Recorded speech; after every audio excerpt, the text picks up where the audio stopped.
Hey everyone, welcome to Infinity Harry. If you're enjoying our interaction on Harry Potter and want to see more exciting content, don't forget to hit that subscribe button. This video includes a self-started human introduction in the first 30 seconds, followed by AI international for creative storytelling purposes. So today we're gonna see what if Harry Potter choose a quiet life and become Hogwarts' greatest secret. But before we start, if you want more stuff like this, then be sure to subscribe this channel and share with your friends. Now let's start the video. Here is short summary. Harry chooses peace over fame at Hogwarts, spending his days growing life and healing forgotten souls. But beneath the castle, in places no one looks twice, he becomes Hogwarts' greatest secret, quietly changing lives and the fate of the school itself. But before we start, if you want more stuffs like this, then please support to subscribe this channel and share with your friends. Let's start the video. Hogwarts School of Witchcraft and Wizardry. Headmaster Albus Dumbledore. Order of Merlin, First Class, Grand Sork, Chief Warlock, Supreme Mugwump International Confed, of Wizards. Dear Mr. Chopper, we are pleased to inform you that you have been accepted into Hogwarts School of Witchcraft and Wizardry. Please find enclosed a list of required books and equipment. Term begins on September 1st. We await your OWL reply by July 31st. Sincerely, Minerva McGonagall, Deputy Headmistress. Yes, the Hogwarts acceptance letter. Ever since crossing here 11 years ago, Kyle had been waiting for this day. His certainty was simple: several other special families lived not far from home. Among them, the ones Kyle was most familiar with were Lovegood, the editor-in-chief of the Quibbler, and the Weasleys. The latter, in particular, with its eerie architecture and the family's uniform red hair, instantly confirmed Kyle's identity. Notably, living here also indicated that Kyle in this life also came from a wizarding family. His father, Chris Chopper, worked at the Ministry of Magic, serving as deputy director of the Department for the Regulation and Control of Magical Creatures and head of the Beast Office. Thanks to his inherited gift for communicating with magical creatures, he was also a renowned magizoologist and one of Newt Scamander's few students. His mother, Diana, also worked at the ministry, but in the Department of Mysteries. Kyle had no idea what her role was. He tried various indirect methods, but all failed. Clearly, his parents were extremely secretive and hadn't revealed a single detail. His family background, well, with no notable ancestors, it was unremarkable, far from the more famous names like Dumbledore or Grindelwald. Even so, Kyle was content. At least his parents were wizards, so getting into Hogwarts was a sure thing. Unless he's a squib. This had been disproven since his first magical outburst at age 3. Although he'd known this day would come, Kyle still nearly jumped for joy when the owl pecked open his window, carrying the envelope. He held the parchment like a treasure, never letting it go even when he slept, glancing at it every now and then. "Dear, you've been looking over that acceptance letter over and over for 3 days now. Can you put it down? I promise you it's absolutely real." Chris looked at his son, who had started laughing again, somewhat helplessly, and reminded him, "Don't forget we have an appointment with the Weasleys next door to go to Diagon Alley today. Don't keep them waiting." "Okay, Dad, I'll be right there." Kyle hurriedly put away the Hogwarts acceptance letter he'd read countless times, stood up, and knocked on a nearby wooden stake. "Groot, I'm leaving." As soon as he finished speaking, a small green creature jumped out and waved at Kyle. Kyle's family had magical creatures, but not many. Besides Groot, a bowtruckle, there was also a Kneazle named Tom. Although Chris, as deputy director of the Department for the Regulation and Control of Magical Creatures, could easily have kept a dozen or so, he chose not to. Even Groot and Tom were only kept because they refused to leave. It wasn't that Chris disliked magical creatures, but rather that they shouldn't be around wizards. They were considered pets. This gentle, middle-aged gentleman, known as a kindly old friend at the ministry, was adamant on this point. His view was supported by Newt Scamander, who also believed that magical creatures belonged in nature and had always done so. Kyle had met the old man more than once, so he was certain. Like a certain magical Death Ghost elementary school student, Newt Scamander had a similar constitution. Kyle clearly remembered that when he was 5 years old and walking with Newt in the garden, he witnessed a Zuu dive into Newt's arms. Zuu are natural masters of apparition. Although they are not very smart and do not deliberately hide themselves like other magical creatures, they have a strong sense of territory and the ability to sense danger. Once they sense that a wizard or other threatening creature is approaching, they will immediately flee. The first sentence of the description of the Zuwu in Fantastic Beasts and Where to Find Them is that it can only be admired from a distance but not approached. Yet, such a Zuwu actually dived into Newt's arms with such accuracy. It's simply outrageous. Then there was the time when he was 7, still out with Newt, and encountered a salamander. At 8, an injured unicorn. At 10, a fire crab that was nearly turned into a cauldron. Of these magical creatures, some had been smuggled into the British wizarding world and escaped, while others had somehow wandered in. They always found their way around Newt in bizarre ways. And that was all while Newt was still at home. Back when he was carrying an enchanted trunk around the world delivering magical creatures home, the situation was far more serious. With every magical creature he delivered, a dozen or so new ones would arrive. After all that time, it would be strange if he didn't have a trunk full of animals. With such a special talent, it's no wonder Newt was blacklisted by almost every Ministry of Magic. After all, those magical creatures had always been ill-tempered before they met Newt, especially the injured or pregnant ones, who would explode at the slightest provocation. Imagine you're leisurely enjoying afternoon tea on the street, and suddenly a rampaging manticore or Noondu leaps out at you. Tisk. That scene, just thinking about it is enough to break out in a cold sweat. So, what about Gellert? What about Voldemort? Does the Dark Lord have to do anything himself to wreak havoc? That's it. So weak, isn't it? Look at Newt. He doesn't even need to do anything himself to make anyone disappear. He just buys a plane ticket, stays there for 3 or 5 days, drinks coffee, and enjoys the scenery. And he doesn't even have to worry about the consequences afterward. Or maybe it's Grandma Tina who's truly great. She single-handedly tamed Newt and kept him away from trouble. It's no exaggeration to say that the whole world owes her an Order of Merlin, first class. It's just that the British wizarding community has suffered. According to incomplete statistics, since Newt settled in Dorset, the Ministry's cases involving magical creatures have increased exponentially, and the British wizarding community has inexplicably become the most popular trading ground for smugglers. Fortunately, despite the constant stream of incidents, both large and small, over the years, none of them had any serious consequences. At most, some unlucky individual suffered a minor injury.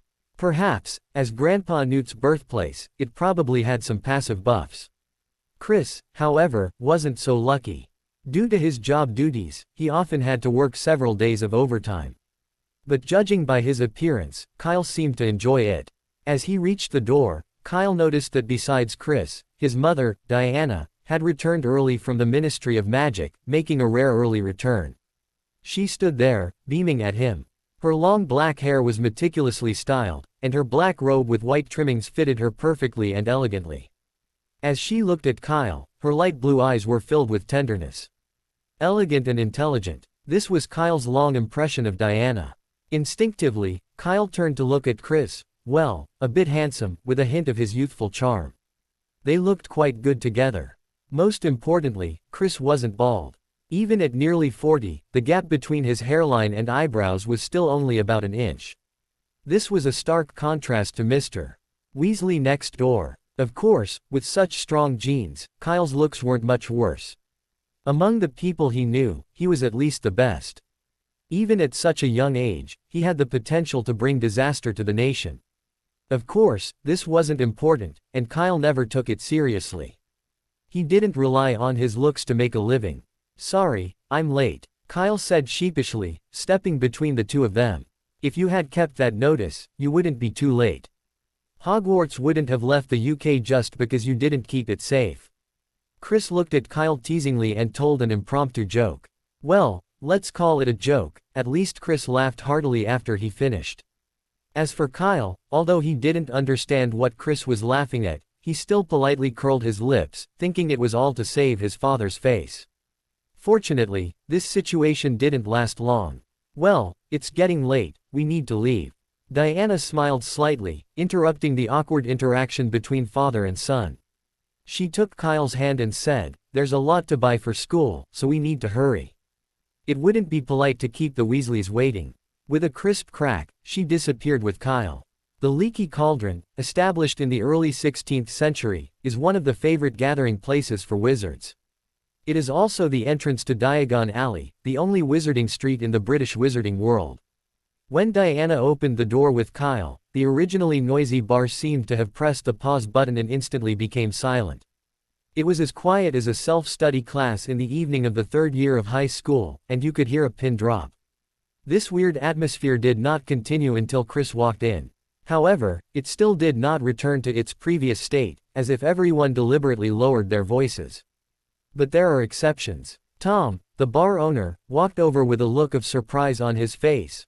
"Oh, Diana, long time no see, would you like a drink?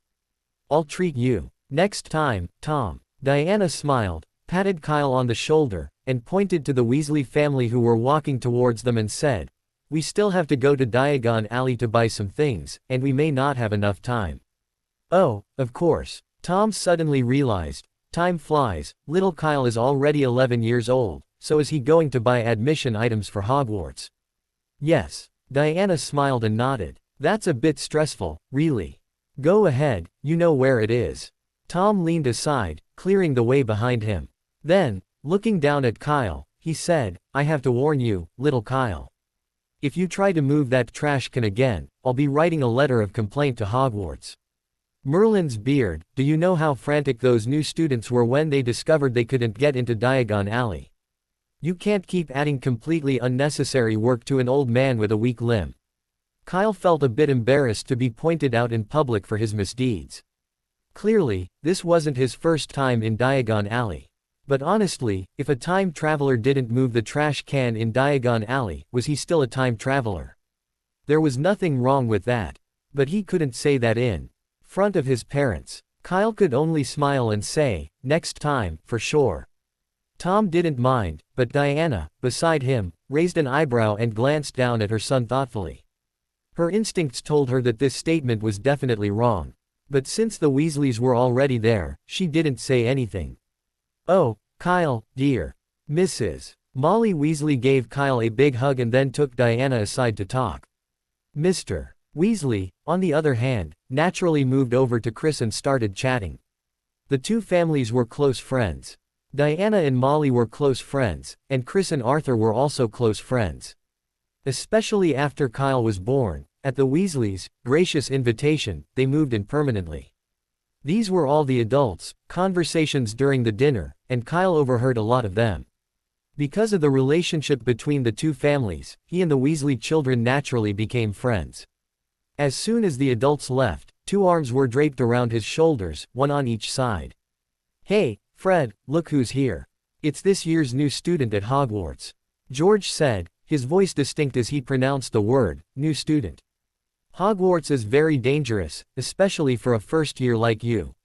Of course, if you say something nice, maybe we can help you." Kyle ignored the two guys and greeted the other redheads nearby. "Long time no see, Percy, Ron, and Ginny." They all nodded at him with smiles on their faces.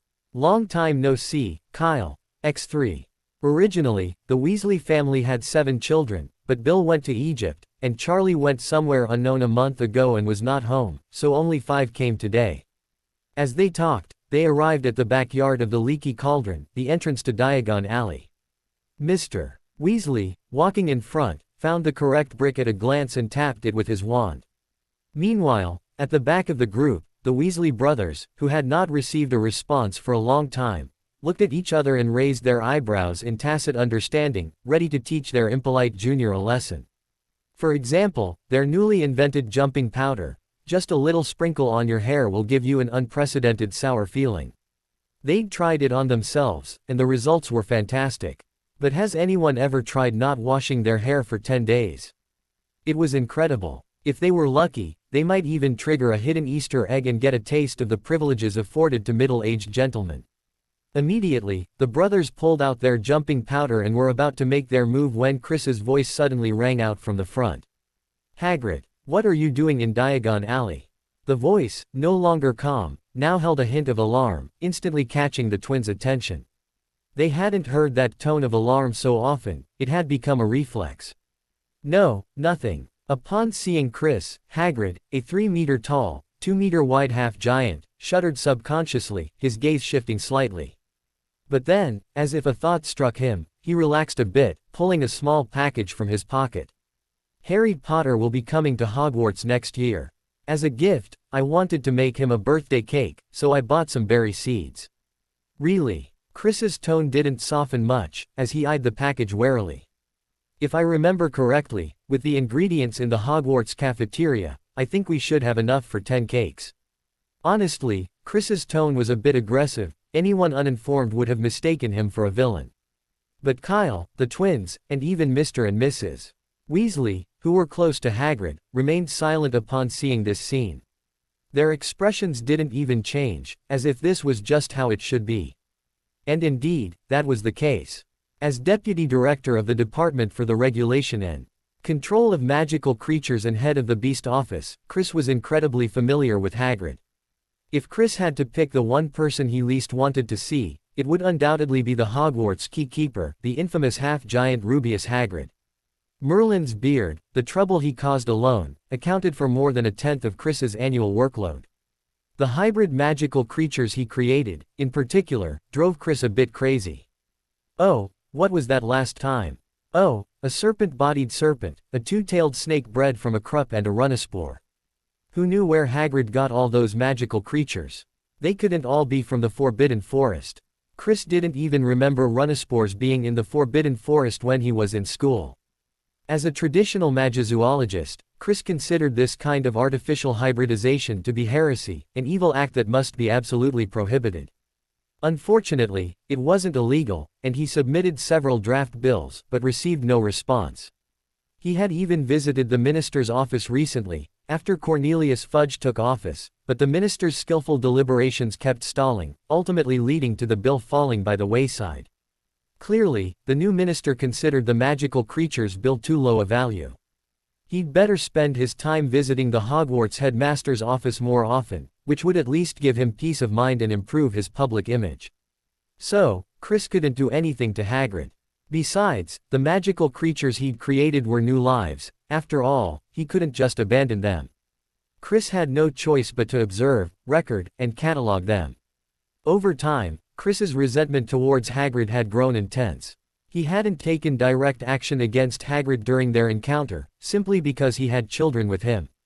Otherwise, he'd beat Hagrid to a pulp, even with Dumbledore nearby. Don't be surprised. Despite being deputy director, Chris had been on the front lines of dealing with magical creatures for years, so he was certainly capable. A pure-blood giant wasn't easy to say, but a half-blood giant, wandless at that, Chris was confident. Hagrid, knowing he was in the wrong, opened the package. Inside was indeed a pile of unknown seeds. In Dumbledore's name, I'm really only here to buy some seeds in Diagon Alley. Hearing Hagrid's words, Chris's frown relaxed slightly. He stopped questioning and, after a few brief instructions, let Hagrid leave. With Hagrid's respect for Dumbledore, he couldn't lie about such a thing. Kyle, on the other hand, turned thoughtfully to watch Hagrid's back as he left. Not this time, then what about other times?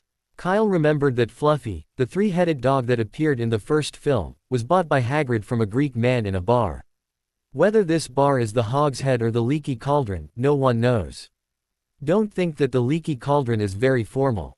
There are too many great transactions. Moreover, it is the only place that provides accommodation, and the ID card is not checked. Therefore, many smugglers with little goods and no criminal record will choose to stay here. Small amount of goods means convenience. You can just find a box to stuff it in, and basically no one will notice. It is normal to do a business with a customer while going out for dinner. And there is a gamekeeper in Hogwarts who loves magical animals very much. This is already known to everyone in the broker circle. It is not difficult to find out about his situation. Tisk, who said Hagrid was honest. He has a lot of tricks on his mind. Kyle guessed that his father probably didn't know about Fluffy at this time, but he didn't plan to tell on him. After all, who can refuse a three-headed dog? After careful consideration, Kyle finally decided to cheat and conceal the news about Fluffy, the three-headed dog. He loved magical creatures, too, but he wasn't Newt, and he didn't have that unique talent. A magical creature like a three-headed dog was extremely rare, even in Greece. If he missed this opportunity, it would be hard to see again. Comparing the two, Kyle decided to cheat. But as compensation, and to clear his conscience, Kyle immediately broke free from the twins' arms, came to Chris's side, and gave him an apologetic look. Chris was bewildered. The twins were equally confused. They had just put aside their plan for the gift, to sprinkle the jumping powder on Kyle's head, but at the last minute, Kyle ducked and ran. They'd already spread the jumping powder. Even a second earlier or later would have been fine. Why did they do it at this moment? The twins were stunned, watching helplessly as their scattered powder drew a beautiful cross in the air before flying straight towards each other's heads. Hiss, hiss, scratch, scratch, scratch. Two sharp gasps and a rustling of fur from behind them instantly caught everyone's attention. Everyone instinctively looked in the direction of the sound. Turning back, they saw Fred and George furiously scratching at their hair like two adult baboons. Their already slender locks were now tangled like a chicken coop. Honestly, the Sorting Hat looked better than their looks at that moment. "Oh, Fred, George, what are you up to again?" Mrs. Weasley, her face flushing, approached the twins, grabbed each by the ear, and headed towards a nearby alley. At least there were fewer people there, so she could avoid losing face. Unlike now, right on the main street of Diagon Alley, her two sons were actually imitating baboons. Merlin's beard. If they continued, centuries of Weasley family reputation would be completely shattered.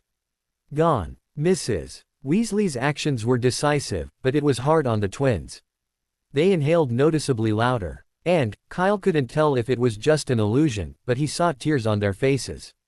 If it were true, well, twins, even the tears were in the same place. Meanwhile, watching Mrs. Weasley escort the twins away, Mr. Weasley was clearly relieved. He fought back his embarrassment, repeatedly urging everyone to go shopping and not wait for them. At the end of the line, Kyle hid beside Ron, struggling to hold back a laugh. But the next moment, he looked up and caught Diana's gaze, and his nerves faltered. He forced a smile, awkward but polite. His mother was great in every way, except for her ridiculously good sixth sense. Growing up, he'd never been able to hide anything from her. He was lucky to have traveled through time, waiting 5 or 6 months before she gave birth. Otherwise, Kyle was certain his identity would have been discovered long ago. Really? Kyle scratched his head, thinking to himself, with a mother like that, there's absolutely no privacy. Diana didn't say anything, just gave Kyle a warning look and turned away. It wasn't that serious, Molly was just overly concerned. The twins were notorious troublemakers at Hogwarts. Their exploits had long been known throughout the wizarding world through the students themselves, even to Diana. Just the bizarre things she'd heard included exploding toilet seats, trapping Mrs. Norris in a sack during a night out, throwing dung balls under the Slytherin first years' seats, and accusing them of pooping in class. There were probably many more she didn't know about. Compared to these, imitating a baboon in the street was trivial. Therefore, anyone who witnessed them would at best chuckle, never once blaming the Weasleys. With the exception of a certain pure blood with long platinum hair who wished to remain anonymous. Mrs. Weasley's reaction was simply because she hadn't adjusted yet. Bill, Charlie, and Percy were all exceptionally talented children, and Mrs. Weasley subconsciously projected that impression onto the twins. Even though their behavior differed markedly from their older brothers, that impression wasn't easily erased. After all, Bill and Charlie weren't exactly well behaved at home and during their first year at Hogwarts, but it's undeniable that they were still among the best students at Hogwarts. Just imagine the serious Percy imitating a baboon on the street, and you'll probably understand Mrs. Weasley. But this situation is only temporary. After another school year or two, as more news comes from Hogwarts, Mrs. Weasley will gradually get used to it. At least she'll be much calmer when faced with such situations again. Not long after this little incident, the group parted ways. Since Ron and Ginny weren't old enough to start school yet, the Weasleys' visit to Diagon Alley was only to buy textbooks for the twins and Percy for the new school year. But Kyle was a new student and had a lot to buy, and the first and most important thing he had to buy was definitely a wand. No need for a guide, Kyle navigated Diagon Alley with ease and quickly found his destination, the small, shabby shop. Ollivanders, crafting fine wands since 382 BC. Kyle stood at the doorway. Every time he came here, he was speechless. This place was so shabby. The dust on the windows could be scraped off to create a sculpture right by the door. Do wizards just love a sense of age? But Gringotts and the broomstick shop were great, clean and beautiful. Or was it the exclusive business that convinced you to come no matter what? But Gringotts was also an exclusive business. Kyle had been thinking about this for a long time, even asking Chris and Mr. Weasley, but to this day, there was no answer. Standing here, Kyle could only shrug, dismissing it as the unruly behavior of a craftsman. As for asking in person, that was out of the question. It wouldn't offend anyone. After all, he was the most renowned wand maker in the British wizarding world, so maintaining a good relationship was important. However, Ron would be starting school next year, so he could talk to the twins about it. Scamming? Just ask their youngest brother for help. Don't accuse him of cheating his friends. He was pitting Ron Weasley. What did that have to do with his dearest friend and twin brother, Ronald Weasley? Regardless, a wand still needed to be bought, so Kyle cautiously pushed open the door and walked in. Diana and Chris didn't follow, perhaps because they thought buying a wand would take too long. So, after learning Kyle was going to Ollivander first, they went to Gringotts instead. The inside of the store was much nicer than the outside. While it still looked dated and the items were cluttered, it was at least much cleaner. With the crisp sound of wind chimes, a gray-haired head suddenly appeared behind the counter. "Good afternoon, son." Ollivander looked at Kyle and asked, perplexed. "Are you here alone?" "Yes," Kyle asked, puzzled. "Anything wrong?" Ollivander shook his head. "No, of course not." As he spoke, Kyle caught a glimpse of disappointment in his eyes. Strange, why would a customer be disappointed when they came in? "Maybe I saw it wrong." Kyle shook his head, not giving it much thought. "Well, young wizard." Ollivander stepped out from behind the counter and asked, "So, son, can you tell me your name?" "Kyle, Chopper," Kyle said quickly. Chopper. Ollivander was slightly taken aback. "Then Mr. Chris is my father," Kyle said. "Oh, of course." Ollivander instinctively glanced outside the shop, but quickly retracted his gaze and explained, "I mean, after all, the last name Chopper isn't very common in the British wizarding world." Sure enough, the old man was disappointed. Kyle saw it clearly. The moment he mentioned Chris as his father, the disappointment in Ollivander's eyes was almost overflowing. Not only that, he began to mutter, repeating the words, "Willow Wood," or "Tochi Wood," or something else. It was too quiet for Kyle to hear clearly, but he didn't care. At that moment, Kyle's mind was preoccupied with his own wand, so he didn't have the heart to care about such trivial matters. After announcing his name, Kyle volunteered, "Mr. Ollivander, I'm right-handed." He stretched out his arms straight, allowing Ollivander to measure his height and arms. He knew the procedure perfectly well. After the measurements, it was time to choose a wand, which was the most time-consuming part. There were at least 8,000 wands here, if not 10,000. Kyle figured even Ollivander would have a hard time finding one that matched the young wizard immediately. He could only pick a rough range and try them out one by one. He was ready. Trying out wands, like moving the trash can, was one of Kyle's priorities. However, Ollivander's next words left Kyle bewildered. "Oh, kid, if it's you, then no need." Without measuring his height or asking for any further details, Kyle watched Ollivander approach the counter, quickly pull out a box from a prominent spot, open it, and push it towards Kyle. His movements were seamless, without a moment's hesitation. "What are you waiting for? Try it." Seeing Kyle didn't move, Ollivander urged. Oh, okay." Kyle finally came to his senses and instinctively picked up the wand from the box. It was gray-black, with a smooth surface. Apart from the necessary handle, there were no unnecessary patterns or accessories. It looked quite ordinary. Kyle grasped the wand, and before he could move, a stream of white light burst out from the tip, filling the entire room in the blink of an eye. The originally dark and closed shop suddenly became much brighter, as if a skylight had been opened in the roof. "Good, excellent." Ollivander looked very excited. Without waiting for Kyle to ask, he said to himself, 13.5 inches, cedar wood, phoenix feathers. I have to say, this is a very magical combination." A magical combination? Kyle was puzzled. Yes, it's magical. Ollivander looked at Kyle and explained patiently, cedar wands usually choose those wizards who are wise and have keen insight. These wizards are naturally calm, and every choice they make is the result of careful consideration. As my father once said, you can never deceive a person holding a cedar wand. I agree with this. Therefore, people who own cedar wands tend to prefer the stable and loyal unicorn tail hair, while the phoenix tail feathers are a bit too proactive. In fact, I have made and sold a total of 36 cedar wands, 30 of which have unicorn tail hair cores, 5 are dragon heart tendons, and the last one. Ollivander did not speak, but smiled and pointed at Kyle. Kyle asked, puzzled, but sir, didn't you say these two materials don't work together? Then why did you still make it? The materials aren't suitable, so why don't you make it? No, that's wrong. The wand chooses the wizard, child. Every wand, from its birth, chooses its destined owner, just like these. Ollivander gestured to the mountain of wand boxes behind him and smiled. They're still here not because they're bad, but because their fate hasn't arrived yet. Their owners are just waiting for the Hogwarts owl.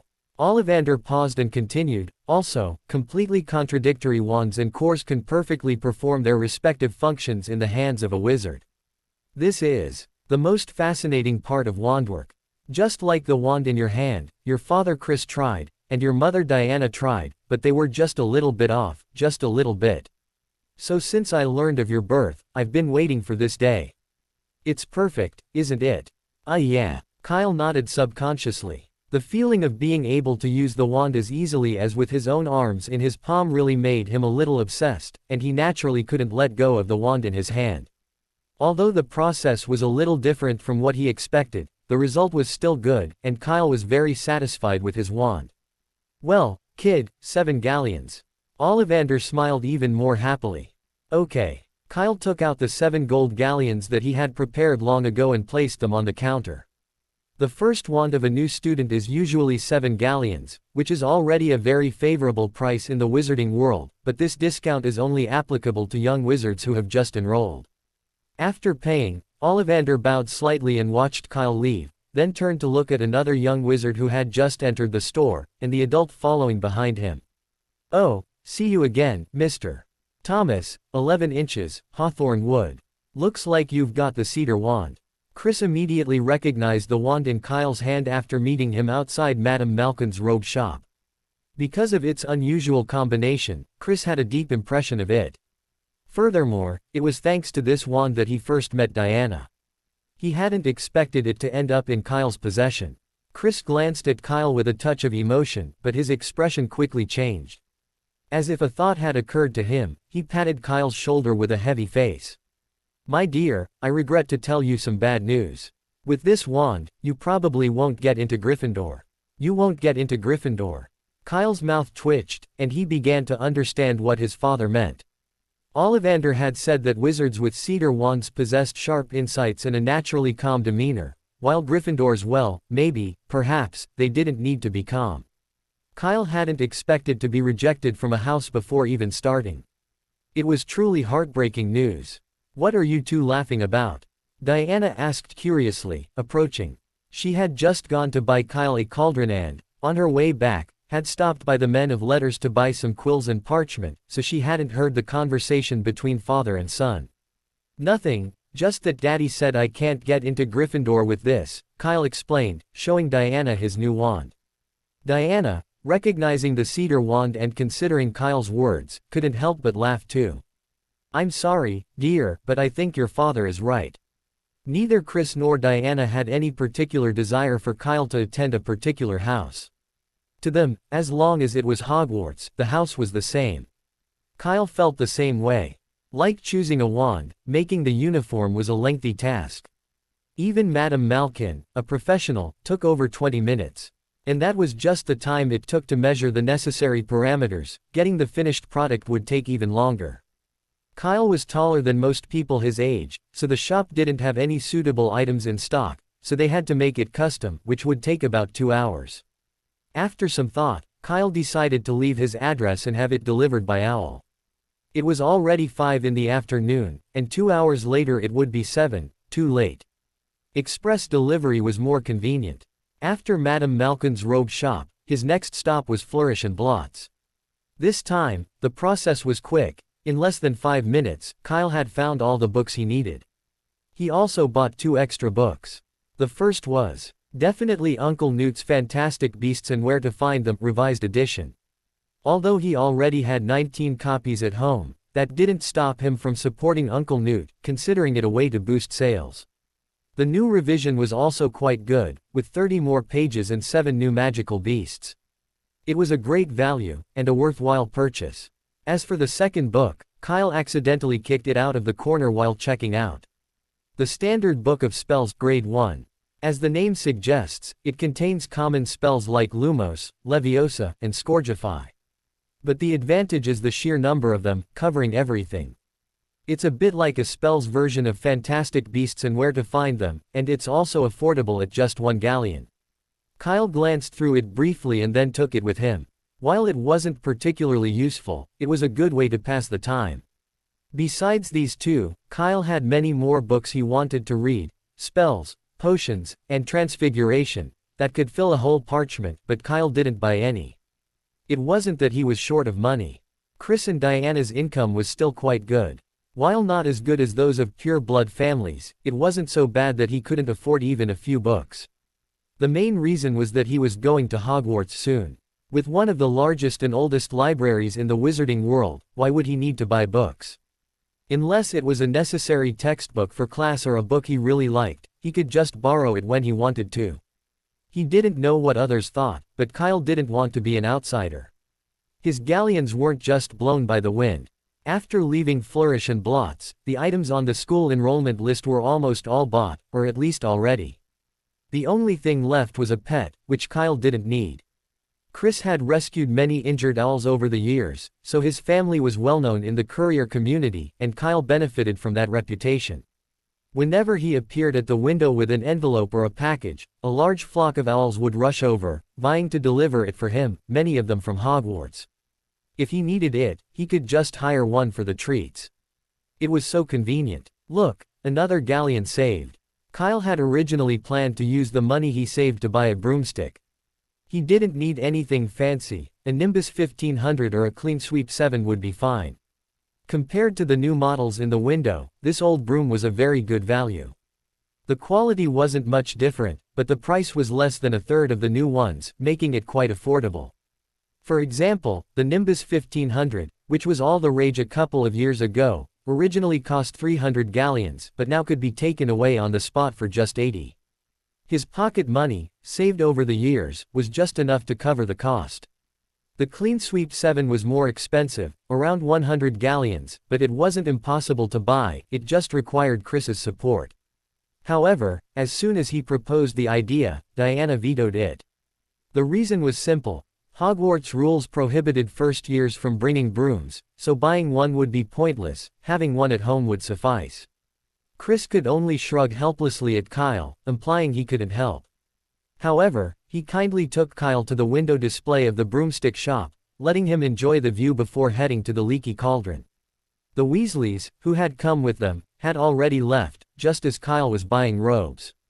Mrs. Weasley needed to go back early to prepare a sumptuous dinner, no small undertaking for a family with 6 children, and even with magical assistance, it would take over an hour. It was a pity that he didn't get to see the twins make such a fool of themselves, which made Kyle feel extremely regretful, second only to the fact that he didn't get to buy a flying broom. The next few days were filled with activity for Kyle, who spent his days holed up in his room experimenting with various spells. Despite his wizarding family background, his chances to cast magic before school were few and far between. First, for both Chris and Diana, their wands were incredibly precious, almost like a second life. They couldn't just be left to Kyle. Only at Christmas and on Kyle's birthday did he get to play with them. Of course, Kyle knew his limits, casting spells like illumination or unlocking, spells that, even if they failed, had no negative effects on the wand. Another factor was wand compatibility.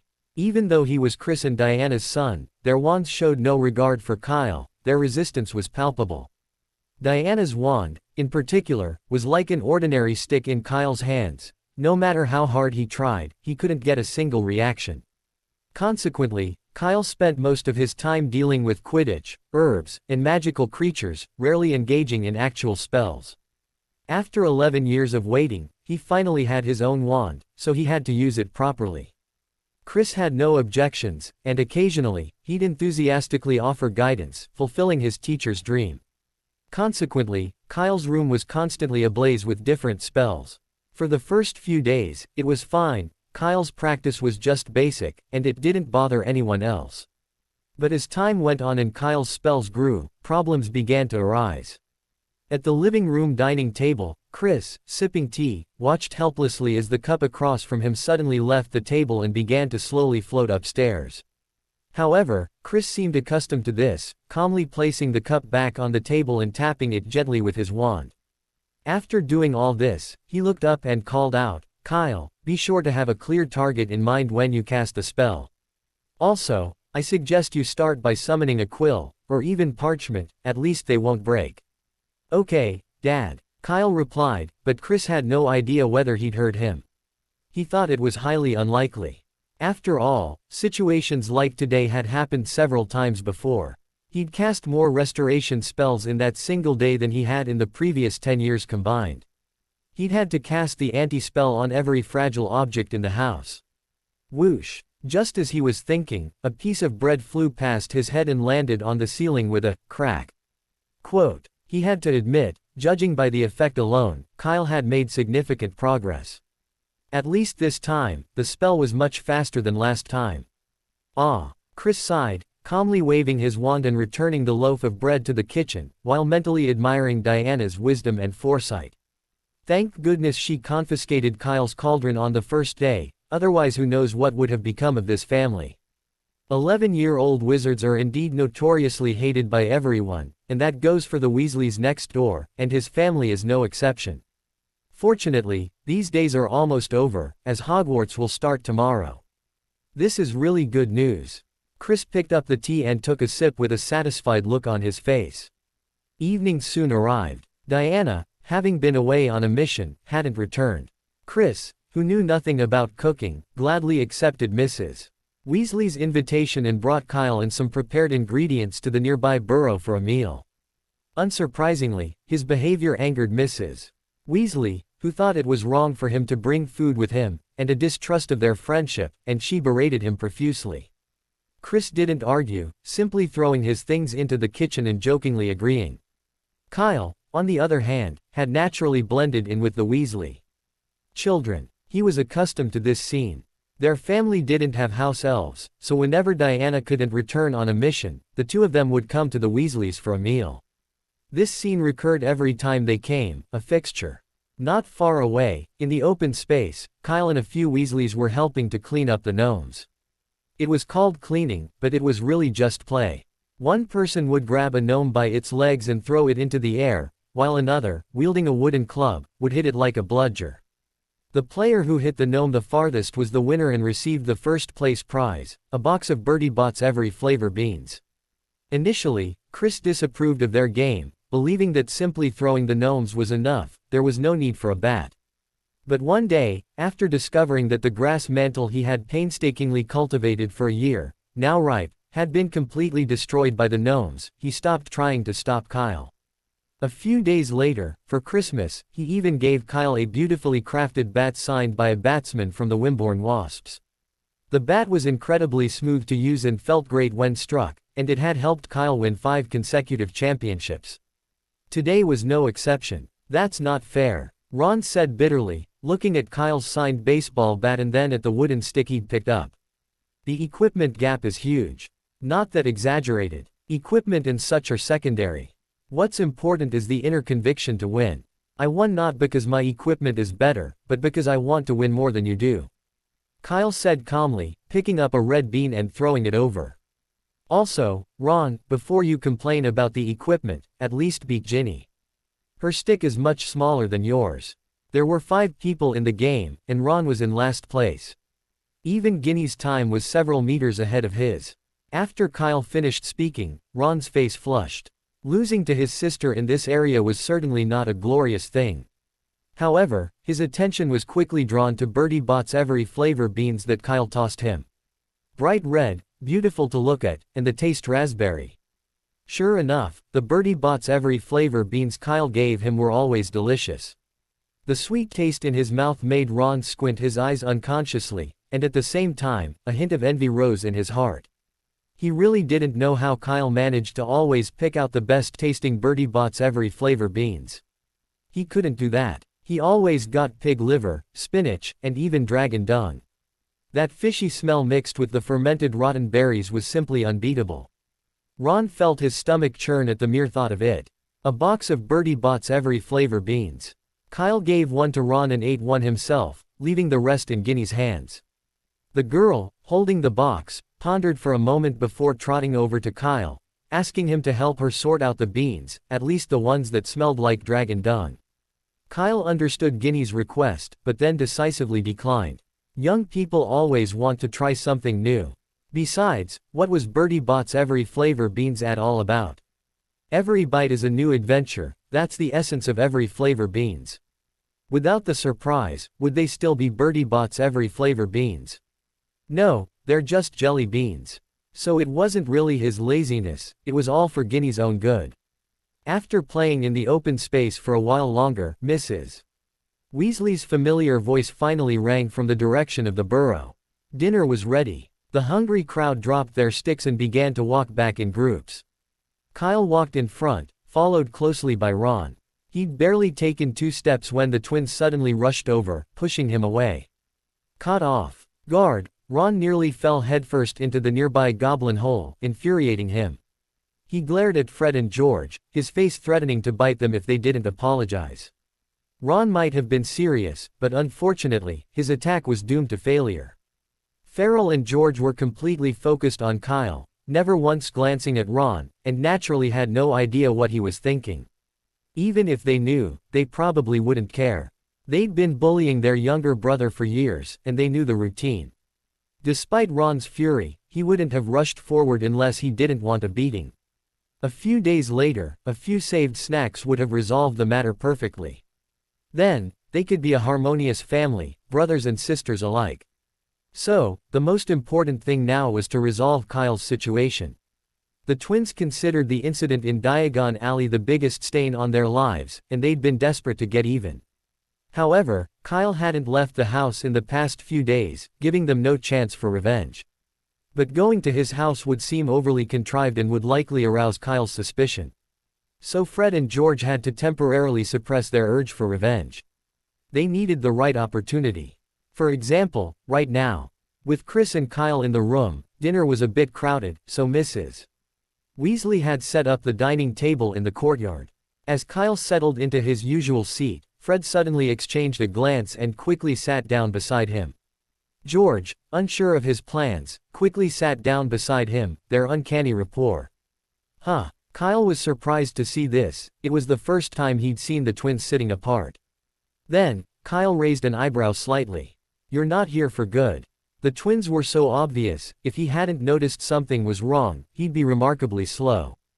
Unaware of their intentions, Kyle remained calm and continued to help Mrs. Weasley arrange the plates. Soft, crispy bread, tender roast potatoes, fragrant roast chicken, golden fried chicken nuggets, juicy veal steaks. Though they were all old friends, the meal was certainly sumptuous. Of course, Kyle hadn't expected anything special here. He simply hoped the Hogwarts house elves would surprise him. He wasn't expecting Chinese, but French would be fine, even Italian or pizza would be fine. Once the last plate was brought to the table, everyone took their seats, and dinner officially began. Kyle was extremely cautious, fearing he might accidentally eat something strange. He didn't want to be publicly humiliated. Under Kyle's vigilance, nothing happened. The twins were just like usual, eating and cracking jokes to everyone's amusement, showing no signs of abnormality. That was until halfway through dinner, when the table was at its most lively. After Fred finished a joke about Slytherin's greasy-haired troll, something suddenly struck him. He turned and said, "Hey, George, Kyle's going to Hogwarts tomorrow. Should we give him some help? Like, tell him about the sorting precautions. It's a dangerous thing, after all." George understood instantly and, after a moment of pretentious contemplation, actually struggling to swallow his steak, agreed, I don't think that's necessary, Fred. We should trust Kyle. He's formidable. It's just a full-grown troll. Kyle can definitely defeat it and pass the sorting. I think you're right, George, Fred nodded seriously. And even someone as proud as Kyle Chopper wouldn't appreciate our advice. He wouldn't even want to call us seniors. Fred's plan was simple. Before Kyle even started school, he'd use the sorting to give him a good scare. If he could keep him awake for a night, all the better. Furthermore, given the circumstances, not only would this prank not be stopped, but it would even have support from the crowd, perfect for the occasion. Fred looked at Kyle with a smug look. He was determined to avenge Diagon Alley. As Fred had anticipated, their conversation instantly piqued the interest of the nearby adults, who all joined in. Sorting first years had always been a staple of the British wizarding world, a topic they had relentlessly used, deceiving generation after generation of young wizards. This time, it seemed, it was Kyle's turn. "Dear, don't believe them, Mrs. Weasley said, taking the initiative. After giving the twins a stern reprimand, she turned to Kyle and said, "It's not that scary. It's just a test by a group of ghosts. It's not dangerous at all. Molly, how could you lie to a child?" Mr. Weasley, not to be outdone, tried to keep a straight face and glared at his wife. "Kyle is a great kid. We can tell him the truth. I'm sure he can tame a hippogriff all on his own." "A hippogriff? Isn't that a dragon?" Chris paused for a moment, then said firmly to Kyle, "Son, trust your father. It's definitely a dragon. And I think it's the Hungarian horntail this year." "Yes, I can. I believe you, Dad." Kyle nodded like a machine, agreeing with everyone who said something, changing his expression at the right time. Mrs. Weasley was relieved. Mr. Weasley was determined. His father was hesitant. The wizarding world is pathetic. What entertainment do they have? Quidditch, tricking kids, and the like. That's all they have for fun. Just play along if you can. It's just a show, not a big deal. Now everyone is happy, how wonderful. Everyone at the table was so happy, they didn't notice two helpless figures shivering in the corner. The adults' usual deception certainly didn't fool Kyle, but it wasn't entirely fruitless either. At least they frightened Ron and Ginny standing nearby. Ron, in particular, had been quite interested when the topic first came up, listening with gusto, hoping to gain some experience for next year's school term. But the more he listened, the uglier his expression grew. Trolls, ghosts, and hippogriffs were fine, although outrageous. If he just turned and ran, he should still have a chance of survival. After all, the professors at Hogwarts weren't just for show. But what about dragons? They were magical creatures of 5x level. Even an adult wizard wouldn't survive, let alone an 11-year-old. He'd probably be reduced to dust by a sneeze before the professors even finished their spells. What the hell was going to school? Ron was devastated, even briefly considering running away from home. He didn't want to go to Hogwarts, truly didn't want to go. He just wanted to live. Ginny, beside him, wasn't much better. Her face was pale, and her once beautiful red hair had dimmed considerably. "What's wrong, Ginny?" Kyle, sitting across from her, observed the scene and asked with concern. "Why aren't you eating? Are you feeling unwell?" No, Ginny said, clearly not wanting to admit she was frightened in front of her family. Seeing Kyle's gaze, she quickly shook her head and said, "I'm just full." A 9-year-old girl's appetite was naturally small, and with half a box of Bertie Bott's every flavor beans she'd already eaten, Ginny was practically done. She was about 8/10 full, in a state where she could eat or not. However, the sudden talk of sorting had completely wiped out her remaining appetite. "Is that so? That's a shame." Kyle, oblivious to his presence, simply stood up and calmly placed the untouched grilled fish in front of Ginny on his own plate. Grilled fish, like other foods, loses its flavor over time, which would be a shame. It would be better to eat it yourself. It's also worth mentioning that Mrs. Weasley's grilled fish skills were exceptional. A hidden gem. However, with her large family to care for, deboning fish was a chore, so she could only enjoy her craft on important holidays. Of course, fish was also likely expensive in the wizarding world. Regardless, Kyle had been craving it for a long time and couldn't bear to see this delicacy go to waste. Ginny knew this, but she didn't stop him. She had originally intended to save the fish for last, but after learning she'd face a dragon in 2 years, she lost all appetite. She could only watch with a look of heartache as Kyle stuffed her grilled fish into his mouth. Finally, they simply turned their heads, ignoring the sight. Meanwhile, Fred and George, standing nearby, sighed in unison. They'd been staring at the grilled fish for a long time, but Kyle's movements were so quick that they didn't even have a chance to make a move. The unwilling twins turned their gaze to Ron. Unfortunately, Ron didn't have Guinea's habit. His grilled fish had long since become boneless, and he'd gnawed it so cleanly that a flobberworm would have slipped on it. "What's wrong, Ron? Are you afraid of dragons?" Fred narrowed his eyes, concealing his true intentions, yet he showed a rare concern for Ron's current state. He patted his shoulder affectionately and soothed him. "Don't worry, dragons only last a year. They'll be replaced by another magical beast by the time you start school." "I think it's spiders," George added quickly. "I've seen them in the Forbidden Forest. They're all about the size of goblins. Maybe they're what Hagrid prepared for the sorting ceremony." "No." Ron's heart sank, and panic filled his eyes. He instinctively dropped his cutlery and ran screaming back to the burrow. Ron was clearly terrified, barely noticing the twins' wicked laughter as he ran away. But the twins weren't entirely without their fault. "George, why are you in the Forbidden Forest?" Mrs. Weasley, perceptive enough to spot the problem, looked at the twins sternly. "I don't recall Hogwarts allowing first years to go there. Mother, I can explain." Fred and George tried to run, but being only second years, they were no match for Mrs. Weasley and were quickly apprehended. Then came the familiar scene of a loving mother and son. Though it had played out countless times over the past 11 years, Kyle watched with rapt interest, even working up a good appetite. He had no doubt the twins had been to the Forbidden Forest, but the spider story was probably a fabrication to scare Ron, a fluke that had hit the mark. After all, the acromantulas of the Forbidden Forest were no harmless little creatures. If they had actually encountered one, they would likely have made their home there by now. Kyle remembered that the acromantula's nest was deep in the Forbidden Forest. Fred and George couldn't get that far.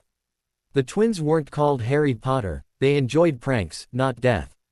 About 20 minutes later, dinner was almost over. Despite a few hiccups, it was a thoroughly enjoyable meal for both host and guest. Kyle was happy, at least.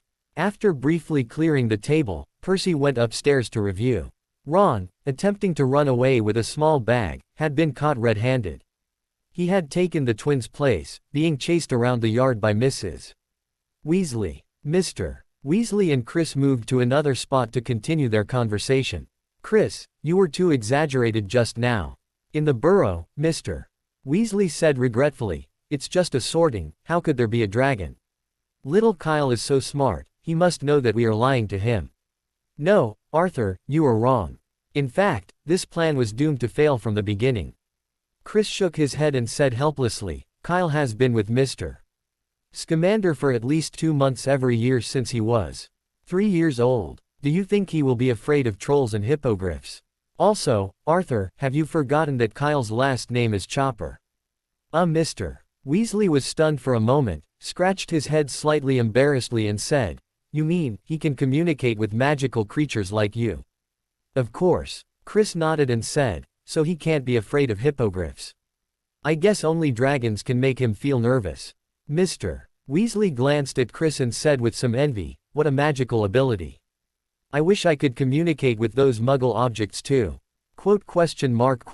Chris was speechless for a moment, then laughed dryly. "It's actually not as exaggerated as you think. This kind of talent is only limited to magical animals.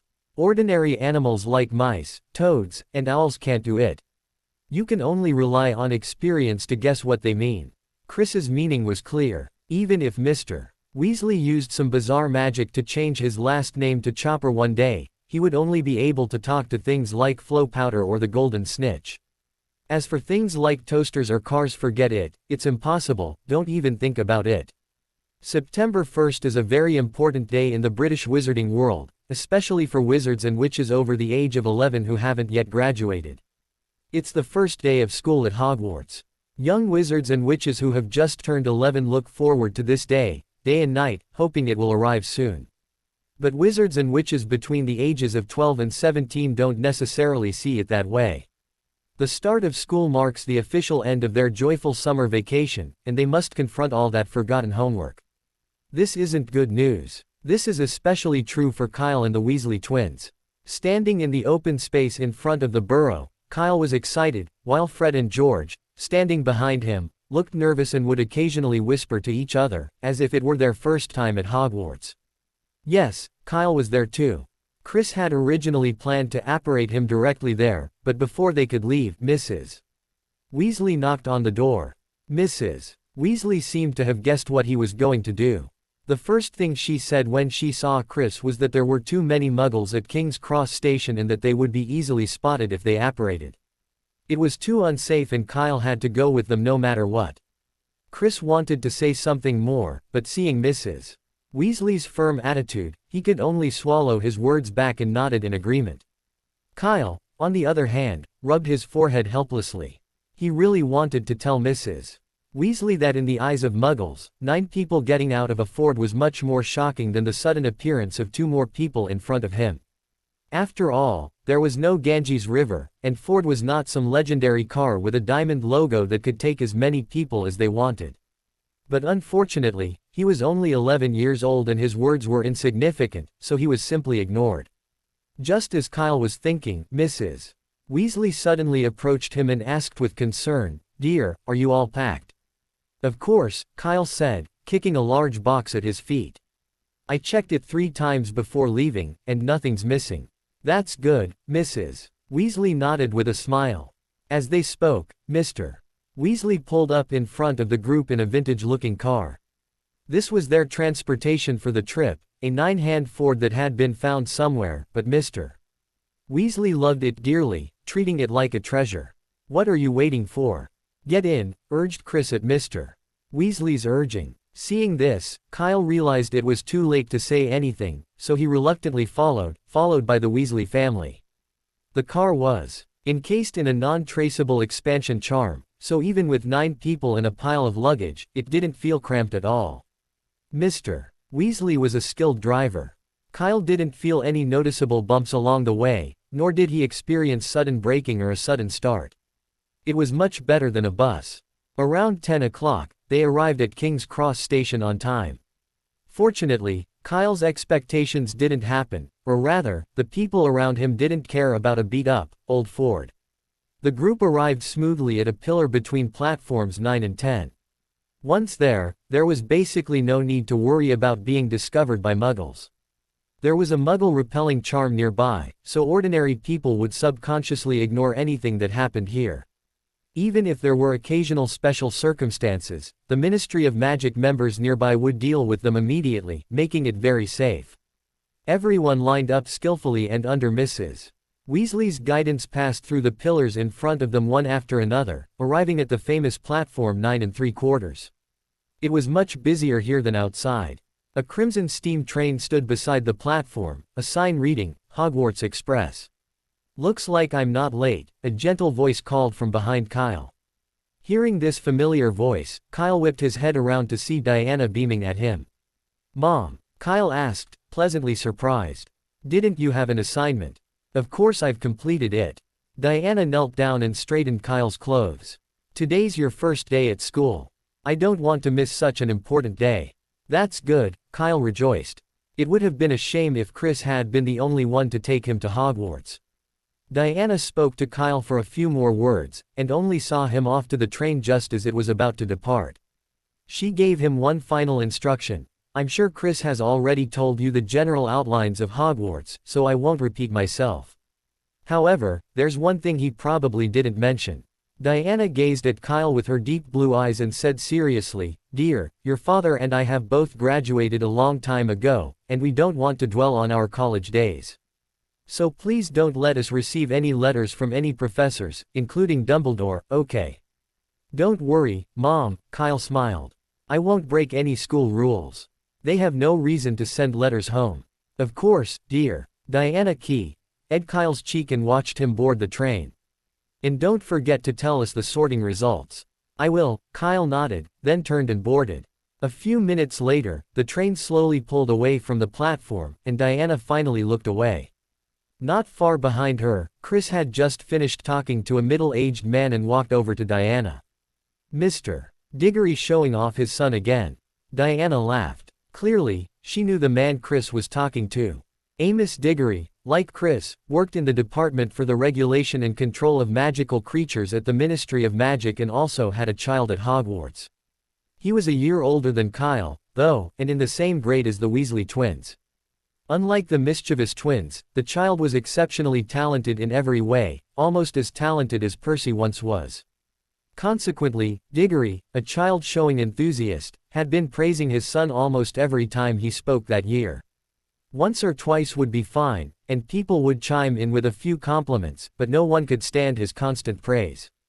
Consequently, Diggory had gradually become one of the most unpopular people at the Ministry of Magic, especially among parents whose children at Hogwarts were average students. Parents would avoid him unless absolutely necessary. Even when they did run into him, they would simply pass by with their heads down, avoiding conversation if possible. If they really couldn't avoid it, like running into him in the elevator, or if they were colleagues in the same department like Chris, they would immediately find an excuse to leave after a few pleasantries, never giving him a chance to change the subject. And this time, Chris obviously couldn't avoid it. Cedric is really excellent, Chris said with a wry smile. Forget it, let's not talk about this. Have you really completed your assignment? Although he didn't know the specifics of the Department of Mysteries, he knew that the missions that could appear there were at least monthly in length, and it was almost impossible for something like this to be completed in 2 days. Of course not. Diana squinted her eyes and said, but my colleagues are all very easy to talk to. It's just a little leave, they won't say anything. After Kyle boarded the train, the first few carriages were practically full. It couldn't be helped, since he'd arrived at a delayed stop, finding an empty seat wasn't easy. Using a levitation spell, Kyle carried his luggage until he finally found a relatively spacious carriage at the end of the train. This carriage contained only one boy, about his own age. His looks, though not as impressive as his own, he was much better looking than the Weasley twins. Knock, knock. Kyle knocked on the carriage door and politely asked, "Hello, can I sit here?" "The rest are full." "Of course, feel free to," the man said quickly. "Thank you." After entering the carriage, Kyle placed his luggage on the storage rack and extended his hand. "Hello, I'm Kyle Chopper, a first year." The man seemed lost in thought and didn't respond immediately. Once he realized what was happening, he quickly extended his hand. "Oh sorry, Cedric Diggory, a second-year student at Hogwarts." Cedric. Kyle was a bit surprised. He'd barely boarded the train to run into someone he knew. A future Hogwarts champion, no wonder he was so handsome. Kyle remembered that his family also lived near St. Catchpole's, but for various reasons, they'd never met. Not once. Kyle had initially tried to find him, but Diggory's door was always closed, and eventually, Kyle gave up. He hadn't expected their first meeting to happen on a train. Seeing that Diggory seemed preoccupied, Kyle said nothing more. After a brief greeting, he pulled out the book, Common Spells and Their Solutions, he'd bought from Flourish and Blots and began reading. He remained lost in thought. A light drizzle had begun outside the train window. It was always like that here, the rain would come suddenly, without warning. Kyle glanced out the window, unconcerned. He was used to it, and he quite enjoyed reading in such conditions. Influenced by Kyle, Cedric also stopped slouching and began reading a book. Judging by the cover, it looked like The Dark Forces, a Guide to Self-Defense. Preparing for defense against the dark arts on the train before the start of term was perfectly normal for Hogwarts students. After all, no one knew how long the professor would be around for the year. What if he quit after just 2 classes? So it was always a good idea to prepare in advance. For a while, the only sound in the carriage was the rustling of parchment, a stark contrast to the clamor outside. But this didn't last long. Cedric hadn't even finished 2 pages when the door opened again. "Finally, we found you, Kyle. We saved a seat for you, but you stood us up, leaving us waiting like idiots. I think you owe us an apology." Fred and George leaned against the door, each questioning Kyle. Their expressions were visibly furious, as if Kyle had done something truly infuriating. "I can apologize." Kyle calmly closed the book in his hand and said, "But the prerequisite is that you must swear to Dumbledore that what you just said is true." In an instant, the anger on Fred's face turned into confusion. Well, can I swear in the name of the headmaster? George did the same, or Professor McGonagall will do. No. Kyle shook his head. It can only be Dumbledore. Oh, George, I think Kyle must have been on the Hogwarts Express for the first time and wasn't familiar with the area, so he didn't find us. Yes, Fred, it's not his fault. We should have been more careful outside. The twins exchanged glances, tacitly ignoring the previous conversation, and squeezed into the carriage as if nothing had happened. Inevitably, they spotted Cedric. Fred gave a sly grin and said, "Look who it is." "I can't remember." George raised an eyebrow and said, "Of course, it's our Hogwarts good boy, Mr. Cedric Diggory, the Light of Hufflepuff." As soon as the two finished speaking, Cedric's face flushed. The embarrassing prefix was so embarrassing that he almost punched a hole in the train. But he couldn't argue, because the titles of Good Boy and the Light of Hufflepuff were both passed down from his father. In just one summer, they had become known to almost everyone in the Ministry of Magic. Of course, that included their families. As a result, nearly half of the letters Cedric received this summer were signed by Hufflepuff's Light. The remaining half were from Muggle families, unaware of this. It was precisely because of this that he had deliberately chosen this corner compartment, yet he was still discovered, and by the two most troublesome people. "Please, let me go." Cedric clasped his hands together, begging for mercy. "I can lend you my homework." As he spoke, a sheaf of parchment was placed on the table. The twins were about to tease him further, but the price was too high. That was the top-ranked homework in the grade. George's expression straightened, and he quickly hugged the parchment in his arms. He said seriously, "What are you talking about, Cedric? Of course we know that wasn't your intention. It was just a joke." "That's right," Fred nodded. "Don't worry, we won't laugh at you for this." Fred and George left with smiles on their faces, looking as if they had found galleons. Once they left, Cedric breathed a sigh of relief. He looked at Kyle sheepishly and said, "Sorry, I should be the one apologizing," Kyle interrupted. "After all, they came looking for me. Otherwise, you wouldn't have been discovered." Cedric smiled wryly and shook his head. It was only a matter of time. He could hide on the train, but not at Hogwarts. He had to face it, it was just a matter of time. Furthermore, the Weasley twins' sudden appearance wasn't necessarily a bad thing, as they showed Cedric a solution to this problem. Homework. As the top student in his grade, his summer homework was in high demand, as evidenced by the Weasley twins' reactions just now. Therefore, using homework to silence Hufflepuff and Gryffindor shouldn't be a problem. As long as they could be controlled, the problem was essentially 80% solved. As for Ravenclaw and Slytherin, given the personalities of those two houses, they probably wouldn't join in on such a commotion, at least not for the most part.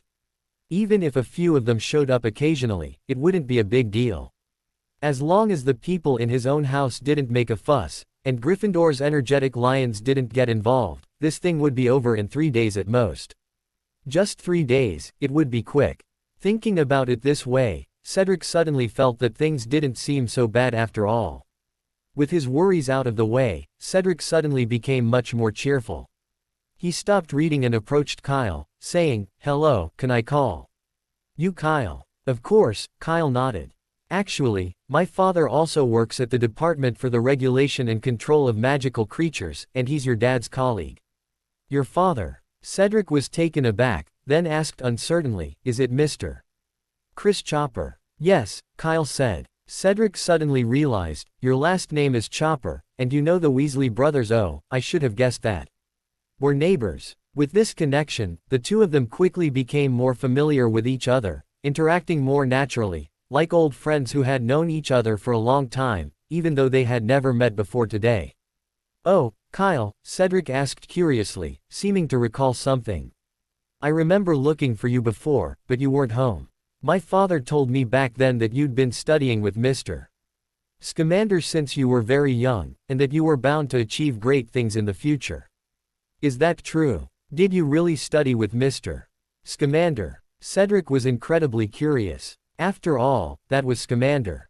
While there were many famous figures in the British wizarding world, most of them were only known within their respective countries. For example, textbook authors or novelists with the third-class Order of Merlin might have some fame at Hogwarts, but once they went somewhere else like Ilvermorny or Beauxbatons, people wouldn't even know who they were. There were only a handful of wizards who truly achieved such fame throughout the wizarding world, with their portraits printed on chocolate frog cards while they were still alive. And Scamander was one of those few. Naturally, Cedric was intrigued by this first time he'd been so close to a legendary figure. Elsewhere, Kyle stared at Cedric in disbelief. He'd also been looking for him, and he wasn't home either. That was too much of a coincidence. And Mr. Diggory, wasn't he in the same office as Chris? Where had he heard that rumor? How could he have been staying with Uncle Newt? Kyle rubbed his forehead speechlessly, thinking for a moment. First of all, it's true that he'll achieve great things in the future, but my father is Newt Scamander's student. I'm just hanging out there. Newt, unlike Dumbledore, had a severe social anxiety disorder. It was better when he was younger. Though quiet, he could still make friends, battle the Dark Lord, and take on students, teaching them about magical beasts. But ever since Grindelwald was imprisoned in Nurmengard Tower, Newt had rarely participated in social activities, completely absorbed in his magical beasts. Especially in the past 30 years, he'd barely spoken to strangers, and his social anxiety had naturally worsened. Did you expect Newt to be like a Hogwarts professor, lecturing a young wizard daily, then correcting their mistakes and grading their homework? Impossible. Furthermore, Newt was well aware that his personality wasn't suited to teaching. In his view, professors and teachers alike should emulate Dumbledore. So Chris was his last, nominally, student. In the decades that followed, although many others entertained the idea, some even approached Dumbledore, Newt refused them all. He didn't want to mislead his students, even if they didn't mind. He couldn't get over the thought. Kyle had initially gone there simply because Chris and Diana were too busy with work to care for him. Coincidentally, Newt's wife, Tina, had also learned of the situation and volunteered to take Kyle over. While helping Chris, Tina also found something to do. After all, having a quiet husband whose eyes were always on magical creatures was already enough. If Tina didn't find something to do, she'd probably go crazy. Kyle had just turned 6 at the time, and in Tina's experience, that was when everyone hated him, and perhaps it could even help with Newt's social anxiety. When their grandson was that age, he'd already been a real nuisance to Newt, talking more in a day than he had in the previous month. And in that respect, Kyle certainly didn't disappoint Tina. While he wasn't a pushover, he was incredibly curious, and since he was seeing so many magical creatures for the first time, he couldn't help but ask questions. Perhaps because these questions were all about magical creatures, Newt, though he rarely spoke, would answer Kyle's questions earnestly. As a result, he naturally talked more, and he did so willingly. All in all three of them were very satisfied. It was precisely because of this that, even though Chris and Diana weren't as busy later on, Kyle still went there for a while every year. Of course, Kyle didn't intend to tell Cedric about these things. After all, Newt still had to help maintain his image. A reclusive legendary master of magical creatures sounded much better than a socially anxious old man. So after a brief explanation, Kyle didn't intend to continue the topic. If he talked too much, it would easily give him away, so it was fine as it was. By the way, Cedric, what do you think of the professors at Hogwarts? Are they easy to get along with? Kyle naturally looked at the book, The Dark Forces, A Guide to Self-Defense, next to Cedric and said, "You know, this is my first time at school and I don't know much about these things. What if I accidentally make a professor angry? Will I be expelled?" "You don't have to worry about that at all," Cedric said with a smile. "Without any doubt, the professors are all very good, well, at least most of them are very good. And even the strictest professors will not expel students easily. Unless you have done something that seriously violates school rules and regulations." When he said the last sentence, Cedric's expression was very serious, and the corners of his mouth opened and closed slightly, as if he wanted to say something but didn't know how to start. Seeing this, Kyle guessed what he wanted to say and quickly waved his hand and said, "Don't worry, my last name is not Weasley, I will definitely not violate the school rules." Hearing him say this, Cedric finally breathed a sigh of relief. "Sorry, I didn't mean that." Kyle shook his head. "It's okay, I know." Since they were talking about Hogwarts, Cedric also became interested, and in the following time he told Kyle some more detailed situations. For example, the defense against the dark arts professor who was abandoned every year can be ignored. The transfiguration professor who was obsessed with turning into a cat is the most majestic, and most importantly, the potions professor who didn't wash his hair likes to deduct points, etc. Basically, it was the same as what Kyle knew, nothing new. For Kyle, who used to fly and train, riding an old-fashioned steam train like the Hogwarts Express was pure torture. Especially after a few hours, when the novelty and the Hogwarts buff wore off, its shortcomings became infinitely magnified. First, it was slow. Really slow. Kyle felt it could only reach 80 miles per hour at best, not even as fast as a decent car. Comfort was also poor, with such a shaky ride that Kyle almost questioned his life and nearly vomited his breakfast. Reading was practically impossible in these conditions. Fortunately, Cedric, his fellow carriage member, was incredibly talkative, which helped to alleviate the stress. After discussing the professor, Kyle asked a few more questions, and Cedric was forthcoming, sharing interesting places and portraits around Hogwarts. Many of these were unknown to Kyle, which intrigued him greatly.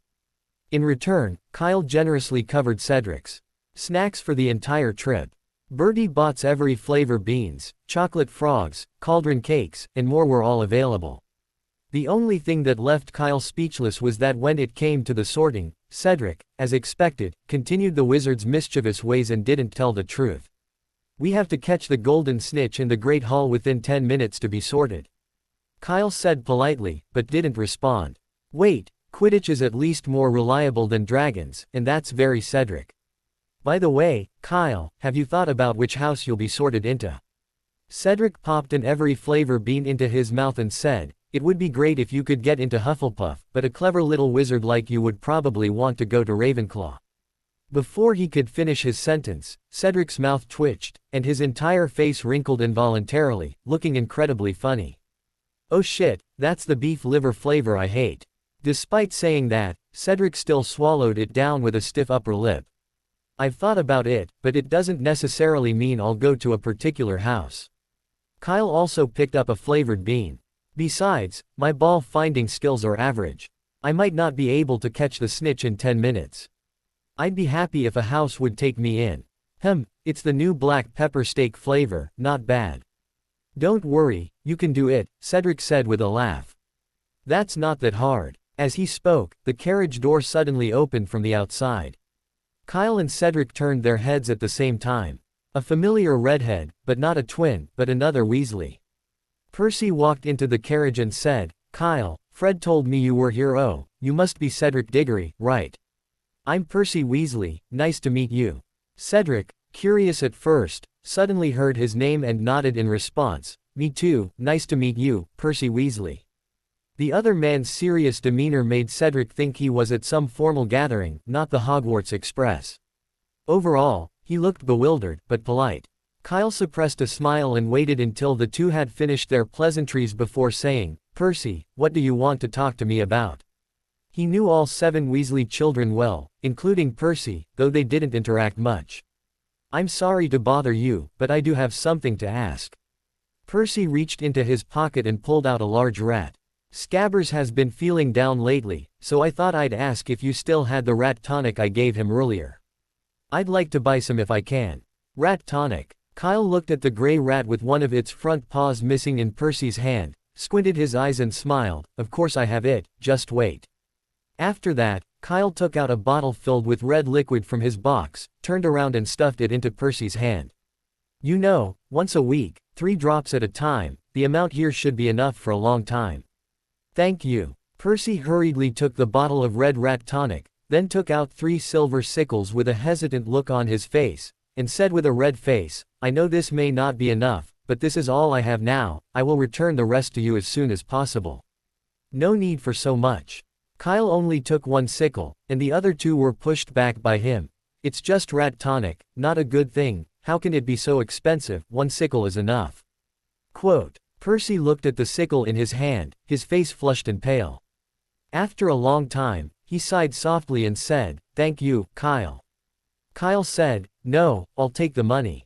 It's a normal transaction." "No, I know everything."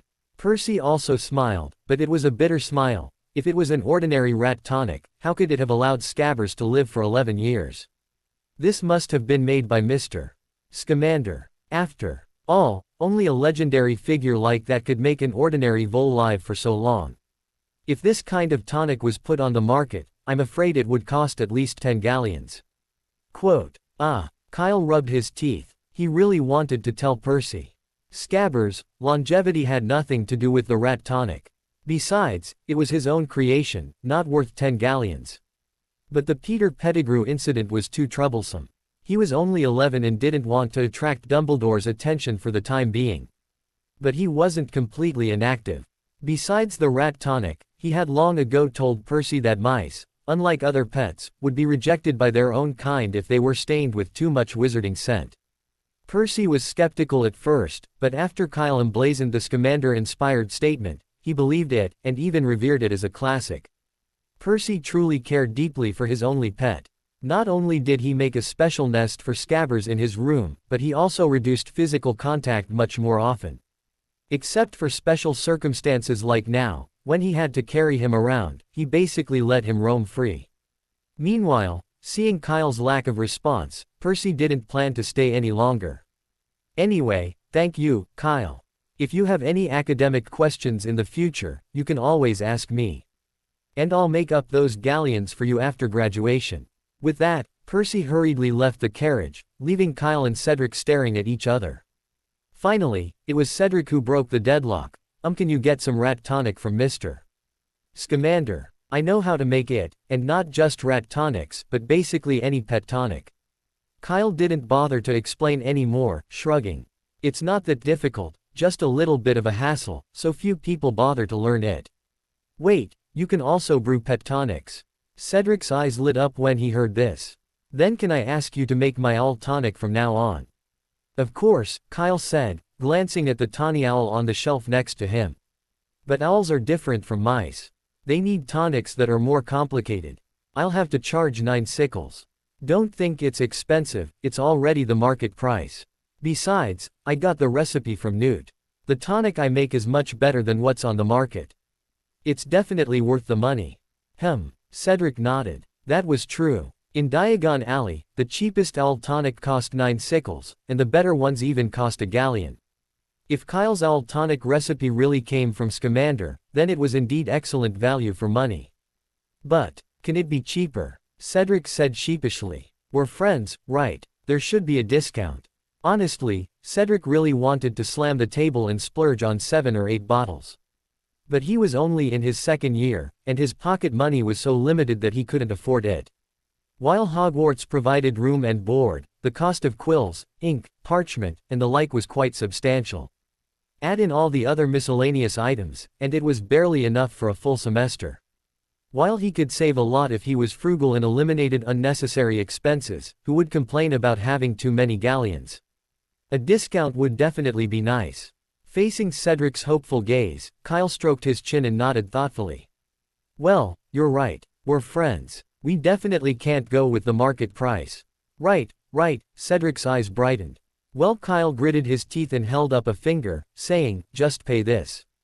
Cedric exclaimed in surprise, 1 sickle. Kyle shook his head. No, 1 galleon. Quote. Cedric's smile remained, but his tone had changed.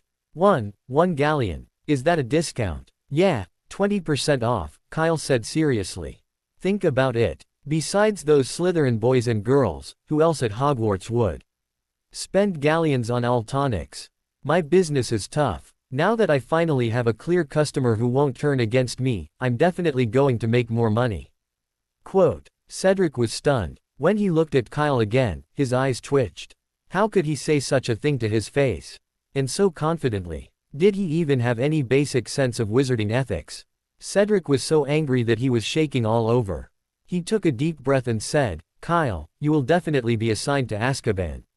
Good luck. Kyle raised an eyebrow, completely unconcerned. He even asked, do you still want that owl tonic?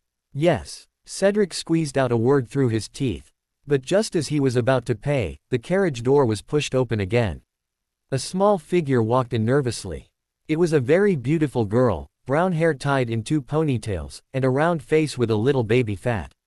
She must be a first year. Kyle and Cedric looked at each other at the same time. Looking for you. I don't know her. Although neither of them spoke, they miraculously understood each other's meaning, for it was exactly what they were trying to say.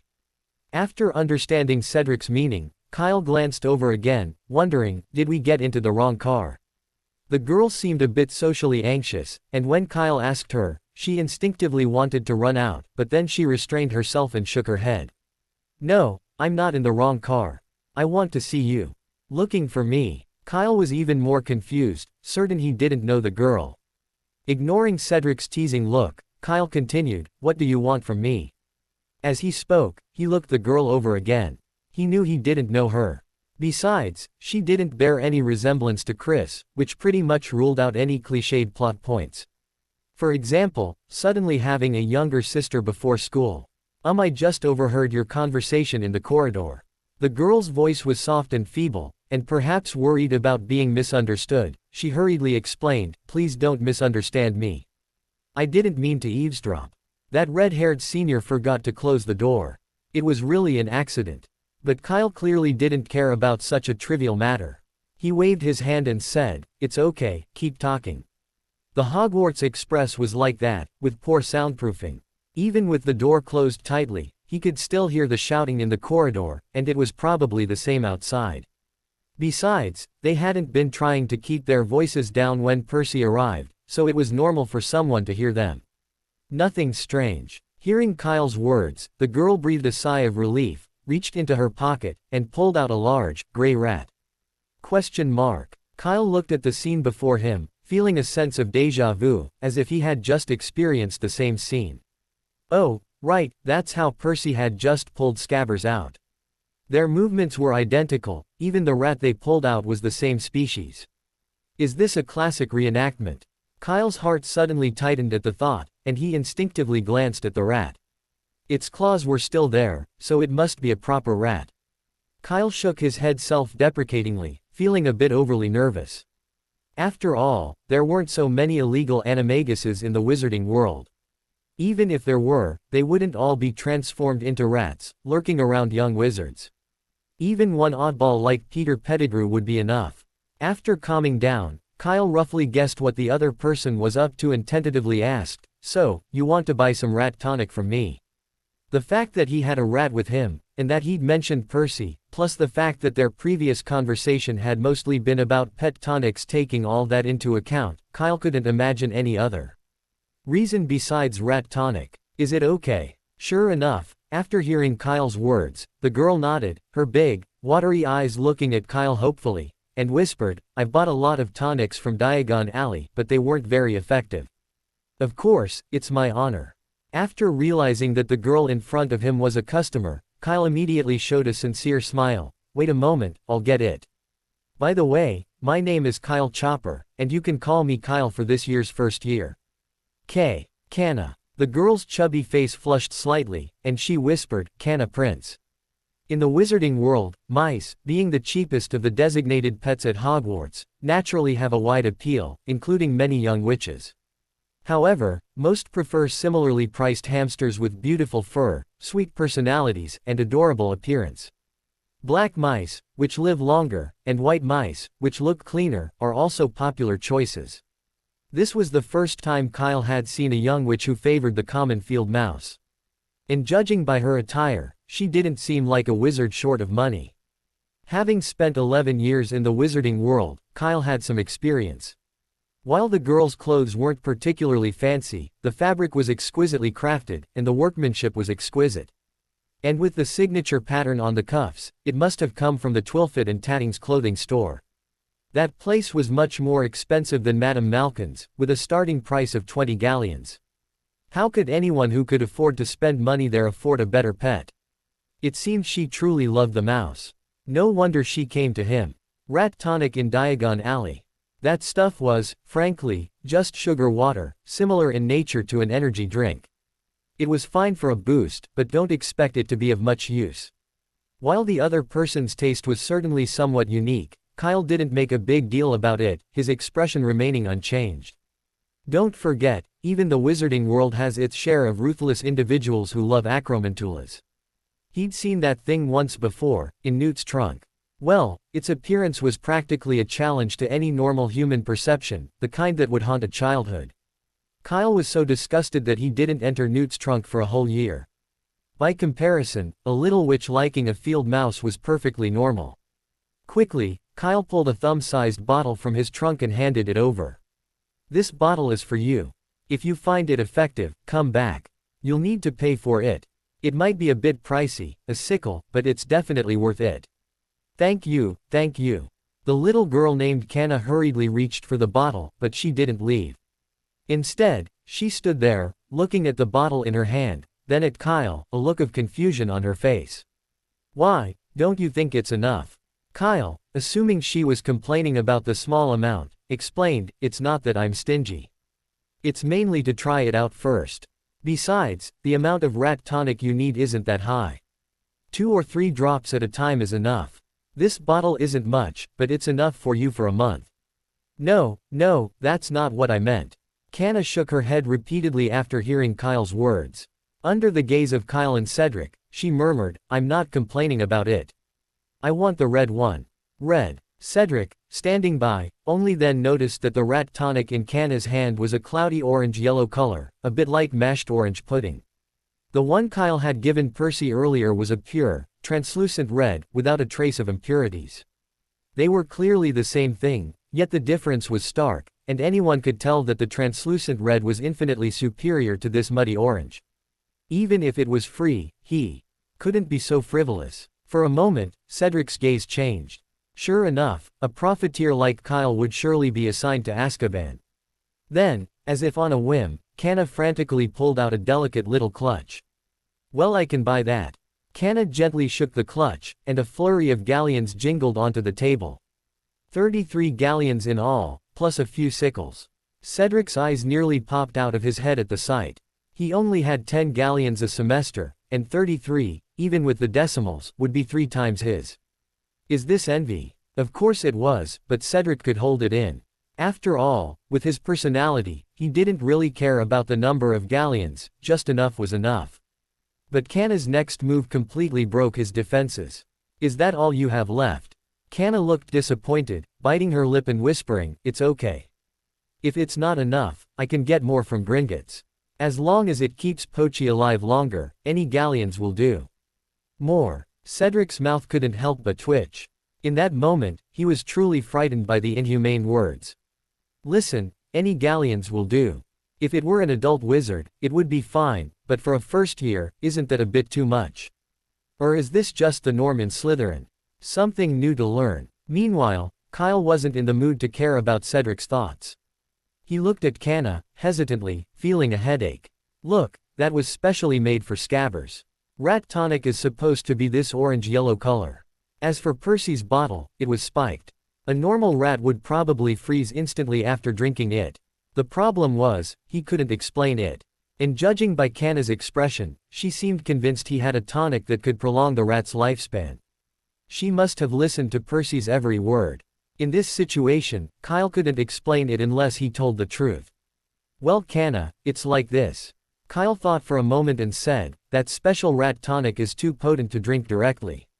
You have to use a regular tonic to strengthen the rat before you can." Bullshitting and evading. That was the only solution Kyle could think of. If he said he didn't have it, or couldn't make it himself, what if Newt turned around and went after him? That would be a real problem. Newt wouldn't be easy to find, but Dumbledore was at Hogwarts. In the wizarding world, even a 3-year-old knew how close they were. Since Kanna was wearing extraordinary clothing, she couldn't be a muggle born. If she found Dumbledore, she might actually meet Newt. "I wish I'd closed the door when Percy came."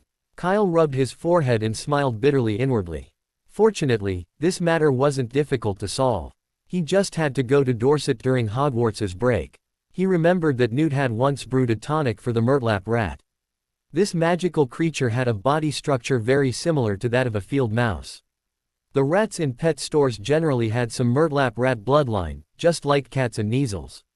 So, when the time comes, just dilute it slightly and use it directly. It would definitely extend the lifespan of an ordinary rat by at least 3 to 5 years. "I'll feed Pochi the tonic on time." Kanna nodded seriously, not doubting his intention. Don't worry, it'll be fine. Kyle smiled and handed over a chocolate frog. Have some chocolate, it will make you feel better. No, no, I can buy it myself. Kanna glanced at the chocolate frog, then immediately looked away, pinching the hem of her robe with both hands. She looked like a child receiving red envelopes during the Chinese New Year, wanting them but feeling embarrassed. It's okay, take it. Kyle smiled and said, just think of it as a meeting gift. I hope we can become classmates. Thank you. Hearing what Kyle said, Kanna blushed and took the chocolate frog, but did not eat it. Instead, she carefully put it away. Kanna left quickly. Kyle didn't take the gold galleons on the table, a simple levitation spell returned them to Kanna's pocket. Kyle wouldn't cheat an 11-year-old out of her money, even if she appeared wealthy. It was a matter of principle. Well, at least wait until he returned from Dorset. Cedric glanced at the closed door of the private room, then at Kyle, who was clearly relieved, and said subconsciously, well, I'm your first customer, right? Can I try the tonic? What are you talking about? That's too polite. Kyle waved his hand seriously. You're my best friend, my brother, not a customer. Yeah, Cedric nodded. And the tonic trial? No, that's only for customers. Cedric stared at Kyle, his eyes twitching slightly. It was the first time he'd seen someone so brazenly justify treating someone differently and taking advantage of someone they knew. Did they really have no shame at all? I've learned something new. Cedric felt a wave of exhaustion and had to change the subject, continuing to talk about Hogwarts. Speaking of Hogwarts, the topic of Quidditch was inevitable, they both loved it. The conversation naturally turned to professional Quidditch teams, but here, Kyle and Cedric disagreed. Kyle loved the Wimborne Wasps, while Cedric was a die-hard Chudley Cannons fan. The atmosphere suddenly became tense. Kyle and Cedric stared at each other, their eyes meeting, and invisible sparks seemed to crackle. Once a fan's argument begins, there's no such thing as surrendering. Neither of them gave in, and as time went on, the temperature in the carriage seemed to drop significantly. It wasn't until a dozen minutes later, with a sharp jolt, that their confrontation was interrupted. The train will arrive at Hogwarts in 5 minutes. Please leave your luggage on board and we'll take it to school for you, a voice echoed through the train. Kyle and Cedric simultaneously looked away, their gazes tacitly ignoring each other as they began to change into their robes. Kyle glanced out the window. It was already getting dark outside, no wonder it felt so cold. Fortunately, the rain had stopped, or he would have needed an umbrella. The train slowed and slowed until it finally stopped. After 10 hours, the journey finally reached its destination. Kyle checked his robes and wand once more, making sure they were in good condition. He joined the throng of people on the train and emerged onto a small, dark platform. The place was truly shabby, overgrown with weeds. The sign was so faded that the words, Hogsmeade Station, were barely readable without careful scrutiny. There wasn't even a single tiled floor, and the recent rain meant Kyle stepped into mud as he stepped off the train. Scourgify. Kyle waved his wand at his shoes and carefully moved to a relatively clean area. Who would believe that the platform of a 1,000-year-old prestigious school was in such a mess? If it weren't called Hogwarts, if the headmaster wasn't called Dumbledore, it would be impossible to attract people just because of this platform. At this time, Kyle also saw Kanna. The little girl stood trembling in the crowd. Even from such a distance, Kyle could see her pale face, obviously frightened by the scene before her. Perhaps noticing that someone was looking at her, Kanna subconsciously turned her head and saw Kyle. Suddenly, she stumbled over as if she had found a lifeline. Kyle reached out to help Kanna, who nearly fell, and without saying a word, he simply drew his wand again and waved it at her robes. Scourgify. The girl hadn't even looked where she was running, leaving her covered in mud. After doing all this, he smiled, patted the girl's shoulder, and said soothingly, "Don't be afraid. It's safe here. Someone will be here to pick us up soon." "Yes," Kanna said softly, lowering her head. At the same time, an oil lamp appeared above their heads. First years, come this way." Surrounded by the first-year wizards, Hagrid's massive frame stood out. Combined with his messy hair and full beard, his presence frightened many of them. Kyle could even hear tears. Kanna didn't cry, but she wasn't much better. She clutched Kyle's arm tightly, causing him to grimace in pain. But seeing Kanna's terrified expression, Kyle was too embarrassed to pull it out directly, so he could only force himself to hold it in. He couldn't understand how an 11-year-old could be so strong. "My name is Rubius Hagrid, the keeper of the keys to Hogwarts." Hagrid waved to the others. "First years, follow me. Watch your step. I'll take you on the boat to Hogwarts." Kyle was the first to follow, leading Canna into the dim light, the brightest spot around. By then, Canna had calmed down considerably. She quickly let go of Kyle's arm, blushing and mumbling, "I'm sorry." Unfortunately, her voice was too quiet, and with the constant noises of others startling around, Kyle couldn't hear what she said, only nodding subconsciously. To be considerate of the first-year wizard, Hagrid walked slowly. It took them over 20 minutes of stumbling and scrambling to finally reach the end of the steep, narrow path. After turning the final corner, Hagrid turned to look at the others, smiling and pointing ahead. "Come on, you're about to see Hogwarts for the first time. Don't get distracted. This is the most beautiful view in the wizarding world." A flurry of gasps and exclamations followed. Canna, standing beside Kyle, stared blankly ahead, muttering to herself, "Beautiful." The path ended at the famous Black Lake. Across the lake, on a towering hillside, stood a majestic castle. Its towering spires, shimmering against the bright moon, made it seem as if it were built into the clouds. The illuminated windows of the castle resembled the stars dotting the sky. It was a breathtaking sight, akin to a miracle. Even Kyle was stunned. For a moment, he wondered if the Hogsmeade platform had been left in such dilapidated condition to highlight this scene. "Okay, first years, let's get ready for the ferry. Don't keep the professors waiting." Hagrid pointed to a fleet of small boats parked by the lake and said loudly, "Remember, no more than 4 people can be on each boat." Kyle and Canna boarded the nearest small boat, followed by 2 unfamiliar first-year wizards, also a boy and a girl. Judging from their looks, they must have been very excited.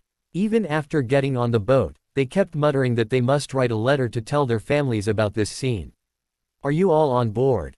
Hagrid, sitting alone in a small boat, turned back to confirm one last time. "Okay, let's go."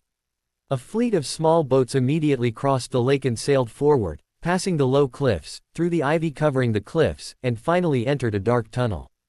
Kyle had always been curious about how the Hogwarts first-year boats moved. He had always assumed it was magic, but now he was a little skeptical. After observing them for a long time, Kyle couldn't find any trace of magic on the boats. And then there was Hagrid, a half-giant nearly 4 meters tall, who looked much heavier than the 4 first-year wizards, yet his boat had the same draft as the other boats, a clear sign of abnormality. Of course, it was possible that these boats were enchanted with more advanced and hidden magic, or perhaps even some kind of alchemical artifact, but Kyle preferred to believe that something beneath the lake was holding the boats up. "Is that a giant squid?" He poked his head out to peer beneath the surface, but unfortunately, the visibility on the Black Lake at night was too low to see anything but his own reflection. Soon, the boats left the tunnel and docked at a place resembling an underground dock. Everyone disembarked and followed Hagrid up a cobblestone path, eventually arriving at a flat, damp lawn beneath Hogwarts Castle. They descended stone steps to a massive oak door. "Welcome to Hogwarts," Hagrid declared, then turned, raised his massive fist, and knocked 3 times on the castle gate. The gate swung open. An elderly cat in emerald green robes ahem, a dark-haired witch stood before it. One has to admit, some people have an aura of silence the moment they appear, like the homeroom teacher appearing at the back window of a classroom, instantly shutting up. Professor McGonagall was no different. Her appearance silenced the clamor of discussion. Even Hagrid grew more reserved, saying solemnly, "First years, Professor McGonagall." "Thank you, Hagrid. I'll leave this to you." Professor McGonagall glanced at the group before opening the door and ushering them into the castle. Blazing torches lined the stone walls surrounding the castle, sending a wave of heat blasting across their faces, dispelling the chill outside and bringing peace of mind to the shivering young wizards. To their right was a tightly closed door, and Kyle could clearly hear a buzz of voices within. Professor McGonagall, however, didn't linger there, instead leading them to an empty room at the other end of the hall. "First of all, welcome to Hogwarts." Professor McGonagall expertly delivered her annual opening remarks as everyone took in their surroundings. "The start of term feast is about to begin, but before you take your seats in the Great Hall, we must first determine which house you will be sorted into. Sorting is a crucial rite, as each house will be like your home at Hogwarts during your time there. Despite being well informed about the details, Kyle listened intently. He had no choice but to pay attention. He was standing in the front row, right under Professor McGonagall's nose. If he slacked off at this moment, his future at Hogwarts would be difficult. Besides, this was a famous scene, and with only one chance, Kyle naturally didn't want to miss it. By then, Professor McGonagall had finished explaining the House Cup and began introducing the 4 houses. They were Gryffindor, Hufflepuff, Ravenclaw, and Slytherin. Or to put it simply, the reckless, the foodie, the academic, and the pureblood.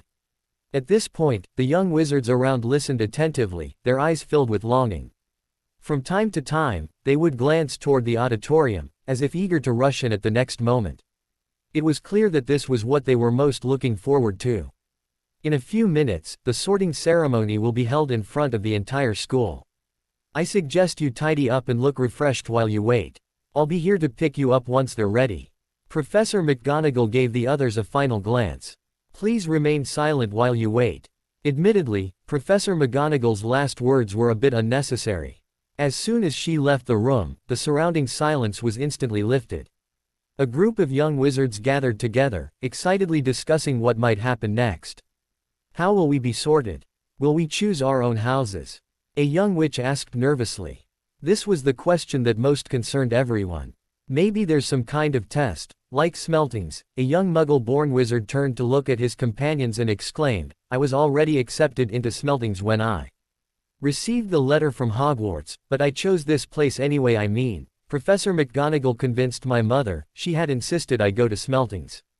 It was a boastful attempt, but unfortunately it didn't quite pan out. After all, everyone was preoccupied with the sorting, so who would care about Smeltings? Besides, some people didn't even know what Smeltings was. I think the heads of house choose their own students, someone said confidently. That's how it's done at Ilvermorny, only they use statues. My dad's friends with the director of the Department of International Magical Cooperation at the Ministry of Magic, and he told me so. It was a show of strength. Compared to the previous boy, his words were clearly more persuasive, instantly gaining a large following. This made him incredibly proud, and he held his head high, boasting about his father to everyone he met. Someone who didn't know him might have mistaken him for the Minister of Magic. At that moment, Kyle suddenly felt someone tugging at the sleeve of his robes. Turning around, he found Canna staring at him nervously. Kyle, is this really how the house's selection goes? Canna asked anxiously, what if no house wants me? Will I be expelled? Don't worry, I won't be, Kyle said with a smile. Think about it. Ilvermorny and Hogwarts are 2 different schools. How could they use the same sorting method? That would be too tasteless. Is that so? Canna breathed a sigh of relief and continued, then do you know how we're sorted? Well, I know. Kyle thought for a moment and decided to tell the truth. He whispered in Canna's ear. It's nothing. It's just an Avada Kedavra curse cast by the professor. Those who survive will get in. Don't worry, you won't be expelled. As luck would have it, a ghost just floated past them at that moment. Kyle turned around and waved naturally, saying, hello, senior. We're going to be sorted soon. Wish us success. Ghost didn't understand what the young wizard was saying, but seeing someone greeting him, he subconsciously nodded in response. Seeing this, the light in Canna's eyes instantly disappeared. She stood there motionless, as if she had lost her soul. A few minutes later, more and more ghosts began to appear in the small room. Tall, short, thick, thin, and all shapes and sizes, they were a real surprise to the new students. Initially, the young wizards were genuinely frightened, but they soon discovered that these ghosts weren't scary at all.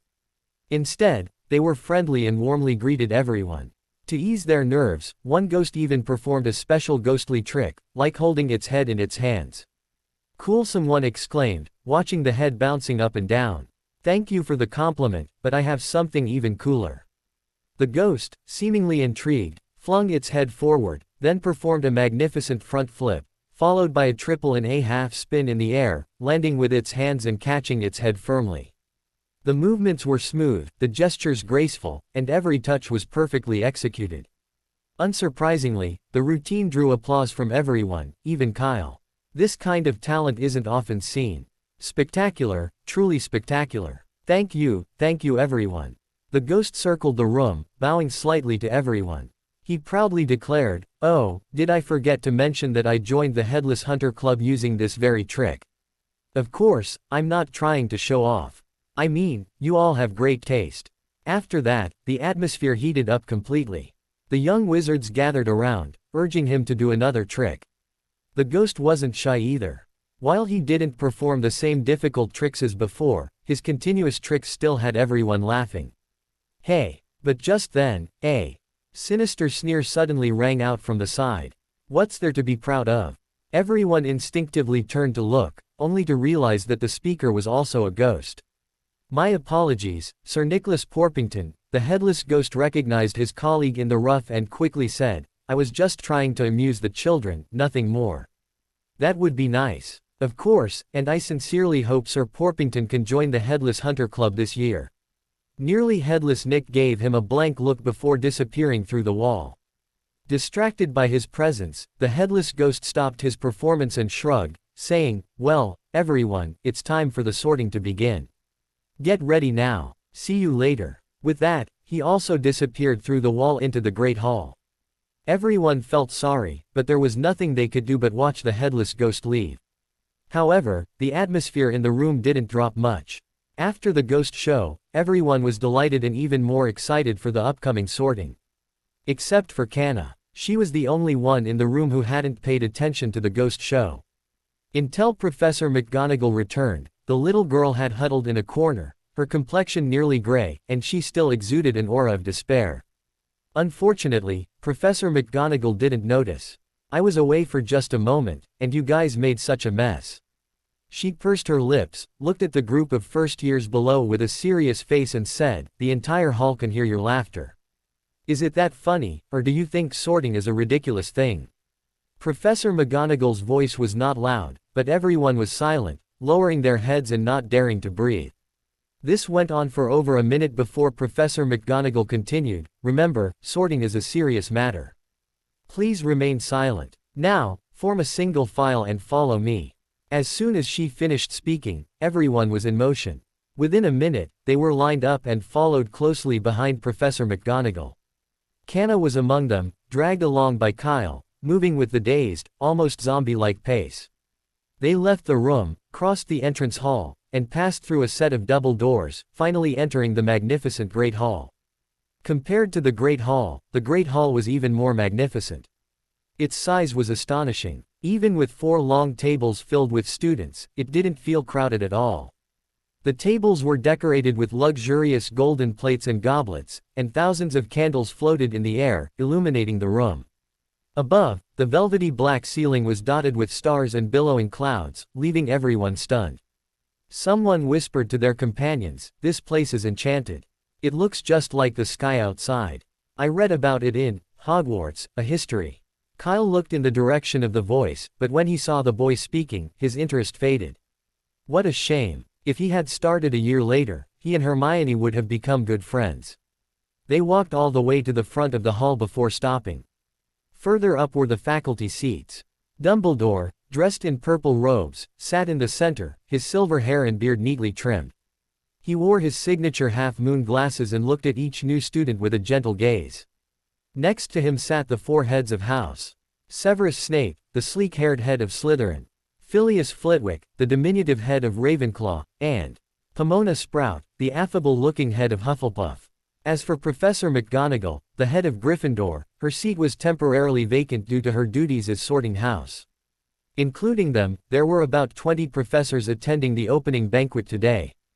Kyle, after a lot of guesswork, could only recognize less than 10, and he had no recollection of the rest.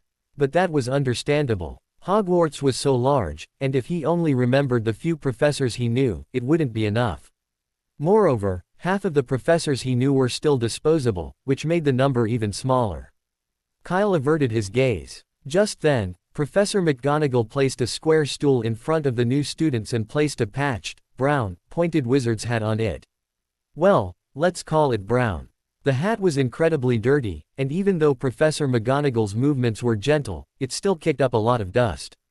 Furthermore, in the candlelight, it shimmered, clearly showing signs of patina. It was practically impossible to discern its original color. Kyle was sure that if this hat wasn't the Sorting Hat and it showed up in his house, either he or Chris would be dead. Or, they were both beaten to death by Diana. The entire auditorium fell silent. The older students were waiting to see the show, while the first years were nervously staring at the dirty and torn hat, as if a giant monster would jump out of it at any second. Then, the hat suddenly began to twist, the tip of the hat swaying from side to side, and the brims on both sides rose and fell, as if dancing. But the more Kyle watched, the more he felt something was wrong. How to put it, who knew who designed this set of movements? It was just like some kind of flat fish that likes to eat its colleagues, but the movements were a little stiff, not as smooth as others. Also, it looked a little ugly. The Sorting Hat probably knew that dancing was not its strong point, and soon it split open a mouth-like slit and began to hum. I am a hat, but don't underestimate my appearance. I was made 1,000 years ago. Witnessed the world's transformations, traversed wilderness swamps, and walked along forests and rivers. Come, wear me. Find the most suitable house. If you yearn for power, then go to Gryffindor. They are brave, righteous, and courageous, and they can bring out the courage buried deep within you. Perhaps you will choose Slytherin. They are strong, calm, and elegant. Here, there is no need to hide your ambitions and desire for power, for everyone here is just like you. Hufflepuff is upright, loyal, resilient, and honest. Come, you will find the most trustworthy companions here. In Ravenclaw, if you possess extraordinary wisdom and a shrewd mind, then do not hesitate, for there are companions like you. Come, wear me. Do not worry or be afraid. I will tell you what your heart desires. The song ended, and the surrounding applause was thunderous. It was clear that the young wizards in the magical world were very polite. The Sorting Hat bowed to each of the 4 tables and then went still. While the Sorting Hat's song was a bit hard to describe, the first years had basically figured it out. Sorting, it seemed, was all about putting on the hat. This caused many to breathe a sigh of relief. Compared to the rumors they'd heard, putting on the hat was surprisingly easy. It wasn't just a little dirty, a little worn, a little ugly, it didn't matter. It was just for a little while, and you didn't have to wear it all the time. Professor McGonagall strode forward, a piece of parchment in hand. Whoever I call will put on the hat, sit on the bench, and be sorted. Professor McGonagall glanced at the parchment. Thomas Albright, a blond boy, held his head high, trotted over, and put on the hat. A moment later, Ravenclaw, the Sorting Hat, called out. The boy looked pleased. After taking off the Sorting Hat, he eagerly walked to the Ravenclaw table, where the applause was currently blaring. Marietta Edgecombe, a little girl, happily ran up, picked up the Sorting Hat, and put it on. Ravenclaw. Oh great. The first 2 first years were both Ravenclaws, which made the young eagles extremely excited. The enthusiastic cheers seemed to lift the ceiling off. Katie Bell. This time it was also a little girl who ran up in a panic and put the Sorting Hat on her head. Perhaps out of nervousness, she put a little too much pressure on the hat, pushing her entire head into it, leaving only her neck exposed. Ha ha ha. A burst of laughter erupted from the Great Hall. Professor McGonagall sighed and hurried forward to help straighten it. Thank you, little Mag. I almost thought it was going to burst. The Sorting Hat nodded to Professor McGonagall. Gryffindor, without a doubt. A burst of enthusiastic cheers erupted from the Gryffindor table on the far left side of the Great Hall. Fred and George even stood on their stools, whistling excitedly, clearly impressed by this young woman. Katie Bell ran down to the Gryffindor table, her face flushed. The sorting continued, but to prevent a recurrence of the previous incident, Professor McGonagall felt it best to preside over the proceedings herself. Instead of stepping aside as she had previously, she stood behind the 4 stools, holding the Sorting Hat in one hand and the parchment in the other. Cho Chang, an Asian girl, slowly walked to the square stool and sat down. Professor McGonagall stood behind her and gently placed the Sorting Hat on her head. Ravenclaw. Oh. As the Sorting Hat called out the name of the same house for the 3rd time, the eagles went completely wild. Some stood on their stools and performed a stilted dance in front of the entire school. Others picked up the decorative flowers on the table and excitedly threw them toward the ceiling. They cast aside their usual pride in their composure and cheered wildly. 3. The sorting has only just begun, and we already have 3 new students. Ravenclaw, this year will definitely be a rising star. The professors on the stage didn't stop them, just watching with a smile. It wasn't until they started throwing plates that Professor McGonagall stepped forward with a stern face. The effect was remarkable. Seeing Professor McGonagall, the Eagles felt like they had been poured a bucket of cold water on their heads. They calmed down instantly, turning from eagles into quails and sitting down at the table in a well-behaved manner. Professor McGonagall's expression brightened considerably, and she returned to the parchment. Omid Flower. Slytherin. The ranks of first years dwindled. Kyle stood in the crowd, patiently waiting for his name to be called, but for some reason, he felt a prickling tingle on his back, as if someone were constantly poking him with needles. Kyle instinctively turned his head, only to be met with Canna, her face flushed red, glaring at him fiercely. But unlike before, this time she was furious. The normally shy girl seemed a completely different person, her small white teeth grinding loudly, as if she were about to pounce and bite him at any moment. Ahem, oh, what a beautiful day. Kyle chuckled, then feigned composure as he turned his head back again. Then, he quietly inched forward, trying to distance himself as much as possible from Canna. Unfortunately, things didn't go as planned. The place was so small, and there weren't many people around, so there was nowhere to hide. No matter where he ran, Canna would always see him. That feeling of being on edge never left him. Fortunately, at this moment, a voice suddenly came. Kyle Chopper. For the first time, Kyle felt that Professor McGonagall's voice was so beautiful, like the sound of nature, like an angel who brought salvation to people. Honestly, if he could re-elect the headmaster, he would definitely choose Professor McGonagall. Kyle didn't hesitate, quickly making his way to the stage. Having survived a disaster, he patted his chest and looked at Professor McGonagall sincerely, saying, "Thank you, Professor." Perhaps not expecting such a polite child at Hogwarts, Professor McGonagall was taken aback by Kyle's sudden action. After a few seconds, she finally reacted and shook her head, saying, "It's my duty." Despite this, Professor McGonagall's previously stern expression softened. Before placing the sorting hat on Kyle's head, she even dusted it off. Such a polite child, it would be great if he could be sorted into Gryffindor. Professor McGonagall felt a pang of anticipation. Gryffindor was in dire need of such exemplary students. Last year, she had dreamed of moving Cedric to her own house, but Sprout and Dumbledore disagreed. It all depended on how this year would pan out. Professor McGonagall stared at Kyle intently, silently praying that the sorting hat would prove reliable for once. Strange, so strange. After Kyle put on the sorting hat, he heard a tiny voice in his ear saying, "You are actually thanking me sincerely. This shouldn't be the case. I mean, are you really that kind of good kid?" "Of course I am," Kyle said seriously. "You can go and ask around. Both the Weasleys and Mr. Scamander have said that I am the most polite and good kid they have ever met. So please don't slander me, or even if you are just a hat, I will complain to you." Quote. The sorting hat fell into silence rarely, and the tip of the hat swayed back and forth unconsciously. It seemed to be speechless, and seemed to be struggling with something. After a long time, he continued, "Your shameless look makes me feel like I've returned to more than 1,000 years ago, but at that time I was just an ordinary hat on Godric's head. So, how about going to Gryffindor? I feel that place should forget it, it's not suitable for you. I think. Let me think about it." Kyle was about to speak when he was interrupted by the sorting hat. "Slytherin is better, there you will be glorious, there is no doubt about that." Wait. For the second time, the sorting hat interrupted Kyle again. "No, it's still not suitable, and if you go to Slytherin, Snape will definitely pour some weird potions on me in the future, let me think about it. Dumbledore has given me a big problem. It's a pity, if Azkaban also belonged to Hogwarts, or Nurmengard would also be fine." The sorting hat sounded like it was joking, but Kyle couldn't laugh at all what was going on. He didn't seem to have done anything wrong. At most, he'd just scared Canna a little. Were they going to sort him to Nurmengard for that? How could that be unreasonable? Besides, the entire wizarding world did the same thing, and there were plenty of people who were even more outrageous than he was saying.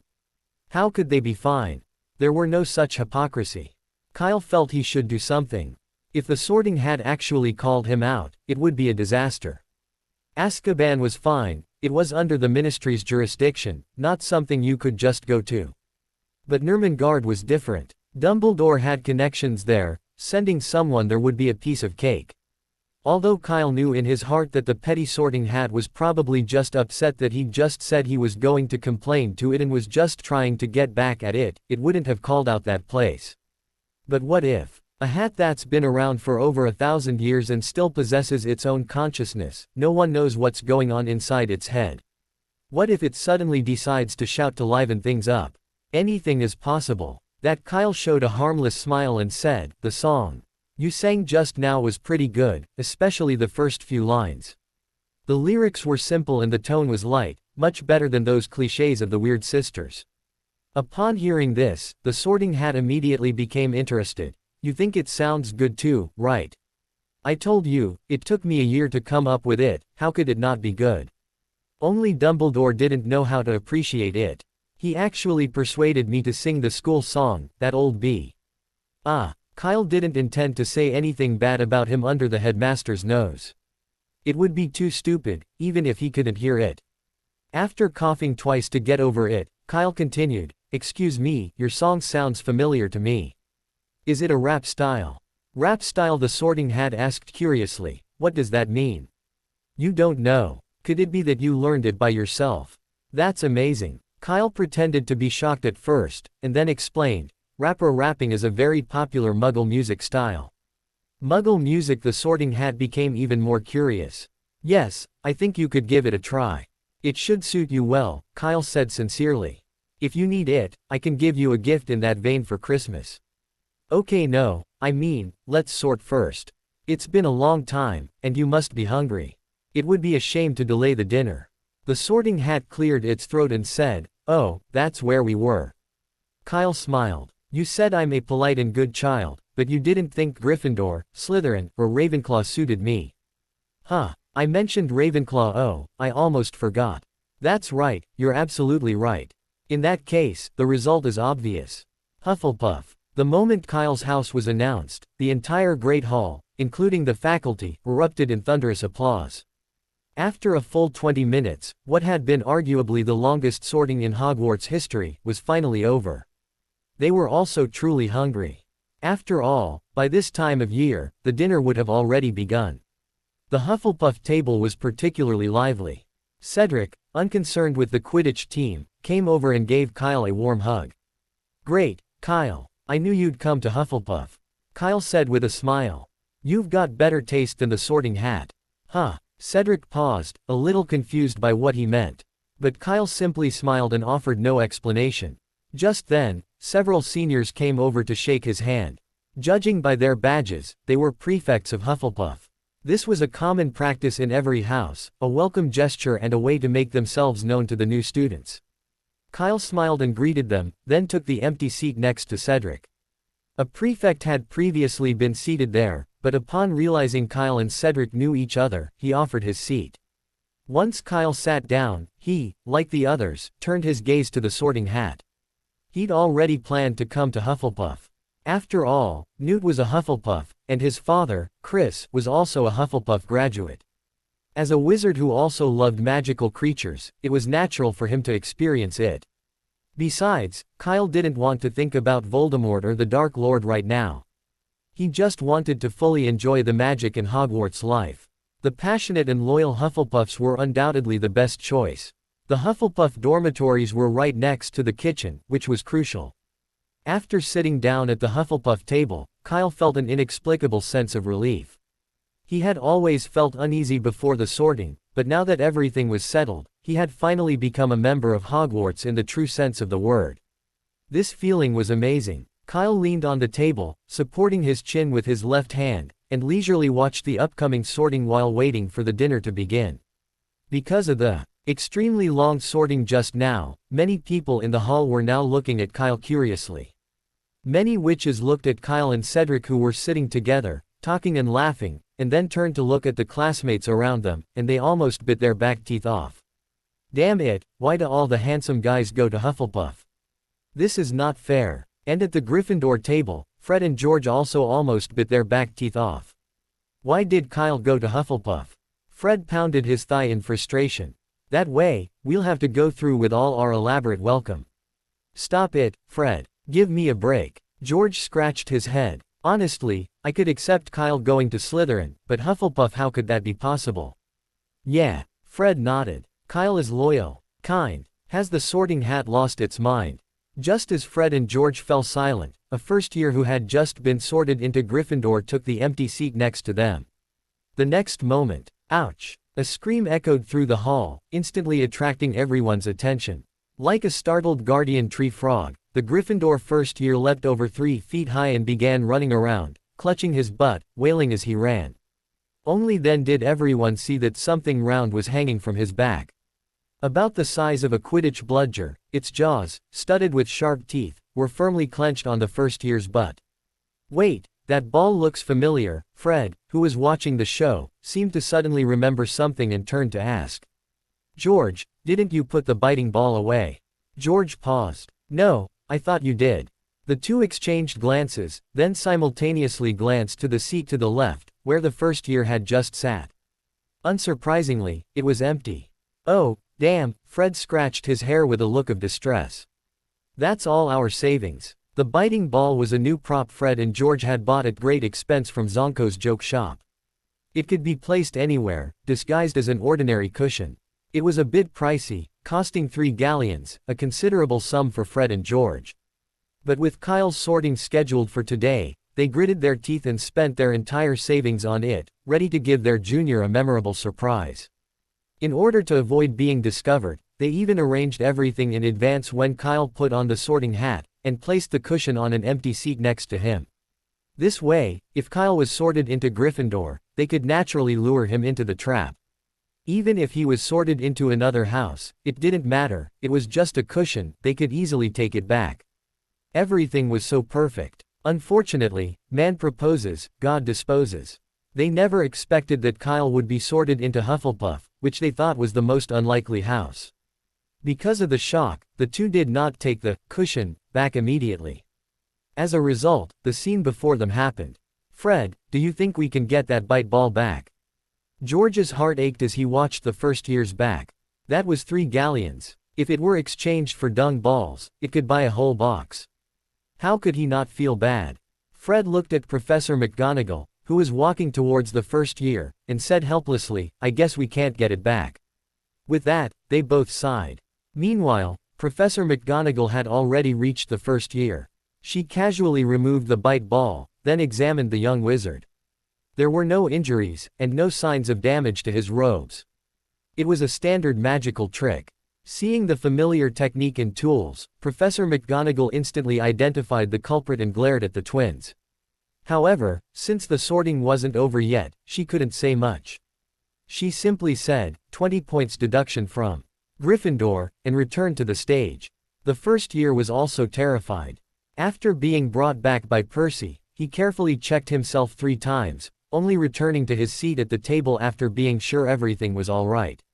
Not far away, Kyle watched the scowling Fred and George, his laughter barely concealed as he slowly raised his middle finger. Kyle swore on Ron's integrity that the biting ball had been 100% prepared for him by those two. Now that Professor McGonagall had discovered it, it was all just comeuppance. No, George, Kyle's being too arrogant. Fred's face flushed in anger. While others didn't know what the gesture meant, he did. For the past 11 years, Kyle had always raised his middle finger whenever he taunted them, so he knew exactly what Kyle meant. Don't worry, Fred. As long as Kyle's at Hogwarts, we still have a chance. Like Fred, George was furious, his ears red. But the problem was that they really couldn't do anything to Kyle right now, and they didn't dare to provoke him under Professor McGonagall's death stare. They could only retaliate by giving Kyle the finger. Out of sight, out of mind. The two men suppressed their desire for revenge for the moment, turning their heads away, trying not to look at Kyle's infuriating face. Kyle paid them no mind. It was just a last-ditch stand by 2 red-haired losers, he wouldn't take it seriously. And Kyle knew Fred and George wouldn't let it go. They were probably already plotting revenge. But so what? For the past 11 years, he'd almost never lost his battle with the Weasley twins. The few times they'd won were due to his own youth, and Charlie's shameless bullying had allowed them to pull off a comeback. Charlie was already swamped with final exams and Quidditch, so he had no time for them. Without Charlie, who would the twins turn to for support? Ron. If that were the case, then dealing with them would be even easier. So, with his glorious record before him, Kyle had nothing to fear. After this unexpected incident, the Sorting Hat stopped wasting time, essentially sorting the new students as soon as it touched their hair. With this efficiency, only the last two first years remained. Canna Prince. Hearing this familiar name, Kyle and Cedric glanced over at the same time. That's the girl from the train, right? Cedric asked curiously. Where do you think she'll be sorted into? Slytherin. Probably, Kyle said, scratching his back subconsciously. Since she's wearing extraordinary clothes, she's probably a pureblood, so Slytherin, right huh? At this moment, Kyle froze. He wondered if it was his imagination, but after Professor McGonagall called out Canna's name, Snape, who had previously maintained a stern expression and seemed completely uninterested in the sorting, actually moved forward, his attention fully focused on the Sorting Hat for the first time. They can't know each other. Kyle thought to himself. Although Snape, due to his special status, rarely participated in social activities, he was, after all, one of the four heads of house at Hogwarts and a renowned potions master. It was impossible for him not to have acquaintances in the wizarding world. Perhaps Canna's family was among them. At this thought, Kyle felt a chill run down his spine, a sudden, ominous feeling welling up in his stomach. If that were the case, then, with Snape's personality, if he knew he'd tricked Canna, he'd probably be treated like a hero even beforehand. It can't be such a coincidence. Kyle's scalp tingled. What a sin. I'd just been teasing the Weasley twins about their evil deeds getting their comeuppance, but I never thought the retribution would come so quickly and the next second it would be me. Kyle glanced anxiously at the stage. For some reason, when Canna's turn came, the Sorting Hat's efficiency seemed to plummet back to its initial state. Everyone waited for over a minute before the Sorting Hat finally spoke. Hufflepuff. Huh. The Hufflepuff table erupted in cheers, and the prefects rose again, welcoming Canna. Kyle, alone, watched Canna walk past him, a puzzled expression on his face. What was going on? Besides the Scamanders, another pure-blood family was actually visiting Hufflepuff.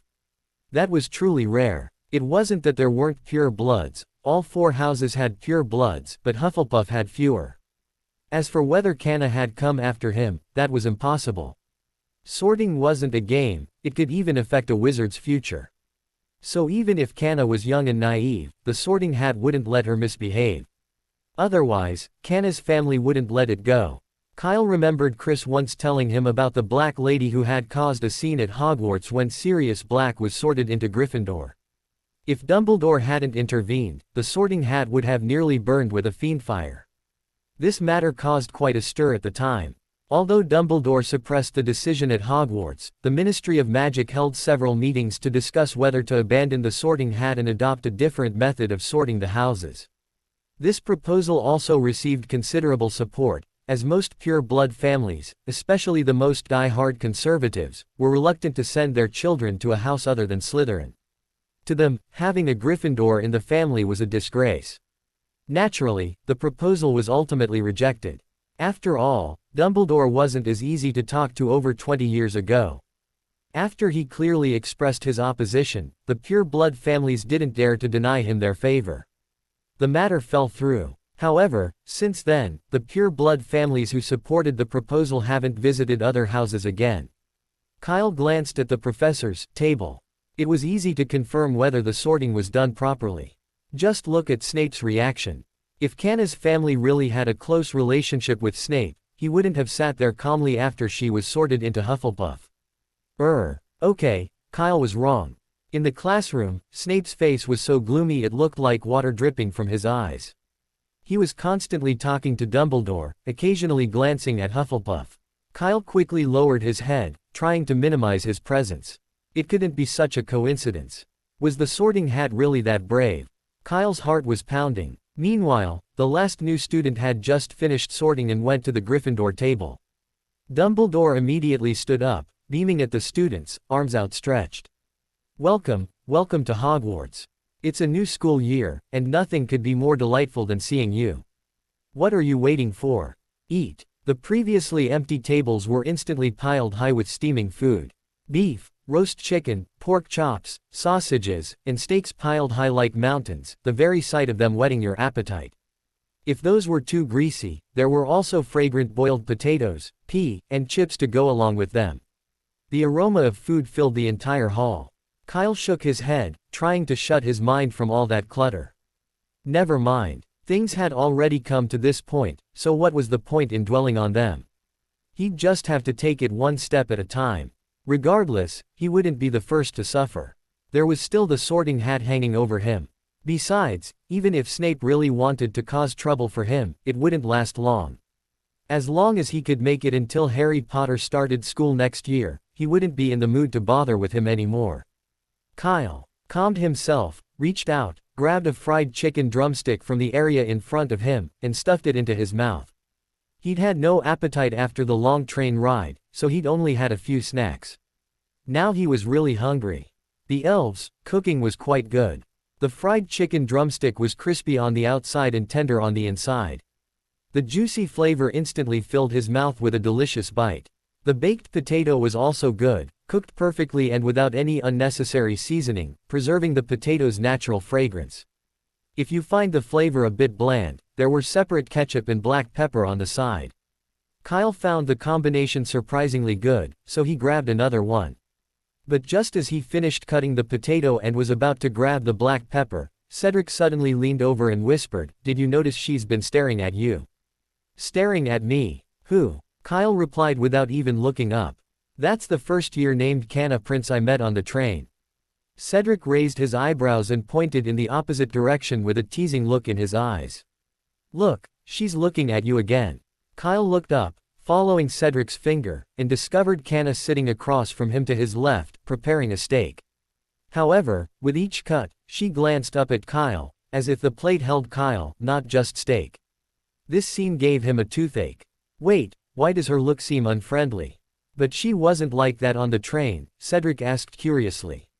"I remember the first years were all together before the sorting. Did something happen to you guys during that time?"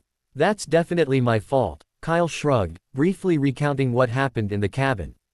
Cedric was stunned. Sorting with a killing curse. Who the hell could come up with that? "She believed it," Cedric asked cautiously. "What else?" Kyle said with a bitter face. "If she didn't believe it, would she have looked at me like that?" Ah, a person could be so bold. Cedric's lips twitched, and for a moment he didn't know what to say. He could only look speechlessly at Canna, then at Kyle, then silently gave a thumbs up. "Really, Kyle, you two are a match made in heaven. She's only 11, and you're so anxious to go to Azkaban," Kyle said angrily. "And I advise you not to say that again. If Professor Snape hears, you're doomed." "She knows Professor Snape?" Cedric asked in surprise. Kyle nodded. "I'm not sure, but I think they do." Cedric's expression suddenly changed. He glared at Kyle with a look of scum. "You're out of line. How could you play such a nasty joke on a first year? If I were a prefect, I'd definitely deduct points from you." Kyle stared at Cedric in disbelief, as if he'd just met him. He'd changed sides the moment he heard Canna knew Snape. His expression changed so quickly. Was this really the Cedric he knew? Yet, facing Kyle's gaze, Cedric remained expressionless, even shuffling aside, as if to distance himself from him. Kyle could only silently raise his middle finger. He'd been so careless in choosing his friends. I wondered where he'd learned this from. How could he become so shameless after just a short time apart? But in this situation, it was impossible to eat peacefully. Kyle simply put down his knife and fork and looked up at Canna. The little witch didn't shy away, simply locking eyes with Kyle, her round cheeks puffing up, whether she was chewing her steak or out of anger. Neither of them spoke, staring at each other at the start of term banquet, oblivious to the others, as if they were in a contest to see who would bow first. Naturally, neither Kyle nor Canna wanted to concede, and at first, they were determined, as if they were determined to fight this contest to the end. However, Canna had clearly overestimated herself. Soon, her eyes began to wander, and a bright red crimson spread across her once fair face. A few seconds later, her eyes began to shift, Her breathing became more rapid, and her entire face turned a crimson red. Finally, Kanna couldn't hold it any longer and quickly lowered her head, her nose pressed against the steak, as if burying herself in the dish. Only her reddened ears were visible. Kanna's personality hadn't changed, she was still as shy and socially anxious as before. Her earlier outburst was simply the result of realizing she'd been tricked, a wave of rage and anger. It was like a normally quiet girl slamming her keyboard and spewing curses after being tricked in her favorite game. It was the same principle. Coupled with Kyle's constant avoidance, she had no outlet for the pent-up anger she'd been feeling, which had persisted until now.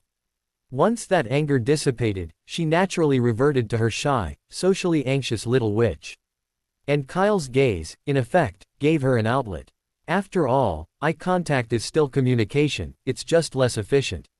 Kyle hadn't expected her anger to subside so quickly, to calm down in just a few minutes. Her personality was truly a bit too easygoing. Ginny Weasley's personality was considered good among the people Kyle knew, but even when she got angry, she'd have to argue with Kyle face to face for at least half an hour. Kanna, by comparison, was far too weak, and her personality wouldn't bode well in the wizarding world. It had been fine at Hogwarts. Hufflepuffs were known for their honesty and friendliness, and few harbored ill intentions. But if she remained like this after graduation, she'd likely die without a trace. Grogan Stump, a renowned minister of magic, once said that Hogwarts was a fairy tale, leaving the castle only left a devouring abyss. In the eyes of those dark wizards teetering on the brink of death, a shy, introverted pure blood witch was no different from a fleeting galleon. They would swarm her like hyenas, devouring her until not even a bone remained. Kyle wasn't exaggerating, there were precedents, like the disappearance of pure-blood families. After Voldemort's fall, the Death Eaters, deprived of their backers and hounded by the Ministry of Magic's Aurors, became disorganized and fled into hiding. This utter chaos reigned throughout the British wizarding world, and the pure-blood families were thrown into chaos. The hyenas lurking in the shadows seized this opportunity and attacked these disorganized pure-blood families. They either robbed them outright or used the Cruciatus curse to extract valuable information. In short, any lone pure-blood became their prey. They cared nothing for the size or power of their family, or whether they would retaliate in the future. As long as there was profit to be made, and as long as the target's family didn't have a monster like Dumbledore or Voldemort, they would pounce and take a piece of their flesh. During that period, the number of pure bloods killed by them grew by the day, and many families began to decline, eventually fading into oblivion. This situation continued until the Death Eaters were mostly captured, and the Aurors and Stryker turned their attention to them. It was like this then, and it is no different now. Kyle glanced at Kanna, who was playing ostrich. After a moment's silence, he calmly took the black pepper next to him, sprinkled it on the cut potatoes, and put it into his mouth. Quote, "Forget it, it's only first year now, and there's still a long time before graduation. Why think about this? Fill your stomach first." Half an hour later, the banquet was almost over, and the main dishes on the table were replaced by various desserts. Kyle chose a maple pudding. This kind of pudding was highly recommended by Bill and Charlie, saying that apart from Hogwarts, it is rare to find such authentic taste anywhere else. Kyle took a bite and found that it tasted really good. With the right sweetness, fresh and delicious fragrance, and a touch of just the right sourness was the finishing touch. It was perfect as a dessert after the meal. After everyone had finished eating, the remaining desserts were cleared away, and the table became clean, tidy and spotless again. Dumbledore stood up, and the hall returned to silence. "Everyone's had their fill, I hope. But before you return to your dormitories, I have a few words to say. First-year students, please note that the wooded area on the school grounds is off limits to all students." Also Dumbledore paused, then continued, "Professor McGonagall also reminded you not to use any magical props in class or in any public areas. Failure to do so will result in severe punishment." As soon as he finished speaking, nearly half the hall instinctively turned their attention to Fred and George, the Gryffindors. The twins, unfazed by the stage fright, stood up and began to bow to the others, their expression smug, as if Dumbledore were praising them. Not far away, Professor McGonagall's face was as grim as it could be, her lips pursed even tighter.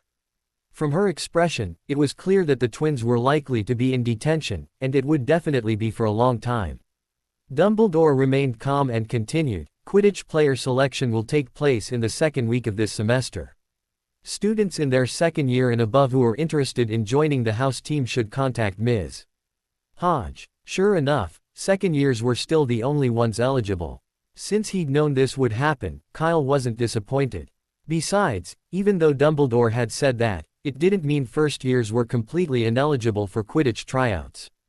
First years were excluded simply to accommodate young Muggle-born wizards, who had never played Quidditch before. Choosing players now would be unfair to them.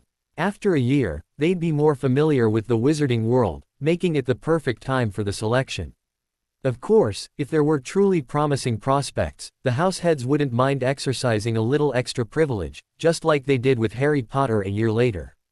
So Kyle planned to go to Professor Sprout in a couple of days to try his luck and see if he could try out with the second years. Being barred from flying for a year would be incredibly grueling. Quiet. Dumbledore had to raise his voice to silence the group of young wizards in the audience, excited about Quidditch. Finally, I have the honor of introducing our new defense against the dark arts professor. Dumbledore leaned over and extended his hand toward the faculty. Professor Oren, please say hello to everyone. Next to Snape, a plain-looking middle-aged wizard stood up and waved to the crowd with a smile. A few cold, scattered applause echoed in the auditorium. Aside from the enthusiastic first-year students, the other grades were less enthusiastic. It was just a one-year professor, so why was there so much enthusiasm? He would be replaced next year anyway.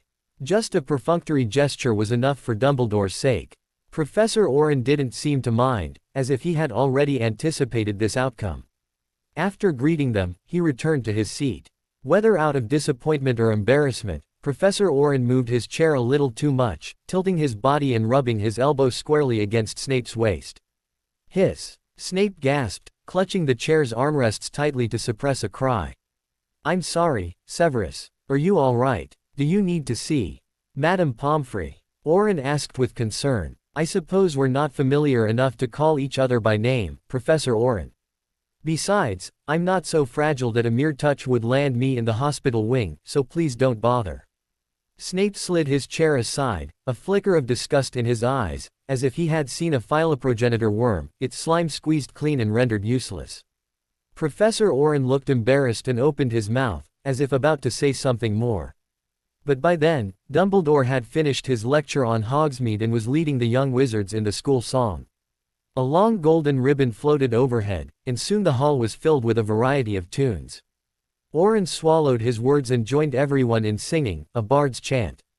Hogwarts, Hogwarts, Hoggy Warty Hogwarts, teach us something please, whether we be old and bald, or young with scabby knees. A perfectly good school song was transformed into a concert-like spectacle, with all sorts of tunes being used. The most popular were, Glorious Hippogriff, and, Symphony of Fate, the choices of most young wizards. Kyle, on the other hand, chose, The Road to Heaven is Broad and Wide. The choices were varied, but if anyone sang the most joyfully, it was definitely the Weasley twins. Fred and George, arm in arm, sang the school song to the tune of, Flight of the Bumblebee, and danced joyfully.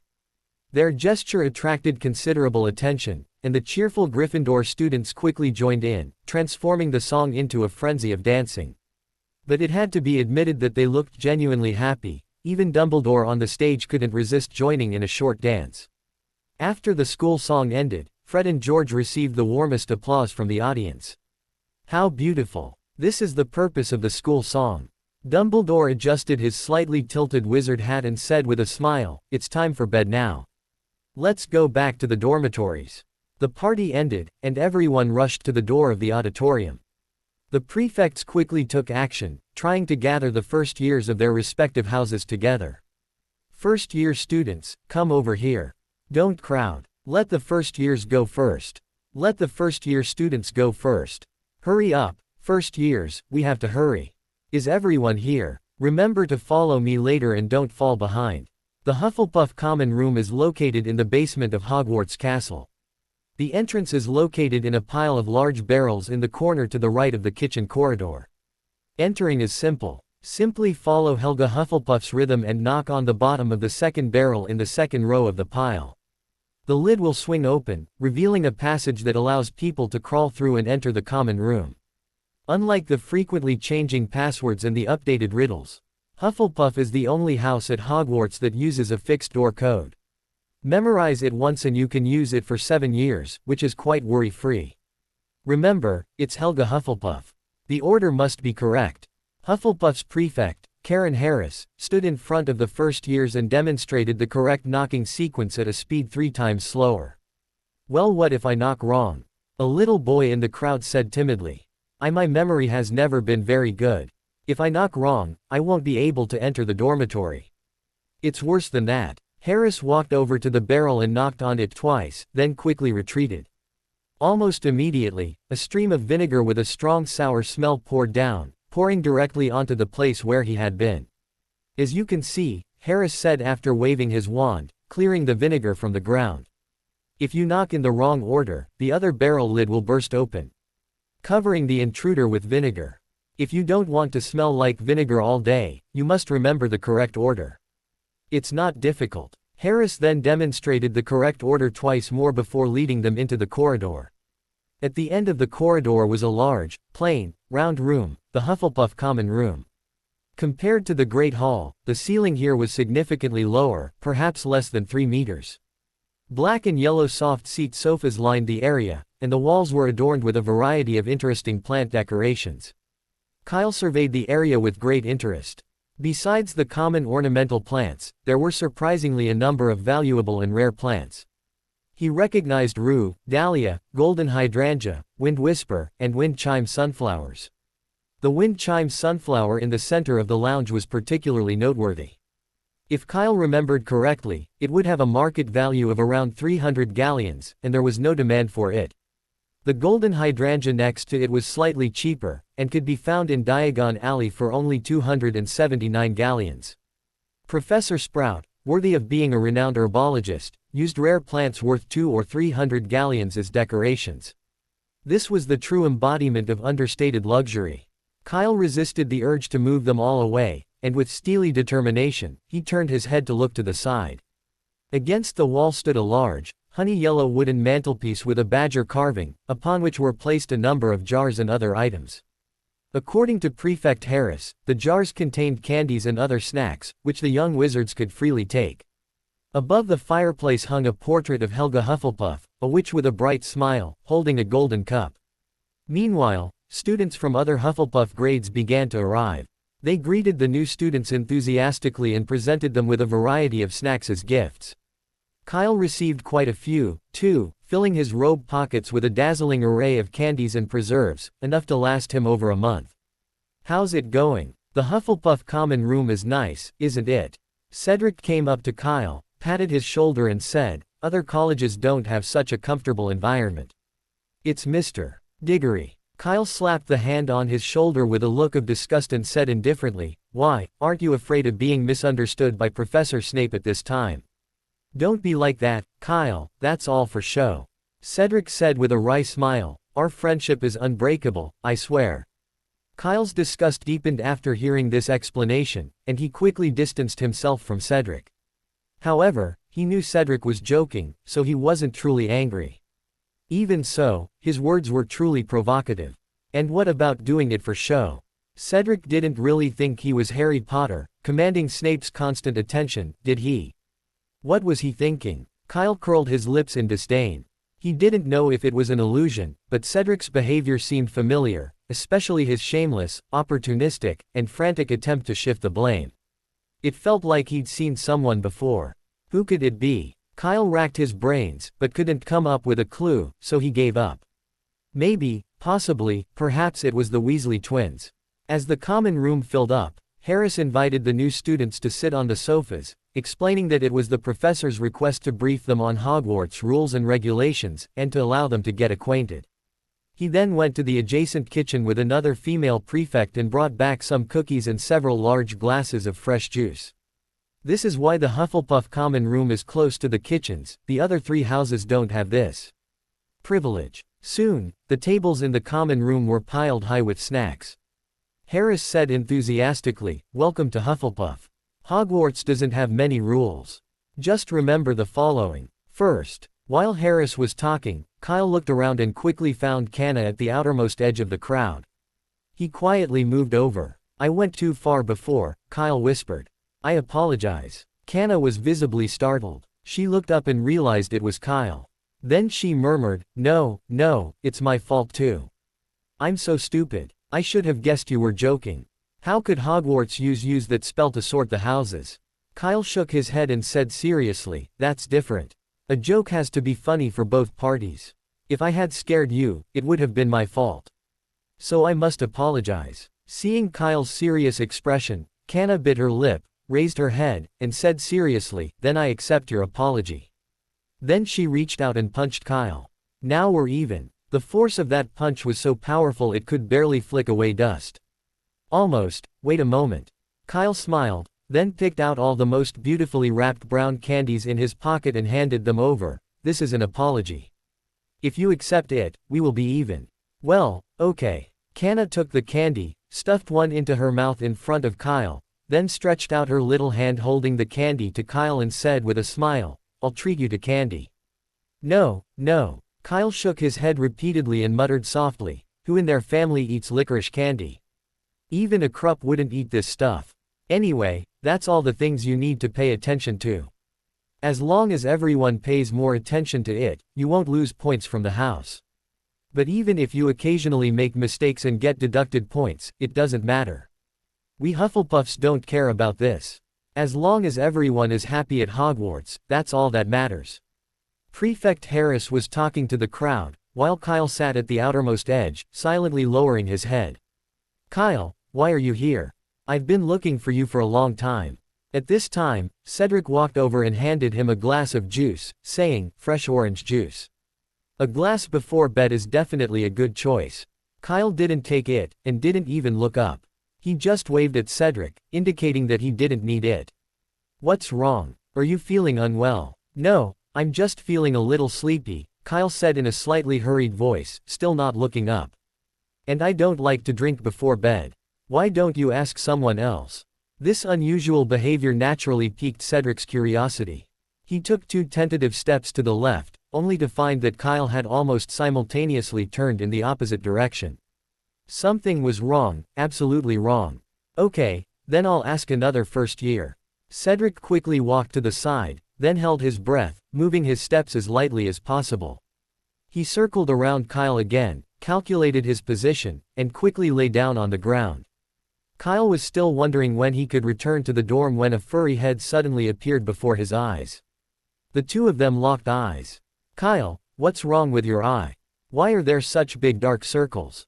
Nothing. Kyle quickly raised his hand to cover his left eye, saying seriously, I just bumped into the table. Bruises and all that are normal. How could a fall have been that round?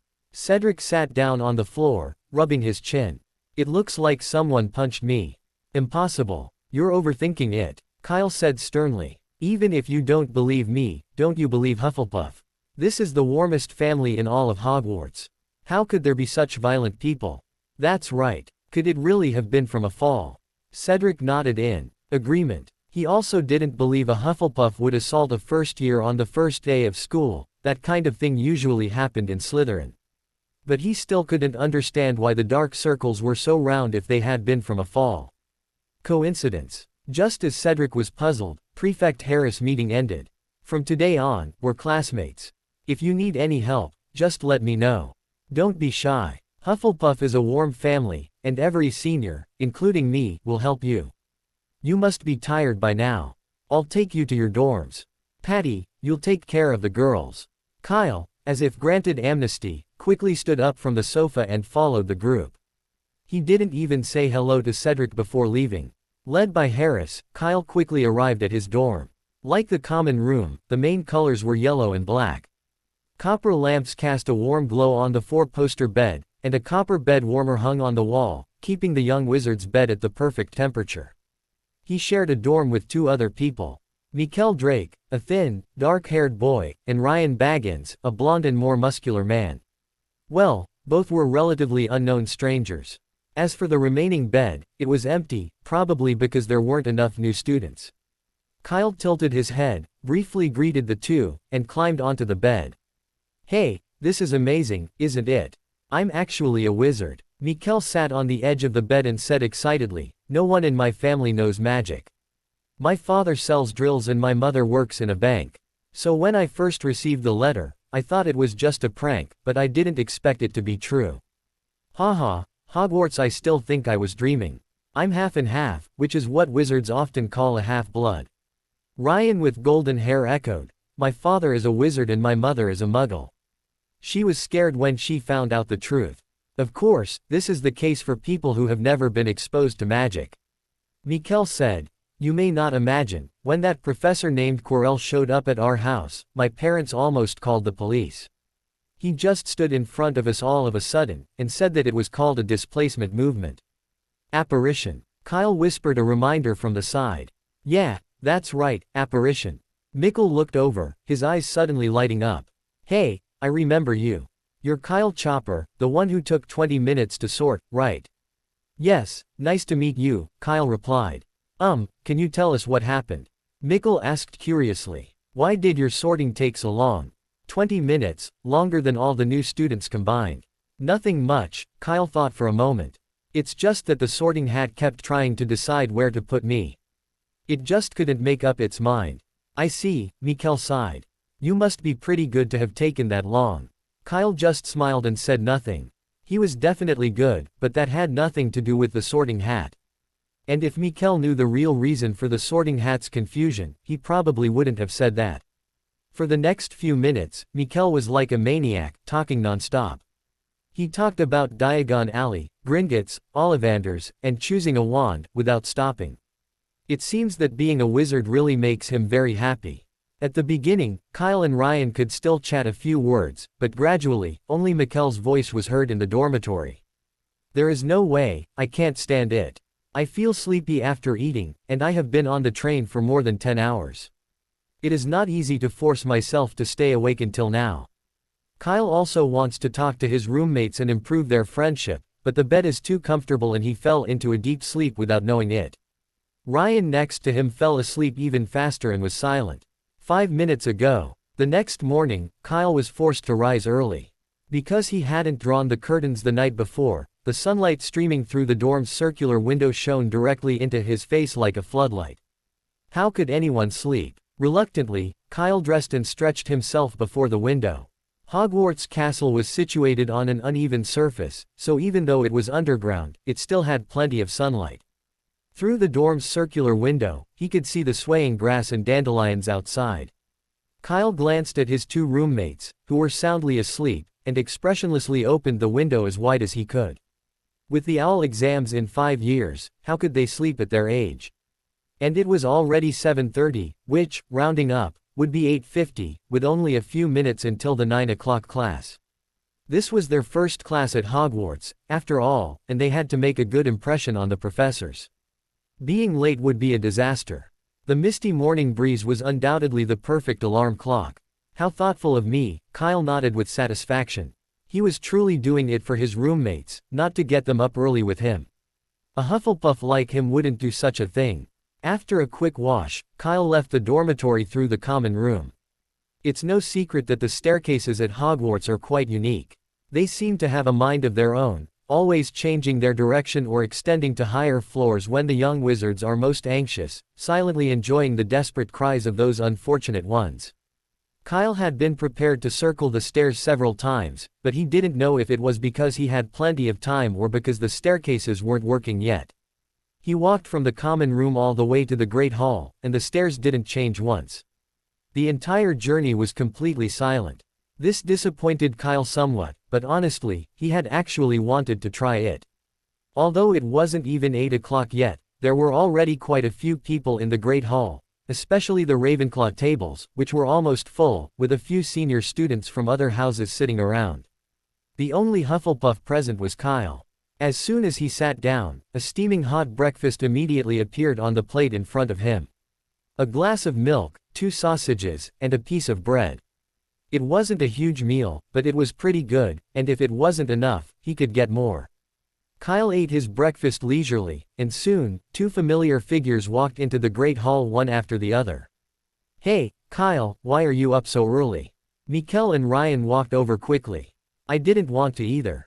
I was planning to take a nap, but the dorm window was open, and the wind was so cold I couldn't sleep.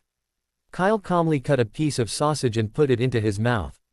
What about you guys? Why are you up so early too? Same here, Mikkel said with a bitter face. I thought you opened the window. The window was open when I left. Kyle emphasized the words, when I left. I see, then it must have been the wind that opened it. Mikkel picked up the bread and took a big bite. But this works out well. I didn't fall asleep until the wee hours last night. If the window hadn't been open, I wouldn't have gotten up before 9. If I'm late for my first class, one dread the consequences. I'll definitely get expelled. Ryan nodded in agreement next to him. Although he'd been up past 8 at home, that was always because his mother had dragged him out of bed. If he'd really been allowed to sleep until he woke naturally, he probably wouldn't have made it to his first class. Kyle smiled and said, then you really have to thank the kind man who helped open the window. Yeah, the two sleepy-eyed people were busy eating breakfast, and no one noticed anything wrong with what Kyle said just now. Mikkel even agreed, it really helped a lot. At this time, Kyle also drank the last sip of milk, stood up and said, you guys continue eating, I'll go look around somewhere else. Okay. The two said in unison. Kyle said goodbye to his roommate, who was addicted to eating, and headed straight for the castle gates. It was only a little after 8 o'clock, still quite early for classes. While he had time, Kyle decided to take care of the pet issue first. There was already a cat and a toad in the dorm, so he couldn't stand out. Stepping out of the castle gates, Kyle raised his arms deftly. Suddenly, 7 or 8 owls swarmed in from all directions, landing neatly on the stone steps in front of him. This isn't a messenger, Kyle said, looking at them. I'm staying at Hogwarts for a long time, and while I'm there, I'd like to hire one of you as my personal messenger. In return all the food, at least 1 pack of owl nuts per day, at least 3 packs of Murtlap rat jerky per week, and a bottle of owl tonic per month. That's all for now, but if there's anything else you need, I can add more. Also, these conditions will remain in effect even after I graduate, until it can no longer lift its wings. So, if any of you are willing, just fly onto my shoulder. This had nothing to do with Kyle's inherited talent. As the wizarding world's official messengers, owls possess a natural affinity for magic. With minimal training, they can understand wizards' words. Those at Hogwarts are among the best in this field. While Kyle's words were a bit complex for them, with some body language, they could understand about 70% to 80% of them. In less than a second, the owls were scrambling to fly towards Kyle's shoulder. Some of the slower ones even attacked the owls in front of them. Chaos ensued, feathers scattered everywhere. Kyle scratched his head, amused and wanting to intervene, but it was too late. The situation was beyond his control. Fortunately, the situation didn't last long. A brown fish owl, leveraging its enormous size, easily defeated the other competitors and perched itself on Kyle's shoulder, a victor. Kyle recognized the owl. About 3 years ago, when Chris found it, it was covered in wounds and nearly dead at the entrance to the ministry's mailbox, its claws clutching an undelivered letter. Thanks to his timely discovery, Chris immediately treated it and took it home, carefully caring for it for over 2 weeks. Finally, it was revived. Despite this, it had a long, narrow scar on its face. This scar, caused by dark magic, was difficult to remove. Chris and Newt were unable to do anything about it, and even feathers couldn't hide it. Compared to other owls, it looked unusually ugly. But Kyle didn't care. He scratched the brown fish owl's neck feathers and smiled, "Hello, Latin." The owl tilted its head and gently nuzzled Kyle's finger with its beak. Latin was Kyle's nickname for it. Since he didn't know its name at first, Kyle called it that just to make feeding easier. To his surprise, it eventually accepted his nickname. When Hagrid got the message and came to pick it up, he called, "Saipan, Saipan," in the nearby woods for over half an hour, but it didn't respond at all. It wasn't until Kyle whispered, "Latin," nearby that it slowly flew out. Hagrid was stunned and it took him a long time to recover. It felt like the girl he had raised with great effort had been abducted by Kyle. He was so disappointed. Although Kyle never had to worry about delivering mail, it was still helpful to have his own owl at Hogwarts. In a sense, owls are like Muggle phone numbers, they often represent their owners' identities. This is quite important. For example, Kyle's mother, Diana, works at the Ministry of Magic's Department of Mysteries. This department is very strict. Except for special circumstances, all incoming mail must go through a series of screening processes. From the owl's identity, ownership, and status to the sender's name, identity, and ownership, and finally, the mail is checked for any unusual substances or curses. Only after it is deemed safe will the mail be delivered to the Department of Mysteries in the form of a paper airplane. This is the standard procedure, and even Kyle's mail is no exception. At best, the process is expedited. Given the ministry's efficiency, this entire process would take at least a day. But with Latin, things are different. Diana could request it be designated as a special owl, giving priority to mail handling and streamlining the screening process. All it needed to do was check the owl's condition, the sender's name, and whether the letter contained any curses, all on the spot. Diana had specifically reminded him of this at platform 9 3/4, telling him to try to use the same owl for future mailings, or to buy one in Diagon Alley. Of course, buying one was out of the question. Why would Kyle waste that kind of money? He already had Latin. Perfect solution. Kyle pulled some owl nuts and several bags of Murtlap rat jerky from his lizard skin pouch, and pushed them, along with the chestnuts, toward the owls. He then found some clean water, poured 2 bottles of owl tonic into it, stirred it, and poured it into a nearby stone trough. These were his rewards for their hard work. He couldn't let their feathers go to waste.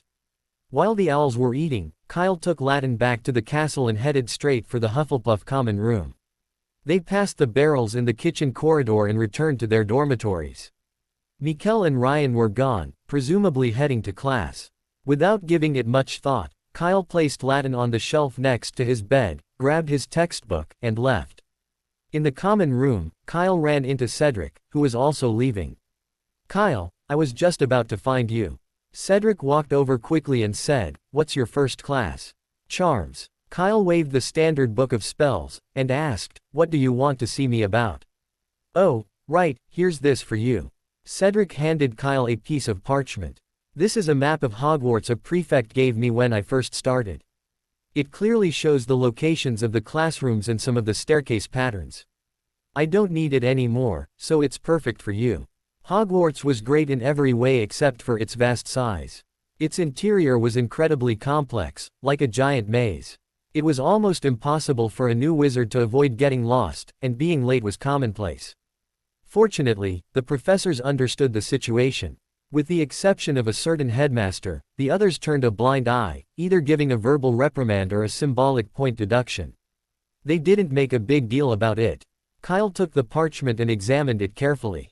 It was a very ordinary map, but the content was very detailed.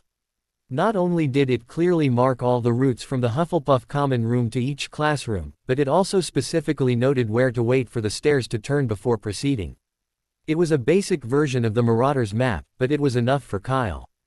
"Thanks, I really need this." Kyle put the map away and said, "By the way, what's your first class?" "Potions." "Wait, potions." Cedric suddenly started and ran away. "I'm leaving first, Kyle. Remember, the last class you can't be late for at Hogwarts is potions. Remember." Cedric's voice faded, and he soon vanished at the end of the corridor. From his behavior, it was clear that Snape must have left a deep psychological scar on him, or rather, he had left a deep psychological scar on many young wizards. Kyle suspected he wouldn't be able to escape. What a shame. If only Harry Potter had started school a year earlier. Kyle shook his head and quickly left the common room. The Charms classroom was on the 3rd floor, easy to find using the map. The first thing he saw upon opening the door was a staircase of books. On the wall in front of him were 4 portraits of unknown figures. They were probably famous wizards, but Kyle didn't recognize any of them. The emblems of the 4 houses hung on the walls on either side, and further down were several long tables. When Kyle arrived, there were still 5 minutes before class. Honestly, it wasn't that early, but the classroom was still a bit empty, not even Professor Flitwick was there. Kyle found a seat and sat down. Across from him sat several young Ravenclaw wizards, the 2 houses on either side, clearly separated. As 9 o'clock approached, more and more young wizards pushed through the door, breathless. Kyle even saw Canna, but the little witch ignored him and angrily walked past him. At 8:59, Mikkel and Ryan arrived, just in time. Thank God we're not late. Mikkel panted as he sat down, complaining to Kyle. We got lost. Oh my God, Hogwarts is a maze.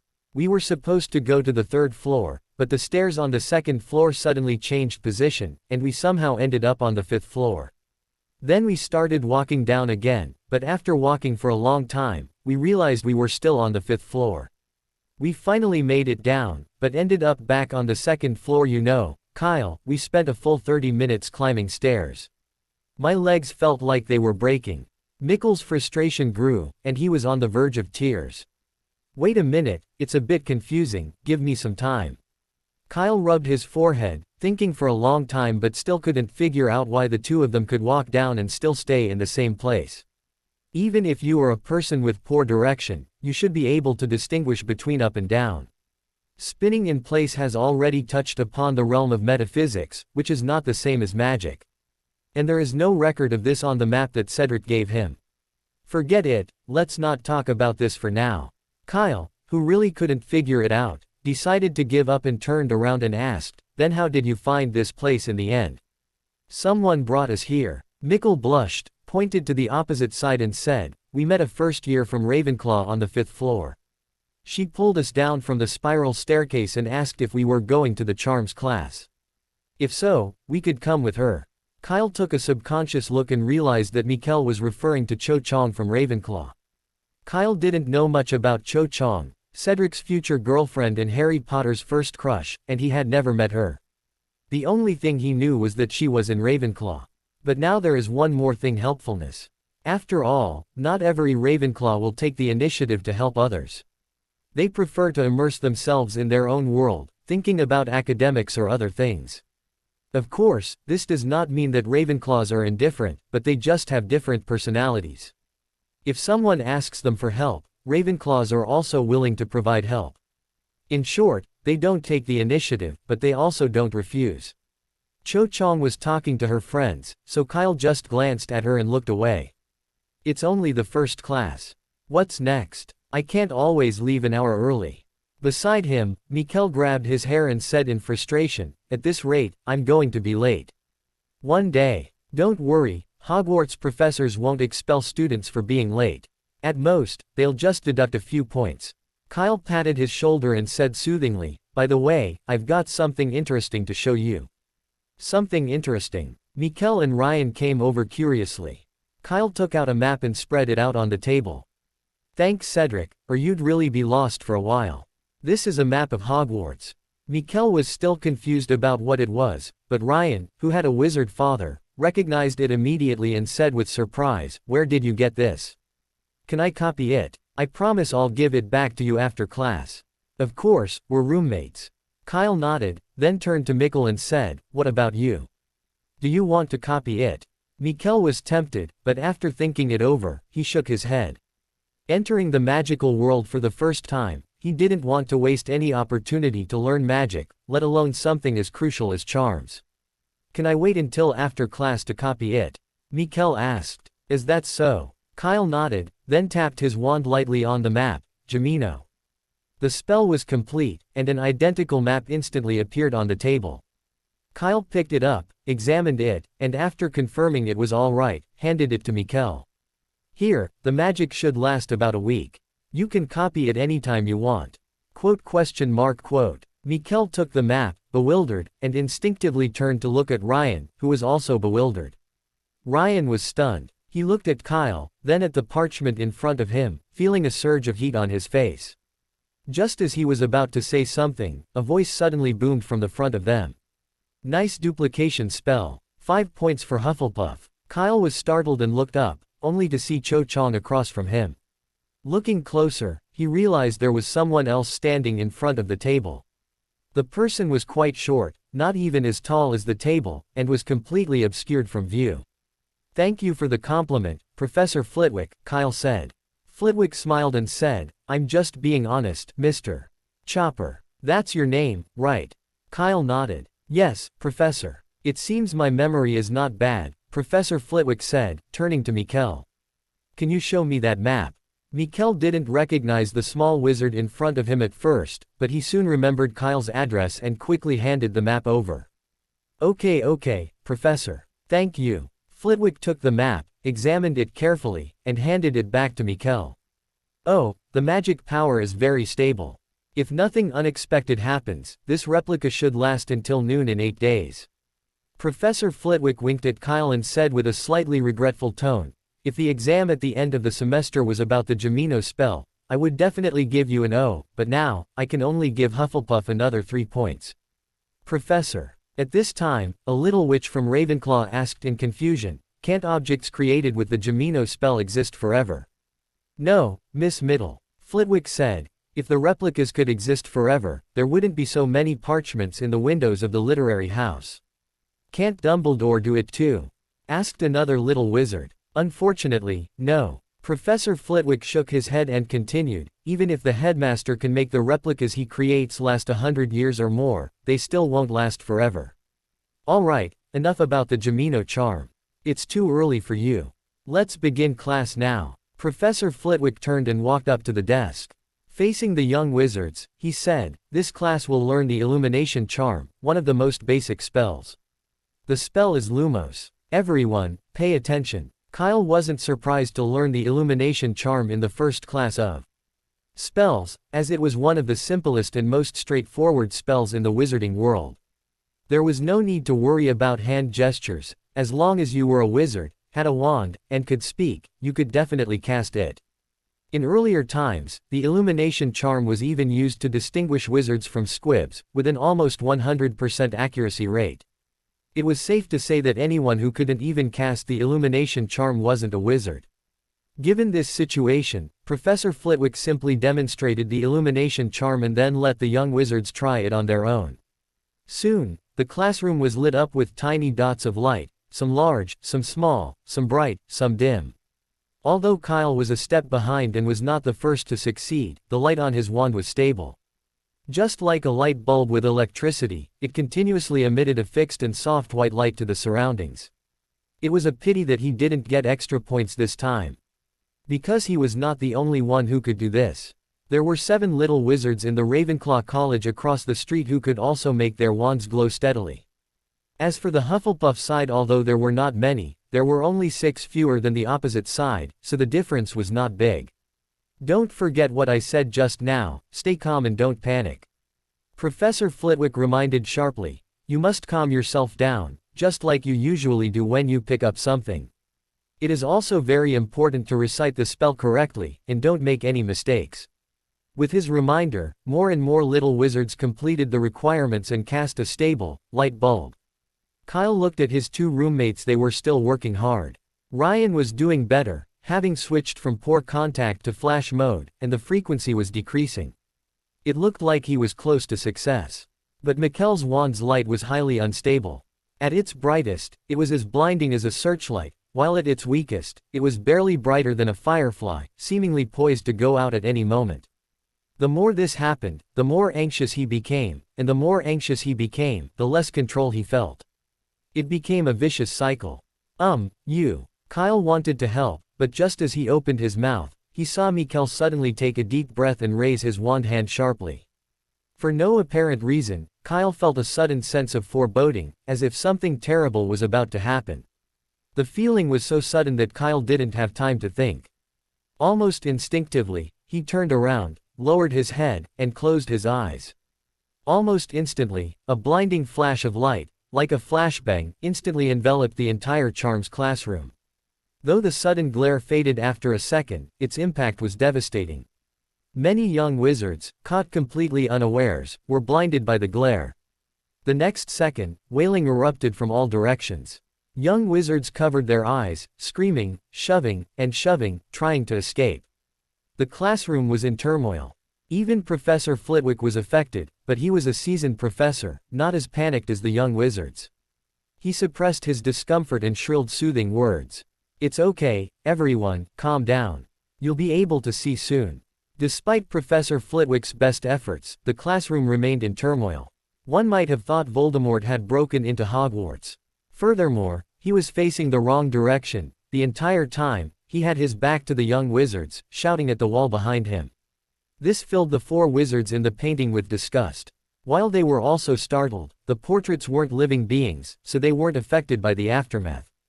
So, in their view, Flitwick's behavior was as foolish as a Teba warthog with a bruised head. In the charms classroom, the only ones who remained normal were Kyle, who had avoided the danger beforehand, and a few lucky ones. But there was nothing they could do. They could only try to comfort their companions and help up any fallen wizards to prevent a stampede. After several minutes, the aftereffects of the bright light gradually faded, and the young wizards regained their sight. Oh, Merlin's beard. This is a disaster. Professor Flitwick rubbed his eyes and staggered down from behind the desk. He had intended to come down to comfort the young wizard, but, not noticing he'd gone the wrong way, missed a step, and fell.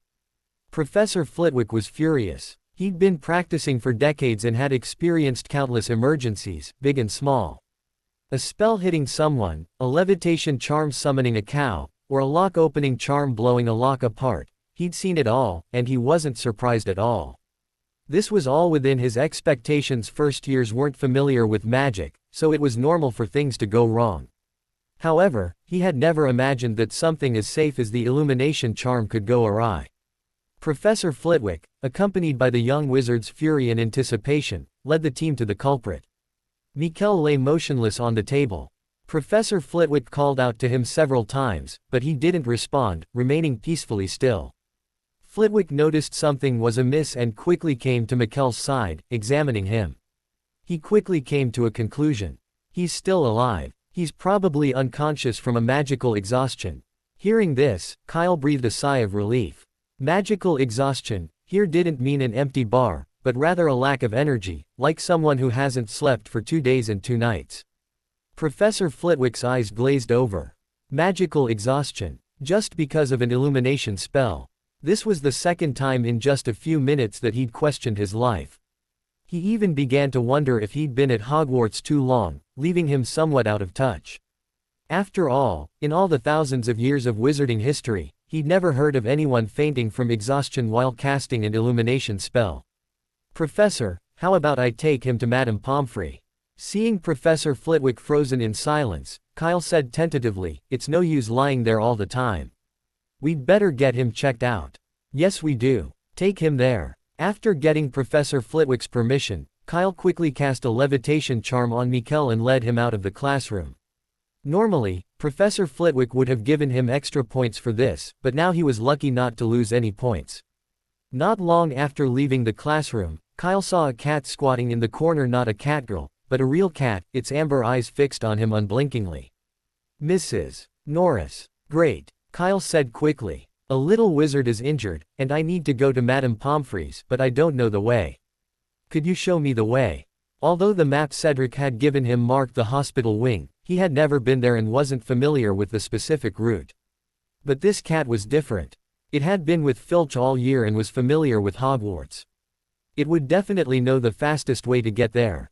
If it would help, it would be great. Mrs. Norris tilted her head to look at Kyle, and then at Mikkel floating behind him. Without a word, she stood up and headed for the stairs on the right. Was that an agreement? Kyle hurriedly followed. The two of them and the cat crisscrossed the staircases, taking a shortcut through a secret passage hidden behind a stone statue. In a few minutes, they arrived at a courtyard outside the auditorium. A large grandfather clock stood there, hence the name, Clock Tower Courtyard.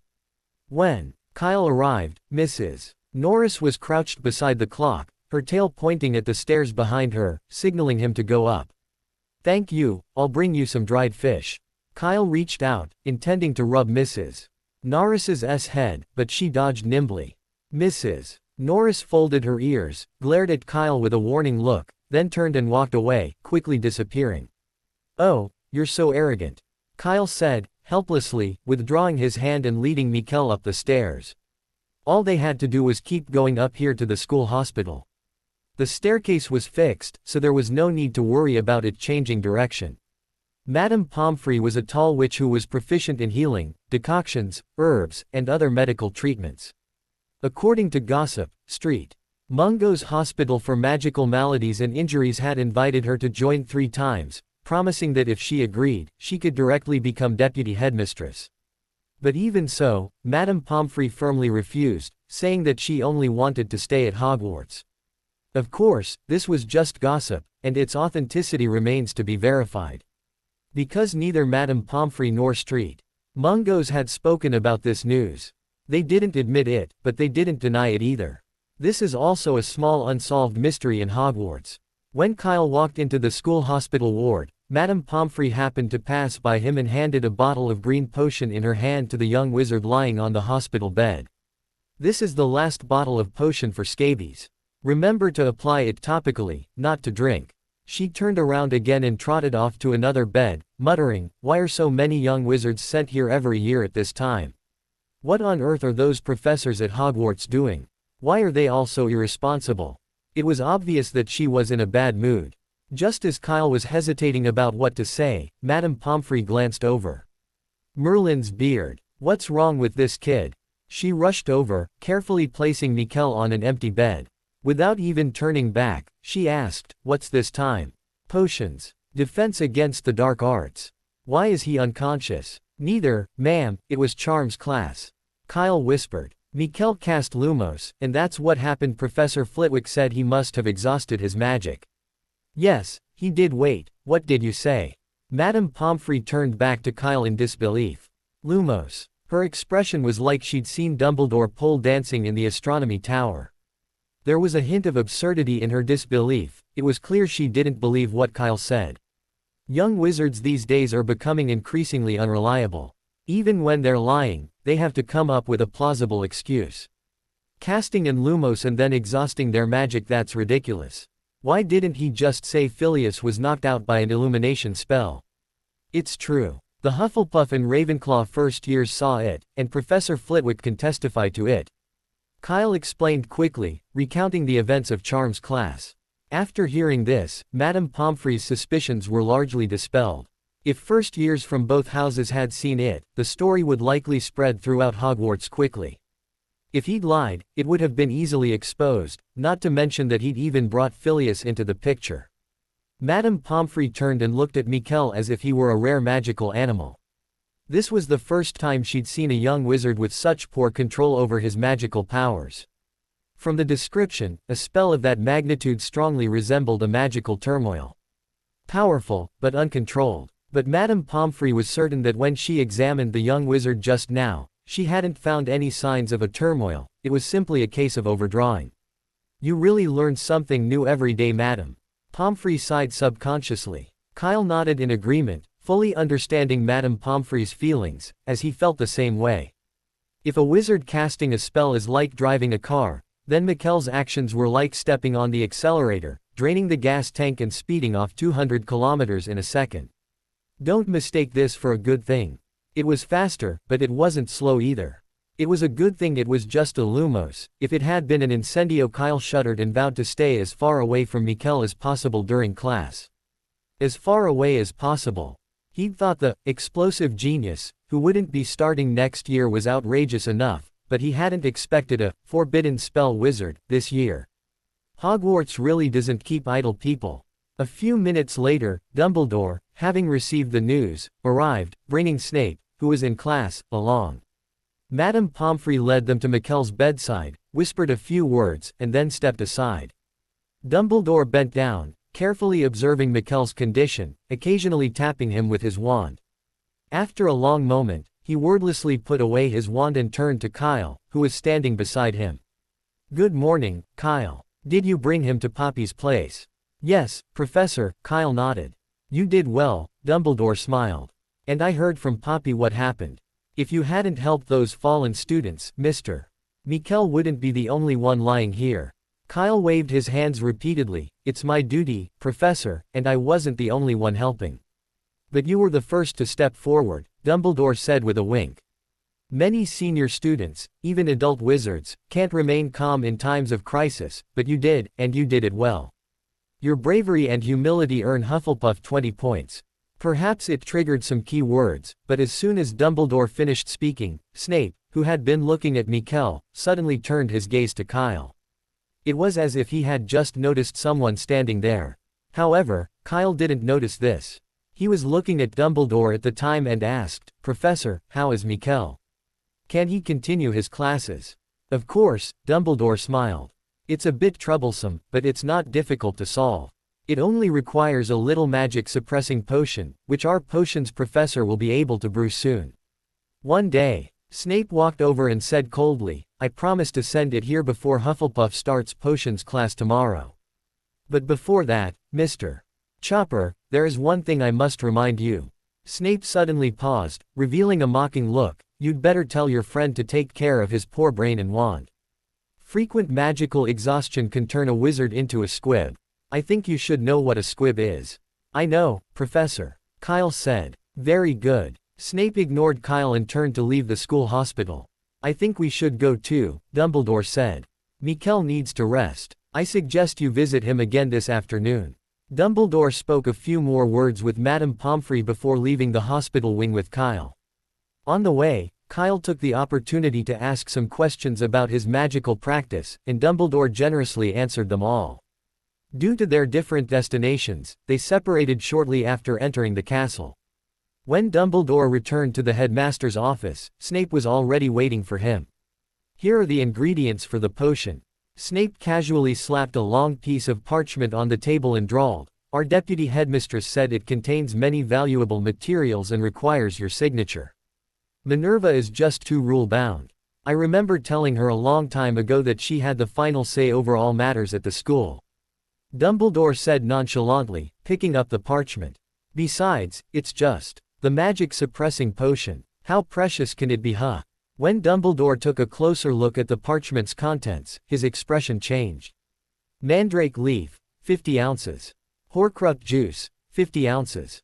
Antipodean opal-eye dragon eggshells, 5. Erumpent explosive fluid, 10 ounces. Horns of the horned beast, 5. Aconite, 100. And that's just a portion of it.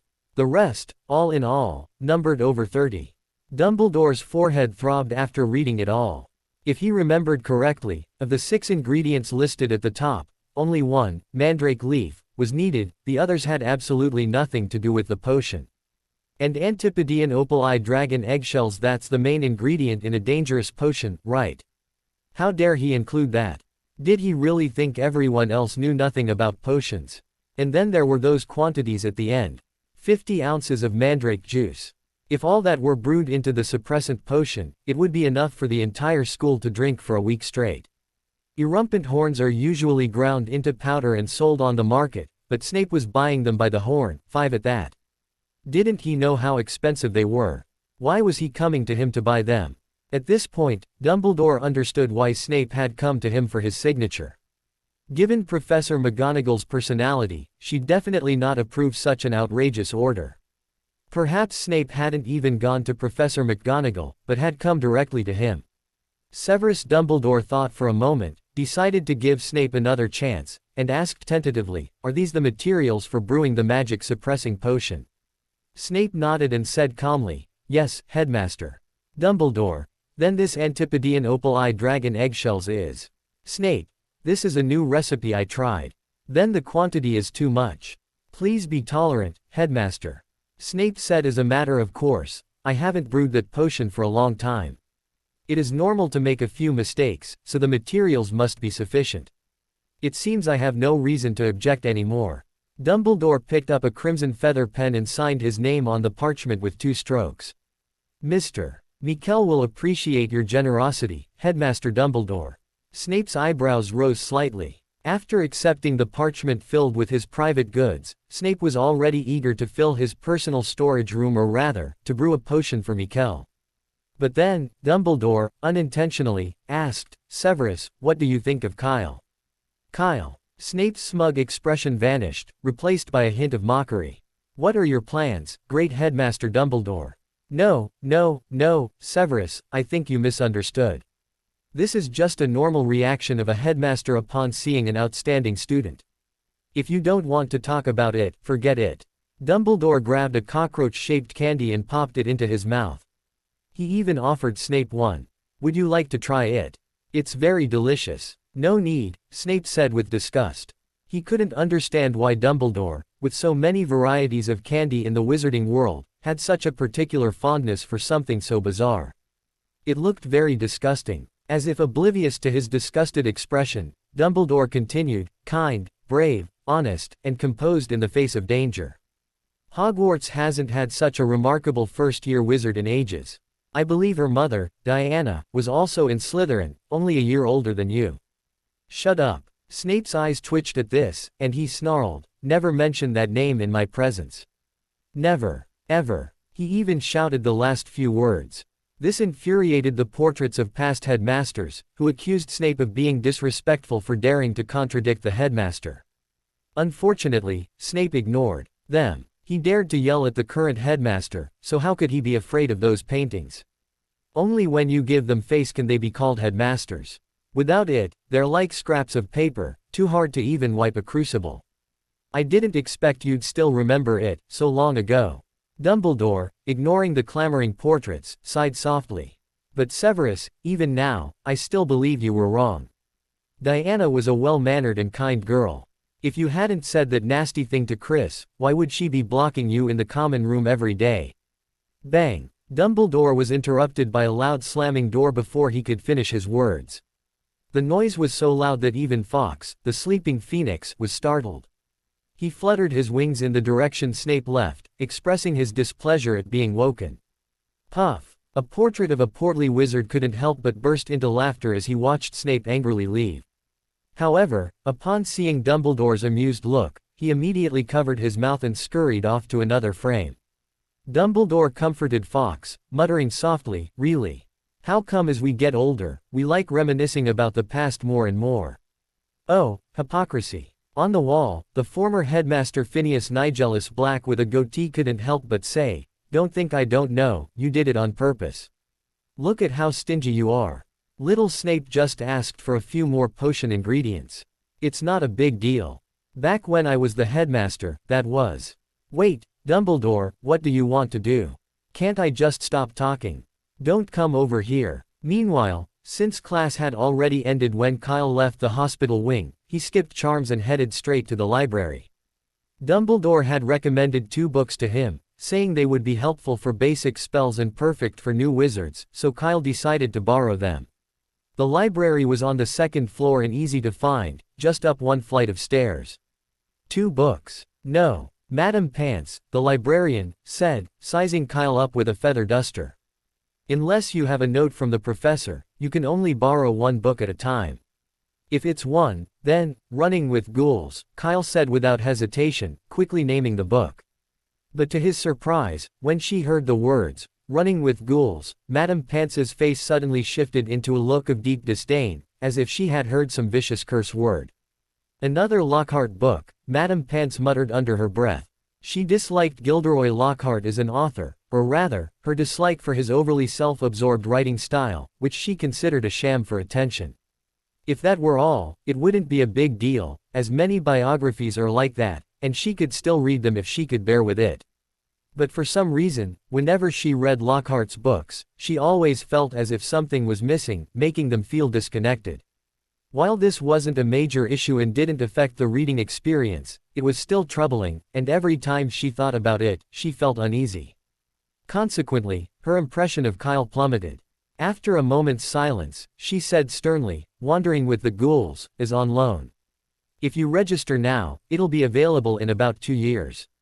2 years, forget it, Kyle said, shaking his head. What about The Bard in the Wind? We have it. Madam Pants's expression eased considerably. She asked Kyle to wait while she headed straight for the adjacent bookshelf. Taking this opportunity, Kyle curiously glanced at the renowned librarian from the side. Madam Pants was a thin, elderly woman, resembling a malnourished vulture. Wherever she walked, the young wizards and witches reading books dared not even breathe. One young wizard, seemingly overly nervous, sneezed, and was chased out of the library. Kyle smacked his lips. No wonder she was Filch's rumored lover, they seemed a perfect match. Not only were they both rule-abiding, but they also shared a dislike for students. Not long after, Madam Pants returned, handing Kyle a thick, hardcover book and a note. You must return it within a week. If you miss the deadline, or if the book is damaged, you will never be able to borrow any books from here again. I'll keep that in mind. Since first years only had one class that morning, Kyle went straight back to the common room after leaving the library, intending to find a comfortable place to read the book. But as soon as he passed through the wooden door, he was surrounded. Almost all the Hufflepuff first years gathered in the common room, waiting for Kyle to return. "How is it, Kyle?" Ryan was the first to rush over, anxiously asking, "Is Mikkel okay?" "We wanted to go to the school hospital to see him, but we were kicked out by Madame Pomfrey as soon as we entered the door." The other young wizards also nodded. Although they had suffered a lot because of the accident in the charms class, they were still very concerned about Mikkel's condition. This was probably what Hufflepuff was like. "Don't worry." Kyle patted Ryan on the shoulder and said with a smile, "Professor Dumbledore has already checked it out and said that he can be discharged after taking the medicine tomorrow." That's good, that's good." Ryan was visibly relieved. After a moment's thought, he asked, "Is Mikkel awake? Did he say what he wanted to eat? We can't bring it to him right now, but we can prepare it in advance and give it to him when he's discharged.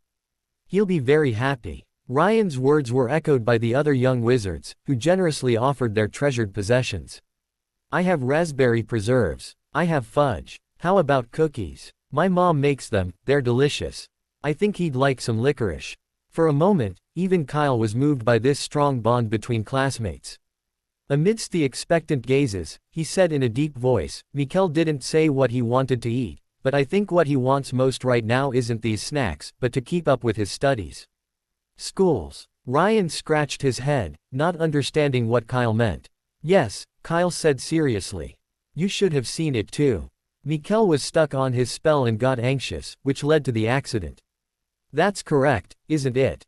"Right," Ryan nodded. Although he was focused on his wand at the time and didn't understand how the blinding flash bomb appeared, it seemed to him that everyone was practicing spells, including Mikkel, so Kyle's statement was reasonable. "That's right," Kyle said seriously. "He's such a strong-willed person, he definitely wouldn't want to miss 2 classes. So what we need to do now is listen carefully in Transfiguration this afternoon and History of Magic tomorrow morning, write down everything the professor says, and compile a notebook for Mikkel. I'm sure he'll be moved to tears." In the vast Hufflepuff common room, the little badgers looked at each other, no one speaking. They found it hard to believe that someone could dislike snacks and enjoy studying instead. But after thinking carefully about Kyle's words, they couldn't find any flaws.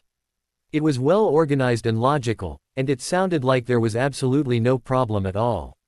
Maybe Mikkel really loves magic. The little badgers thought so and soon convinced themselves.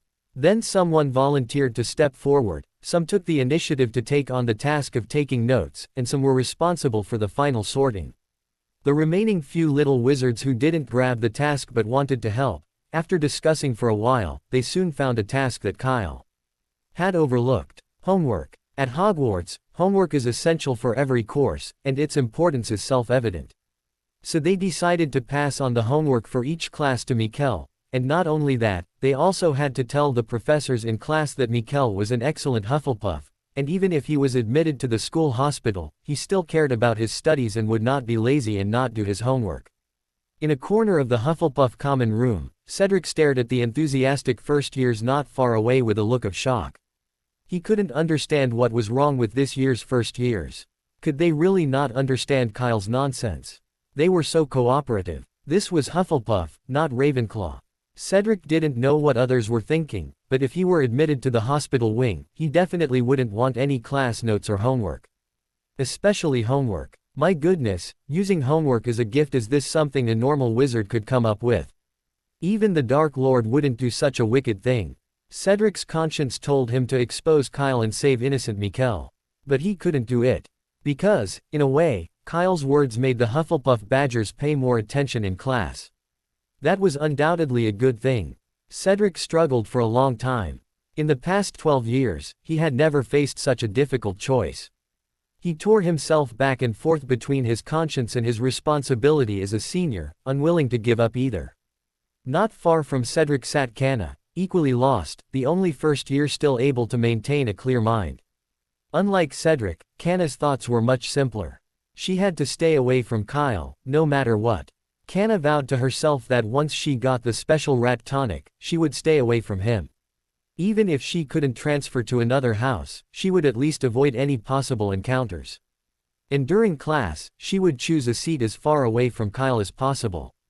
Meanwhile, the Badgers, filled with a sense of purpose, were still discussing their future plans. Kyle, having accomplished his mission, quietly made his way out of the crowd. With everyone's attention focused on their next task, his role as a tool naturally drew less attention than before. Kyle found a sofa away from the crowd and began flipping through his copy of The Bard in the Wind. This book, published 50 years ago, tells the story of a wandering bard and the various troubles he encounters on his travels. The style is similar to Rohart's, but unlike Rohart's, this book devotes very little space to the bard himself, focusing primarily on the things he observes. It contains many spells unique to each region, which gives Kyle a refreshing feeling. He read until noon, and when Cedric came to call him for lunch, Kyle closed the book with a sense of reluctance. "What are you reading?" Cedric asked curiously. "I called you several times just now, but you didn't respond." The Bard in the Wind. Kyle handed the book to Cedric and said, "Dumbledore recommended it. It's a very interesting biography. The headmaster recommended it." Cedric's eyes lit up, and he immediately expressed his desire to read it. "That's no problem, but I've just started reading it, so you have to wait a few days." Kyle thought for a moment and said, "Or you can go to the library and ask if there are any extra ones." "No need." Cedric returned the book to Kyle, shook his head and said, "Just tell me when you've finished reading it, and I'll borrow it." Based on his understanding of the school library, it is rare for two identical biographies of this kind to be found, so it would be a wasted trip. Besides, he was just interested, not necessarily watching it right now. A few days earlier or later didn't matter. After leaving the Hufflepuff common room, the two quickly arrived at the Great Hall. After the entire morning, the news that a Hufflepuff wizard had blown up the Charms classroom had already spread throughout Hogwarts. In the Great Hall, almost all the young wizards were excitedly discussing the topic. "Hey, look who's here." Kyle had just walked through the Great Hall door when he was blocked by Fred and George, who had been waiting there long ago. "I knew Hogwarts wouldn't be peaceful with you around, and it's just as I expected." Fred hooked his arm around Kyle's shoulder and said, "Tell us how you blew up the classroom." George added, "Yeah, we heard even Professor Flitwick limped out of the classroom." Blowing up a professor in your first class. Fred and George exchanged glances and said in unison, "Kyle, you'll go down in school history." The twins' voices were loud, quickly attracting the attention of the other young wizards. More and more people began to gather around, intentionally or unintentionally. This left Kyle speechless. He said somewhat helplessly, "First of all, a lighting spell can't blow up a classroom. That's common sense. Professor Flitwick just accidentally fell and hurt his leg. Secondly, the young wizard who caused this is in the hospital wing right now. I have nothing to do with it. If you continue to slander me, I'll write to Mrs. Weasley. It wasn't you." The twins were stunned. Clearly, this outcome was not what they expected. "Of course not. Why would you think that?" Kyle pointed to his side. "If you don't believe me, you can ask Cedric." "I swear it wasn't Kyle." Cedric nodded immediately. "Did you hear that?" Kyle pushed the two men aside. "By the way, where did you get that information? It's so unreliable." "From the Ravenclaw first years," Fred shrugged. "They said you sent your classmate to the hospital ward." Kyle was even more speechless after hearing that. "I was just helping, okay. Professor Dumbledore even gave me 20 extra points. By the way, did they say anything else?" "It wasn't just that. I don't know." George spread his hands, saying matter-of-factly, "We just heard it when we were walking by." Holy shit. Kyle took a deep breath. He didn't want to talk to those two anymore. He had thought it was just a Ravenclaw genius who had taken things out of context, but he hadn't expected the true geniuses to be Fred and George. When you're asking for information, at least listen to the whole thing. What's the point of just listening to the ending? And such an ambiguous one at that. It's a good thing they came directly to him and didn't spread the word, otherwise his hard-earned good reputation would be completely ruined. Kyle sighed, patted them on the shoulders, and said, "You're totally wasted at Hogwarts. You should just go work at the Daily Prophet. Rita Skeeter would love you to death." Rita Skeeter, the reporter from the Daily Prophet. Fred asked in confusion, "What does this have to do with her?" George added, "Besides, we're not interested in her. She's destined to be in unrequited love. That's a shame. Kyle didn't continue the topic, saying a perfunctory word before walking between the two of them. Lunch had already started, and Kyle just wanted to sit there and enjoy his tender steak and pumpkin juice instead of standing like an idiot at the entrance to the Great Hall. However, Fred and George had different ideas and followed Kyle all the way to the Hufflepuff table. Even though I have no proof, I have a feeling the Charms classroom exploded because of you. Fred shoved Cedric aside and sat down next to Kyle. He grabbed a glass of pumpkin juice and took a long gulp. Why else would nothing have happened before, but something like this happened right after you arrived? It must have been you. Hearing this, Kyle felt a sinking sensation in his back, and he nearly choked on the pumpkin juice. What did he do? He was clearly helping the whole time, so why did they really have to put the blame on him? Kyle turned around and raised his middle finger without a word. But Fred ignored it, continuing to speak to himself. What a shame you're not in Gryffindor. We asked, George said with a smile. The first class for Gryffindor first years is potions. If you were there, and the new students cooperated, it would very likely be Snape who went to the hospital wing. Yeah, what a pity, Fred said, putting down his pumpkin juice and lamenting. If you could have gotten Snape to the hospital wing, you would have been a hero of no, you would have been a hero of all of Hogwarts. It was unclear what Fred was thinking about, but his face, which had just been filled with regret, suddenly became excited, his whole body shaking. In his excitement, Fred didn't even notice Cedric stealthily tugging at his robes. Honestly, Kyle, I still think you shouldn't be in Hufflepuff. Gryffindor is your real home. Let's assume you're right, but, Fred, Kyle suddenly cleared his throat and said with a smile, why do you think the Gryffindor first years will cooperate with me to deal with Professor Snape? In my opinion, the young wizards in Gryffindor are all very polite and speak well, and the headmaster is also kind. They are not so unruly. What nonsense are you talking about, Kyle? How can a well-behaved and honest child be sorted into Gryffindor? Fred was stunned for a moment, then raised an eyebrow and said, oh, right, that's not the case. We just like adventure. So Mr. Weasley, is this the reason why you don't eat at your own house table? A cold, emotionless voice came from behind. The smiles on Fred and George's faces disappeared in an instant, and they turned their heads with difficulty to look behind them. Professor McGonagall, when did you arrive? Fred forced a smile uglier than tears and said dryly, well, I think you must have misunderstood something. I can explain. No need, Mr. Weasley. I think I understand you perfectly well. There's no misunderstanding, and you should be thankful that it's me standing here, not Professor Snape. Professor McGonagall's face was calm, looking no different from usual. Because you disrespect the professor, Gryffindor will be deducted 10 points, each. Fortunately, it was only a point deduction. Fred and George breathed a sigh of relief. It was only the beginning of the school year, and Gryffindor's scoring hourglass still had plenty of room. It was only 20 points, acceptable. Also, Professor McGonagall glanced at the twins and continued, due to your poor performance at the sorting ceremony, you two will be in detention every night for the next week. Fred and George were struck by lightning. The sorting ceremony. They'd thought that was over. They could ignore the point deductions, but detention was different. And being locked up for a week straight, with no nighttime activities for 7 days, was practically killing them.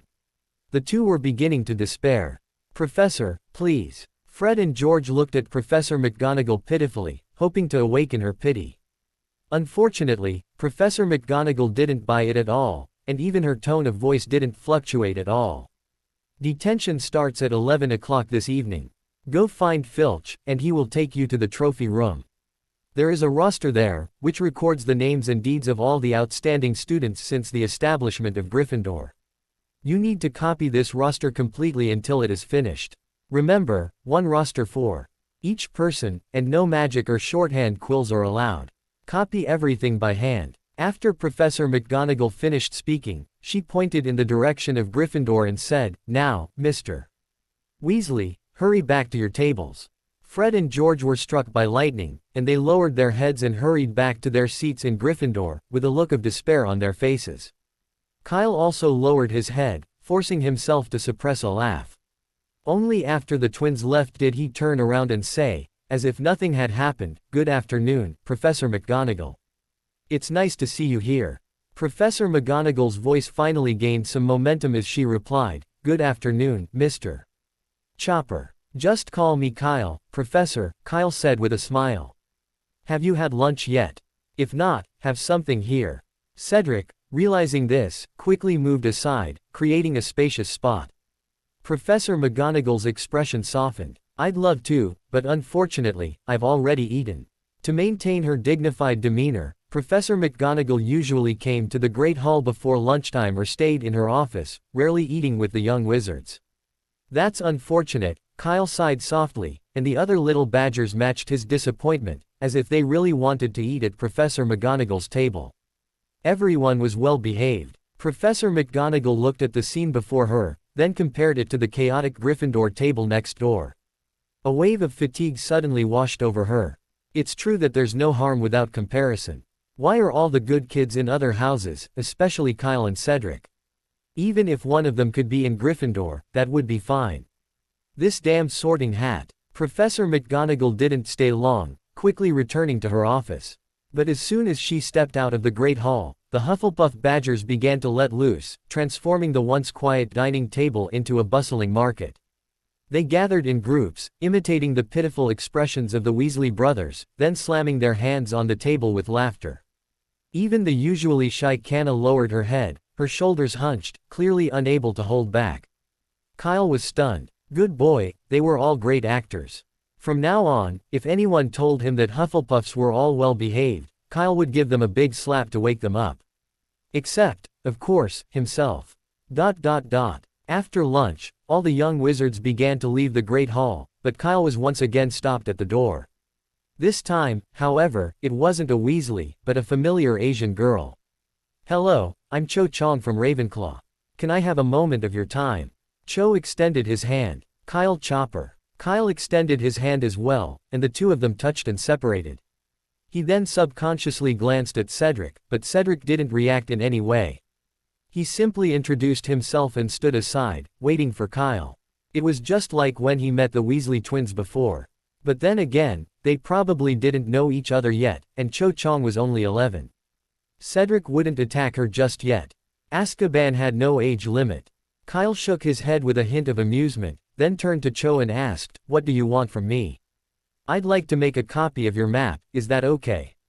Cho said. "I can pay for it." The map. Kyle looked at Cedric, as if asking for his opinion. Cedric understood, but since he hadn't learned the skill of eye contact, he could only throw his hands up, indicating that the map had nothing to do with him right now and that Kyle could handle it himself. Tisk, a good student is a good student, they can't even make eye contact. Weak. Kyle mocked the unlearned Cedric in his heart, but his appearance did not change at all. "No need to pay." Kyle took out the map and handed it to Cho, saying, "After all, you have helped Ryan and Mikkel before. They are my roommates. Consider this a thank you gift." "So they are your roommates." After being told this by Kyle, Cho also remembered the 2 first years he met in the morning. After taking the map, he smiled and said, "I have to say, your roommates are really special. They can perfectly miss every correct staircase. Really, I watched from the side for 5 minutes, and they didn't go right once, and they kept going around in circles on 3 wrong stairs." As she spoke, Cho couldn't help but burst out laughing, covering her mouth with her hand. "Sorry, I don't mean to mock. I just think this is, well, amazing." Kyle blushed, not wanting to continue the conversation. He pointed at the map stiffly and said, "The routes here all relate to the Hufflepuff common room. They might not be as useful for Ravenclaw." "That doesn't matter," Cho shook her head. "As long as you know the exact location of the classrooms, finding the routes will be much easier." Jamino. Although her wand movements were a bit clumsy, she successfully copied the map. "Phew, thank God. I thought I was going to make a fool of myself." Cho handed the original map back to Kyle, saying with a hint of pride, "I kept failing when I practiced before, but I didn't expect it to work so easily this time." Even knowing the potential for embarrassment, they still tried it themselves. Are all Ravenclaws so stubborn? If it were Ryan, well, there was no need to change that. Ryan had been pestering Kyle since dinner, saying he didn't want to copy the map anymore and wanted a copy too. Look, that's the difference. And that's pretty much the same for all Hufflepuff first years. Before he arrived, Cedric, the undisputed top-ranked second-year wizard, was probably Hufflepuff's only real asset, a wizard who could serve as a front. Kyle had reason to suspect Professor Sprout had slipped money into the sorting hat during last year's sorting. Of course, it could have been herbs. But speaking of Cedric, Kyle looked at Cho, who looked delighted after receiving the map, and casually said, "Do you Ravenclaws have a similar map?" Cho thought for a moment and said, "Maybe, but I haven't seen one." "Oh, actually, I haven't seen one before. Cedric gave it to me." Kai deliberately glanced to the side before continuing, "Besides you, are there any other Ravenclaw first years who need a map like this?" Cho seemed to have guessed what Kyle meant and said tentatively, "Do you want to sell the map to them?" "Yes, I do have this idea." Kyle did not hide it and said bluntly, "What do you think, is it feasible?" "It is feasible, but the price should not be too high." Cho stretched out his hands. 10 sickles, this is the highest price I can afford. If it exceeds this number, even if it is only 1 canute more, I will not buy it.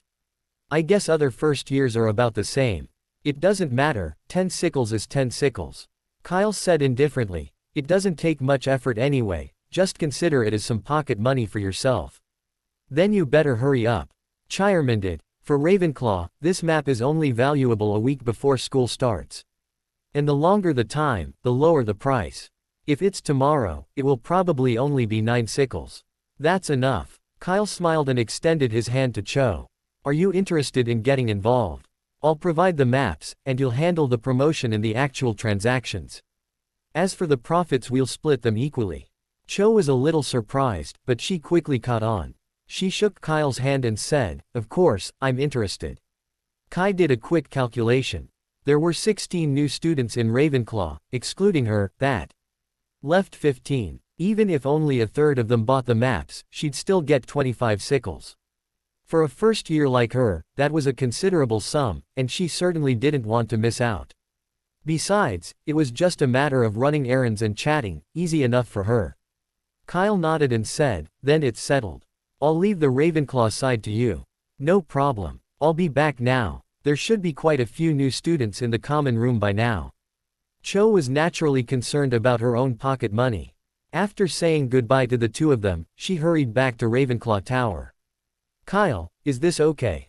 As Cho left, Cedric, who had been standing by the whole time, finally came over and whispered, "I mean, would a Ravenclaw first year really spend money on a map?" "Who knows?" Kyle shrugged. "Let's give it a try. I've got nothing to do anyway." Despite that, Kyle didn't think it would be a problem. Hogwarts had no signposts, so first years had to find the location of each classroom on their own or ask seniors. Getting lost was a daily occurrence. A map could save them a lot of time. And it was only 10 sickles, less than a galleon, really cheap. A young wizard from a Muggle family would have around 6 galleons left over from their pocket money after buying necessities like textbooks. 10 sickles in exchange for a map showing the pattern of most staircases would be a sure thing for many people. Of course, there were a few exceptions, like a certain red-haired first year next year who wished to remain anonymous. "By the way, this is for you." On the way back to the dorm, Kyle tossed the map in his hand to Cedric and said, "From now on, the supply mission will be yours." Cedric asked, puzzled, "What about me?" "Nonsense, you gave this to me, so of course you get a share. Cho takes half, and the other half is between the two of us." Kyle said matter-of-factly, "Besides, I'm new here and not very proficient in the copying charm. I can't just sell them a defective product, I'll get scolded. So, you're the best person for this mission. After all, you don't want people to say we Hufflepuffs are all profiteers, right?" "Well, okay." Cedric thought about it, realizing that was the point, and said nothing more. "Well, it's settled then. I'll have Cho come straight to you. We'll see you in the auditorium this afternoon." Kyle gave Cedric a meaningful look, then turned and walked into his dorm. Cedric stood there motionless, watching Kyle's back as he left. The more he thought about it, the more he felt something was amiss.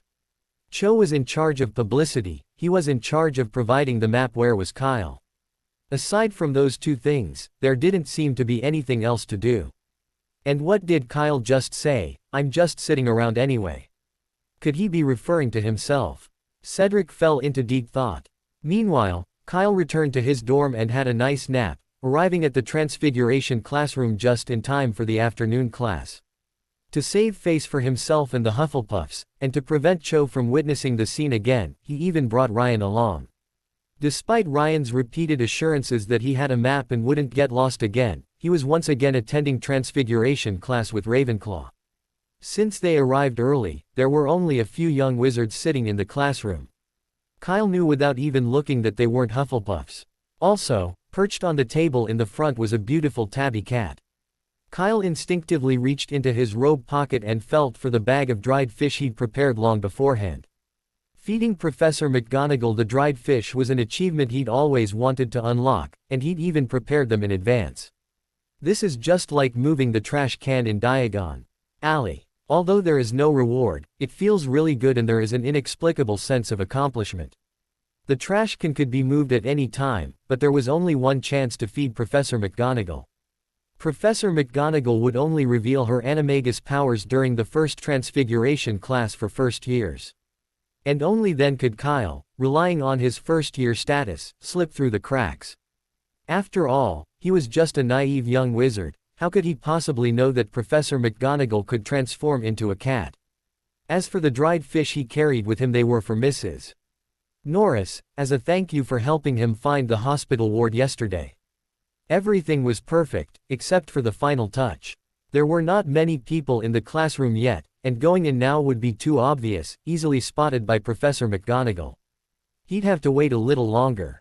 To seize this single opportunity, Kyle remained patient. He let Ryan enter while he found an excuse to remain at the door. Coincidentally, Cho appeared around the corner, waved, and said, "Kyle, I knew you were here." Ryan didn't think much of it, but said, "I'll save your seat," and entered the classroom. "Kyle, you have no idea, things went even more smoothly than I thought."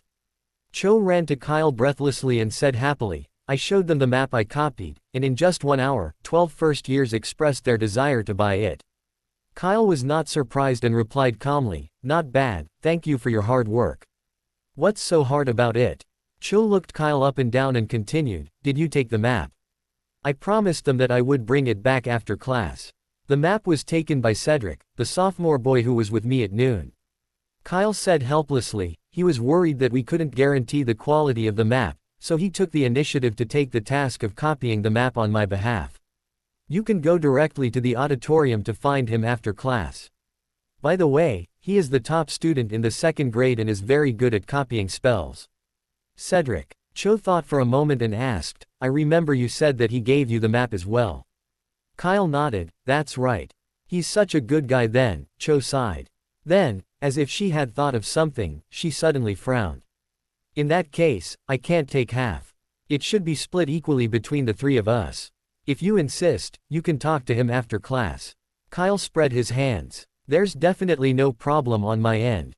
I've already said I'd split the remaining half with him, but Cedric refused, insisting he was just doing a small favor.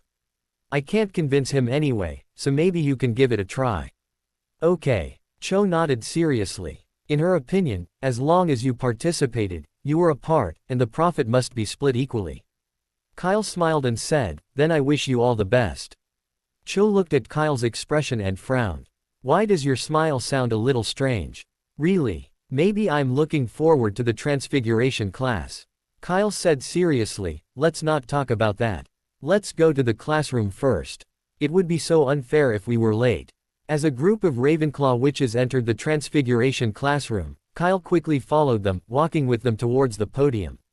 Everything seemed so natural. By the time they reached the 2nd row, there was only one young witch in front of Kyle. The podium was only a step away. Kyle's hand tightly clutched the bag of dried fish in his pocket. Although nervous, he maintained a calm demeanor. But just as Kyle was about to take out the dried fish and unlock the achievement, he suddenly realized that the young Ravenclaw witch in front of him seemed to have the same idea. Because she was closer, Kyle could even see a green object being slowly pulled out of her pocket. Was it a cat toy? "Oh no. Someone's got me." Kyle's vision went dark, and he was completely paralyzed. It was obvious that once the young witch took out the cat toy, Professor McGonagall would definitely transform back into her human form.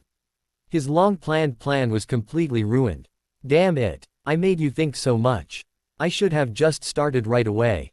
Kyle pounded his thigh in frustration, wishing he could use the time turner to go back 5 minutes and give himself a good smack.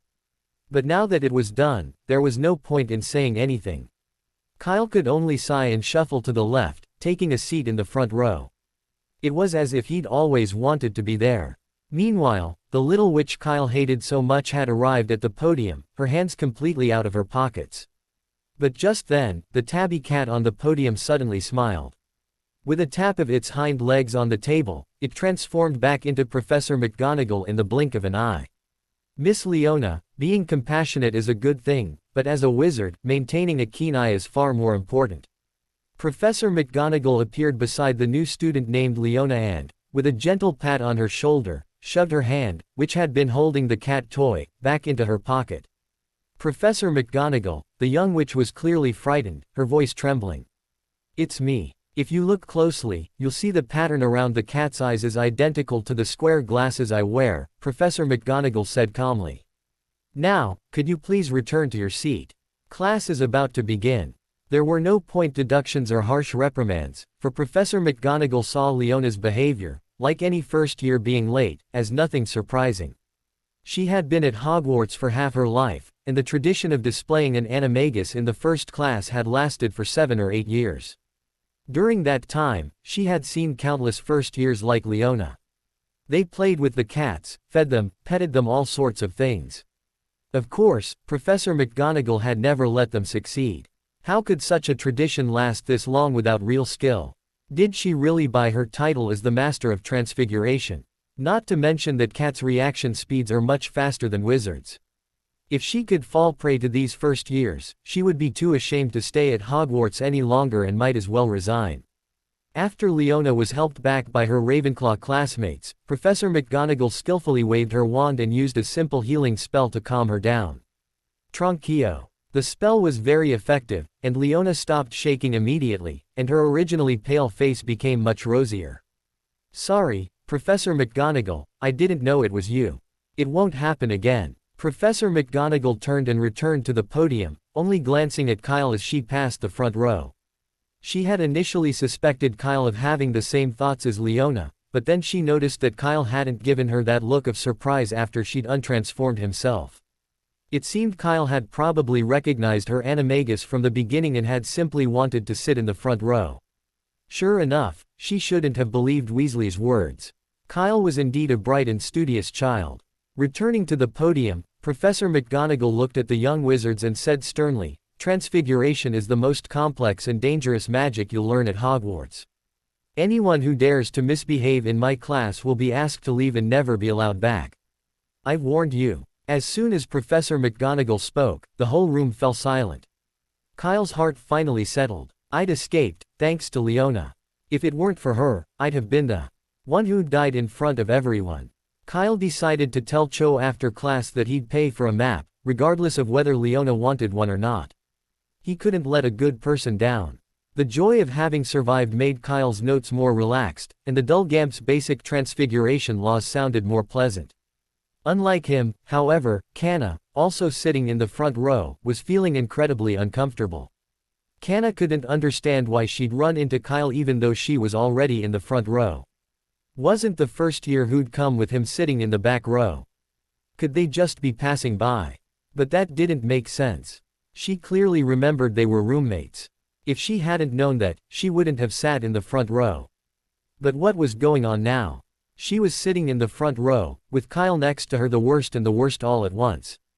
Canna was so flustered that she mechanically recorded Professor McGonagall's words, not even realizing she'd been writing in a sequential order.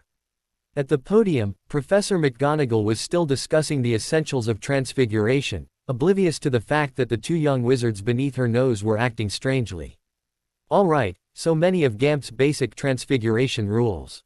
Everyone, remember them. They are the foundation of transfiguration." Having finished explaining everything that needed to be remembered, Professor McGonagall looked at the crowd and reminded them again. "Remember, transfiguration is a rigorous discipline. You must concentrate when waving your wand, just like this." Professor McGonagall waved her wand, and the podium transformed into a pig. It looked no different from a normal pig, able to run and jump, with all the bellies and tenderloins to match. Noticing everyone's attention, the pig howled in fear. This move stunned the first years, especially those new to magic. It was hard for them to imagine such a realistic animal transformed from a table. Everyone turned to Professor McGonagall, eager to begin learning. It's obviously impossible for first years to learn transfiguration in their first class. Professor McGonagall, using only a single matchstick, showed them that transforming furniture into animals would take a long time. Despite diligently waving their wands, the young wizards' matches remained unchanged. It's just like that. Something seems easy to others, but becomes a complete mess once you try it yourself, especially when that someone else is Professor McGonagall. Pay attention, it's a needle, not a silver stick, Professor McGonagall said, standing in the hallway, constantly correcting them. Half the class had passed, and the matchstick remained exactly the same, showing no sign of transforming into a needle. A few young Hufflepuff wizards managed to turn the matchstick into ash, but this clearly didn't meet Professor McGonagall's standards, and they were deducted a point for damaging the teaching aid. The Ravenclaws were different. Why are they so clever? Seeing no progress, some of the cleverer ones took a different approach. Instead of focusing on turning matches into needles, they changed the color of the matches and secretly sharpened one end, hoping to cheat. Some were even more clever, replacing them with needles they'd brought with them and claiming they'd done it themselves. Unfortunately, Professor McGonagall caught them all on the spot. Professor McGonagall also deducted 20 points from the Ravenclaw class for the high number of cheaters. Professor McGonagall stood in the hallway and surveyed the room. She was somewhat disappointed to find that there didn't seem to be many impressive talents in this class. The only one who performed well was just one. Professor McGonagall turned her gaze to the front row. There, Kyle rested his chin on one hand, idly waving his wand with the other. With each tap of his wand, the match before him shifted and transformed. While not quite a needle, it was halfway there in the truest sense of the word. Kyle only managed to conjure up half a needle, and its placement varied, sometimes at the top, sometimes at the bottom, or even stuck in the middle. How could one describe it? What needle? What needle? Professor McGonagall was stunned. She'd seen students fail for entire classes, and she'd seen them succeed on their first try. But she'd never seen someone fail so successfully. Regardless, Kyle had at least conjured a needle, and that alone was enough to make him surpass the other young wizards. The class flew by, and it wasn't until the end of the class that a young wizard finally succeeded in turning a matchstick into a needle. Look, Professor McGonagall, one of our Hufflepuffs has succeeded. An excited voice from the front row instantly captured the attention of all the students. Professor McGonagall looked in the direction of the voice and, for once, smiled. But to her surprise, the first person to complete the task wasn't Kyle, whom she'd been counting on, but Canna Prince, a Hufflepuff witch with a remarkably low profile. However, Professor McGonagall was only slightly surprised and soon returned to normal. She picked up the shiny silver needle and showed it to the whole class. Look everyone, Miss Prince succeeded. As a reward for first place, Hufflepuff gets 3 extra points. There was a loud applause from the surroundings. The Badgers clapped especially hard, not only because of the extra points, but also because they were happy for Canna. At this moment, everyone's eyes were focused on Canna. This little witch with social anxiety had never experienced such a scene before. Her whole face turned red in an instant, and a puff of white smoke rose faintly above her head. She wished she could find a crack in the ground to crawl into. As soon as the class was over, she rushed out of the classroom with her textbook in her arms. Canna was so regretful. As expected, being too close to Kyle is bound to lead to bad things. If she had known this would happen, she would have changed seats, even if Professor McGonagall had scolded her. Elsewhere, Kyle, the innocent victim, had no idea he'd been inexplicably blamed. As he left the classroom, Cho approached and invited him to join Cedric in the Great Hall. Sorry, I just remembered I have something else to do. Can you go alone? Kyle said, gesturing towards Ryan as he approached. We agreed to visit Mikkel together. If we're too late, Madame Pomfrey will kick us out. Okay then. Cho was a little disappointed, but didn't say anything else. After all, Kyle had to visit a patient, which was far more important than getting the map. He could go alone. She'd met Cedric before, and she had a deep impression of him. He was the second most handsome boy she'd ever seen at Hogwarts, so she wouldn't mistake him. Oh, And Kyle was first. To avoid wasting time, they said goodbye, and Cho immediately set off for the Great Hall. Kyle watched Cho disappear around the corner of the hallway, feeling as if he'd forgotten to tell her something. What was it? Kyle couldn't quite place it. Just then, Ryan approached, a bit displeased, and said, "Kyle, I saved a seat for you. Why are you sitting in the front row?" Ryan's words brought back Kyle's shocking moment before class, and he realized he'd forgotten something. He'd forgotten to tell Cho about giving Leona the map. This whole thing, never mind, let's talk about it next time. Kyle sighed and said, "Sorry, Ryan, I was lost in thought and didn't notice. I'll definitely do it next time." "That's not what I meant," Ryan said, waving his hand. "I'm just surprised you dared to sit in the front row. I heard from senior students that the front row in Transfiguration is almost always empty. No one dares get that close to Professor McGonagall during class. You're quite impressive." "Haha, really?" Kyle chuckled. If anything, he wouldn't want to sit in the front row. Fortunately, Ryan didn't notice his annoyance and continued, "Should we go back to the dorms now? Or wait for them?" "Wait for them." Kyle then noticed that the only students leaving the classroom were Ravenclaws. They were the only two Hufflepuffs. "Where are the others?" Kyle asked, puzzled. "In class, sorting out their notes," Ryan said matter-of-factly. "Oh, and reminding Professor McGonagall not to forget Mikkel's homework." "Ah, you're serious?" Kyle's eyes twitched, and after a moment's thought, he said, "Never mind, let's just go back to the dorms." He had originally planned to take Ryan to the hospital wing, but now, on second thought, decided against it. A few minutes later, in the classroom, Professor McGonagall sent the Hufflepuff first years away with a look of satisfaction on her face. She hadn't seen such hard-working young wizards in ages. After class, they even compared notes, checked with each other, and even volunteered for homework. This was how a student should be. Professor McGonagall rubbed her sore eyes and began to put away the matches she had used as teaching aids. Only then did she realize that Kyle had also succeeded. The match on his desk had also transformed into a shining silver needle. Perhaps it was inspired by Canna Prince. Professor McGonagall didn't think much of it, but she was still very happy that the same college had two talented students studying Transfiguration. Kyle didn't know what Cedric and Cho talked about in the hall, but he returned to the Hufflepuff common room with a smile on his face. Kyle was reading a book when a bulging bag fell from the sky and landed on the pages of the book in his hands. What the hell? Kyle was startled. He turned his head and glanced at Cedric, who was baring his teeth. He said with disgust, "What's wrong with you? Did you pick up money? Why are you smiling so obscenely? This is much faster than picking up money." Cedric squeezed onto Kyle's sofa and said excitedly, "Guess how much the maps we sold in Ravenclaw cost in total? 52 sickles, 52 per person." Although Cedric used a question sentence, he had no intention of waiting for Kyle's answer. He said to himself, "A few 5 parchments, plus a few spells, can make so much money." Wait. Kyle became more and more confused as he listened.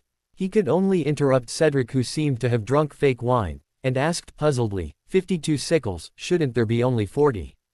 And what's the matter with the parchment?" "Well," Cedric explained, "I went to Ravenclaw Tower at noon and reworked the route to suit their needs. Cho saw it and thought the price could be raised, so it ended up being this much. As for the parchment, it's actually a trick used in the copying spell.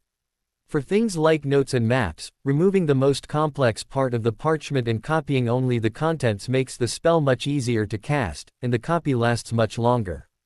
Kyle understood the reason for the extra 12 sickles. With the improved quality of the maps, the price naturally increased. However, the parchment was a bit redundant. In Kyle's opinion, the maps would be useless in a month at most, so Cedric's actions were unnecessary.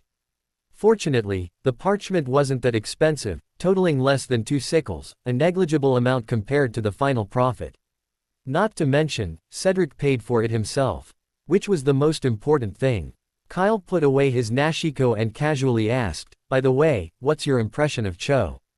"Cho?" Cedric thought for a moment and said, "I think she's a very smart little witch, very honest, and has a good personality. She should be a good friend. That's all." Kyle frowned.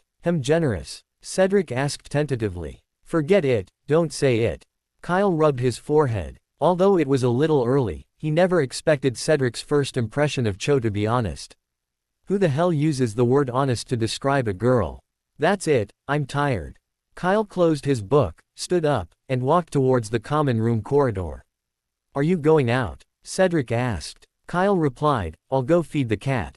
Okay. Cedric replied, then ignored him and began counting his sickles. As he did so, he muttered, haha, I never thought I'd earn some pocket money. This feels great. I must write to Dad about this. Kyle, who had just entered the wooden passageway, felt a moment of silent sympathy for the ministry staff.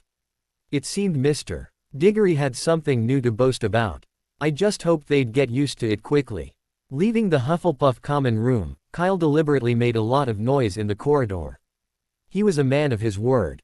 Since he'd promised to bring dried fish for Mrs. Norris, he couldn't go back on his word. Another point was the failure of the Professor McGonagall feeding plan. Although Kyle had tried hard to convince himself, and was well aware that this was impossible to accomplish, he still felt that the idea was not making sense after all, having been looking forward to it for so long. No matter what, he was determined to feed the cat today, even if Dumbledore came. Although Mrs. Norris was not a tabby, at least they were both cats, and they looked similar, so they could barely be considered a substitute.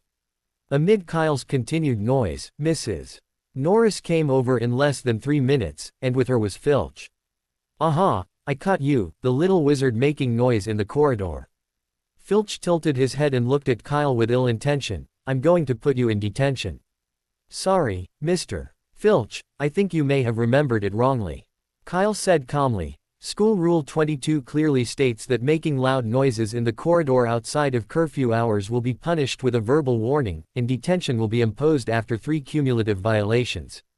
I know, you don't need to remind me. Filch looked furious, and said with a gloomy face, Are you good at memorizing school rules? What's the use of memorizing them well? You still break them knowingly. I'll watch you, you'd better never make mistakes, otherwise I will catch you. There won't be such a day. Kyle smiled and said, Also, Mr. Filch, the reason I did this is just to find Mrs. Norris. You know, Hogwarts is so big, it's not easy to find a cat, and this is the fastest way. What do you want to do? Filch's eyes instantly became alert. I warn you, you'd better not have any bad ideas about my cat, otherwise I will make you pay the price at the risk of my life. You're overthinking it. I just wanted to thank it, Kyle explained.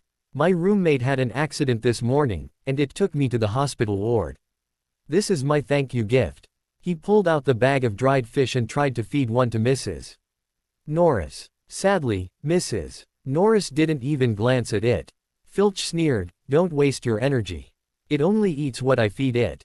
Then you can feed it. Kyle handed the bag to Filch. Don't worry, it's just dried fish. You can ask the professor to check it out. No need, we don't need it. Filch said coldly. Don't be so quick to refuse. This is a thank you gift from a little wizard, Kyle said casually. Besides, dried barracuda is a high-end product. It costs 10 galleons a bag, and it's in short supply. It's the most premium cat food in the wizarding world. I worked hard to get it. Filch hesitated. If it were just any dried fish, he wouldn't have dared risk feeding it to Mrs. Norris. But if it was barbel barracuda. Kyle was right. This dried fish was indeed the finest cat food. Filch had once thought of giving Mrs. Norris a gift like this for Christmas. But he couldn't buy it. It wasn't that he didn't have the money. While the janitor's salary wasn't high, Filch lived at Hogwarts, with free food and lodging, and no daily expenses, so he had some savings over the years. The problem was, this dried fish was always out of stock, whether in Diagon Alley or Hogsmeade, and it was impossible to buy even if he had the money. Filch sniffed the dried fish in his hand carefully, making sure there was no odor. Then he looked up at Kyle and said, You'd better not lie to me. Poisoning the janitor's cat is no small matter, Kyle said calmly. I'm only in my first year, and I don't want to be expelled so early. Filch thought about it and it seemed to be true. If anything happened to Mrs. Norris, Kyle would definitely be in trouble. Go ahead. I'll pretend I didn't see you this time. Thank you. Kyle walked straight ahead, and as he passed Mrs. Norris, he tossed the dried fish he had been holding to her. By the way, I'll leave this for you too. This time, Mrs. Norris didn't refuse. After seeing Filch nod slightly, she stood up and caught the dried fish, eating it all in a few bites. The next day, Kyle had to go to the second floor of the castle with the Gryffindor first years to study history of magic. The class was unremarkable, the most boring at Hogwarts, and Kyle dozed off the entire time. He had never imagined a class could be so boring. Professor Cuthbert Binns, the ghost, didn't give the usual lecture, a warning, or engage in classroom interaction. His milky white body entered the classroom through the wall and began reading from a book, his voice always monotonous. After only 10 minutes, Kyle couldn't take it anymore. He felt as if countless bees were buzzing around his head, making it impossible to hear what Professor Binns was saying. He looked around. The Gryffindor lions had completely given up. They lay hunched over the tables, drooling, grinding their teeth, and talking in their sleep, sleeping soundly. Hufflepuffs fared better, especially the little badgers tasked with taking notes on history of magic. Thanks to Mikkel, their intense sense of duty bolstered their perseverance and endurance to unprecedented heights.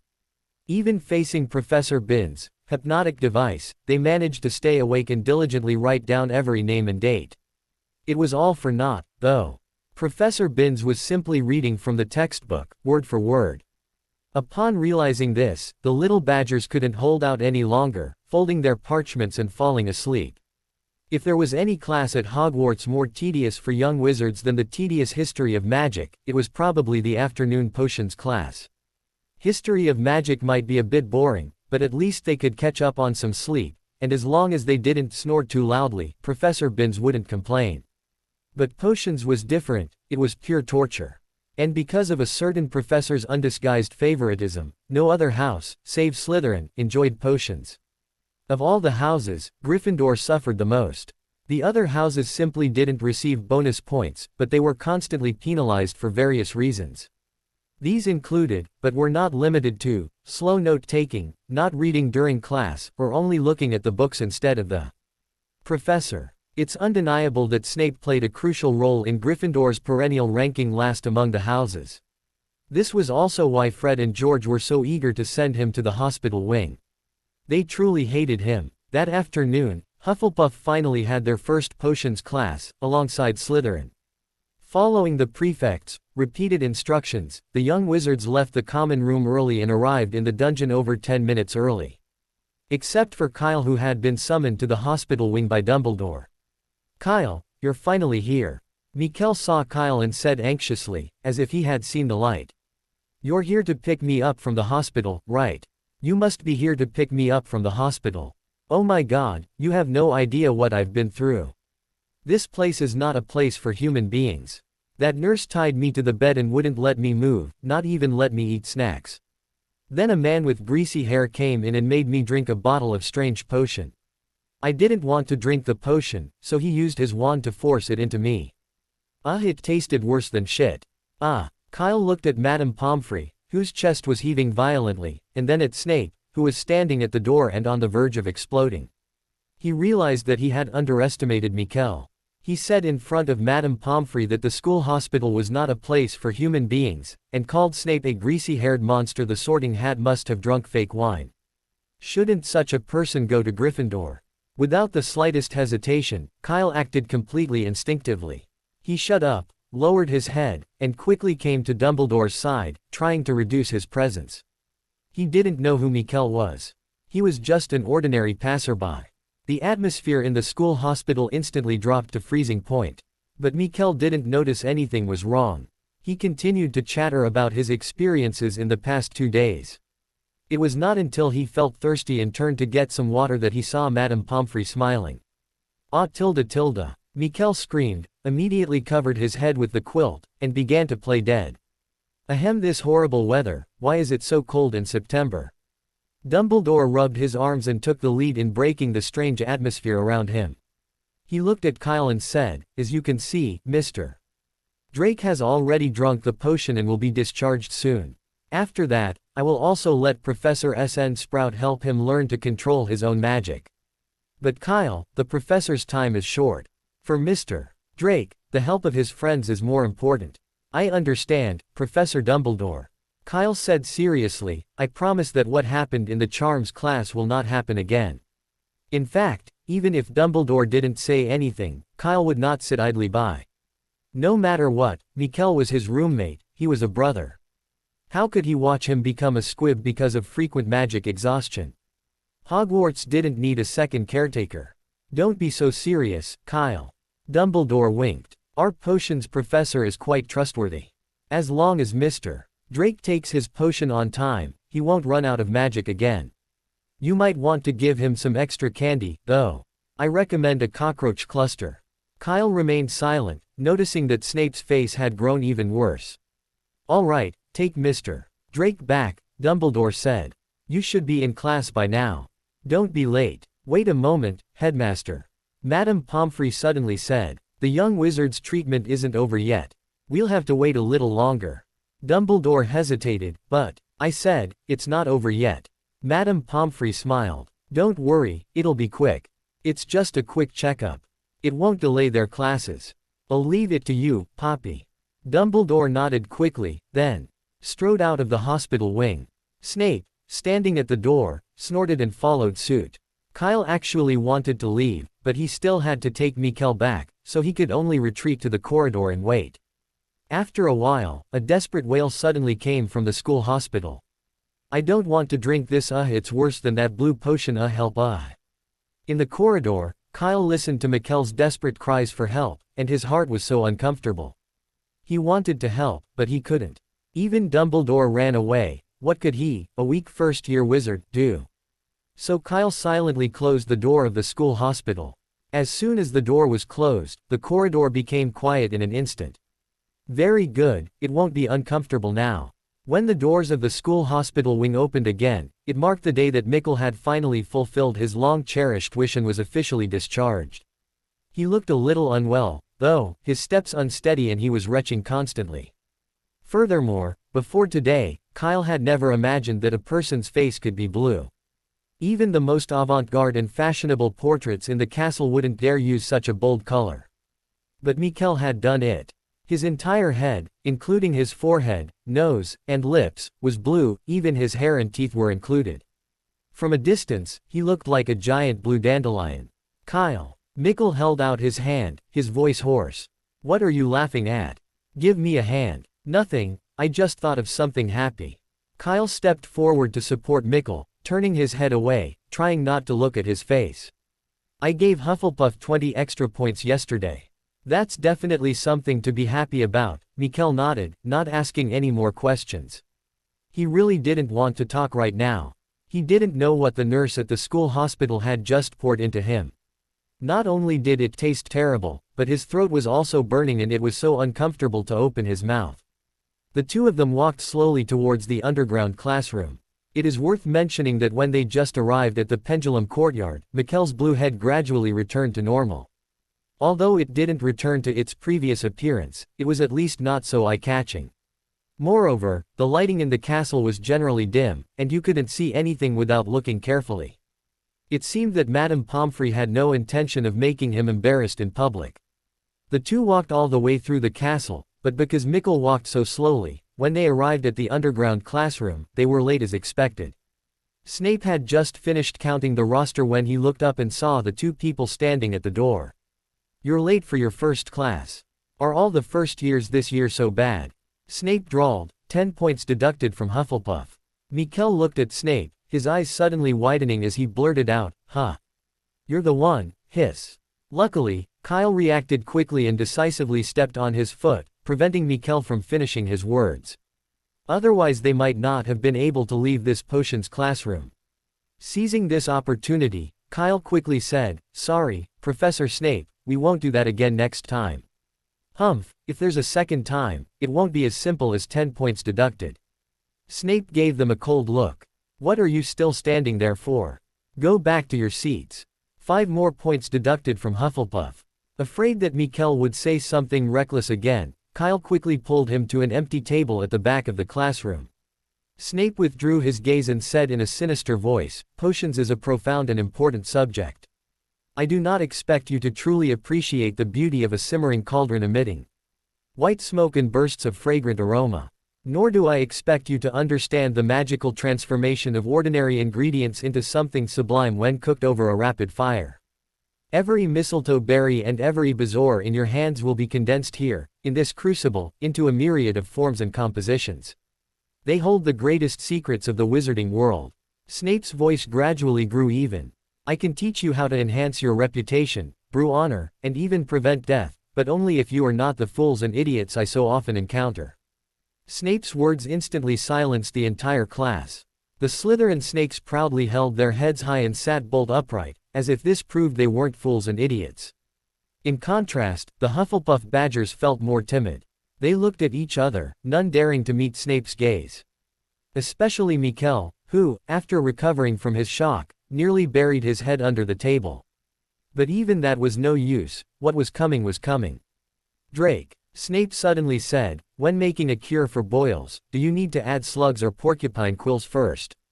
What potion? Mikkel looked up blankly and said cautiously, put the porcupine quills in first, Professor.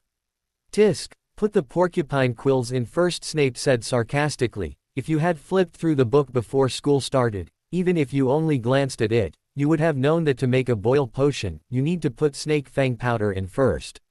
You have such a poor foundation and you dare to be late. 1 point deducted from Hufflepuff. Why don't you write this down?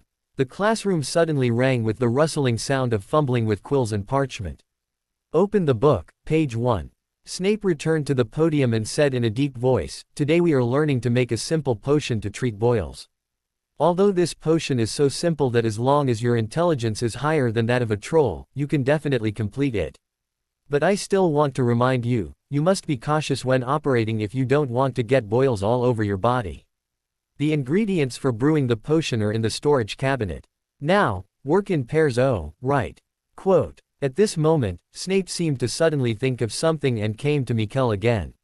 He glanced down at the table and said mockingly, although there is no need to wave your wand foolishly here, given your current poor condition and for the safety of the other young wizards, I think it is unnecessary. Snape took the crucible from the table, inspected it, and said to Kyle, go and form a group with Canna. Don't disturb Drake reading here. In the crowd, Canna looked up with a confused look on her face, staring at Kyle who was getting closer and closer to her in disbelief. Damn it, she was already on time and the last one to enter the classroom, and she couldn't even hide. Besides, by this time, the other young wizards had also completed their groups. Even if she wanted to hide, there was no vacant seat. How about switching with someone else? Canna found her roommate sitting behind her and was about to ask to swap places with her when Snape's voice came from the podium again. What are you still standing there for? Waiting for me to help you make a potion? Amidst Snape's roar, the classroom suddenly became busy. Watching her roommate set up the cauldron and then rush to the storage cupboard, Canna could only sigh softly and turn back to grind the snake fang on her desk. For some reason, when Snape walked nearby, he casually placed a bag on her desk. It contained exactly the ingredients needed to make the potion, and there were 3 copies of each, so Canna didn't need to go to the storage cupboard like everyone else. Kyle hadn't expected Canna's potion-making skills to be surprisingly good. Whether brewing a nettle solution or grinding a snake fang, every step was meticulously executed. He couldn't even offer any assistance, only sitting there, bored and vacant, staring at the cauldron. Compared to the frantic young wizards around him, Kyle looked like he was on vacation. Mainly because there wasn't much he could do to help. Potions wasn't like any other class, the actual hands-on part wasn't much. Most of the time, they were waiting for the potion to brew. It was like making soup, 10 minutes to prep the ingredients, 2 hours to simmer. Of course, all this presupposed being perfectly executed. Otherwise, just making a standard nettle infusion could keep some people busy for half a class. Take the 2 Slytherin first years to their left, for example, they'd already made 7 trips to the cupboard to get nettles. This also caused Snape's expression to be unusually grim every time he looked at them. It was unclear whether he felt sorry for the nettles or was angry that his own house had produced 2 students with IQs comparable to those of a troll.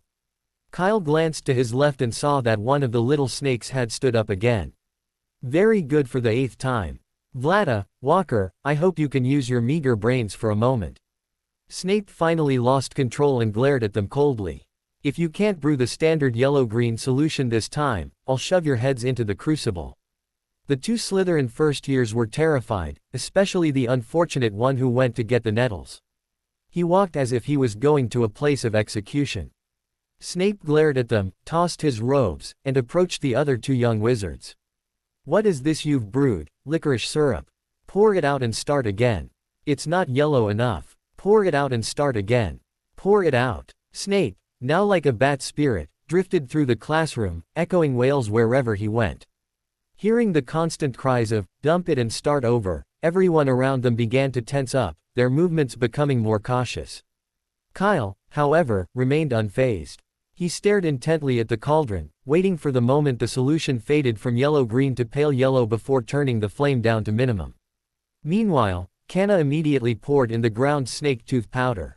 This was a success, and a disagreeable sweet, fishy smell soon wafted from the crucible. Perfect, Kyle nodded, turning the flame up again. Then came another long wait. Kyle looked at Canna, curiously asking, did you brew potions before enrolling? No, Canna paused, then shook her head. What's wrong? Then you have a talent for potions, Kyle exclaimed. Usually, first years' first encounter with potions is a disaster, the cauldron might even explode. How could that be possible?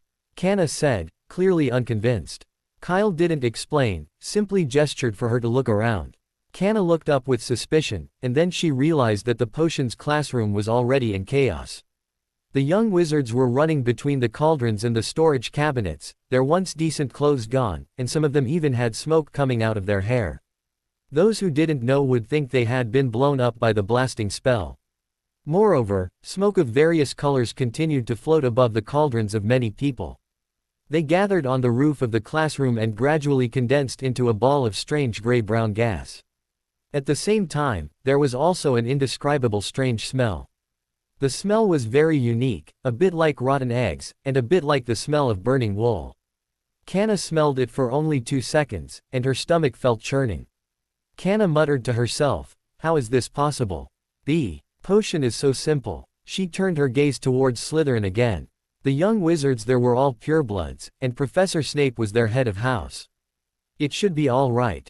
Turning her head, Canna witnessed a scene she would never forget. The cauldron on the table next to her had exploded. No, rather, the potion inside had exploded. The previously liquid potion had somehow suddenly begun to foam and rapidly expand, filling the entire crucible in the blink of an eye. But that wasn't the end of it. The next second, a torrent of foam erupted from the crucible, crashing directly into the classroom ceiling. The scene was spectacular. Vlada, Walker, you two fools. Snape's murderous intent flared up, but his professorial instincts prevented him from immediately punishing the two perpetrators. Instead, he quickly drew his wand and pointed it at the still-spewing cauldron. Evanesco. Scourgify. Snape's spells quickly cleared the cauldron and the foam. After ensuring no young wizards were injured, Snape angrily approached the two Slytherin students. He didn't curse or deduct points, but simply grabbed them by the collar and threw them out of the potions classroom. Go find Filch. Detention. Snape roared, and silence fell upon the classroom. Everyone hushed their lips, trying not to make a sound. Kyle, though short on tasks, decided to prep the ingredients he'd need in advance to avoid looking too idle. Actually, magical drafts and potions didn't mention this step, but Snape had instructed them to cut a long, thin slit into the side of the porcupine quill and steam the slugs. He didn't elaborate on the reason, but Ryan, curious, inquired, only to be deducted 3 points. After that, no one dared to speak any further. Kyle took the bag of ingredients, selected a porcupine quill that looked attractive, and prepared to start with the simplest one. Because he needed to save time, Kyle cut very slowly, taking over 10 minutes to complete a single quill, less than 30 centimeters long. However, this blatant slacking quickly caught Snape's attention. He silently appeared beside Kyle, picked up a quill from the table, and sneered at the crooked cut. I remember I said I was cutting a straight line. What is this, a dried philoprogenitor? Or do you not understand what straight line means? Huh. Kyle looked up, bewildered, at Snape, then at the unfinished quill in his hand. It seemed he'd only taken this one. Had he lost his memory? Or had Snape deliberately taken a quill from someone else just to give him a reason to scold him? That shouldn't be the case. While Snape was a bit shameless about deducting points, he wasn't this shameless. Besides, his last name wasn't Potter. Professor. At this moment, Canna next to him suddenly raised her hand tremblingly and said in a voice that sounded a bit tearful, "I cut this." "It makes no difference to anyone, Miss Prince," Snape said, his expression unchanged, his brow furrowed. "While irregular cuts might improve the effect, it's just a boil potion. Doing so is a complete waste of time. But considering your dedication, 5 points to Hufflepuff." Every student looked over in shock, their eyes wide with disbelief. Some young Hufflepuff wizards slapped their ears, briefly wondering if their hearing was impaired. Though only half a class had passed, they had already fully experienced the potion's professor's awful nature. Just as the prefects had said, in his class, only Slytherin received extra points. The other 3 houses could only deduct as few points as possible. Just like those 2 young Slytherin wizards who nearly blew up the potion's classroom. Even though an enraged Snape had given them detention, in the dungeons, they hadn't lost any house points. But what had they just heard? Snape actually gave Canna 5 extra points. Oh my god, this is going to rock the whole Hogwarts. If the Hufflepuffs were shocked, the Slytherins were inconsolable. They looked at their head of house with resentment, almost crying. Why? Extra points were a privilege reserved for them, not Hufflepuffs. The head of house had changed, he wasn't like that before. However, none of this had anything to do with Snape.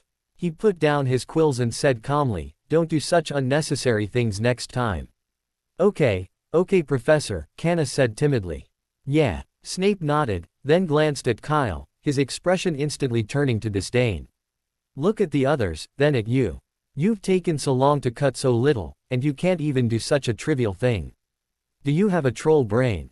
You're wasting your time." 5 points off Hufflepuff. Kyle. What the hell? What had he done to anyone? He just cut a little slowly.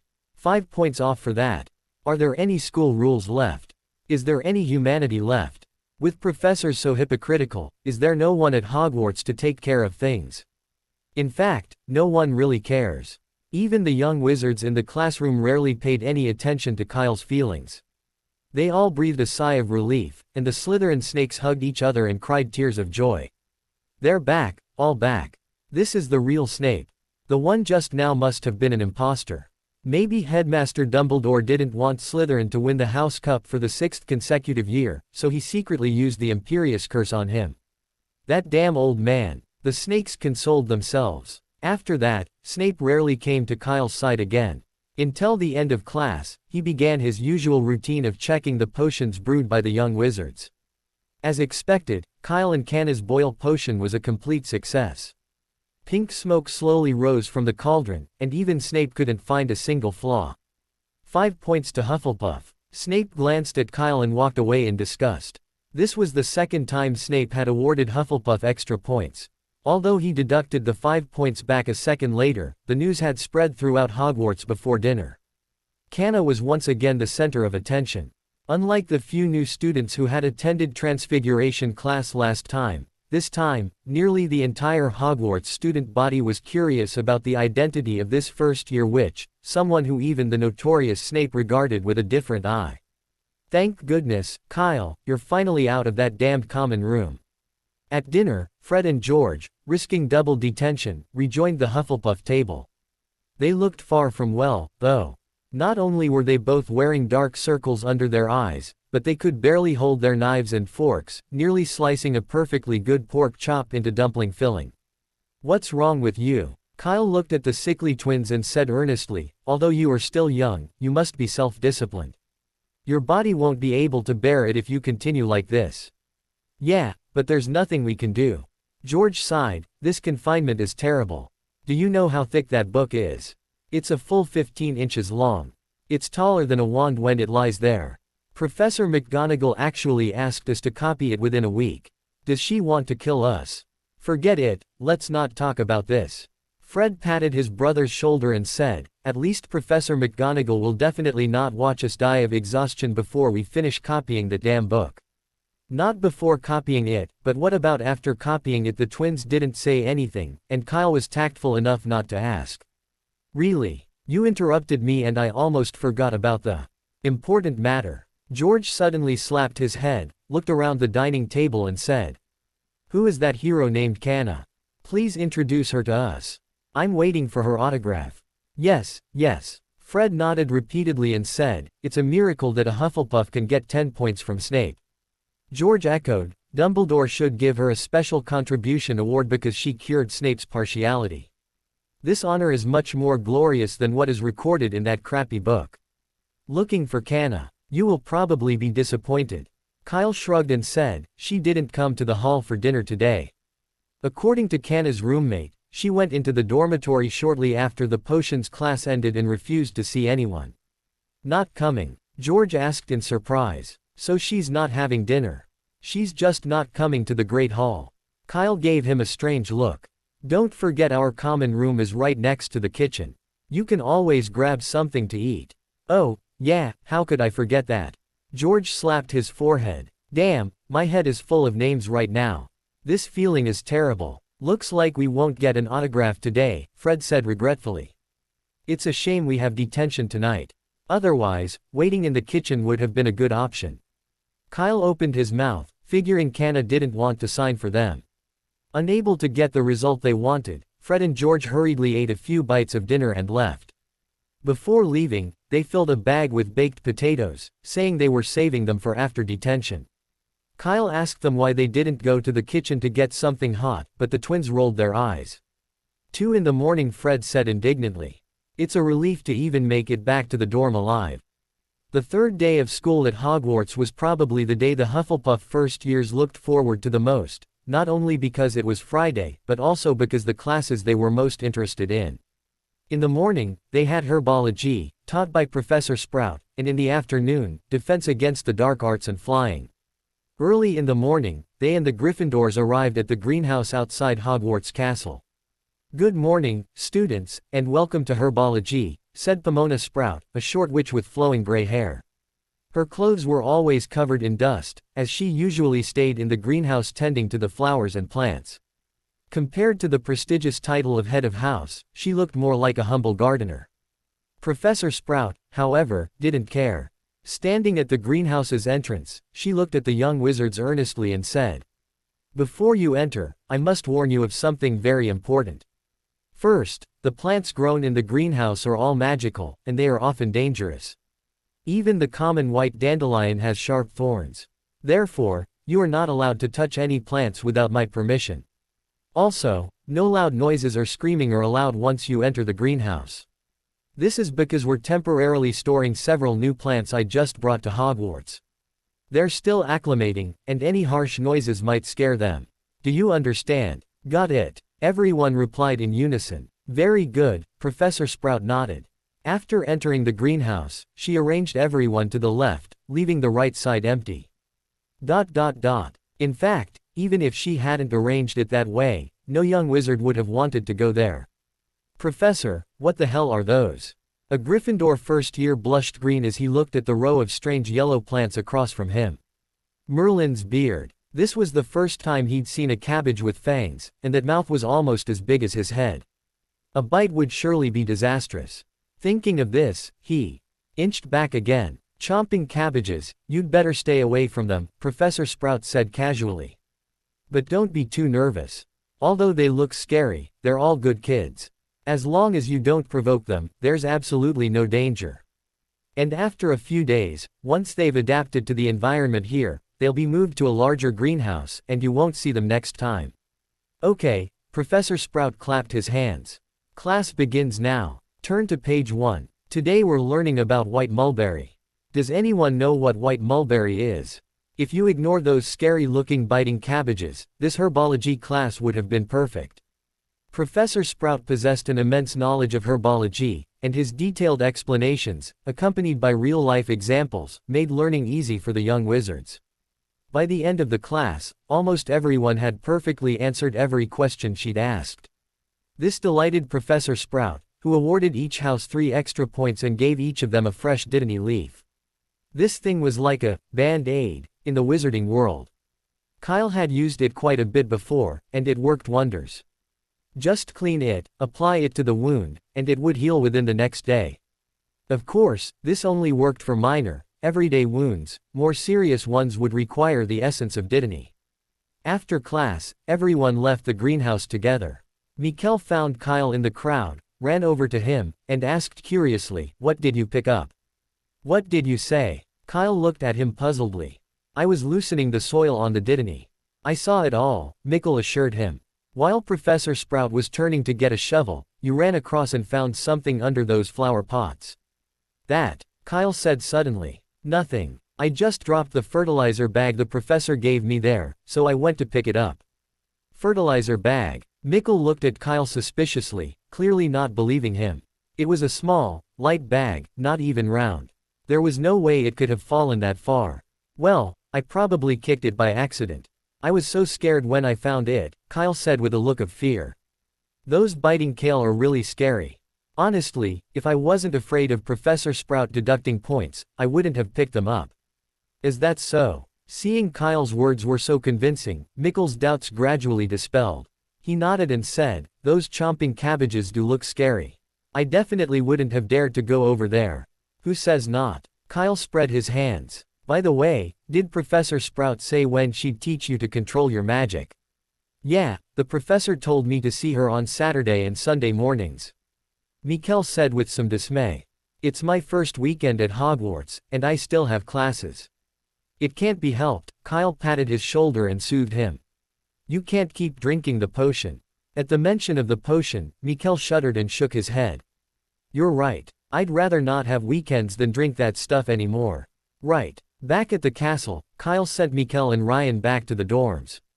He excused himself to the library and headed straight to the 8th floor, where he found the tapestry depicting the trolls beating up Barnabas the Barmy. Barnabas the Barmy was a wizard who, after trying to teach the trolls ballet, was beaten by 6 trolls. Judging by the tapestry, he must have been badly beaten. After confirming his location, Kyle took a deep breath and walked back and forth 3 times, muttering to himself, "I need a greenhouse for growing crops." The 3rd time Kyle passed the tapestry, a round archway appeared on the opposite wall. Without hesitation, Kyle grasped the brass handle, pushed it open, and stepped inside. A unique fragrance of soil suddenly hit Kyle in the face. Although he had expected it, the scene in front of him still stunned him. The room was almost as big as the auditorium, with fertile land under his feet, and he could even see the sun when he looked up.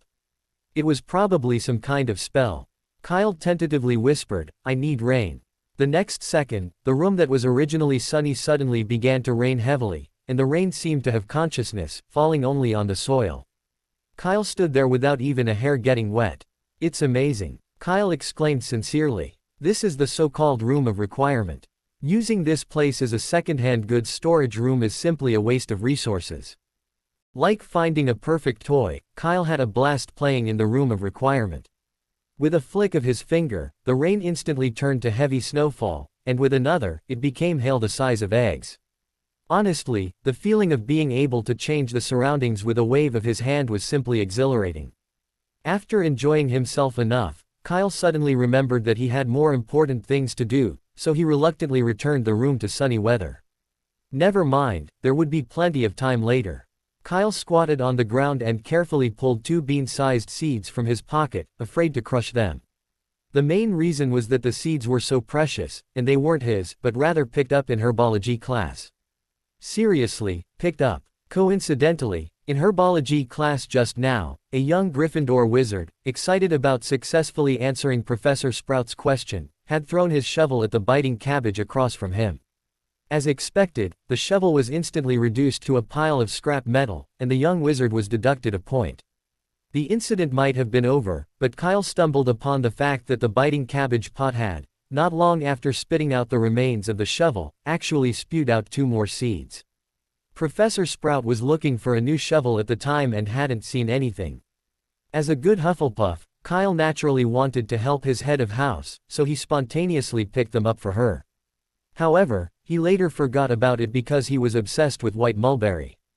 Kyle dug 2 appropriately sized holes in the soil, placed the seeds in them, and covered them with a thin layer of soil.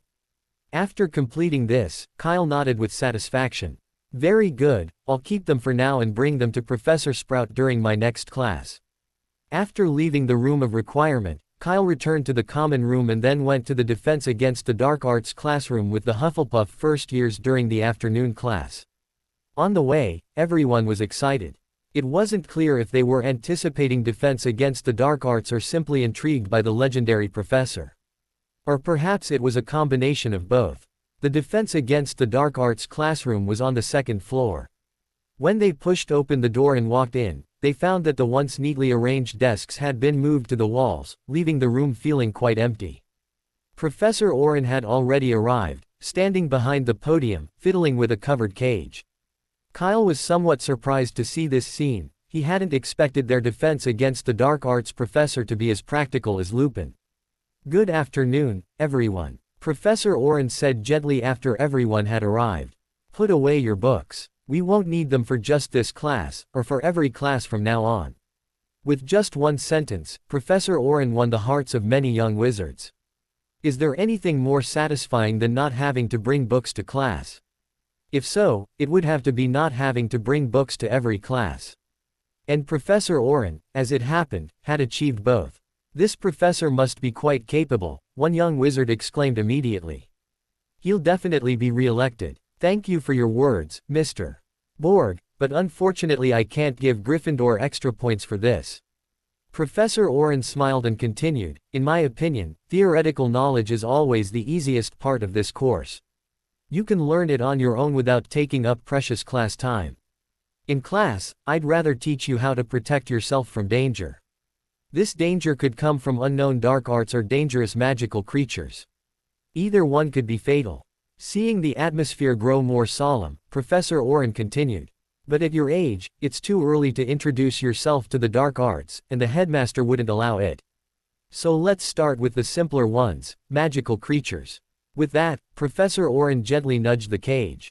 A dull buzzing sound erupted from within, and the cage cover swayed from side to side, as if it might fall at any moment.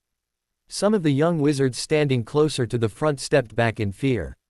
"Don't worry. Although this little creature is dangerous, as long as I'm here, you won't be harmed," Professor Oren said seriously.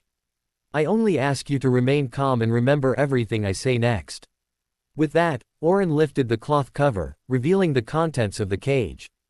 A blue insect, barely an inch in size. The buzzing sound just now was the sound of its wings flapping. But unlike other insects, its wings grew on its head. When it flew, it looked like a dragonfly, its body swirling with movement. It looked quite adorable. Katie Bell couldn't help but scoff. "Professor, it doesn't look as dangerous as you say." In her opinion, Professor Oren's words were clearly exaggerated. She didn't even need a wand to kill such a tiny creature, she could kill it with a single slap. How could it possibly be dangerous? "Is that so? I hope you'll still be so confident later, Miss Bell." Professor Oren smiled faintly and asked, "So, does anyone know what it is? The first one to tell me gets 5 points for their house." In the crowd, Mikkel suddenly heard a faint voice, a name. Enticed by the extra points, he blurted out without hesitation, "Billywig." "Excellent, Mr. Mikkel," Professor Oren said happily. 5 points to Hufflepuff. "That's right, Billywig, a level 3X magical creature," Professor Oren explained. "Look, everyone. It has a long, thin stinger at the base of its body. Anyone stung by a billywig will feel dizzy and then start to float. Repeated stings can even leave you floating uncontrollably for days." Professor Oren turned his gaze to Katie Bell. "Now, do you still think it's not dangerous?" Katie Bell turned her head away, silent. But judging by her expression, she didn't seem entirely convinced. "Professor," at this time, a young wizard asked eagerly, "so our class is about dealing with this billywig worm?" "Not entirely," Professor Oren shook his head. "Before that, you must first learn the spell to deal with it. Only when I'm sure there's no problem will we start the actual combat. The spell against the billywig is very simple, but it requires complete concentration. You must focus your entire attention and clearly define your target when casting the spell, without any negligence. Remember, the billywig flies very fast, and it won't give you a second chance to cast the spell." Professor Oren carefully explained the important points before continuing, "Let's practice the spell without wands. Please repeat after me, Flipendo." "Flipendo," the young wizards chorused. "Excellent," Professor Oren said with satisfaction. Next, we'll test the effectiveness of your spells. He had the class line up, and one by one, they stepped forward to cast a spell on the billywig in the cage. The first one in line was Canna. She had originally been in the middle of the line, but was quickly surrounded by Gryffindor fans. Ever since Professor Oren called out the names, the little lions had been eager to see what made this little witch so special that she could conquer Snape. Brave girl, Professor Oren smiled. I remember your name was Canna, right? Yes, Professor. Practice makes perfect. After the previous 2 experiences, Canna was now in much better shape. Though still nervous, she could at least communicate normally, and her first thought was to answer the professor's questions instead of turning and running. Don't be afraid, it's just a simple spell, Professor Oren said patiently. Remember what I said just now, focus, you can do it, believe in yourself. Canna took a deep breath, closed her eyes, and thrust her wand with all her might. Flipendo. Swish. A sound of air piercing through the air was heard. Professor Oren, standing by, instinctively took a small step back. Honestly, with that much force, if it were close enough, the billywig wouldn't even need a spell, it would have been killed directly. Fortunately, the result was satisfactory. As the spell ended, the billywig in the cage collapsed to the ground. Excellent. 1 point for Hufflepuff, Professor Oren exclaimed, bringing out a second cage. Yesterday, inexperienced, he'd brought 3 billywigs to his class with Ravenclaw and Slytherin. He'd thought it was enough, but it turned out to be woefully inadequate. Sometimes, the third one collapsed before the first one even recovered. And every time this happened, the young wizards from both houses would stare at him, a truly embarrassing scene. To prevent a similar situation, he'd brought 10 today, definitely more than enough. Next, Santos. Santos hurried forward when his name was called and began chanting the spell. Flipendo. Nothing happened, the billywgs in the cage continued to spin happily. Relax, don't be so nervous, Professor Oren said softly, stepping over to him. Make sure you pronounce the spell clearly. You sounded too soft on the last note just now. Let's try again. Santos nodded and held out his wand again. Flipendo. This time, it worked. Great. Next, Professor Oren switched to another cage. The success of 2 people in a row boosted the confidence of the others, who were eager to give it a try. However, due to their overconfidence, some completely forgot what Professor Oren had said before. When it was their turn, they didn't even bother to look at the cages but simply chanted the spell loudly. The result was that the billywig remained intact, while the cages fell apart. Therefore, Professor Oren had to be extremely vigilant to ensure that he could restore the cages to their original state as soon as possible. But he soon realized that he had underestimated the situation. A Gryffindor first year at the back of the line, seeing the crowd ahead of him, began muttering a spell. Originally, he'd just practiced beforehand, hoping to impress everyone when it was his turn, but he'd forgotten his wand. Beside the podium, Professor Oren, reciting a repairing charm, suddenly felt his legs give way, and he collapsed to the ground. If it had just been a fall, it wouldn't have been a big deal. Professor Oren was, after all, a strong, grown wizard. It would have been nothing more than a scrape, easily fixed with a white band-aid. But the problem was, his repairing charm had been interrupted. A billywig broke free and angrily charged at the young wizards in front of it. It had been wanting to do this for a while. It had been left completely paralyzed since yesterday, and now it was determined to get revenge. Faced with this, some of the young wizards began to panic and scramble around the classroom, while others raised their wands. Flipendo. Flipendo. More than a dozen spells crisscrossed the air. Though none of them struck the billywig, they succeeded in stopping it from advancing. The young wizards, as if they had discovered a new world, grew even more excited, raising their wands again, ready to strike at another moving target. Stop. At that moment, Professor Oren, lying on the ground, suddenly shouted. He unsheathed his wand and shouted as the billywig flew overhead. Petrificus totalis. Professor Oren reached out to catch the falling billywig, returning it to its cage. Then, shakily, he stood up. He rubbed his waist in pain. No wonder people say being a defense against the dark arts professor at Hogwarts is a tough job, it's damn true. Suppressing the pain, Professor Oren looked at the young wizards with concern and asked, "Are you all okay? Did you get stung?" "No, Professor," they all shook their heads. "That's good," he breathed a sigh of relief. After repairing the podium, he said, "Let's get on with the class." "Oh, and except for the first one in line, everyone else, put away your wands." Everyone obeyed. Though a little unsatisfied, after witnessing Professor Oren's fury, they didn't dare to act rashly again. After all, no one wanted to be petrified.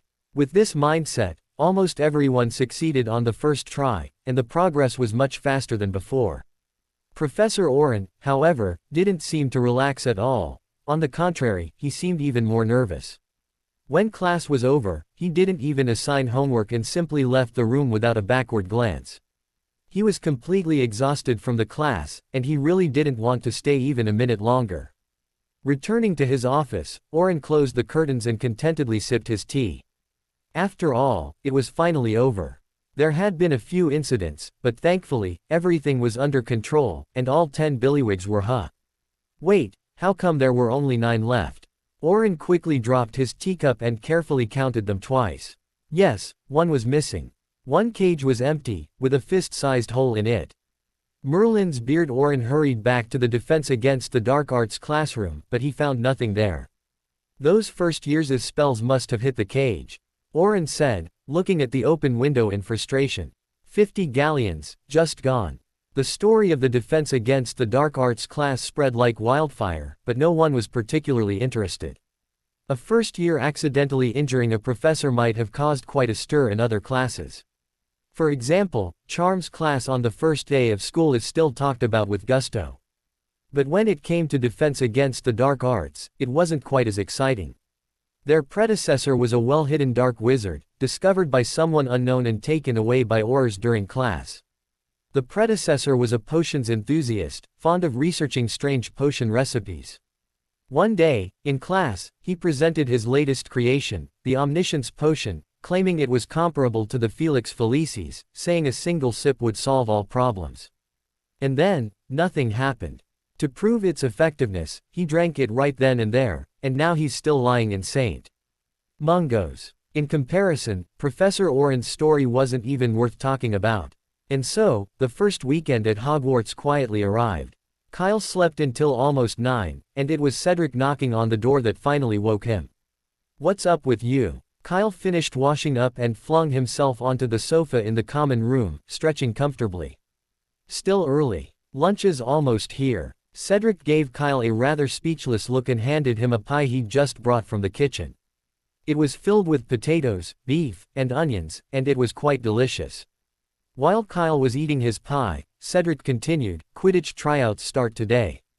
I'm going to try out soon. How about you? Between the two of us, we can definitely win the Quidditch Cup this year." "Forget it," Kyle shook his head. "First-year wizards aren't allowed on the school team. That's the rule." Ever since flying class yesterday, Kyle had given up on joining the Quidditch team. Diana had strictly forbidden him from buying a broom in his first year, so if he joined now, he'd have to use the antique ones provided by the school, which was a bit too much for Kyle to accept. Those brooms were so old they lacked many essential features. For example, the crucial, lifting charm, engraved on the broom handles. This feature only existed after 1930, because the Quidditch World Cup final that year lasted 7 days. Afterward, 11 players from both teams retired for the same reason. Therefore, the lifting charm has become a must-have feature on brooms ever since. The brooms at school clearly existed before 1930. Those antiques were fine for occasional fun, but prolonged use could be detrimental to the mental and physical well-being of young wizards. Kyle couldn't accept that, anyway.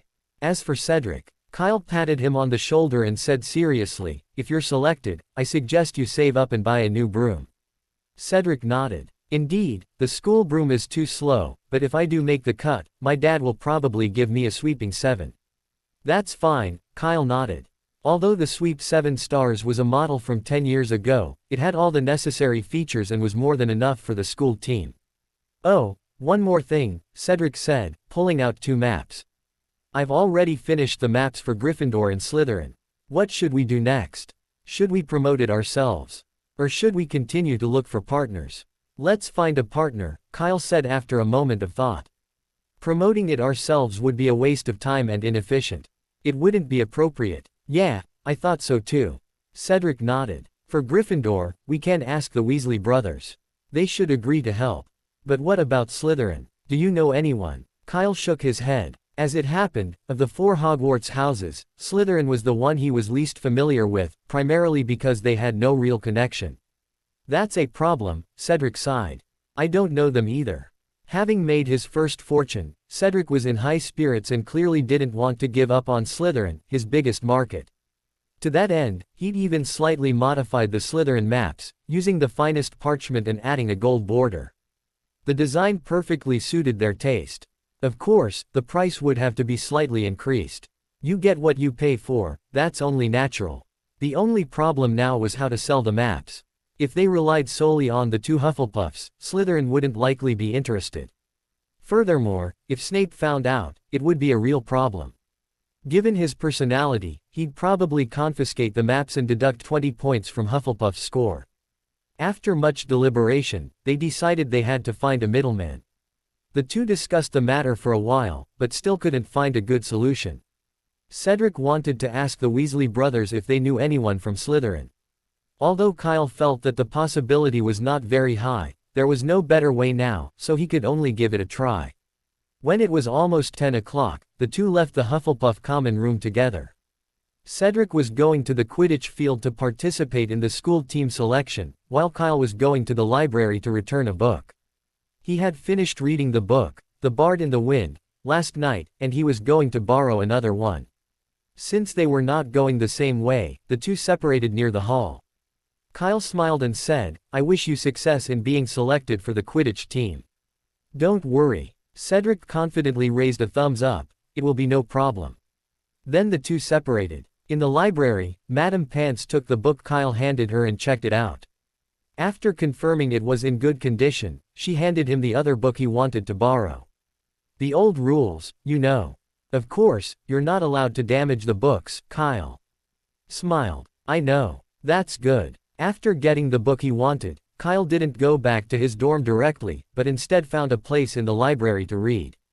A detailed explanation of magical plants of Asia was a book about herbal medicine. Kyle flipped through it quickly, flipping through it page by page, and soon found what he needed. Chinese chomping cabbage, an extremely dangerous and aggressive plant, first discovered in. Kyle took out the parchment he had prepared in advance, used the copying charm to copy all the information, and then left the library. However, he didn't return the book immediately. Instead, he planned to take it back to read it. Who knows what new species Professor Sprout will introduce next time. He would have to borrow it again then, which would be a hassle. To be continue, I hope you enjoyed this story. Also remember to subscribe and like this video. See you in the next video. Cedric's Quidditch selection results were ideal. He caught the golden snitch in just 5 minutes and successfully became the new seeker of the Hufflepuff school team. After that, he had to be on the Quidditch field for the first group training. Kyle only met him briefly at lunch. Fred and George don't know anyone from Slytherin, but they said they would help to think of a solution. Cedric said vaguely with a piece of steak in his mouth, we are going to discuss it in detail this afternoon. Do you want to join? Before Kyle could say anything, a strong voice came from the other end of the table. Hurry up, Cedric, we're about to start training. Okay, Captain. Cedric swallowed the steak with difficulty and gulped down a large glass of pumpkin juice. He turned to Kyle and said, I'm going to training first. This year's Quidditch Cup will definitely belong to Hufflepuff. With that, he quickly ran to the Quidditch pitch. Tisk. Kyle curled his lips, not feeling the slightest bit of envy. What was so good about the school team? Not only did they have to train on weekends, but they couldn't even eat properly. Unlike him, he had plenty of time to savor that juicy steak. Kyle tapped the table and ordered a glass of lemonade to cool down. In the afternoon, Kyle took the parchment and headed out of the castle. Growing cabbage was more difficult than he had imagined. It was extremely demanding on the environment and climate, and only a few master herbologists could transplant it outside its native range. However, the Room of Requirement could perfectly solve this biggest problem. Kyle only had to deal with the fertilizer issue. According to the book, a detailed explanation of Asian magical plants, under natural conditions, the biting cabbage takes 50 days to germinate and about 2 to 3 years to mature, an absurdly slow growth cycle. Kyle couldn't wait that long, so he decided to speed up the process. After leaving the castle, Kyle crossed the lawn and came to a small wooden house on the edge of the forbidden forest. The house looked old, with the wood on the roof and walls varying in color, suggesting numerous repairs. A crossbow and a pair of rubber boots hung in front of the door. Kyle approached and knocked. "Who is it, oh Fang? Back off, you're going to scare someone." A low dog barked, and the door opened a crack, revealing Hagrid's bearded face. "Little wizard, what are you doing here?" Hagrid looked at Kyle and said sternly, "First years aren't allowed in the Forbidden Forest. Return to the castle." He began to close the door. "Hagrid, it's me," Kyle said quickly. "Remember, we met before." Hagrid looked at Kyle carefully, and the more he looked at him, the more familiar he looked. "I remember now." Hagrid suddenly clapped his hands and said, "You're that bad boy from Chopper's family. Because of you, Saipan doesn't even recognize his own name anymore." "That's because he doesn't like that name, Hagrid," Kyle said seriously. "You should have asked the owls for their opinions when you named them." I can't argue with you." Hagrid looked a little nervous and asked a little hurriedly, "So what are you doing here?" Kyle didn't answer him directly, but looked around and said, "Can we go into your room and talk?" "No." Hagrid became even more nervous, and put his body firmly against the door. I mean my room is a bit messy, let's put it this way. And Fang doesn't like strangers, I'm afraid he might scare you." "Oh, Fang is my hound, taller than you." "Really, forget it then." Kyle showed a surprised expression and said obediently, "I came here to ask if there are any Moonkalf in the Forbidden Forest. It's well known that the two best fertilizers in the wizarding world come from dragon and Moonkalf dung. Dragons definitely weren't in the Forbidden Forest, they'd have to wait until next semester to find them, so he set his sights on the Moonbeasts." "What are you trying to do?" Hagrid, no longer nervous at the mention of the Forbidden Forest, said sternly, "First years are absolutely not allowed in the Forbidden Forest. It's dangerous there. Get back to the castle, or I'll go find Professor Sprout." "Don't be so nervous, Hagrid," Kyle said. "I'm not planning on going to the Forbidden Forest, or I wouldn't be here to see you." "Really?" "Of course," Kyle explained. "I just planted two little cuties and was looking for some fertilizer for them." "Really? No wonder you're asking me about the Moonkalf."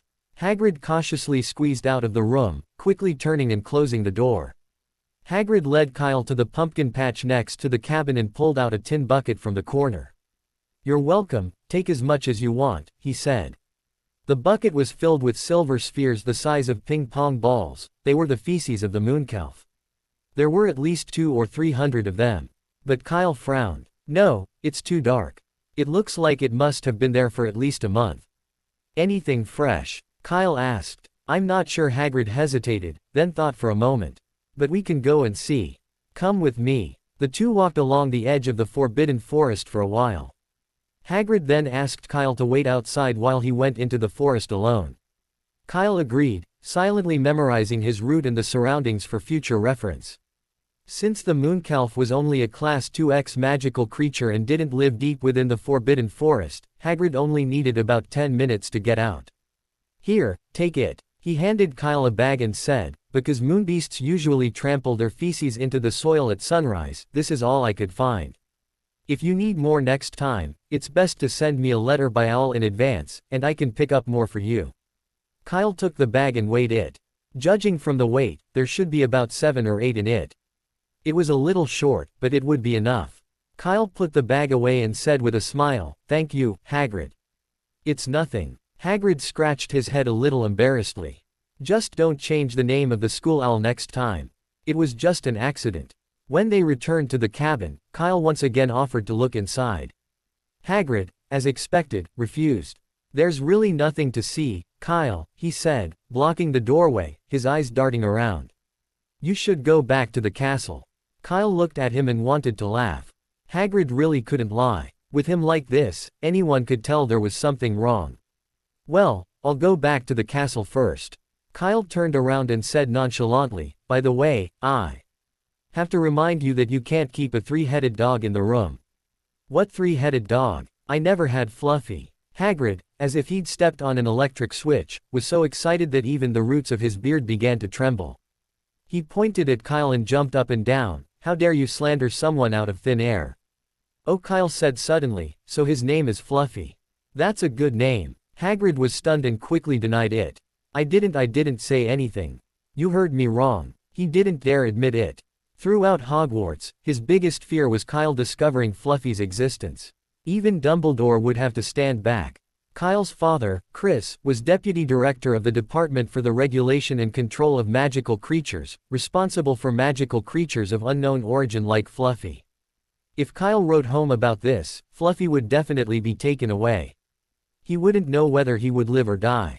He himself might even be sent to Azkaban. Thinking of Fluffy being killed, and the horrors of Azkaban, Hagrid broke out in a cold sweat. No, I absolutely cannot admit that. Hagrid sternly adopted a look he considered menacing, trying to scare Kyle away. His fierce expression, combined with his imposing, over 3-meter-tall frame, honestly, made it seem quite plausible. If one ignored Hagrid's shifty gaze and the sweat on his forehead, Kyle might have believed him. Okay, I misheard you. You don't have a 3-headed dog. Kyle waved his hand. Just consider it a trivial question. By the way, Kyle took 2 steps, then suddenly turned and said, if your puppy has symptoms like loss of appetite, irritability, or depression, don't worry. Just release it in the Forbidden Forest. Since Hagrid didn't want him to see Fluffy, then he simply ignored it. There will be plenty of opportunities next year anyway. Besides, what's the point of a small one? Wouldn't a big one be better? After Fluffy was locked up in the room on the 4th floor, he could look at it however he wanted.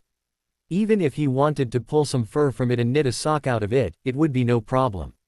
After leaving the Forbidden Forest, Kyle walked leisurely across the grass. When he reached the gate of the castle, he accidentally saw a familiar figure flash by.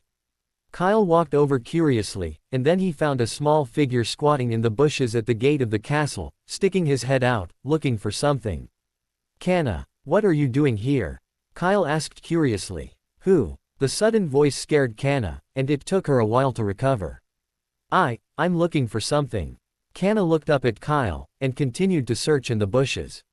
Seeing this, Kyle pulled out his wand and said, how long will it take you to find it like this? Let me help you. Canna seemed to have guessed his intention and immediately shook her head. No, I dropped galleons.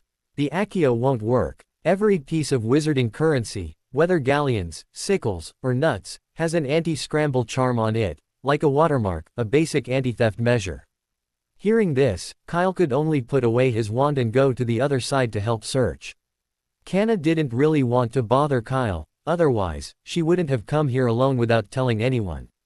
But thinking of her own predicament, she hesitated for a moment before whispering, thank you. No big deal, we're friends. Kyle waved his hand nonchalantly. By the way, how many galleons did you drop?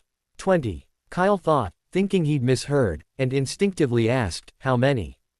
20, Canna whispered, maybe more. I've been losing galleons since I started school, and these are my last. Ah. Kyle smacked his lips, wordlessly lowering his head to pick through the brush. Wow, over 20 galleons dropped at once. If it were him, Kyle would probably have felt like killing someone. The bushes at the castle gate weren't small, and the 2 of them spent over an hour searching. But the results were disappointing. Not even a single canute, let alone a galleon. Kyle stood up, rubbing his waist, and asked, are you sure it dropped here? I don't know. Canna said after a moment's silence. It was there before herbology class yesterday, but it suddenly disappeared this morning. Could it have dropped it during flying class? Kyle thought for a moment. Did you look at the Quidditch pitch? We looked this morning, Canna said. It's not on the Quidditch pitch or in the castle. If it's not here, then the greenhouse is the only place left. Greenhouse. Nothing, Kyle said firmly. He couldn't say anything about other places, but the greenhouse Kyle was absolutely sure no one had dropped anything there. The ground was spotless. He'd been looking very carefully. How about we look elsewhere? Kyle suggested. What if we missed it just now? No need. Canna shook her head. She'd never found the galleons she'd lost before, and this time wouldn't be the same. It was obvious how someone could find galleons after losing them. All right. Kyle didn't insist. In his opinion, a pureblood family like Canna, who could afford the transcendental robe, was likely never short of galleons. 20 or 30 galleons wouldn't be a big deal. He patted the dirt off his body and said casually, "Do you need me to lend you some before your owl comes?" Kanna's eyes were dazed for a moment, and after a moment of silence, she said, "It's okay. I don't need galleons at Hogwarts. I'll go to Gringotts to get them after the holidays. It's just the rat tonic during this period can I pay after Christmas." Kyle paused slightly as he patted his robe, then looked at Kanna and said, "Don't worry about that. It's no problem even if you pay next year." After Kyle patted his robe clean, the two walked towards the castle together. On the way, Kyle asked curiously, "By the way, where is your rat? Why don't you bring it with you?" Pochi. Speaking of her pet, Kanna rarely smiled. "It's playing with Darlene's hamster in the dormitory." "What's the matter with a rat and a hamster playing together?" Kyle curled his lips and said, "I have a friend, Percy Weasley from Gryffindor. He also has a rat. I'll introduce them to each other later. By the way, is your Pochi a male or a female?" Kanna blushed a little, but still answered in a low voice, "Female, female." "That's perfect." Kyle's eyes lit up and said, "Percy's Scabbers is a male. Why don't we just pair them up? That way, we can have another litter of mice next year." Kyle wasn't one to waste time. Once he had an idea, he sent Kanna back to the dorms while he immediately headed to Gryffindor Tower. Unfortunately, upon arrival, he discovered Percy wasn't in the dorms, and after asking around, no one knew where he'd gone. So, the matter was put on hold for the time being. Scabbers, wasn't that lucky. When Kyle returned to the Hufflepuff common room, Kanna was curled up on a sofa in the far corner, clutching her rat, nervously gazing at the windowsill across from her. There, a massive owl glared menacingly at her. The rat in its hand smacked its lips from time to time. Latin had never seen such a fat rat before, with its glossy fur and plump body. To an owl, it was considered a truly premium edible item, and it was a bit greedy. Of course, it knew the rat was the little witch's pet and couldn't be eaten, so it was just for the eye. But Kanna had no idea what it was thinking. When Kyle arrived, the little witch was clutching the hem of her clothes. Her face pale and pale, with sweat stains visible on her forehead. Honestly, she hadn't been this nervous since she discovered her galleons were missing. It wasn't until Kyle distracted Latin with a piece of Mothra rat jerky that Kanna's face regained some color. Kyle walked over, spreading his hands. "I can't find Percy. He's not in Gryffindor Tower." Yeah, Kanna didn't think too much about it. She thought all the other rats were ugly, and Pochi wouldn't like them, otherwise he wouldn't have kept playing with hamsters. It was mainly because Kyle ran so fast, not giving her a chance to refuse. Now this outcome couldn't be better. Kanna walked Pochi back to the dormitory and left feeling much more relaxed. She even bared her teeth at Latin in revenge. Latin fluttered his wings and flew out the window. Before leaving, he glanced back at her, as if she were a moron. This infuriated the young witch. "Why are you mad at it?" Kyle shook his head with amusement, then took out 10 galleons and placed them on the table. "I don't want any." Before Kyle could reply, Kanna shook her head firmly. "Thanks for your kindness, but I really don't need any." "But it's still a long time before Christmas," Kyle frowned. "Even if you don't have to worry about food, what about parchment and ink? Those cost galleons. You can't just not buy them, right? Or did you bring enough before school started? At Hogwarts, parchment and ink go through quickly. The amount required in the acceptance letter wasn't enough, it would be gone in a month at most. Therefore, young wizards would usually ask the prefects to bring some back when they went to Hogsmeade. While it wasn't expensive, just a few sickles would do, it still cost money, and no one would give you pennies." Kanna fell silent. Apparently, Kyle's words reminded her that even at Hogwarts, nuts was needed. Even so, she shook her head and said, "I'll find a way." Kyle tried to persuade her several times, using facts and reason, but Kanna was surprisingly stubborn on this point. She refused everything except the rat tonic. She even rejected the parchment Kyle gave her. "You're really nice to that rat." Kyle rubbed his forehead and suddenly asked, "By the way, do you know any of the new Slytherin students?" Kanna thought for a moment and said, "I think so. I ran into Roll and Yaxley at a party a few years ago. They were both in Slytherin, also first years. But I don't know if they still remember me, because I haven't been to a party like that in a while." It doesn't matter. Just an impression is enough. Kyle pondered for a moment before saying, Kanna, do you want to earn your own galleons? Earn galleons. Kanna seemed still to react. Yes, earn your own galleons, like the adults do.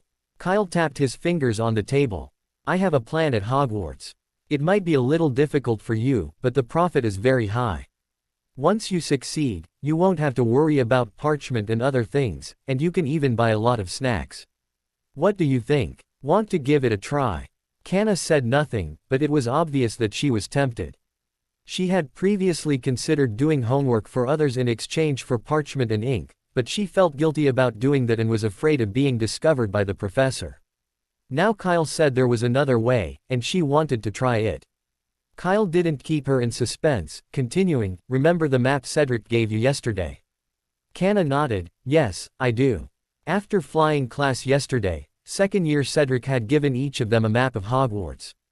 She still remembered it vividly. She'd also heard that Ravenclaw had similar maps, but they paid for them.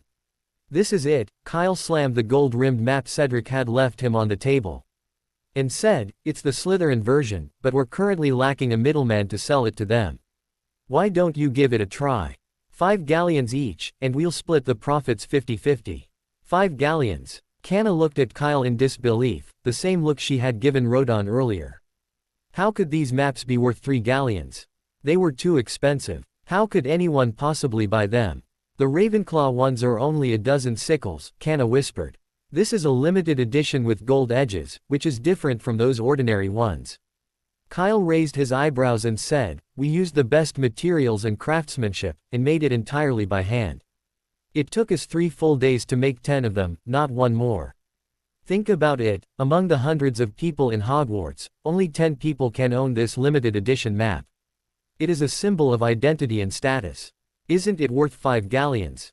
Quote. Kanna felt a little dizzy, but after listening to what Kyle said, it seemed that the 5 galleons were really worth it. She thought for a moment and said, but school has been in session for 3 days now, and all the classes have been taken. Can this map really be sold? Don't worry about that, Kyle said calmly. Hogwarts doesn't just have classrooms. There's also a library, a school hospital, professors' offices, and other places. First years don't know where these places are. And don't forget that the stairs in the main building will also move. Who knows where they will move to the next day? What if it's a road you haven't walked on?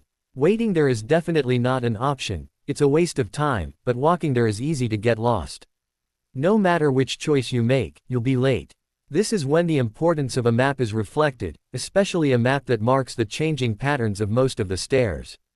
So don't worry, someone will definitely buy it. Kanna didn't know why she agreed to Kyle's offer. Perhaps she truly needed some galleons, or perhaps it was because of Kyle's words prove to everyone that you can survive. Regardless, Kanna agreed without thinking. After dinner, Kyle, Cedric, and Kanna gathered around the table in the common room, discussing their business plan for tomorrow. Anyway, Gryffindor has the Weasley brothers to help, so there shouldn't be any problems. The most important thing now is Slytherin. Kyle looked at Kanna and said, well, tomorrow you find a chance to meet what's his name? Kanna whispered, Roll and Yaxley. Oh yes, that's them. Find a chance to run into them and say hello. Kyle thought for a moment and said, the corridor on the first floor is good. Hufflepuff and Slytherin need to pass by there to go to the Great Hall. Even if they meet by chance, it's normal. You just find a reason to walk with them. Yeah. The little witch nodded, taking notes quickly, her expression very serious. After she finished memorizing, Kyle continued. I'll be ahead of you and complain to Cedric about the castle's complicated terrain and how easy it is to get lost. He'll then show off his regular map to me. You'll need to show your disdain for us and take the opportunity to pull out the limited edition map. Disdain. Kanna paused, trying a few expressions, and then Kyle abandoned his previous plan. Forget it, just show off the map to them. Tell them it's a limited edition, not for sale to the public, and there are only 10 copies. Remember this. If they ask you later, tell them you have a way to get these maps, and if they want them, you're willing to help them out as a friend. Okay. Kanna memorized everything and began to recite it silently. Then, Cedric asked curiously, what if they don't ask?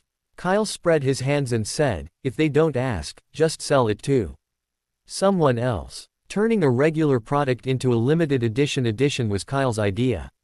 After all, those purebloods just fell for it. Adding Canna simply made everything more logical. After Roll and Yaxley got their hands on the map, they'd definitely show it off, making them the perfect ambassadors. If they didn't fall for it, then just go back to the original plan. Release a limited edition, separate it from the regular ones, and the snakes would come looking for it themselves once they got the information. However, doing so would easily attract the professor's attention. 10 galleons wouldn't matter, but 5 galleons was a significant sum, and it might be banned before it was even sold. So it was better to do it covertly. Even if they were caught, it wouldn't matter. After all, the galleons were already in their possession, so how could they get them back? At most, it would just be a few points deducted. Hufflepuffs cared less about house points than anything else. After hearing Kyle's explanation, Cedric was completely elated. Could it be that way? He knew that pure bloods valued things that stood out from the crowd, otherwise, they wouldn't have gilded the parchment. But his original price was just 1 galleon. Now that Kyle had quintupled it, it suddenly felt familiar. And even if the Slytherin freshmen found out, it wouldn't matter, because what they really needed wasn't the map, but the limited edition item. It wasn't that purebloods were all Kers, they were just rich, not stupid. They just had different tastes. Even he had always wanted to get a quill. While it looked like an ordinary quill, it was beautiful, a delight to hold, and it allowed him to write a few more lines on his homework. Cedric smacked his lips and asked, "Kyle, are you sure it's only 10? Yes, 10, Kyle nodded.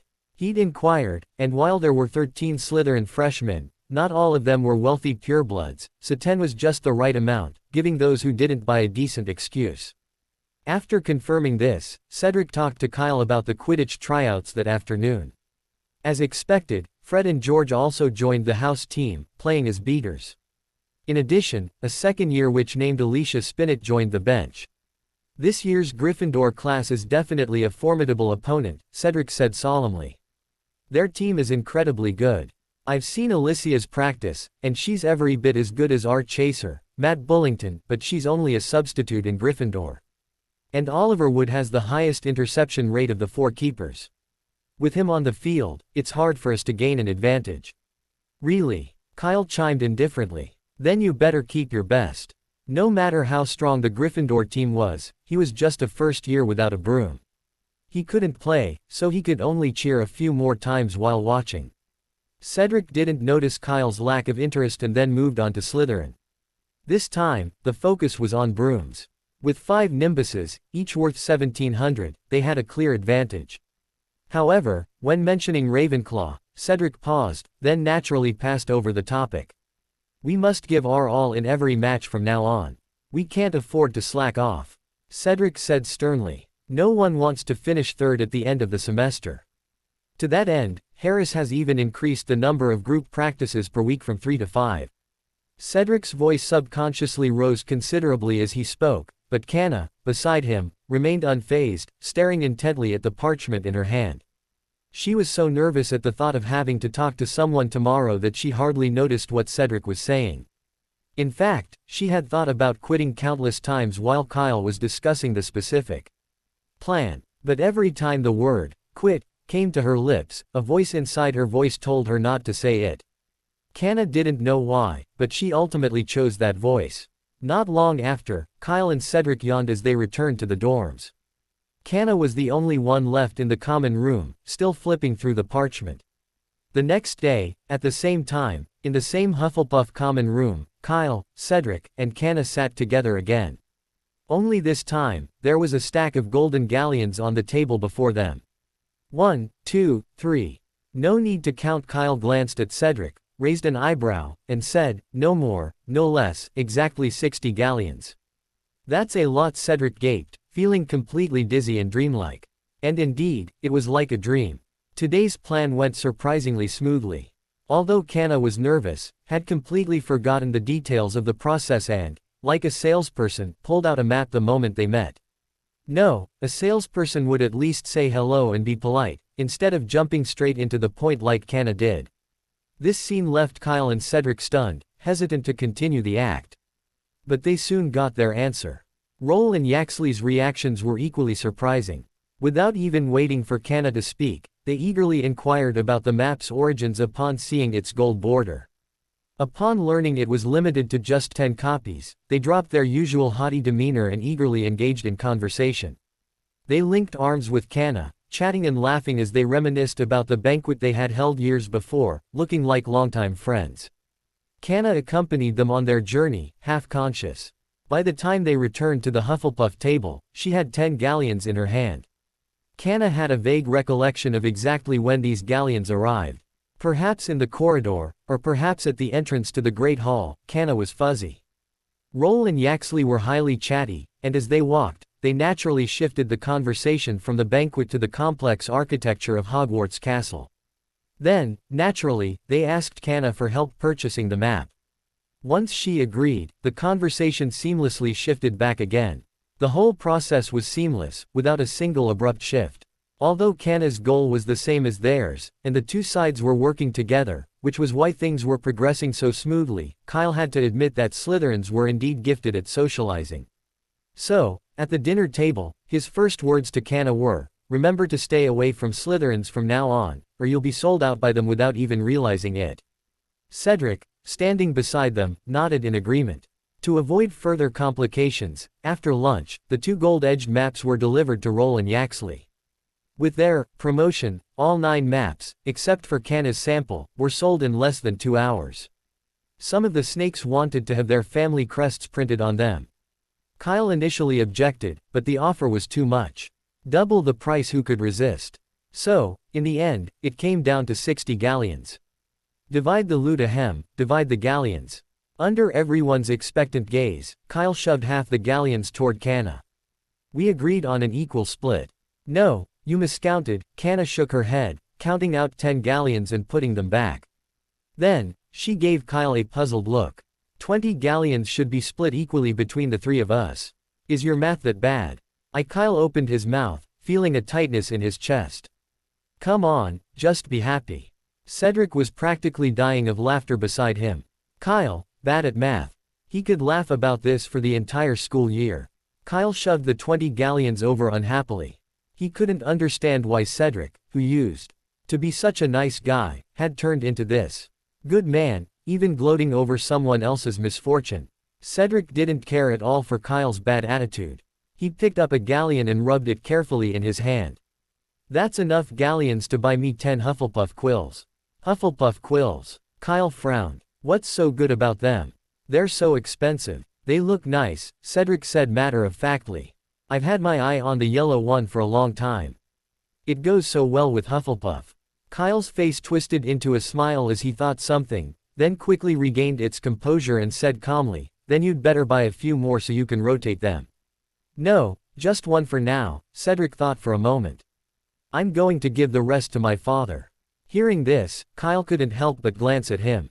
Just as he was about to say something, Cedric continued, "Maybe if he's happy, he'll upgrade my broom from the Clean Sweep 7 to a Nimbus 1700. Kyle swallowed the words back. The Nimbus 1700 was 200 galleons more expensive than the Clean Sweep 7. 20 to 200. Cedric's calculations were about to hit him in the face. But you never know. Given Mr. Diggory's personality, after learning Cedric had made the house team and earned a full 20 galleons, he might even buy him a Nimbus. Kyle's eyes flickered, an idea suddenly forming in his mind. But it was too late now, he'd have to wait until tomorrow. After distributing the galleons, Cedric went to the kitchen and brought back some cookies, sweet treats, and a large pitcher of pumpkin juice. The 3 of them celebrated in the common room. Kyle took a sip from the pumpkin juice when he saw Kana across from him pull out 7 or 8 small bags and place 2 galleons in each.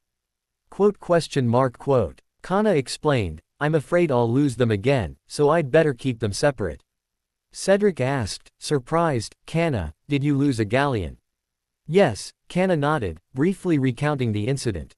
After hearing this, Cedric also put away his smile, thought about it seriously and said, "There shouldn't be any on the Quidditch field. After every flying class, Mrs. Hooch will check the field. If someone drops something, it will be found quickly. And I didn't hear anyone pick up 20 galleons during training yesterday." How about this, I'll ask other people for you tomorrow to see if anyone has seen galleons. It doesn't matter, I don't care anymore. Kanna pointed to the pile of small bags in front of her, smiled with her eyebrows curved. These are enough for me to use for a long time. Ah, just because you lost 20 galleons, you don't care. Cedric didn't say anything. Somehow, the pumpkin juice in his hand seemed to suddenly turn into lemonade. The map sale was undoubtedly a success. The young wizards benefited, the professors were delighted because no one was late, and Kyle and the others made a small fortune. Everyone was happy. If anyone was unhappy, it was probably Filch. With Fred and George's funds overflowing, the corridors often smelled of dung. Filch was practically furious, and he wanted to follow the twins all day to catch them in the act. But Fred and George always found a way to shake him off. Cho and Kanna became more familiar with Kyle because of this incident, especially Kanna, who no longer avoided sitting around him during class. Perhaps she'd gotten used to it, her social anxiety wasn't as severe as before. At least after receiving extra points from a professor, she could now say thank you like everyone else. The first year schedule at Hogwarts was quite easy, with only 3 classes a day. But when homework was added in, it was a different story. The young wizards had to spend all their spare time in the library just to finish their foot-long assignments. And the font couldn't be too large, because the last wizard who'd done so cleverly earned Professor McGonagall a 5-point deduction and double the workload, leaving him with dark circles under his eyes for a long time. Eventually, Professor McGonagall, fearing he'd stumble in class one day, rescinded the punishment. But no one dared to resort to such trickery again. But there were exceptions. What everyone else considered a nightmare assignment was a piece of cake for Kyle. It was just an essay, something he had experience with, and since freshmen didn't have to worry about plagiarism checks, he could just write whatever he wanted. He'd borrow from a few relevant books, add a few unnecessary sentences, and then conclude with a summary. In less than 20 minutes, a perfect assignment was created, and the professors praised his extensive reading. Except for one potions professor who wished to remain anonymous. For some reason, Kyle felt Snape was growing increasingly displeased with him, and he'd find excuses to deduct 2 points from him. But Kyle had no other choice but to avoid Snape. Every time he lost points, he'd buy a bottle of Sleekeazy's hair potion, planning to give it to him anonymously once he'd accumulated enough. On Halloween, Kyle sat in the library reading as usual.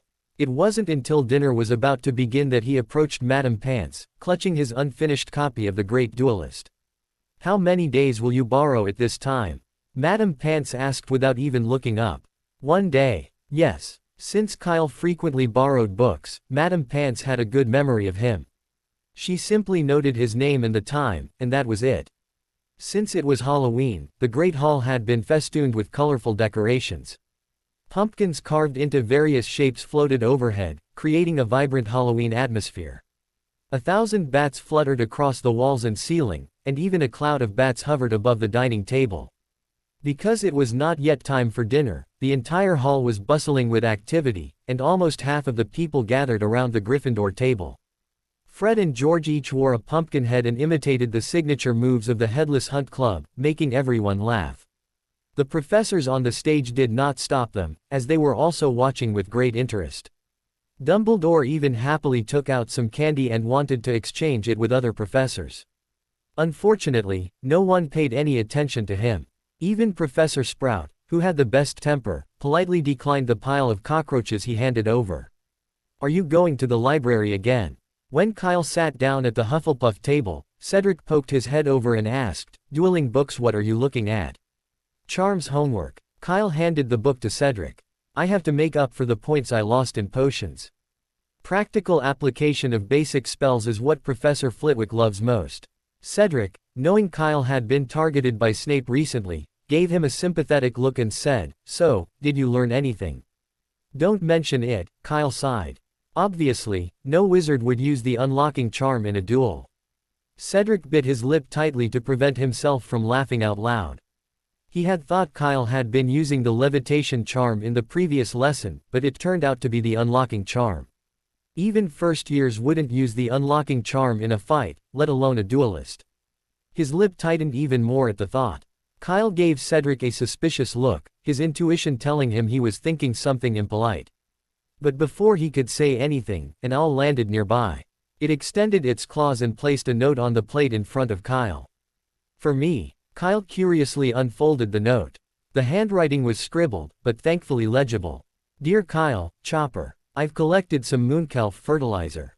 If you have time, could you come over on Friday? I believe you don't have classes that afternoon.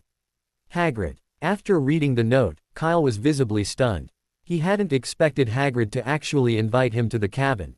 Seeing Kyle staring blankly at the note, Cedric, who had already finished his chuckle, asked curiously, "Who sent you the letter?" Hagrid, Kyle said. Cedric thought for a moment, then asked, "The groundskeeper at the edge of the Forbidden Forest." "Yes, that's right," Kyle replied. "What did he want to see you about? Did you know each other before?" "The letter said he was collecting some fertilizer from the Moonkelf," Kyle explained. "I planted 2 ornamental plants and went to see him once. Then can you take me with you?" Cedric said, "I'm quite curious about that place. If you want to go, then go. What's the big deal?" Kyle took out the quill he always carried and wrote on the back of the note, "Okay, I'll go there with my friend tomorrow afternoon." He fed the owl some nuts and let it fly back. Afterwards, the dinner party just started. Because it was Halloween, the food was much richer than usual.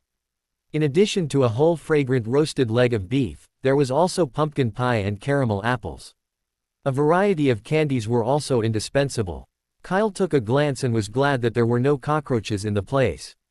It seemed that the principal's unique hobby had not affected the kitchen. After the Halloween dinner, the well-fed little wizards went back to the dormitory together. After the students left, the professors also left one after another. In the principal's office, Dumbledore looked at Snape with a gloomy face and asked, "Severus, what do you want to talk to me about?" "It's still 2 weeks ago, Dumbledore." Snape slapped a gold-edged map on the table in the principal's office and said expressionlessly. The matter of Kyle Chopper selling maps at school should have come to a conclusion now. "So it's this matter." Dumbledore calmly took a sip of black tea and said, "Can I hear your thoughts?" "People who ignore school rules like this must be expelled." Snape blurted out. "That's not a very good joke, Severus." Dumbledore shook his head and said, "You should know that there is no rule in Hogwarts school rules that prohibits students from selling items on campus. And as far as I know, this kind of map was sold to Slytherin by Miss Prince." "That's instigation." Snape interrupted Dumbledore with a roar. "I've inquired, all the maps were given to her by Kyle." The voice was so loud that even the portraits around who were pretending to be asleep couldn't bear it anymore. A big-nosed wizard said angrily, "Boy, watch your attitude. This is the headmaster's office." Snape ignored him and continued, "I really should have insisted on letting Canna transfer to Slytherin instead of listening to you and letting her stay in Hufflepuff. I think this is a good thing." Dumbledore smiled and said, "Don't you think Canna's personality was a little too introverted before? As the only descendant of the Prince family in the British wizarding world, this is not a good thing. And you can't protect her all the time." Snape was silent for a moment, and said impatiently, "We are talking about Kyle Chopper's affairs. He dared to sell a map for 5 galleons today, and he would dare to rob Gringotts tomorrow. So, even if he is not expelled, we can't just let it go. He must be punished." "Well, you make sense. 5 galleons is indeed a bit expensive for freshmen." Dumbledore pondered, "How about this, I will ask the students in person. If they all feel that they have been cheated, then I will naturally deal with it." Snape fell silent again. In fact, he had already asked about this when he confiscated the map. That's what Roll had said then. "Cheated? Professor, you're kidding. It's only 5 galleons, no big deal." Even if Dumbledore had asked, the result would probably have been the same. While Snape could easily have changed the Slytherin students' minds and condemned Kyle, such an act was too despicable. He was merely biased, not completely shameless. Furthermore, such a thing was difficult to conceal. Once exposed, it would have been a tangle of trouble. Kyle's character is also problematic. Snape suddenly said, "I've observed that he's very talented, but his performance in class is very average. He's so hypocritical at such a young age. Aren't you afraid that he'll become the next Dark Lord?" "I prefer to call this behavior modesty, Severus," Dumbledore said calmly. "It's not easy for a person to shine, but it's even harder to hold it back. This is a very rare quality. So Snape looked at Dumbledore coldly and said, "You're not going to punish him. He hasn't made any mistakes." "Very well." Snape's face grew even gloomier, and he waved his robes, turned, and left the headmaster's office. It was unknown whether it was intentional, but when Snape turned around, the hem of his robes hit the portrait of the big-nosed wizard. The other party was furious and shouted angrily at Snape's back, "Come back and apologize, you rude Slytherin boy." Snape still ignored him, but Phineas Black next to him couldn't help it. He rushed over and grabbed his collar and said, "What did you say about Slytherin just now? Why, do you want to fight?" The big-nosed wizard, who was angry, said nothing and punched Phineas in the face. How could the great Headmaster Black swallow this insult? A fight soon broke out between the two. Seeing this, the other portraits gathered around, carrying candy, sunflower seeds, and butterbeer. They formed a circle and tried to dissuade them. "Stop it! Stop it! You're all grown-ups, can't you be more careful? Why were you hitting his legs? You were grabbing his hair. Can't you see it's so long? That night watching over there, put your sword away. They can't see. Oh no. Felix is gone to get that sword. Someone call the hunter in the corridor. I remember he had an axe." Their noises quickly attracted more portraits, filling every frame. The headmaster's office had never been busier. Dumbledore sat behind his desk, cheerfully adding sugar to his tea. Portrait fights were nothing uncommon, and besides eavesdropping on gossip, it was their only entertainment. Dumbledore didn't bother to care. As long as the frames and canvases were safe, he was happy. But just then, Professor McGonagall's voice suddenly rang from outside. "Minister, are you here to see Albus so late?" The portraits twitched their ears, not caring to watch the excitement anymore, and quickly left the headmaster's office. Before leaving, the fat lady of Gryffindor and 2 knights had forcibly taken the bruised and battered big-nosed wizard and Felix away. They couldn't be seen in their current state by the Minister of Magic, or Hogwarts would be disgraced. "It was a sudden incident, Minerva, there's nothing I can do," a deep voice said, and the door to the headmaster's office was pushed open again from the outside. "Albus, long time no see. How are you?" Cornelius Fudge opened his arms and approached Dumbledore eagerly. "Long time no see, Cornelius." Dumbledore hugged him and smiled. "Would you like a cup of black tea? Or pumpkin juice?" "Black tea would be fine." Dumbledore snapped his fingers, and a steaming cup of black tea immediately appeared on the table next to him. "Do you need sugar?" Fudge shook his head. He looked a little nervous, his hands constantly stroking his bowler hat, and from time to time he would glance at Professor McGonagall next to him. "Albus, I'll go back first." Professor McGonagall instantly understood what Fudge meant and turned to leave the headmaster's office. "Albus, we can't hide it anymore. Those smuggled magical creatures." As the Griffins slowly closed the door, Fudge's voice disappeared completely. Although only half of the sentence was heard, Professor McGonagall could probably guess why Fudge came so late. The newly appointed Minister of Magic always likes to conceal news that is not good for him. When he can't cover it up anymore, he comes to Dumbledore for advice. "I think this time is the same." Professor McGonagall pursed her lips. Cornelius Fudge's irresponsible look is far worse than Millicent Bagnold. After Halloween, November arrived, and the chilly weather made the young wizards even more reluctant to get out of bed. At 8 o'clock in the morning, Kyle, dressed in a thick robe, yawned as he arrived at the Great Hall, ready for breakfast. As the owls swarmed into the Great Hall as usual, Cedric's long-awaited broom finally arrived. Just as he'd expected, it was a Nimbus 1700. "Great, Cedric, great." A senior Hufflepuff excitedly patted Cedric on the shoulder. "You're the Seeker. With this Nimbus 1700, the gap between us and Slytherin will be much smaller.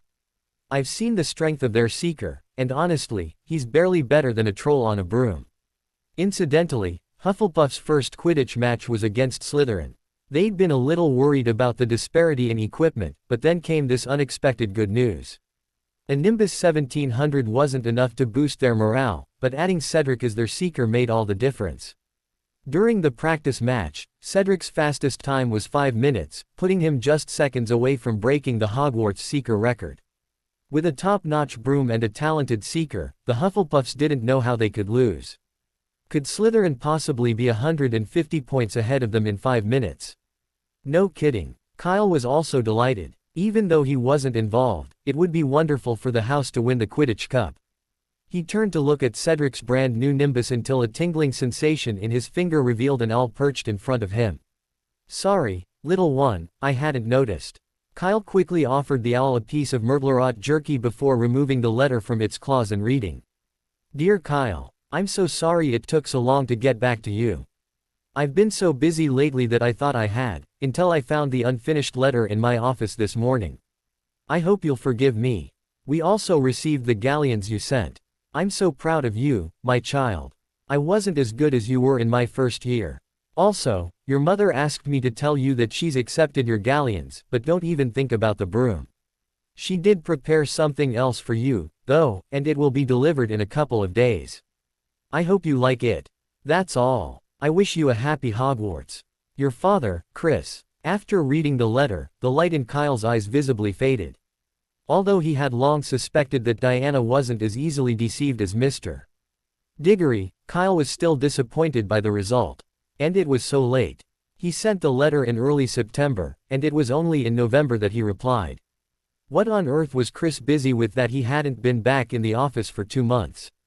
Had Uncle Newt gone on a trip? Just as Kyle was puzzled, Cedric suddenly slapped a copy of the Daily Prophet in front of him.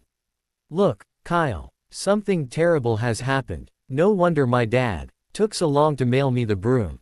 On the front page of the Daily Prophet was a photo of many magical creatures, all imprisoned. Next to the photo was a bold headline: Magical Beasts Disaster. According to sources, on September 3rd of this year, Ministry of Magic Orrs failed to apprehend a group of magical creature smugglers, resulting in the escape of a large number of smuggled magical creatures. Among them were 3 highly dangerous magical creatures classified as Class. We still don't understand why the Orr made such a rudimentary mistake, nor why the Ministry of Magic kept the incident secret. This was to avoid causing panic in the wizarding community, Minister of Magic Cornelius Fudge said this morning. We have recaptured most of the magical creatures, and no wizards have lost their lives. The veracity of this finding remains unknown. However, Chris Chopper, a spokesman for the Department for the Regulation and Control of Magical Creatures at the Ministry of Magic, stated in an interview that, with the help of Mr. Newt Scamander, nearly all of the escaped magical creatures, including the Antipodean Opali and the Noondu, have been successfully captured. However, one swooping evil remains missing. He urged everyone to flee immediately if they saw one, casting a red warning spell into the air. The Beast Office and Orrs will arrive as quickly as possible to assist. Quote, after reading it, Kyle finally understood what Chris was busy with. Judging from the photos, there were about 50 or 60 magical creatures caught. This is already the largest magical creature smuggling case in the British wizarding world in the past 30 years. But this is not the point. The point is the Noondu. Kyle was very curious about how they did it. They even got the Noondu. Not only is that thing agile, even the breath it exhales is poisonous, and it can easily destroy a village. Let's put it this way, the Ministry of Magic clearly stated in its description of it that under normal circumstances, it would take more than 100 skilled wizards to subdue a sack-shaped cat. Although there is a certain degree of exaggeration, it is enough to illustrate its danger. You know, it only takes 10 wizards to subdue a fire dragon. Fortunately, it was the swooping evil that ran away. Kyle sighed sincerely. It's not that he looked down on the swooping evil. Although the swooping evil was also defined as 5x, that was only because its danger level reached the standard. The Noondu was defined as 5x because the Ministry of Magic's rating was only 5x. The two are not in the same league at all. The other senior students, or those who had some understanding of magical beasts, such as Cedric and others, all nodded in agreement after hearing Kyle's words. As for the other young wizards, they didn't know much about magical beasts and were more concerned about the escaped swooping evil. The words, highly dangerous, in the newspaper did not seem to be alarmist. Fortunately, we are at Hogwarts. Someone said thankfully at this time, with Dumbledore here, we will definitely not be harmed. Quote, his statement was quickly unanimously confirmed by everyone. Yes, with Dumbledore here, what did they need to worry about? The atmosphere at the table suddenly became much more lively. But this situation did not last long, and soon it became quiet again. Then, a young wizard suddenly stood up, not even bothering to finish breakfast, and ran straight to the owl shed. At his reminder, the others also reacted and stood up, some running to the owl shed, while others rushed directly back to the dormitory. The originally bustling hall was soon empty.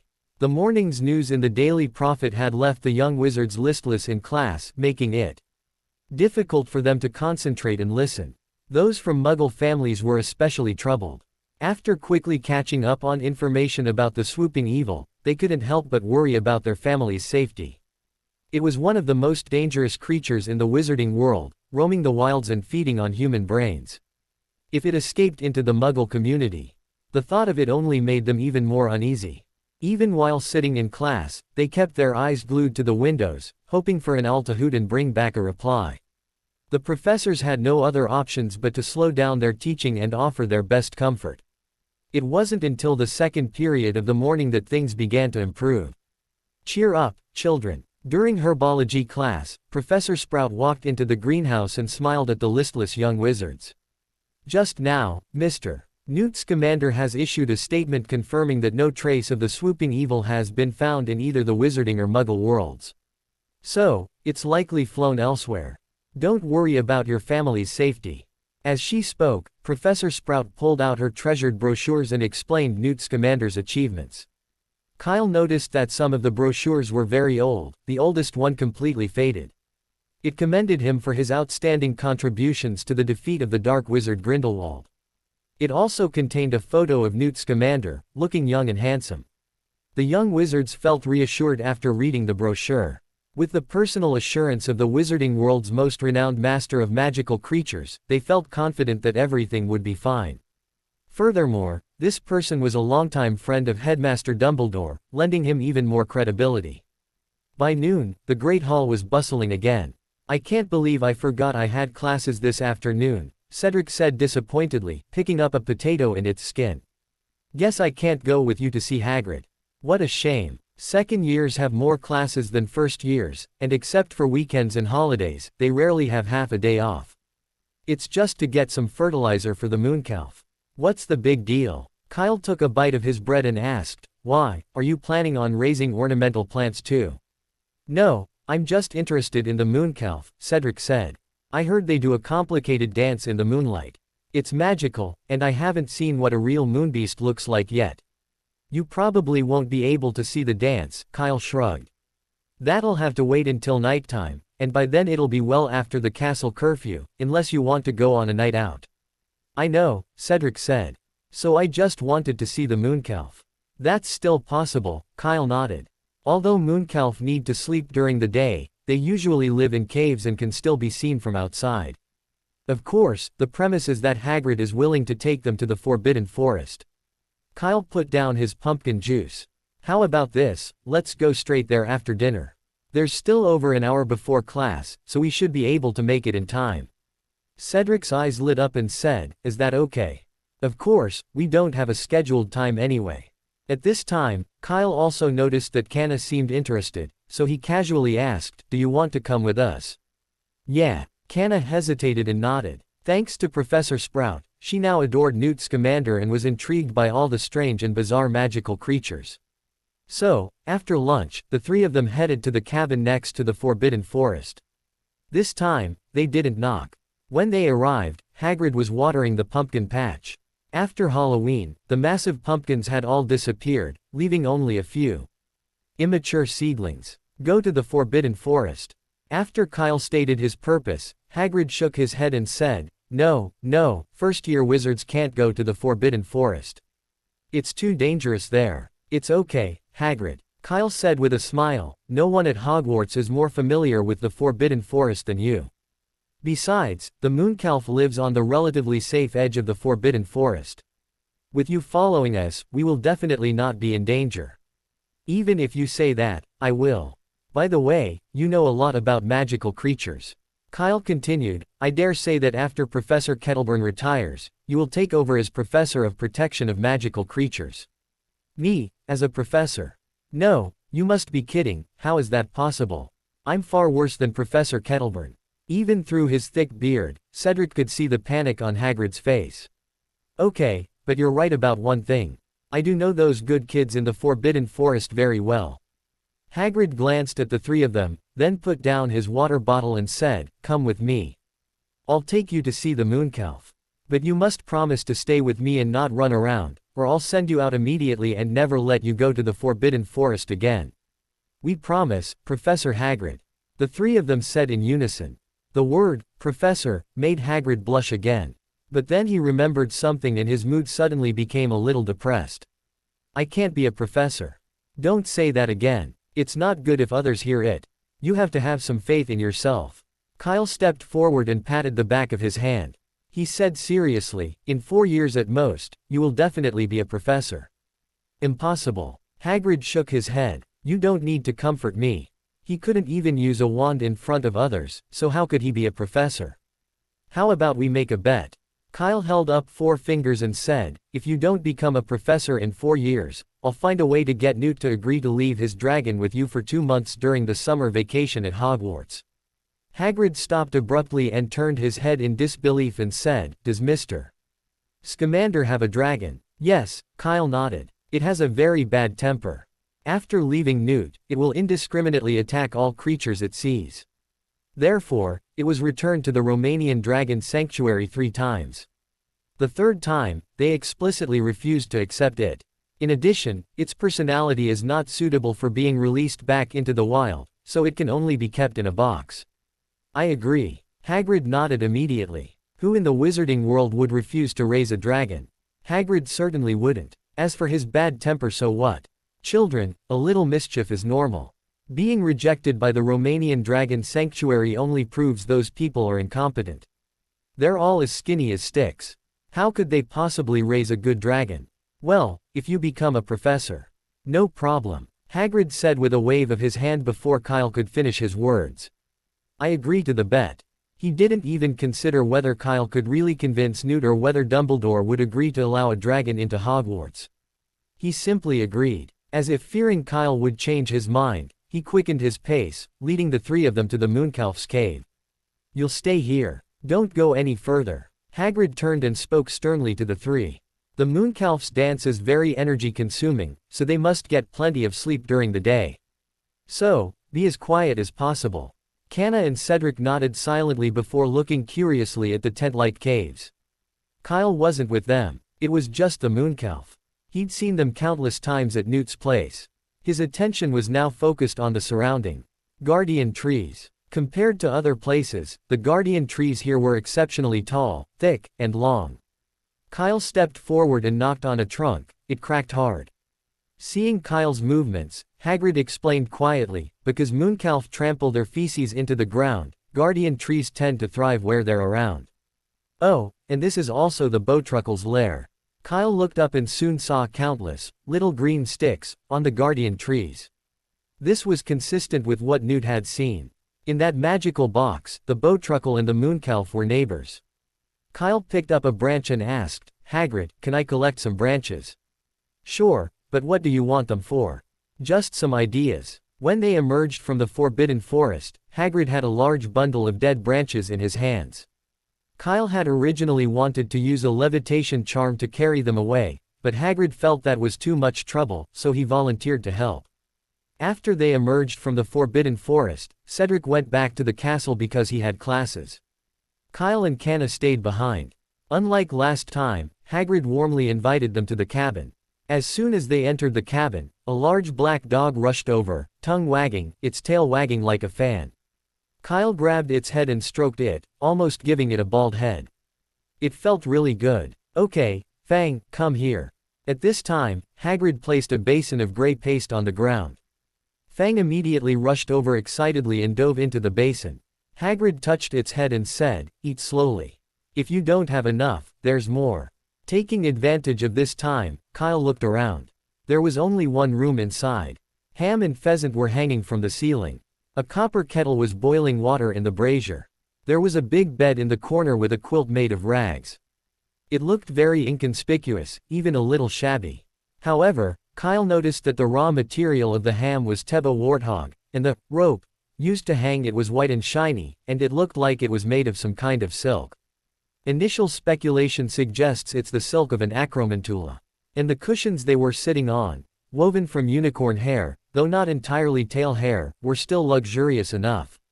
It was his first time sitting on such expensive cushions. After Hagrid sat down, Kyle introduced them. This is Canna, and the one who just left is Cedric. They're both Hufflepuffs, like me, but Cedric's a second year. Hello, Hagrid said happily, taking a rock cake from the nearby plate and offering it to her and Kyle. You must be hungry. How about trying my cooking? As Canna took the rock cake, she felt a sudden weight drop in her hand, as if she were holding a brick. Her eye twitched slightly, and she wisely avoided putting it in her mouth. Kyle didn't eat it either, but he asked Hagrid for another, saying he and Cedric would share it when they got home. Hagrid was delighted and generously gave Kyle the entire plate of rock cakes, telling him he could always come back for more if he needed more. Kyle refused, taking 2 pieces and pocketing them. He definitely wouldn't eat them. No matter how delicious the rock cakes were, without giant teeth, they wouldn't be enjoyable. But it was good to keep for self-defense.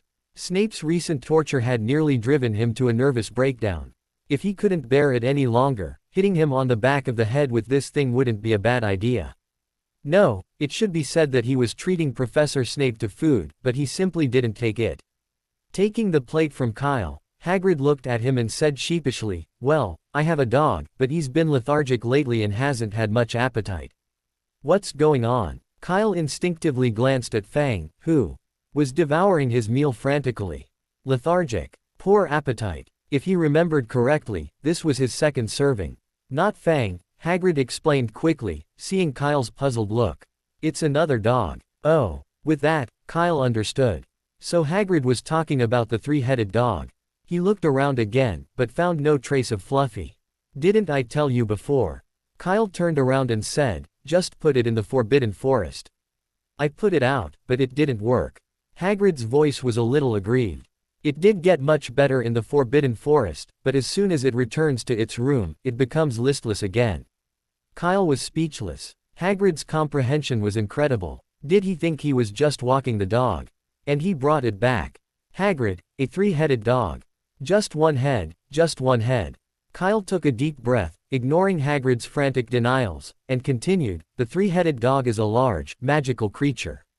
They naturally like open, vast spaces. If they stay in a low, closed environment for a long time, they will feel very depressed. I'm not short here, Hagrid muttered softly. That's just for you, Kyle explained patiently. In just 1 year, the 3-headed dog will grow to 3 meters tall and over 5 meters long. By then, it won't even be able to turn around here.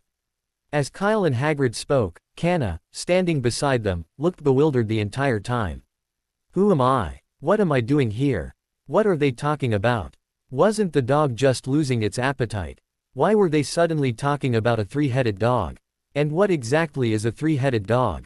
A dog with 3 heads. But there wasn't one in the room. Kyle Canna asked, taking advantage of Hagrid's moment of deep thought. What were you talking about? Kyle didn't answer her directly. Instead, he looked at Hagrid and pursed his lips.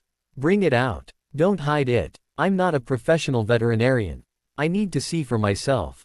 I didn't. Hagrid tried to argue, but thinking of his own dog's recent condition, he sighed and said, okay, then you can't tell anyone. Of course, Kyle nodded. I swear on Cedric's honor.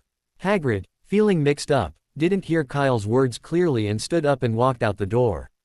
But Canna heard. Why are you swearing on Cedric's honor? The little witch asked, puzzled. Don't worry about the details. Kyle waved his hand. If I had it, I would definitely use my own.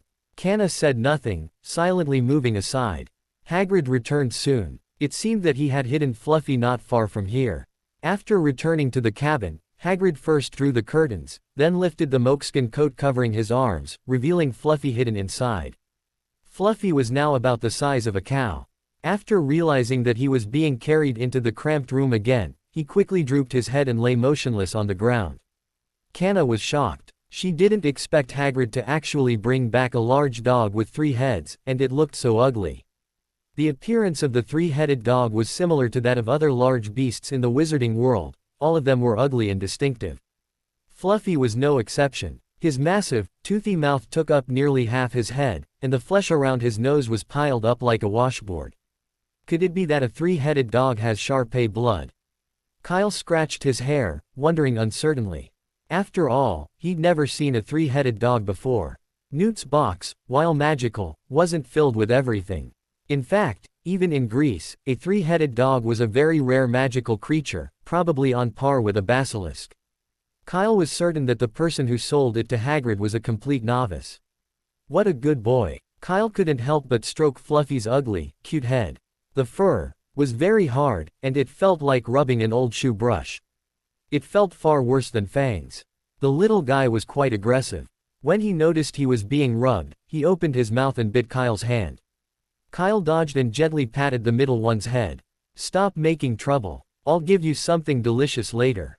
Fluffy immediately quieted down and purred at Kyle twice. How about Murtlap rat jerky? Kyle thought for a moment and said, it's a bit firmer than beef. You should like it. Wow. $30. Kyle frowned. No, that's too much.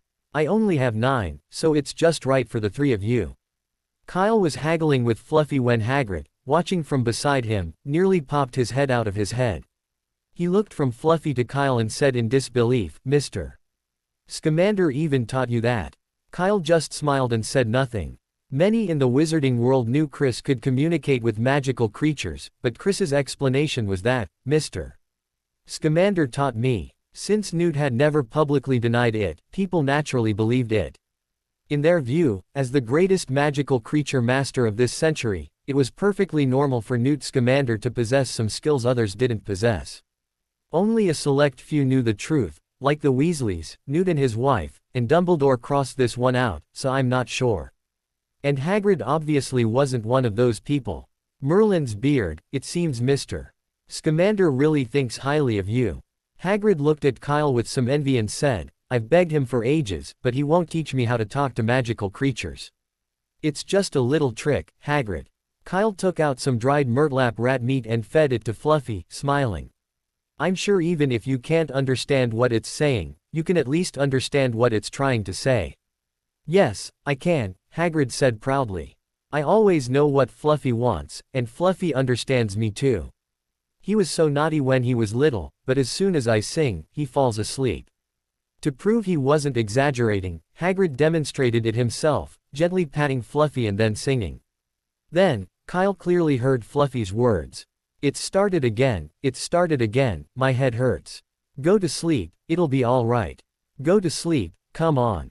Fluffy's 3 heads closed their eyes simultaneously, and seconds later, they were snoring, their movements so skillful it was almost heartbreaking. Look, it's asleep, Hagrid said happily. Kyle laughed dryly twice, looking at Hagrid's happy look, and after thinking for a while, he decided not to tell him the truth. Instead, he brought up the topic again. It's very big now, Hagrid. Kyle touched Fluffy's head and said, you should have noticed that it has been in a very low mood since it entered the room just now. You must put it in the Forbidden Forest as soon as possible. I know, but I'm worried, Hagrid said a little disappointedly. Fluffy is still so young, what will happen without my care? Kyle raised his eyebrows. He felt that Hagrid should be worried about the other creatures in the Forbidden Forest.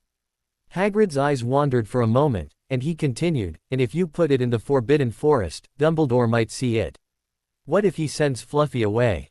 Then send it farther away, deep into the Forbidden Forest.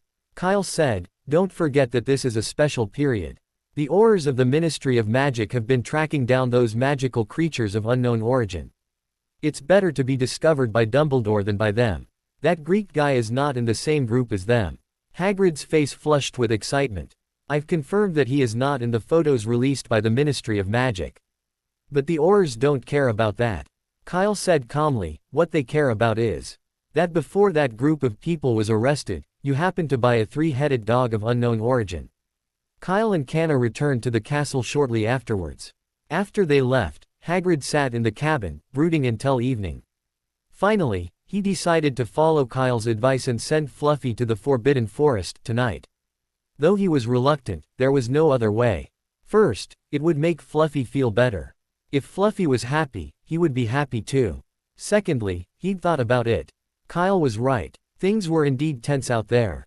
Earlier, Professor Oren, the Defense Against the Dark Arts teacher, had come to the Forbidden Forest looking for teaching materials and complained to him. After the publication of the Daily Prophet, the Ministry of Magic, to demonstrate their seriousness, had sent nearly all of their Aurors to search for untraceable magical creatures. This left him unable to even buy his teaching materials, forcing him to come to the Forbidden Forest to catch them himself. Hagrid remembered Professor Oran's fury when he said this, and he cursed Fudge in the Forbidden Forest as a fool. At the time, Hagrid had only found it amusing, but now he regretted not joining in the scolding. He'd bought Fluffy at the bar, and there were quite a few people around. While those people didn't know exactly what they'd bought, if one of them were caught by an Auror, they'd undoubtedly try to exonerate themselves by claiming he'd bought a magical creature. After all, if they guessed right, they'd get a good deal, and if they were wrong, they'd lose nothing. Why not? So, for Fluffy's safety, and to avoid causing trouble for Dumbledore, he had no choice but to send him off. The Aurors wouldn't search the Forbidden Forest, would they? Of course, Hagrid certainly wouldn't stop them if they wanted to. There was no need. Deep within the Forbidden Forest, there were even werewolves and manticores, so what was so strange about a three-headed dog?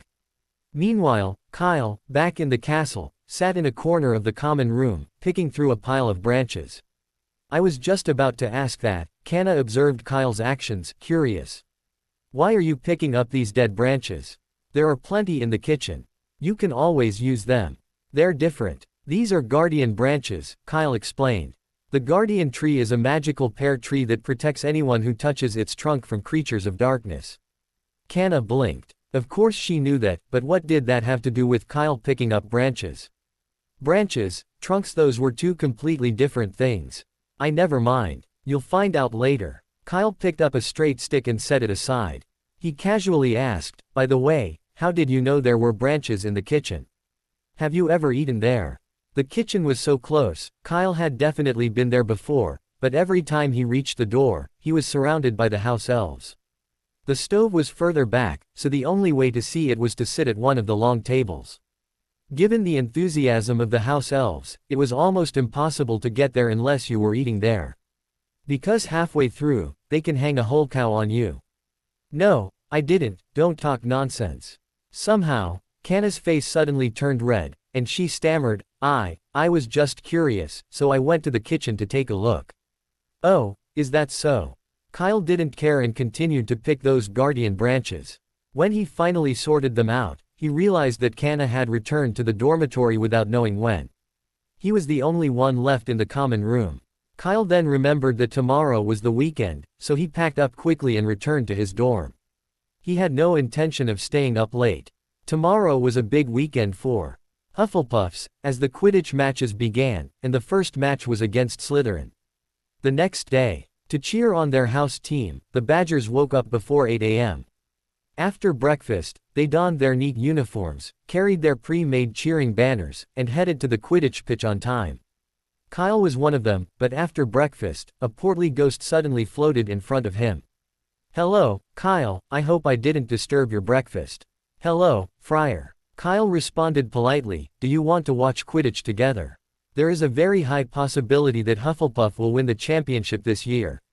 No, in fact, I prefer Gobstone. The fat monk said with some regret, it's a pity that Hogwarts cancelled this game decades ago. Sorry, Friar. Kyle said quickly, I hope I didn't ruin your mood today. Of course not, child. The fat friar said with a smile, the biggest advantage of being a ghost is that there is nothing worse than this, and you don't have to care at all. But you may have to wait a little while to watch the game. Dumbledore wants to see you. He is in the principal's office on the 8th floor. The password is butter peanut candy. Dumbledore is looking for him. This surprised Kyle, and he asked curiously, Friar, do you know what the headmaster wants to see me about? I don't know, the fat friar shook his head. I'm just helping pass on a message. All right, I'll be there. Goodbye, Friar. Kyle said goodbye to the fat monk and headed straight for the 8th floor. He had to go since the headmaster wanted to see him, and he just hoped he wouldn't miss the Quidditch match. Although he had never been to the headmaster's office before, Kyle's familiarity with the map helped him quickly locate the hideous stone beast. Butter peanut candy, Kyle muttered the password. The beast then leapt aside, and the wall behind it split in two, revealing a spiral staircase. The staircase slowly ascended, like an escalator. Kyle stepped onto it and followed the steps to an oak door with a knocker shaped like a griffin. Kyle nervously knocked on the door, and the knocker seemed to come alive, flapping its wings and slowly sliding the door open. It can only be said that this is worthy of being the headmaster's office. This way of opening the door is much better than knocking on a wooden barrel. Kyle walked into the headmaster's office and looked around curiously. The spacious circular room was filled with all kinds of funny little noises. There were many strange silver utensils on the table. They were spinning and spewing out small puffs of smoke. Kyle didn't know what these things were used for, but they were definitely not humidifiers. There was a stone basin with strange symbols on it placed near the wall, and next to it, there was a huge mirror. The mirror was very grand, reaching the ceiling, with a gleaming golden frame and two claw-shaped feet supporting it. The legendary Mirror of Arised, a renowned alchemical artifact, allows anyone standing before it to see what they most desire. It's truly magical. Is this a mirror that reflects the mind? Kyle resisted the urge to glance over and averted his gaze. It seems you recognize the Mirror of Arised. Dumbledore appeared behind Kyle at some point and said gently, "I'm glad you were able to resist its temptation. This is something many adult wizards can't do. People always waste their time in front of it, obsessed with what they see, and even driven crazy. I just don't want to add to my troubles, Headmaster." Kyle turned around and smiled. "I'm quite satisfied with my current life." A wise choice. Dumbledore walked around Kyle, came to the mirror, gently stroked the golden frame and said, "I must admit that in this regard, you have surpassed me, an old man, because even I can't help but look at it sometimes." "Then what do you see when you look in the mirror?" Kyle asked at the right time, the true meaning of magic. Or a more profound theory. "You're praising me to the point of blushing, Kyle. I may not be as great as you think, because what I see is myself holding a pair of thick wool socks." "I never have enough socks," Dumbledore said with a wink. "Christmas comes and goes, and I haven't received a single pair of socks, yet people insist on giving me books." Kyle had reason to suspect Dumbledore was hinting at a gift. After all, Christmas was less than 2 months away. Just as Kyle was debating whether to express his gratitude, Dumbledore had returned to his desk and ordered him a cup of black tea and a plate full of sugar cubes. "Would you like a drink, Kyle?" "Lemo.Aid." Dumbledore nodded, and soon a large glass of Lemo.Aid appeared on the table. Kyle took a sip and found it tasted just like regular Lemo.Aid, no different just because he was in the headmaster's office. After he finished his entire glass of Lemo.Aid, Dumbledore across from him continued to leisurely sip his tea, making no effort to speak. The portraits of past headmasters on the wall were also very quiet, each snoring softly in their frames, though occasionally one would half open their eyes and furtively glance at him. In this atmosphere, Kyle felt completely uneasy. Just then, the whistle for a Quidditch match rang out the window. Kyle, composing himself, was the first to speak. "Headmaster, what do you want to talk to me about?" "Look at me, I was so engrossed in my tea I almost forgot what I was talking about." Dumbledore slapped his forehead, stood up, and led Kyle to a tall, gilded perch behind the door. There, perched a fiery red phoenix, Fawkes. "Fawkes has been mad at me lately," Dumbledore said distressedly. "But I don't know why. Could you help me find out?" "Is that so?" Kyle understood, turning to look at Fawkes. He knew the phoenix must understand what Dumbledore had just said. Fawkes glanced at Kyle, then back at Dumbledore. A look of disdain was clearly visible on his face, and he let out a reluctant cry. Kyle nodded and said, "No wonder you're so angry." "What did it say?" Dumbledore asked curiously. He was a linguistic genius, even able to learn Parseltongue and Goblin, but the phoenix was different. This ancient creature's language was so obscure that even he struggled to fully understand it. Furthermore, the angry Fawkes spoke with a hint of an accent, making it even more difficult for him to understand. Kyle carefully considered his words and said, "Headmaster, Fawkes told you not to put cockroaches in its food anymore."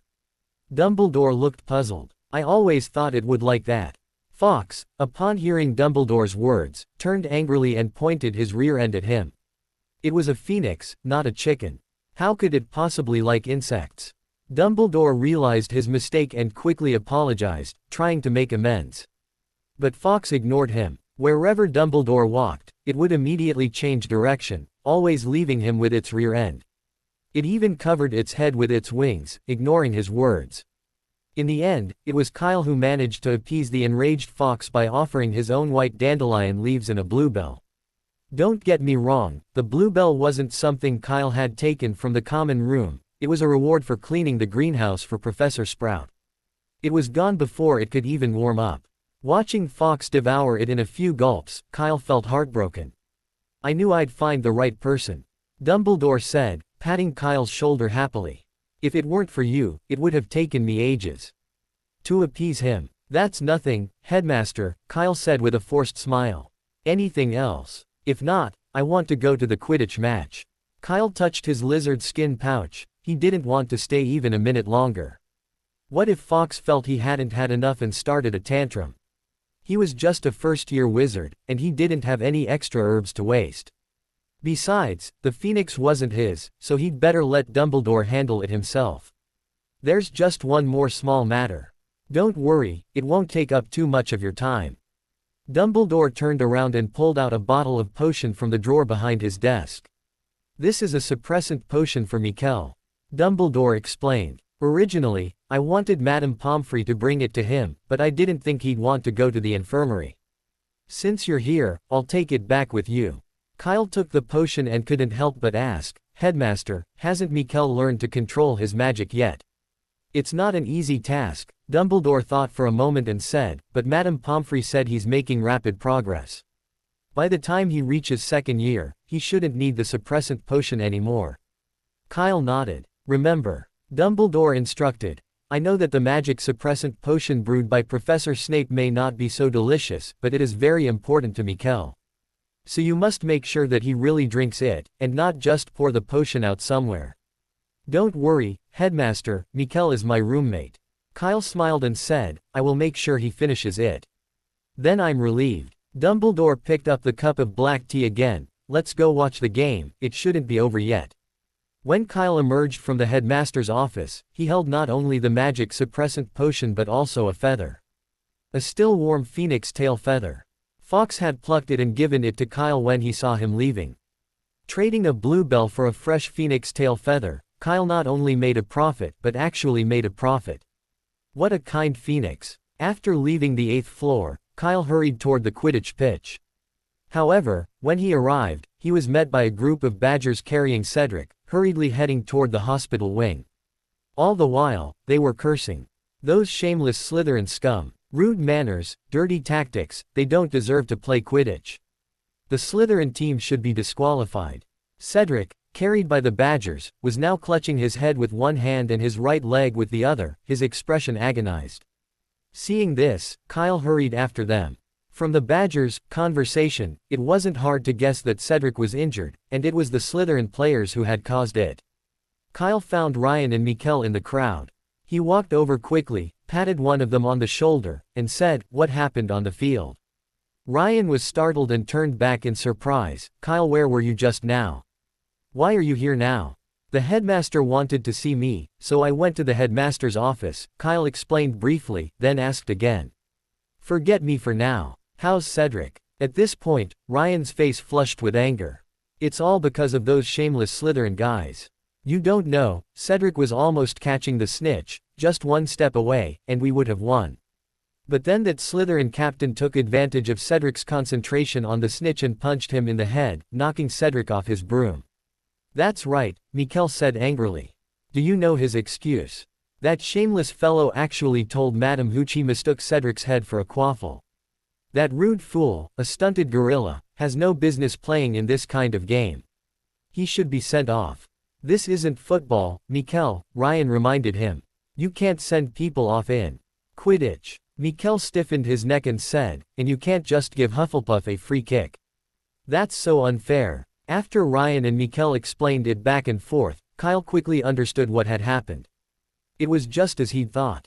When they realize they can't win under normal circumstances, they resort to underhanded tactics.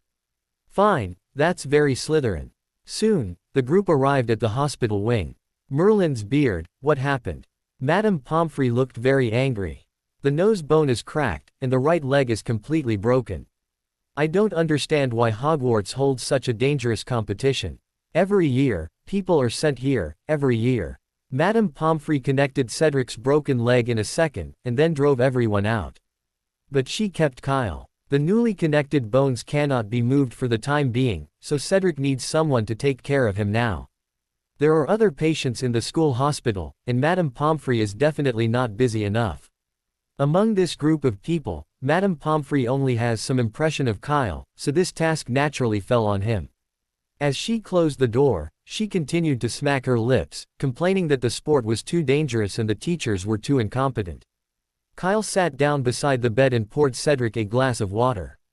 "How are you feeling?" "My leg still hurts a little," Cedric said, stretching his shoulders. "But it's getting better." Madame Pomfrey's abilities were undoubtedly impressive. If Cedric had broken his arm instead of his leg, he would have been discharged from the hospital without any problems. "It's such a shame the game was lost. We were leading by 30 points. Cedric leaned back against the pillow and sighed dejectedly. "I wish I had paid more attention to what was happening around me." "It doesn't matter. It's just one game. Winning or losing doesn't matter," Kyle consoled him. "Besides, fouling is a Slytherin tradition. Even if you manage to avoid it this time, they'll come back for you later. If you keep avoiding them, you'll forget about catching the snitch." "That's true." Cedric scratched his head in annoyance. "What about the next games?" Hufflepuff and Slytherin hadn't played just one match yet. Normally, they'd meet at least 3 more times. Cedric didn't want to be hospitalized 3 more times. "It's okay," Kyle said after a moment's thought. "Just take care of yourself, and I'll take care of the rest." "Are you planning on joining the Quidditch team?" Cedric asked in surprise. "What position are you playing?" "Beater." "You're overthinking it," Kyle said with a pout.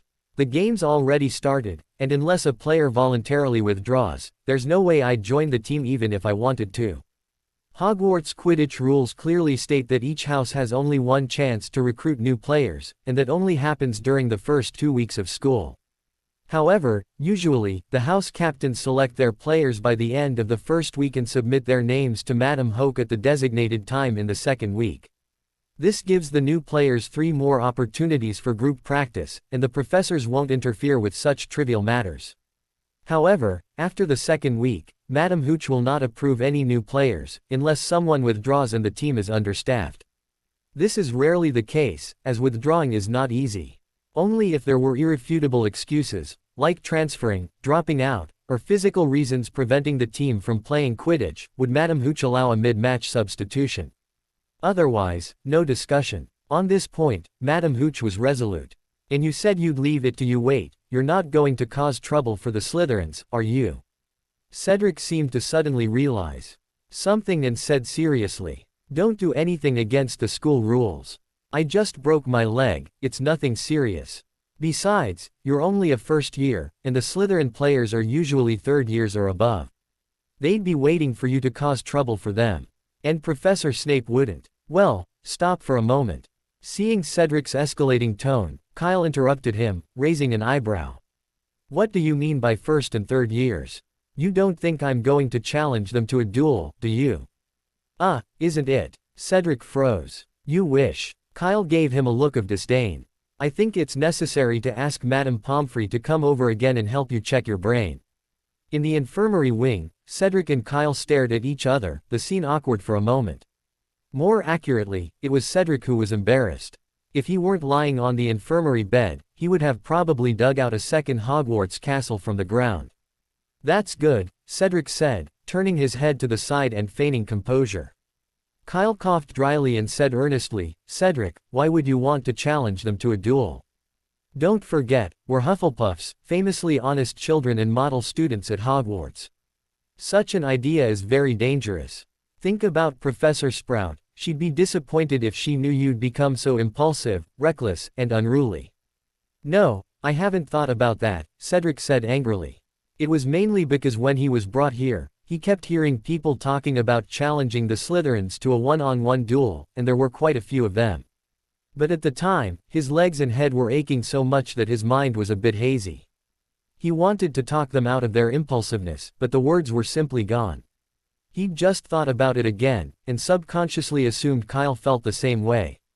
"Don't rush to explain, I understand," Kyle said, not even glancing at Cedric. After all, with such a serious injury, it's normal to say a few angry words in the heat of the moment. Just remember to be more careful in the future. Here, have a chocolate frog. Before leaving the school hospital, the Badgers had left behind some small gifts, simple snacks, presumably for them to enjoy while watching the game. Kyle picked out a chocolate frog, unwrapped it, and handed it over. I told you, I didn't think about it that way. Wait a minute. Cedric was about to explain when he suddenly noticed the chocolate frog card in Kyle's hand. What's that in your hand?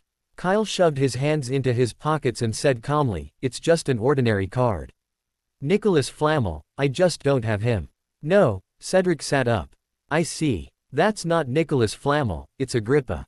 Though it was just a casual glance, Cedric saw that the card in Kyle's hand was gold. This was a special alchemical process, specially applied by a master alchemist at the Chocolate Frog Company to prevent card counterfeiting.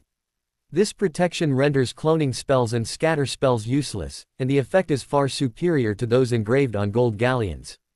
In the entire set of Chocolate Frog cards, only one card can use this process, the rarest Cornelius Agrippa. Thinking of this, Cedric immediately held out his hand and said, "Give it back to me. That's a chocolate frog given to me, so the card inside is naturally mine too." Seeing he couldn't get away with it, Kyle simply gave up pretending and said confidently, "But I took it out. If it were you, the most you'd get would probably be a Dumbledore card.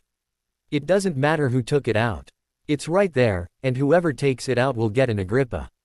Cedric said angrily, "Give it back to me now. I only need this one card to complete the set." "No," Kyle clutched his pocket tightly.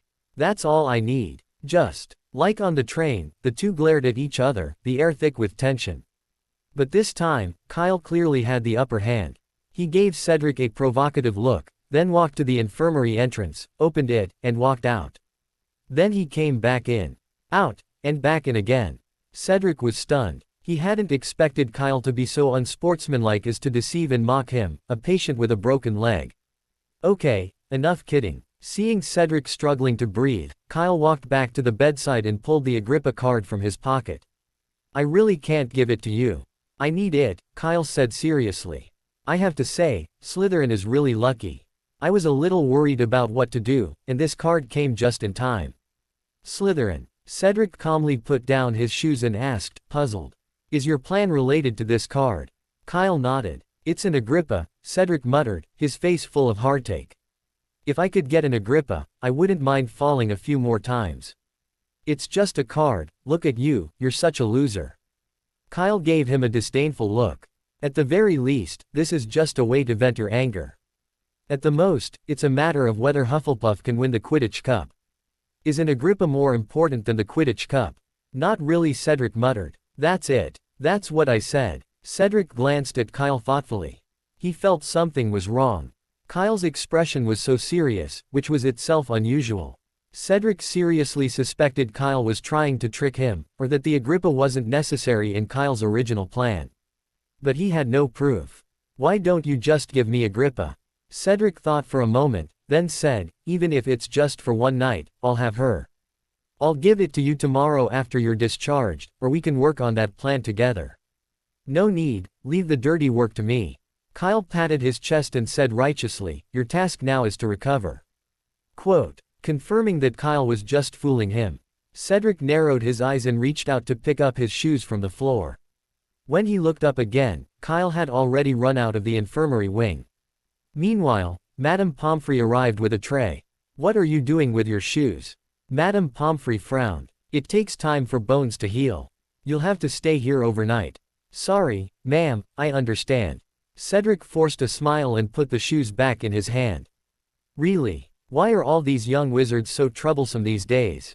Madame Pomfrey bandaged his right leg and then took out a chocolate frog card and placed it on the bed. "I found this by your bed.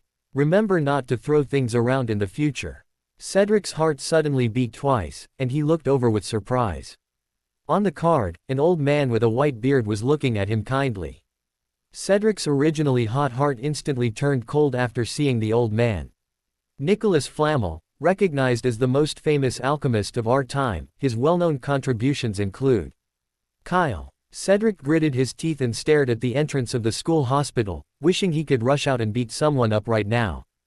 But after seeing Madame Pomfrey not far away, this idea quickly extinguished. Unwillingly, he opened the remaining 2 chocolate frogs and tried to find another Agrippa.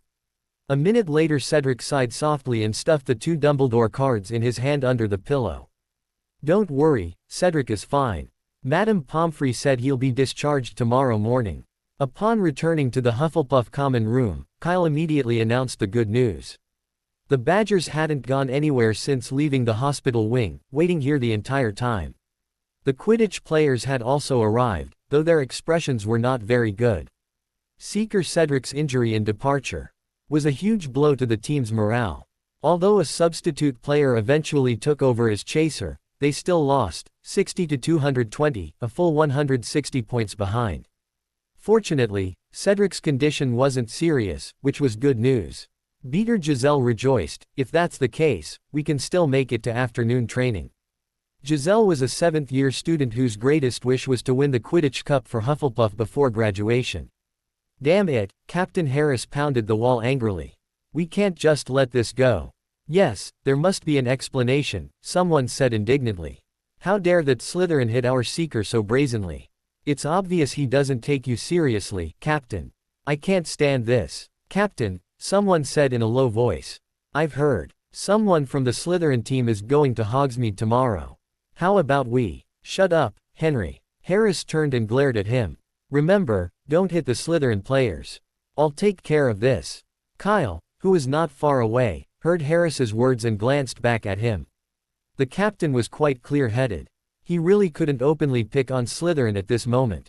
Hufflepuff's house points were only about 10 points lower than Slytherin's, a very small gap. If Snape found the opportunity, he would definitely not mind deducting 100 points from Hufflepuff. Of course, if deducting 100 points could give them a good beating, it wouldn't be a big deal, since Hufflepuffs wouldn't care about that anyway. But if they didn't manage to beat anyone up, and lost the points, that would be a bit disgusting. And the possibility wasn't small. Kyle guessed that a professor was probably watching them closely, and maybe he was the one who spread the news that the Slytherin players were going to Hogsmeade. Kyle shook his head and didn't listen anymore. He called Mikkel and Ryan, and the 3 of them went back to the dormitory together. "Kyle, there's nothing you can't say outside." Mikkel was just discussing Quidditch with others, and was suddenly called back to the dormitory by Kyle, and he was somewhat reluctant. He looked at the Wimborne Wasps poster beside Kyle's bed and said with a hint of lingering satisfaction, "I just discovered how fun Quidditch can be. It's a pity first years aren't allowed on the team. I'm definitely going to sign up next year. What about you guys? Do you want to join?" Mikkel closed his eyes and reveled in the feeling of soaring across the Quidditch pitch on his broom.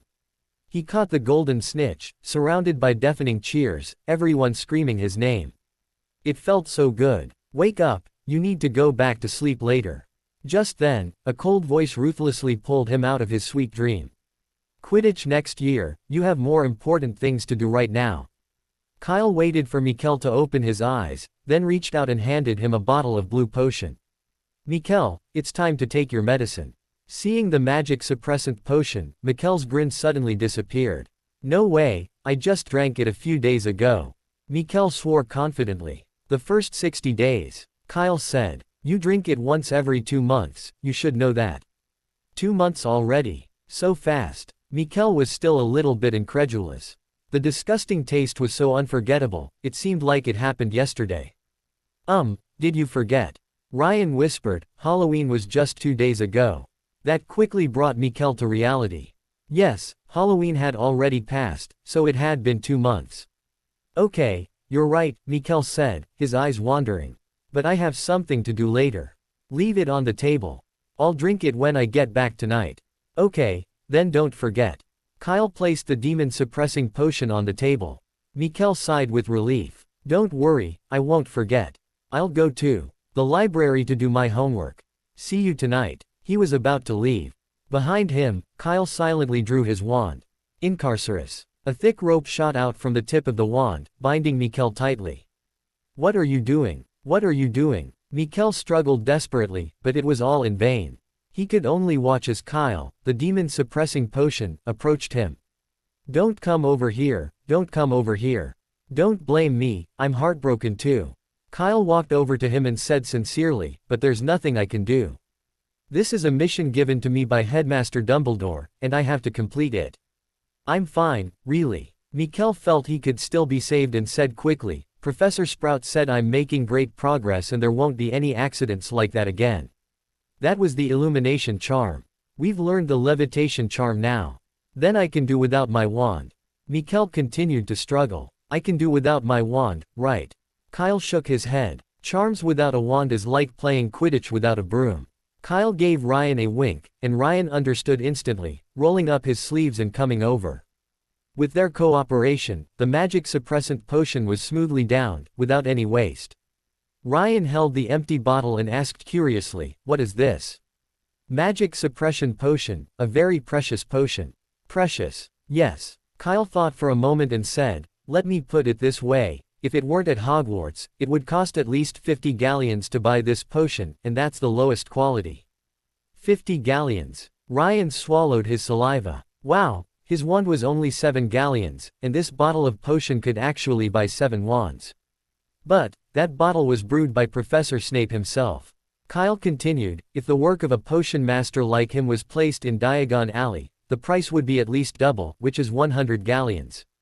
This time, even Mikkel, who was lying on the ground pretending to be upset, sat up after hearing this number. He just drank something that cost 100 galleons. Mikkel smacked his lips. Why is there still a slight sweet aftertaste? Evening, an empty classroom at Hogwarts. The dim light of the oil lamp cast the shadows of the 3 people present obliquely on the wall. I'm glad you came to us, Kyle, but we can't do this. Fred said, his head bowed, hiding himself from the light. We've known each other for so many years, but this is the first time you've come to Hogwarts asking for our help. I can't even remember the last time we ate together. Last Wednesday. Kyle, sitting opposite him, paused slightly, thought for a moment, and said, you wanted to sell my homework to Gryffindor first years. My friend, you refused very decisively back then. George said calmly, you don't even know how heartbroken we were when we left. I just don't need Professor McGonagall's confinement. Kyle said, bulk selling homework. How could you even think of that? Do you think Professor McGonagall is wrong, that he can't even find out about something like this? Ahem, well, even if you have a point. Fred looked up and stared directly at Kyle. Then why aren't you worried about whether Professor McGonagall will find out about us today? It's not difficult. You could do it yourself, or just find someone in Hufflepuff, right? We're being watched very closely by Snape. I see, you only think of us when it comes to dirty work. George sighed. You've found your place in Hufflepuff, you like it there, and the professors and students all like you. Frankly, you probably don't need our friendship, you never even call us, sir. Enough talk, are you in or not? Kyle's lips twitched, and he said impatiently, you 2 Weasleys, sirs, I'll count 2. 3, and if you don't answer, I'm going to find someone else. 1. George, look, he's threatening us. Yeah, Fred, we're not falling for that. 2. I think you could count faster. Kyle didn't say anything, but simply reached into his pocket and pulled out a glittering gold card, waving it in front of Fred and George. 3. We're in. Fred and George appeared on either side of Kyle, immediately putting on smiling faces. Kyle, that card you just took out, is it Agrippa? Kyle nodded. Fred pleaded eagerly, could I take one more look? Just one more. Kyle pulled out the rare card again, waving it in front of them. Fred and George's eyes widened instantly, their gazes following Kyle's arm as he swayed from side to side. After looking at it for about 10 seconds, Kyle put the card away and said to the 2 still eagerly waiting, see this Agrippa card. After it's done. Before Kyle could finish, George exclaimed with delight, you're giving it to us. You wish, Kyle said. After it's done, I can lend it to you for 10 minutes. 10 days. Fred frowned. 9 minutes. No, at least a week. This time it was George's turn. 5 minutes. 1 day, that's our bottom line. The 2 said in unison. Deal. Kyle extended his hand and gave the 2 a high five. The deal was struck, and now it was time to discuss the specifics of the plan. Actually, we never intended to refuse. Fred said with a grin, patting Kyle on the shoulder. We're always happy to do anything to make Slytherin suffer. However, you'll need to provide the items, George said. Those things are custom-made and very expensive, we can't afford them. Of course, I've already prepared them. Kyle took out a stack of galleons and placed it on the table. Here are 20 galleons, that should be enough for those two things. More than enough. Fred picked up a galleon from the table and gently stroked it in his hand. He had never seen so much money before. Although he knew that Kyle had made a fortune selling maps recently, that was just a guess, and seeing so many galleons piled up in front of him was completely different. Making that much money selling maps. Kyle, George looked at the large pile of galleons in front of him, seemingly wanting to say something. Kyle gave him a puzzled look. Never mind, we'll talk about it later. George shook his head after a moment's thought, then said, if it's 20 galleons, Zonko will definitely deliver what you need on time. Kyle didn't mind, and after discussing some more details with the two, he prepared to leave. I can't wait. Fred said excitedly, Slytherin really messed with you, they're really in big trouble. Kyle glanced at him and reminded him, don't talk nonsense, what does it have to do with me? I don't know anything. Cunning Chopper. Hey, foolish Weasley. After saying goodbye to Fred and George, Kyle didn't go back to the Hufflepuff common room immediately, but wandered aimlessly in the corridor on the third floor of the castle for a while. He needed to find a special ghost. The Fat Friar had told him that the poltergeist preferred to stay near the Defense Against the Dark Arts classroom. However, Kyle wandered around for more than 10 minutes without finding anything. Just as he was about to go back and come back the next morning, a balloon filled with liquid suddenly flew towards the back of his head. Kyle tilted his head slightly, narrowly dodging the balloon.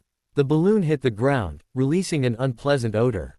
Ha, you naughty first year, staying up all night instead of sleeping, tisk tisk tisk, naughty, you'll get caught. Suddenly, a little poltergeist appeared in midair, with a pair of evil black eyes and a large mouth, floating cross-legged, holding two more balloons in his hands. Should I tell Filch? You big foolish little brat, it's so funny. Kyle stood still, looking at him with interest, and asked, are you Peeves? For a moment, a hint of doubt appeared in Peeves' small black eyes, but it quickly turned into anger. The little brat didn't run away from him, clearly looking down on him. How could he tolerate this? He tossed the remaining two balloons at Kyle. That's right, I am the great Peeves. I'm going to tell Filch about your nighttime stroll, and he'll lock you up. He said seriously, I'm going to tell him it's for your own good, you know. Kyle took out his wand, tossed the two balloons aside, and said calmly, I agree with you, but there are still 5 minutes until curfew, so it doesn't count as a nighttime stroll. Besides, I came here specifically to find you. Came here specifically to find me. Peeves was a little surprised. In Hogwarts, it was rare to see a young wizard actively seeking him out. Yes. Kyle looked around and lowered his voice, saying, I have an idea, and I wonder if you'd be interested in participating. The following evening, to celebrate Cedric's discharge from the hospital, the Hufflepuff players threw him a small party in the common room after practice. Cedric being alright was undoubtedly great news for the team, and Captain Harris even brought some butterbeer from Hogsmeade Village, which they enjoyed with the others. Mainly, he just wanted to drink. As team captain, Harris was under immense pressure. Especially after the first round of matches, he was losing clumps of hair from worry. The opponents were too strong. Gryffindor had the highest quality players, with almost no weaknesses. Slytherins were well equipped and lacked sportsmanship. Ravenclaw had 7 players. For Hufflepuff, Cedric, this talented seeker, was practically their only hope for winning the championship. Harris raised his butterbeer and clinked it against Cedric's, saying, Don't worry, this will never happen again. I plan to assign a batter specifically to protect you. If the Slytherins dare to try anything dirty with you again, that thick bat will be the first thing to smash them in the face. Cedric frowned, not entirely agreeing with his approach. There were only 2 batters. If one protected him, the Chasers' offensive advantage would be gone. If the opposing team had a large lead, even if he caught the golden snitch, it wouldn't be of any use. It seemed like a bad trade. Cedric told Harris his idea. Don't worry about that, Harris said after thinking for a moment. This is just a preliminary plan, we can refine it during practice matches. Cedric tried to persuade Harris several more times to abandon the idea, but to little avail. No matter how valid his reasons were, Harris would simply say, "We'll talk about it after practice matches." After realizing he couldn't change Harris' mind, Cedric stopped talking. "Let's wait until after the training match." Kyle also attended the banquet, but since he wasn't on the team, he didn't need to think too much and could just focus on eating. He was tempted to try butterbeer, but as soon as he reached out, an older student stopped him. The reason was that wizards under the 5th year weren't allowed to drink alcohol. This disappointed Kyle, but there was nothing he could do, because not only him, but even Cedric, the star of the banquet, was drinking pumpkin juice. After the banquet, everyone returned to their dormitories. The next few days passed as usual. Kyle, like the other young wizards, went to class, ate, and did his homework in the library, as if nothing had happened. Even Fred and George from Gryffindor seemed much more normal, only losing 10 points in several days. This pleased Professor McGonagall greatly, and her attitude towards them was no longer as strict as before. This situation continued until mid-November, when the second Quidditch match began. That day was a weekend, and in the morning, a rumor suddenly spread throughout Hogwarts. "Have you heard? The Gryffindor team has a new broom." In the Great Hall, a Slytherin freshman was telling the others the news he had just heard. A new broom. The Slytherin team captain, 7th year Selwyn Rosier, looked somewhat gloomy upon hearing the news. "Slytherin are going to have a match against Gryffindor this afternoon, and having a new broom at this time is not a good thing." But that wasn't all. The man continued, "I also heard that it wasn't an ordinary broom, but a Nimbus 2000 that hadn't been released yet." "A Nimbus 2000? Someone exclaimed in surprise. "That's impossible. My uncle works in the Department of Physical Education at the Ministry of Magic, and even he can't get his hands on a Nimbus 2000. How could those Gryffindors possibly have one?" Then someone else chimed in, "I heard Bill Weasley got it from Egypt. Apparently, he did the Nimbus Company a huge favor." "Damn Weasley." Someone slammed their fist on the table in anger. "What about the game this afternoon? The Nimbus 2000 is definitely much better than our Nimbus 1700, right?" The Slytherin student who had spoken earlier stood up and said, "I'll write to my uncle right now and see if he can get one too." "Is it too late?" "Probably." Nearby, the Slytherin team members, hearing these words, all had gloomy faces and couldn't even eat their food. Rosier slammed his plate over his shoulder, yelling angrily, "Damn it, why now of all times?" Slytherin and Gryffindor were old rivals, and he couldn't accept losing to those guys in a competition. "Don't panic, the veracity of the news isn't certain yet," someone calmly analyzed. "A Nimbus 2000 isn't a toy, they can't just give it away like that. Besides, this news came too suddenly, it's likely fabricated to mislead us." Whoa! At that moment, a series of exclamations suddenly erupted in the Great Hall. "Look, what's that?" As if deliberately trying to provoke him, 6 long-eared owls flew in carrying a long, thin package and landed on the Gryffindor table. From its appearance, it was almost certain to be a flying broomstick. Because it was wrapped quite tightly, they could clearly see that the broomstick's tail was longer than that of a Nimbus 1700, and its shape was different from other models on the market. The Weasley twins were excitedly talking to the others, carrying a package. Although the distance made it impossible to hear what they were saying, it was clear they were all incredibly excited. The Quidditch players, in particular, kept glancing over with strange looks. Rosier felt they were mocking him, which he found unbearable. Just as he was about to flip a plate in anger, he realized the table in front of him was empty. So he flipped a plate belonging to a new student. "Everyone, go find out," Rosier said through gritted teeth. "We have to find out, by any means necessary, whether it's a Nimbus 2000 or not." "What if it is?" someone asked. "Then write home and try to get one too," Rosier roared. "What are you waiting for? Go." The Slytherin players scattered, and the other Slytherins, seeing this, followed suit and left the Great Hall. Rosier was furious, and they didn't want to stay and provoke him. Compared to the agitated Slytherin, the atmosphere in Gryffindor was much more cheerful, especially after seeing Rosier storm out of the Great Hall. They laughed even louder. "George, is this Nimbus 2000? After the Slytherin members had all left, a dark-skinned boy with long, bushy hair eagerly approached the twins, urging, "What are we waiting for? Let us see." His words were instantly echoed by the others, "Yeah, open it and let us see." Merlin's beard. "This must be the best broom ever made. Even professional teams probably don't have a Nimbus 2000. However, despite everyone's urging, Fred and George showed no intention of opening the package. George glanced at the twins with disdain and said, "Hey, Lee, it's Fred. Don't you recognize us?" "Sorry, Fred, I can see." "No, I'm Fred." The real Fred hooked his arm around his shoulder and said, "You fell for such a simple trick. Honestly, I'm starting to doubt if you're really our best friend." Poor Lee Jordan was completely dumbfounded. He stared at the two identical faces beside him, unable to find any difference. They were practically clones. "Okay, Fred George, I'm sorry." Lee Jordan shook his head, took a deep breath, and said, "Whoever you are, can I just take a look at Nimbus 2000? Just one look, please." Normally, Lee Jordan would have pointed at the twins, belittling their ridiculous hobby, and maybe even hurling some slang. But now, instead of doing that, he apologized directly, adopting a very humble posture. He had no choice. When you're under someone's roof, you have to bow your head. As a devoted Quidditch enthusiast, the allure of a new, unreleased broom was immense. He couldn't sleep a wink if he didn't get a glimpse of it. "What Nimbus 2000? Fred glanced at him. "I don't understand what you're talking about. Our brooms are the old-fashioned clean sweep. I know you want to keep it a secret." Lee Jordan looked around.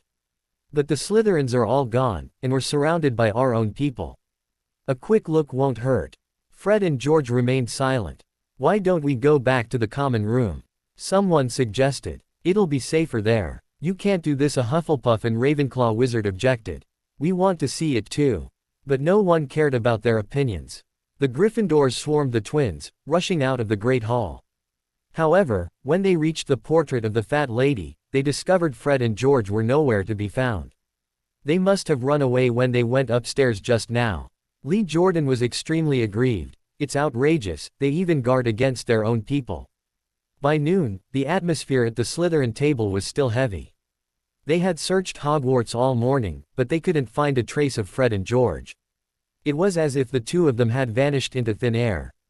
In addition, those who sent letters home had also received nothing.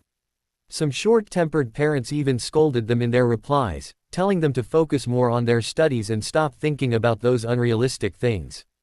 Rosier was one of them. "Nimbus 2000. I have Nimbus 2100, do you want it?" He crumpled the reply in his hand into a ball, and just as he was about to throw it away, he suddenly remembered something, pulled his hand back, and angrily questioned, "Still no news?" The people around him looked at each other, and no one said a word. Useless. Just as Rosier was about to flip the plate, a Slytherin player rushed over. "Captain, I found out." Marcus Flint grinned, revealing a row of large teeth. "When I passed the Quidditch pitch, I saw the Gryffindor team there. They must be trying to secretly test their brooms while we're having dinner in the Great Hall." Rosier looked up. Sure enough, none of the Gryffindor team members were in the Great Hall. "Captain, should we go check it out?" Marcus asked tentatively. "Let's go." Rosier didn't hesitate, leading the group towards the Quidditch pitch. Just as Marcus had said, the Gryffindor team was indeed there, but they weren't training or testing their brooms, they were fighting. To be precise, it was the Weasley twins fighting, while the others were trying to break them up. Seeing this, Marcus exclaimed with delight, "There's internal conflict within Gryffindor." The match was in the afternoon, and this internal discord among their opponents was fantastic news for Slytherin. Rosier also noticed that the package delivered by the owl that morning was placed near their passageway, unattended. A minute later, the Slytherins left the Quidditch pitch, huddling together to completely block the person in the middle. They didn't return to the Great Hall for dinner or the common room. Instead, they found an empty classroom and went inside. After closing the door, they dispersed, revealing the person in the middle, and the long, thin package he was carrying. "Captain, is it okay to hide it here?" Marcus asked somewhat uneasily. "I think we should just put it in the common room." Before he could finish, Rosier kicked him. He wasn't trying to steal the broom, he just wanted to hide it before the competition so the Gryffindors couldn't use it. What would it look like to put it in the common room? What if someone let it slip? Slytherin stealing brooms. If that got out, Professor Snape would be the first to punish him. Rosier looked around and saw that all the tables were covered in a thick layer of dust, clearly indicating they hadn't been used for a long time. "Here it is. Remember to hide it well," Rosier said. But no one moved. Everyone stood still, staring at the person who had taken the package. After a long silence, someone suddenly suggested, "Why don't we open it and see? What if it's not a broom inside? We'll have wasted our time." The others nodded in agreement. "No, we can't open it." Rosier decisively refused, snatching the package and setting it aside. He knew the Gryffindors. If the news was false, the package definitely contained something bad. So it was best to leave it untouched. Ha ha ha, clever little brat. A small, milky white figure suddenly appeared outside the window. "Get out of the way, Peeves," Rosier said sternly. "You rude brat, you'll be punished." Peeves angrily smashed the glass and threw in a balloon filled with liquid. The balloon missed everyone, landing precisely on the package. Whether from the water or something else, the package began to inflate violently.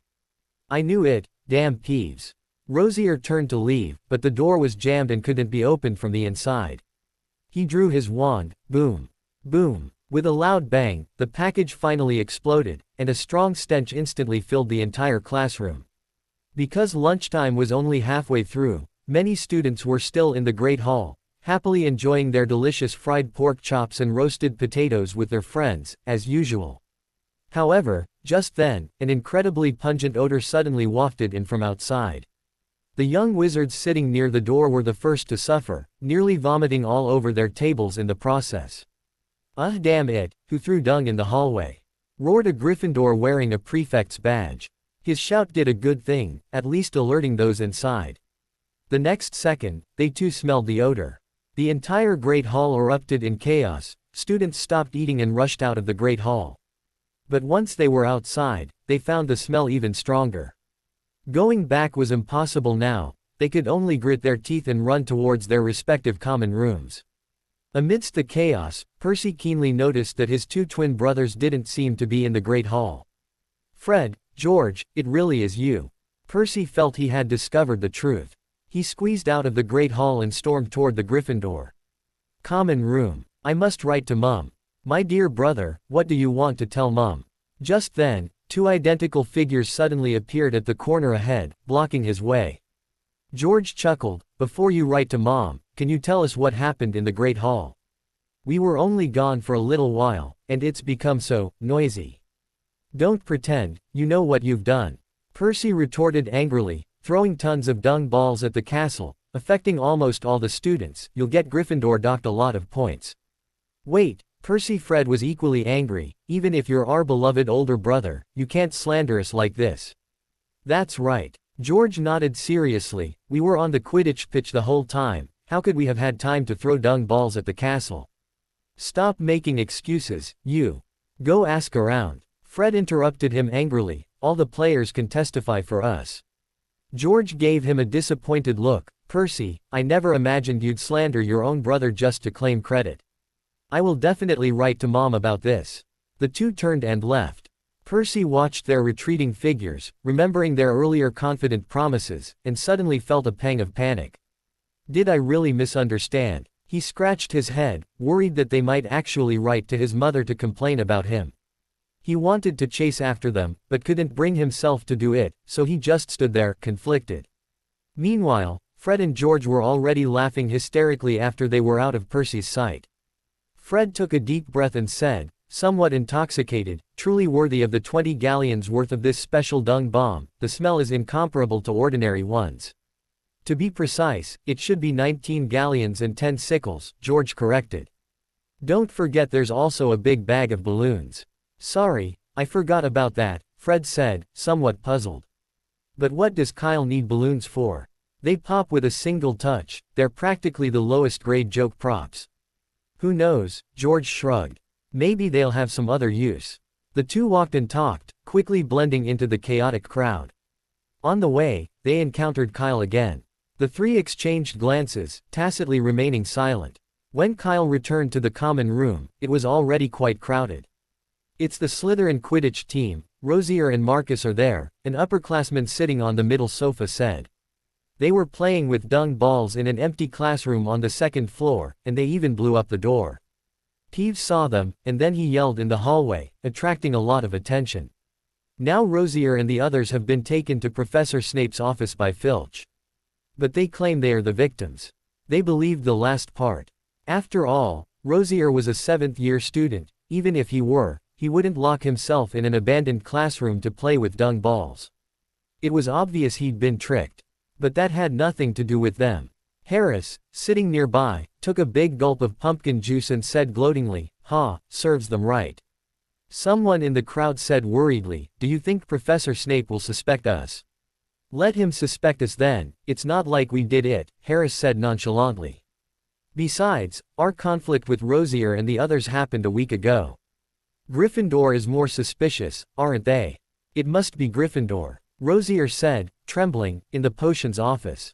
Marcus and the others had been taken away by Filch and put in solitary confinement, but Rosier was left behind. He stood in a corner, his face ashen, looking extremely listless.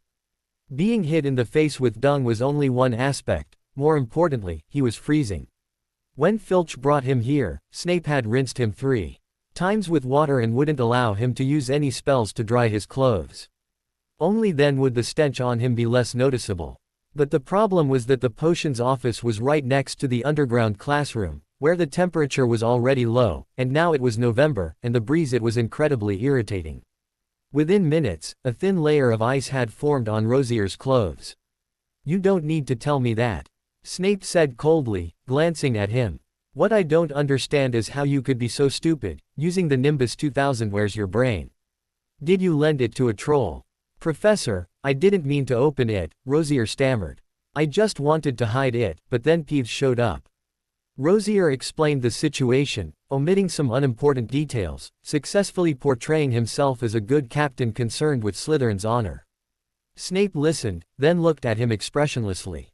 "Is what you said true?" "Yes, it's true," Rosier said firmly. "I guarantee it, Professor." "Very good, not completely stupid." Snape tossed him a potion. "Go find Filch." Rosier, feeling like he'd been granted a pardon, took the potion and immediately poured it into his mouth. The purple potion made his face turn even paler, and he coughed repeatedly, choking on it. "Honestly, this tastes almost no better than the previous dung balls." Before the Quidditch match began that afternoon, Snape approached Madame Hooch, citing the health and well-being of his house's players as the reason for postponing the match. Madame Hooch seemed to know about what had happened at noon and readily agreed, preparing to have Ravenclaw replace Slytherin. "Madame Hooch, I don't think Gryffindor is suitable to play today either," Snape said, glancing towards the Gryffindor team. "I have some things I need to ask those 2 Weasleys. Can't you wait until the match is over?" Madame Hooch frowned. If both teams were to be replaced, the match would be completely disrupted, and rescheduling would be very troublesome. Snape drawled, "It's urgent, Madame Hodge." "Well, all right." Although reluctant, Snape was, after all, a full professor of the school and the head of the house, and had the right to intervene in Quidditch matches. Madame Hooch could only agree. However, she still spoke up, "Headmaster Snape, I hope this won't happen again. Rearranging the match is a real hassle. Believe me, I don't want this to happen either, but I just don't know what they're thinking." Snape turned and went to Gryffindor, taking Fred and George away without a word. Charlie tried to stop him, but was penalized 10 points as soon as he opened his mouth.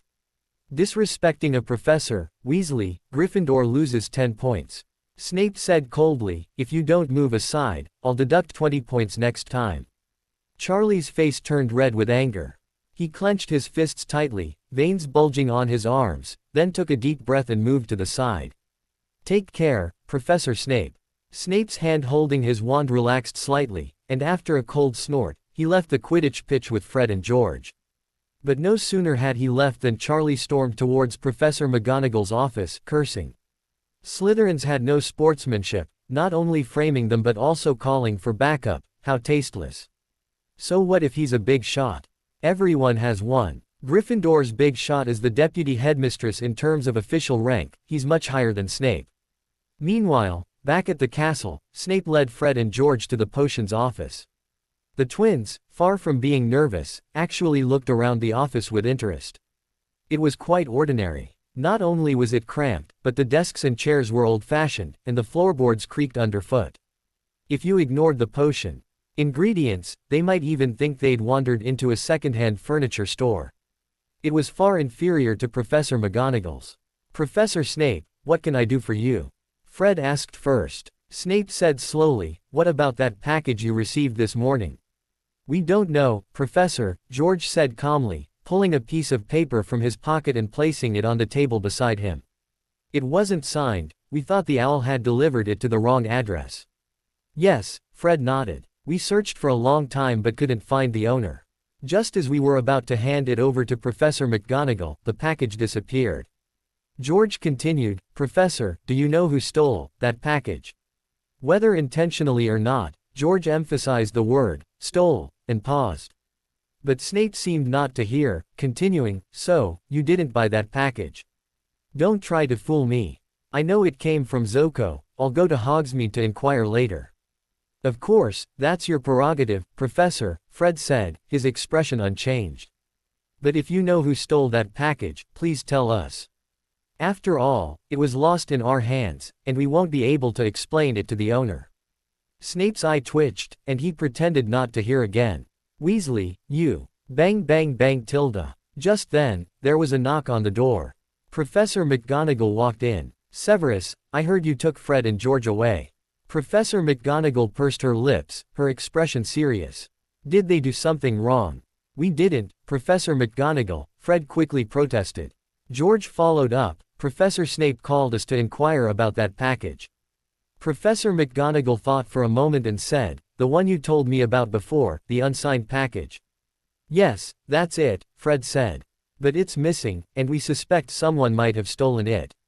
Stole. At Hogwarts. Professor McGonagall's lips tightened. If I find out who it was, I'll deduct 100 points from them, no, 200. Ahem. At this moment, Snape suddenly coughed twice and said, actually, it belongs to one of our Slytherin students. He saw it and took it. Professor McGonagall was slightly taken aback. From your house? Yes, from our house. Snape's face turned a little pale, and he gritted his teeth as he said, I called Weasley this time because I wanted to confirm the situation with them. I see. Professor McGonagall's expression softened considerably, but she gave Snape a somewhat displeased look. This could have been discussed on the pitch. Why interrupt the game? Snape didn't speak, but inwardly cursed Rosier as an idiot. Afterwards, Professor McGonagall returned home, taking Fred and George with her. Snape didn't stop her. Actually, he had never suspected the two Weasleys from the beginning. Their styles were too different. He had only called them over to try and extract some information, and to casually deduct a few points to ease his mood. He hadn't expected Professor McGonagall to arrive so quickly, and the two seemed prepared, directly labeling the incident as theft, in front of Professor McGonagall. He couldn't even find fault with it. Because it was the truth, if the Slytherins hadn't stolen the package, none of this would have happened. That idiot Rosier, he's practically a troll's relative. Snape cursed inwardly again. However, after what had just happened, he was even more certain that the Weasleys had nothing to do with this, or at least they weren't the masterminds. The Weasleys weren't that clever. Snape stood there lost in thought for a moment. For some reason, a seemingly honest and loyal, crossed-out yet cunning and hypocritical face suddenly flashed through his mind. Kyle Chopper, Snape murmured to himself. Although by all accounts Kyle had absolutely no connection to this matter, not even a shred of it, Snape's intuition told him that Kyle was definitely not innocent. Yes, it was just intuition, and had nothing to do with him corrupting Canna. Mr. Chopper, why didn't you grind the lionfish bones into powder before adding them to the cauldron, as instructed in the book? In potions class, Snape stared at Kyle and said sarcastically, do you think you're some kind of potions genius, daring to tamper with the textbook? Because of your arrogance, Hufflepuff loses 5 points. Kyle glanced at the blackboard. It clearly stated, lionfish bones do not need to be ground, simply boil in boiling water for 5 minutes and then cut into pieces. Such large characters, written by Snape himself, how could it be him tampering with the textbook? Professor Kyle took a deep breath and read in as normal a voice as possible, that's what you wrote on the blackboard. Oh, I wrote it wrong. Snape calmly waved his wand, erasing the sentence on the blackboard. Does that mean what I wrote is necessarily correct? Where is your judgment? If I said to add your own heart tendons, would you do it? Because you have no opinions of your own, Hufflepuff loses another 3 points. Until the end of class, Kyle's hand was tightly gripping the rock biscuit in his pocket, hesitating whether to throw it at the back of Snape's head. Although Snape had been deducting points from him for no reason for a long time, today was particularly excessive, going to any lengths to deduct points, even losing all sense of shame. Erasing his own writing. This kind of outrageous behavior was an eye-opener for Kyle. Of course, the effect was immediate. In just one class, Kyle lost more than 30 points. Since starting school, he hadn't lost as many points in any of his other courses combined as he had in this one class. The other Badgers came over to comfort him, and even Canna kindly offered him a licorice candy. Kyle glanced at it and ignored it. During lunch, Fred and George, having heard about what happened in Potions class, came over and patted Kyle on the shoulder, comforting him. "It's okay, Snape's been taking points from us too, it's nothing." "Yeah, PFFT, I mean, you have to take it easy." The two said comforting words, but their faces wore undisguised smiles. Clearly, they were there to see him make a fool of himself. Just as Kyle was about to shoo them away, Fred leaned closer and whispered, "All right, stop thinking about those unpleasant things, I'll show you something good." He looked around and carefully pulled a square piece of parchment from his pocket. "Remember what I wanted to tell you a few days ago? It's this." George leaned closer and whispered, "A magical item, I bet you'd never guess what it is." Could it be? Kyle raised an eyebrow, a puzzled look on his face. "It's parchment that can automatically do homework." The twins, who had been so smug before, suddenly stiffened. "If only," Fred said wistfully, "I really hope it is. But its real function is quite amazing." George said, "It's a map of Hogwarts, not the ordinary kind you sell. We call it the Marauder's Map." Fred said, taking out his wand and gently touching the parchment. "I solemnly swear." Instantly, fine lines of ink, like a spiderweb, spread from where the wand tip touched, connecting and extending to every corner of the parchment. Then, large green cursive letters appeared at the top. "Messrs. Moony, Wormtail, Padfoot, and Prongs introduce you to aid magical pranksters. The Marauder's Map." Kyle took the parchment from Fred and examined the famous Marauder's Map closely. It depicted every detail of Hogwarts Castle, far more detailed than ordinary maps, almost a microcosm of Hogwarts. Everything in the castle, from a painting to a rug to even a vase, could be found on the map. Most unusually, there were many small black dots moving across the map, each labeled with a name in tiny print. Kyle saw Dumbledore in the headmaster's office and Filch and Peeves moving swiftly from the 5th floor corridor to the 6th floor. All of this was clearly visible.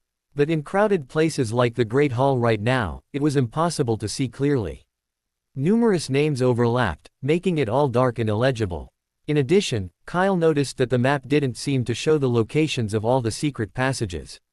The location of the Whomping Willow was empty on the map, nothing there. Kyle handed the map back to Fred and asked, "How did you get it?" "Back then, we were firsties, young, carefree, and innocent." Fred and George squinted, lost in memories. "For some trivial matter, Filch dragged us into his office and threatened to solitary confinement, disembowelment, and we couldn't resist eyeing one of his filing cabinet drawers, which was marked, confiscated items, highly dangerous." Fred suddenly chuckled and said, "Kyle, what would you have done?" Kyle thought for a moment and said, "I would have lured Peeves there, given him plenty of dung bombs or pepper spray, and then emptied that drawer in the chaos." Fred and George stared, speechless for a long time. After a while, Fred shook his head and said, "Kyle, you deserved to lose 30 points to Snape, really, you didn't wrong it. Don't bring up the sore spot." Kyle gave him an annoyed look and said, "So this map is what you took from that drawer?" "Yes." George clicked his tongue. "We don't have your guts, so we only took this. But how did you know how to use it?" Kyle flipped through the parchment. "It's not written here. Speaking of which, we have to mention Moony, Wormtail, Padfoot, and Prongs." Fred exclaimed, "Those four are geniuses of mischief. They broke the password apart and hid it in every corner of the castle." George said, "Once you find all the clues, you'll get the complete password." "Unfortunately, we've been searching for a year," Fred said regretfully, "but we still haven't found the complete password. Therefore, we can only use the map 5 times a day, and only for half an hour each time." George said with a smile, "It's a great undertaking, and we plan to complete it in 3 years." "What if you still can't find it in 3 years?" Kyle asked. "Then it means we don't deserve it." George shrugged. "We'll find it a new owner then." Is that so? So you showed it to me so I could join you in searching for clues. Kyle said. No, no, no, Kyle, Fred shook his head. The password is a test from those 4 predecessors, we have to complete it ourselves. Then what about this time? Let's go for a night stroll. Fred and George said in unison. I can't believe it, Kyle. Late at night, beside the barrel outside the Hufflepuff common room, Cedric said with a troubled expression, you actually agreed to go for a night out with the Weasleys. I've thought about it, and they're right. Kyle was looking down, rummaging through his shape-shifting lizard skin pouch. I do need to do something fun to cheer myself up. But you can't go for a night out, Cedric said with heartache, that's against school rules. If you get caught, you'll not only lose points, but you'll also be put in detention. You're only a first year, you absolutely can't go down the path of breaking school rules. When he said these words, Cedric's attitude was very sincere, as if he really didn't want to see Kyle being led astray by the Weasleys. Don't worry, with the Marauders map, no one can catch us. At this moment, Kyle also found what he wanted, looked up at him and said, also, before you say those things, do you want to look at your position? This is the castle corridor, not the common room. You're also a member of the night patrol, okay. I don't want to go on a night patrol. Cedric said stubbornly, I just want to keep an eye on you to prevent you from breaking more school rules. TCH. Kyle chuckled and raised an eyebrow, then we'll listen to you. We'll go back now and not go to the Forbidden Forest to watch the Moonbeasts dance. That Cedric's eyes suddenly became a little unfocused, and he said vaguely, no, that's not what I meant. I just want to go to the Forbidden Forest, huh? Kyle interrupted him without any politeness, pointed to the silent Canna beside him and said, learn from her. If you want to go, just wait patiently. If you say another word, I won't take you. Cedric chuckled twice and immediately fell silent. Earlier in the Great Hall, although Kyle and the Weasley twins tried to keep their voices down, the dining table was only so big, and Cedric and Canna, sitting next to them, inevitably overheard some of their conversation. When Kyle sneaked out of his dormitory that night, he turned around and saw 2 heads staring intently at him in the moonlight. The sight sent chills down Kyle's spine, his last bit of sleepiness vanished instantly, replaced by a cold sweat. These 2 were Cedric and Canna, and their purpose was simple, they wanted to go to the Forbidden Forest with Kyle. And then the scene just now unfolded. After Cedric calmed down, Kyle took a long, thin bundle from his shape-shifting lizard skin pouch and handed it to him, saying, choose one. Cedric looked at the bundle in Kyle's hand, feeling it looked familiar. Upon closer inspection, he realized it was a scarf from one of the other 3 houses. Gryffindor's gold and red, Slytherin's silver and green, and Ravenclaw's gray and blue, it had them all. There were about a dozen scarves, tightly bound together. At first glance, they looked like wooden stakes. Cedric was a little dazed and subconsciously asked, Kyle, why are you giving me this? I already have my own scarves. This isn't for keeping you warm, just in case, Kyle said without turning his head. If you get caught, just throw it on the ground when you run away. Quote. Cedric and Canna exchanged glances, unsure whether to take them. Seeing their hesitation, Kyle simply pulled out 2 silver-green scarves and hung them around their necks. He used one himself. After putting on their gear, the 3 left the kitchen corridor and arrived at their agreed-upon spot, the entrance to a small hut next to the Great Hall, the place where first years would wait before the sorting. Aside from the sorting, almost no one paid attention to this place, even Filch rarely patrolled it. When they arrived, Fred and George were already waiting there. Wow, look who's here. George's eyes lit up. First place, Cedric, and Canna, the hero who defeated Snape. Fred exclaimed excitedly. I never imagined our night stroll would be so luxurious. This is truly amazing. Wait a minute. He suddenly noticed something and asked Kyle, why are you all wearing Slytherin uniforms? Kyle sighed and could only explain again. What a brilliant idea. Fred and George were utterly astonished and eagerly asked, are there any more? Give us one too. Kyle shrugged and gave them 2 silver-green ones as well. Don't ask why they're all Slytherins, it was just something I grabbed, and it has absolutely nothing to do with Snape targeting him. The twins took the scarves and immediately put them on. Fred admired his new look and asked curiously, Kyle, I don't think you've ever left Hogwarts, where did you get these? My mother sent them to me.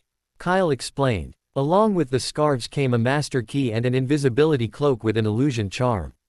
I don't know why she sent me these things, but they come in handy now. Kyle spoke casually, but he didn't notice that the twins' eyes were red. The master key. The invisibility cloak. Fred swallowed hard, then said sincerely, Mrs. Chopper is simply the greatest mother in the world. That's right. George wholeheartedly agreed. Her deeds and thoughts should be written into a book and placed in the most prominent position in Flourish and Blots in the school library. If that day ever comes, I promise I will buy it. Even if it means going bankrupt. Put it in the kitchen. Or in Mom's room. If that day ever comes, Kyle grinned, you'll most likely get a beating from Mrs. Weasley. No. Fred said seriously, Mom never beat us up. She only twists our ears. George laughed, I guess she wants to twist our ears off so she won't call us by the wrong names anymore. Although she never does. Watching Kyle and the twins chatting and laughing, Cedric and Canna were too scared to move, afraid that Filch would suddenly jump out from some corner and drag them to the professor's office. Don't worry, we've been watching the Marauders map. Fred, noticing their odd behavior, unfolded the parchment in his hand. Filch and Mrs. Norris are on the 5th floor. He won't find us unless we shout, oh, damn it, the cat's coming down. On the map, Mrs. Norris's name was rapidly moving in their direction. Seeing this, George quickly took out his wand and pointed it at a nearby tapestry. Revelio. The tapestry split open, revealing a deep passage. Hurry up, Fred urged. We have to get out of here before the cat gets here. Without delay, the group quickly slipped into the secret passage. After George, who was last in line, went in, the tapestry immediately returned to its original state. The next second, Mrs. Norris arrived. Looking at the empty corridor, she lingered nearby for a moment, somewhat puzzled, before leaving. This secret passage seemed to be specifically designed for nighttime visitors. Its exit wasn't far from the castle, just behind some bushes near the Quidditch pitch. Once everyone had emerged, Fred and George quickly walked to the front, opening their arms and saying, Welcome to Hogwarts at night. This feels completely different from the daytime. Enjoy it. Cedric and Canna were both quite excited. For them, a nighttime visit was an experience they had never had before, and they felt a sense of novelty mixed with an indescribable thrill. Kyle didn't feel anything particularly special, but it was also his first time seeing Hogwarts at night, so he couldn't help but look around curiously. Hogwarts at night was exceptionally tranquil. The stars in the night sky emitted soft, twinkling lights, like little nightlights hanging on the castle.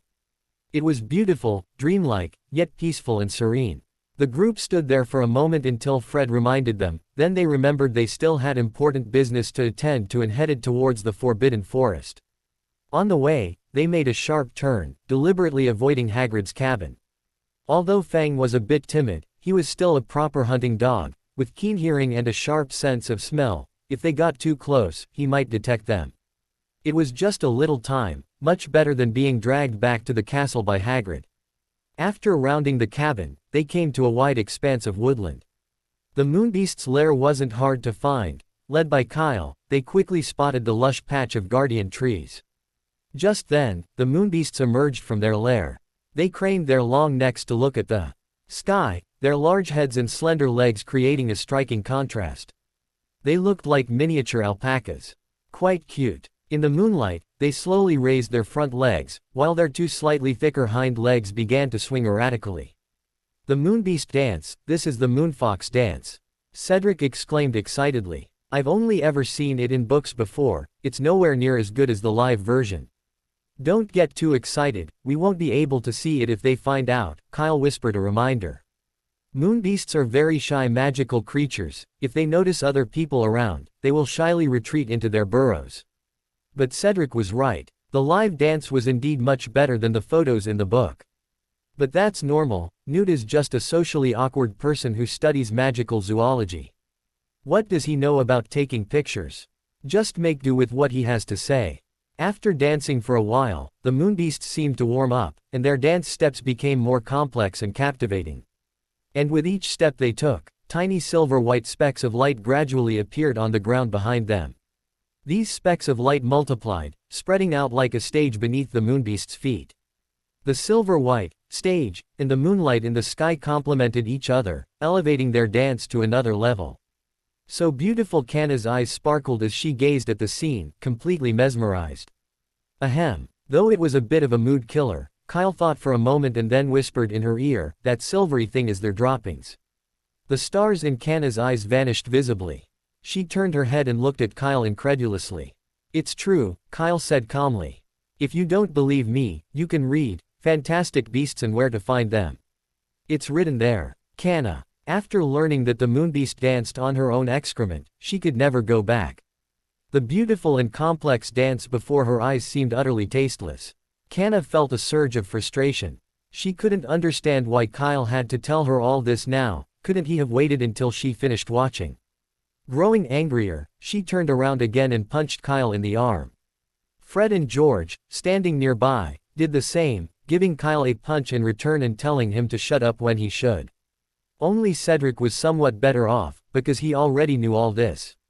Seeing that he had angered everyone, Kyle quickly raised his hands in surrender, decisively admitting defeat. "I was wrong." But it was no use, everyone continued to stare at him, even Cedric. There was no way around it, not staring meant he wouldn't fit in. "Okay, let's put it another way," Kyle continued. "Those things are silver, and sickles are silver too. You know what that means. Let's put it this way, if you're diligent, you can probably get about 5 a night." Fred and George gasped, forgetting their reprimands of Kyle, and huddled together to do the math. 5 galleons a night, 35 a week, and that's. The twins' heads were spinning. They couldn't quite calculate it, but they were certain it was a huge sum. And they still had 6 years left at Hogwarts. With this windfall, even if they split it with Kyle and the others, they could open their own joke shop by graduation. Their dream had come true. The brothers hugged each other, tears of joy streaming down their faces, almost jumping for joy. After that, they didn't care about anything else, just staring intently at the moonbeasts. When the silver specks stopped increasing, they rushed out. The moonbeasts were terrified and ran back to their burrows, where Fred and George collected their droppings.